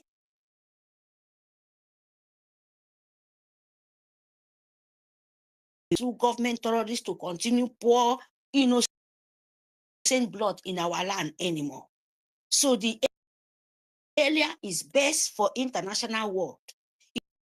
It doesn't matter who you hold.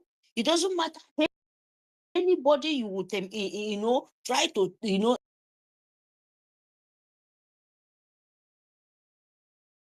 comes out. So thank you very much, Tutor. Thank you, everyone. I mute my mic. Thank you so much, Mary. My people, information minister said that we should go and hook up our different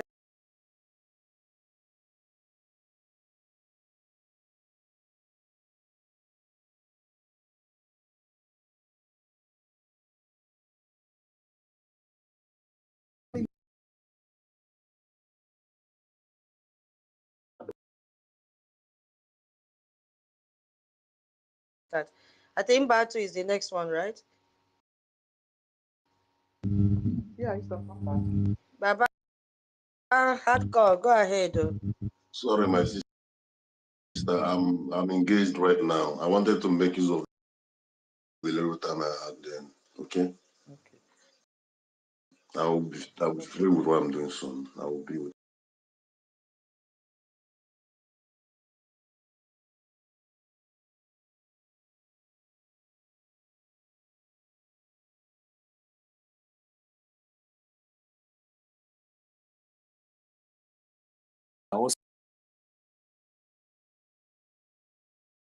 I say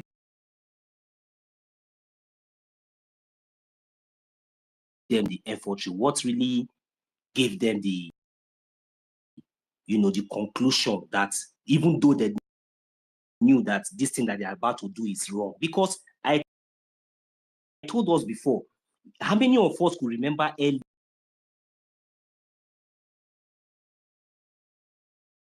of crude oil to Finland? Can anybody tell me the response of the foreign minister of Finnish government in Nigeria to the Nigerian terrorist government? That one is number one. And secondly, on whose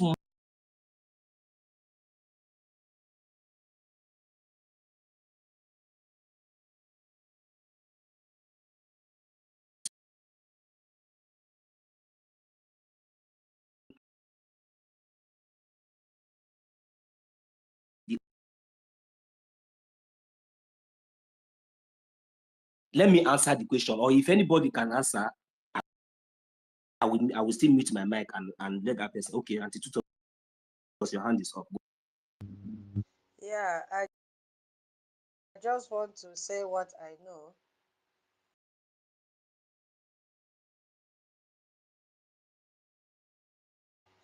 Because of all the different saboteurs that they might have positions at different angles. So they did not expect the outcome that they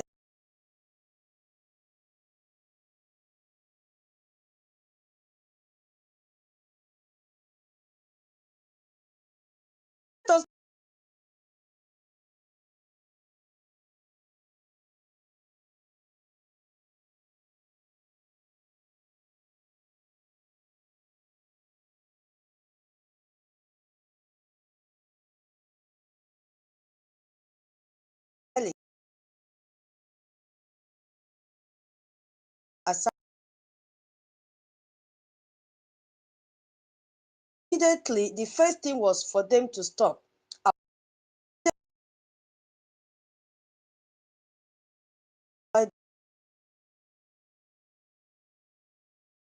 Two,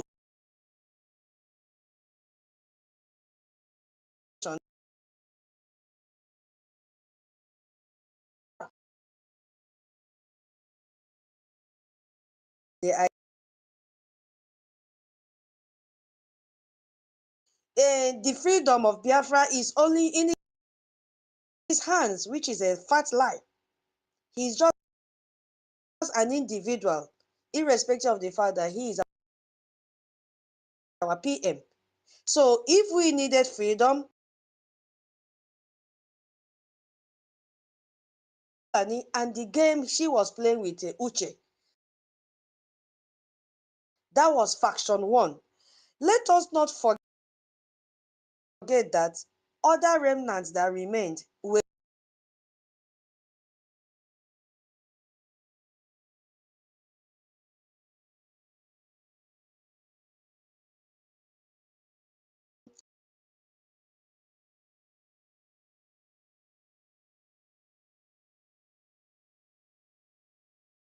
still watching to test us and see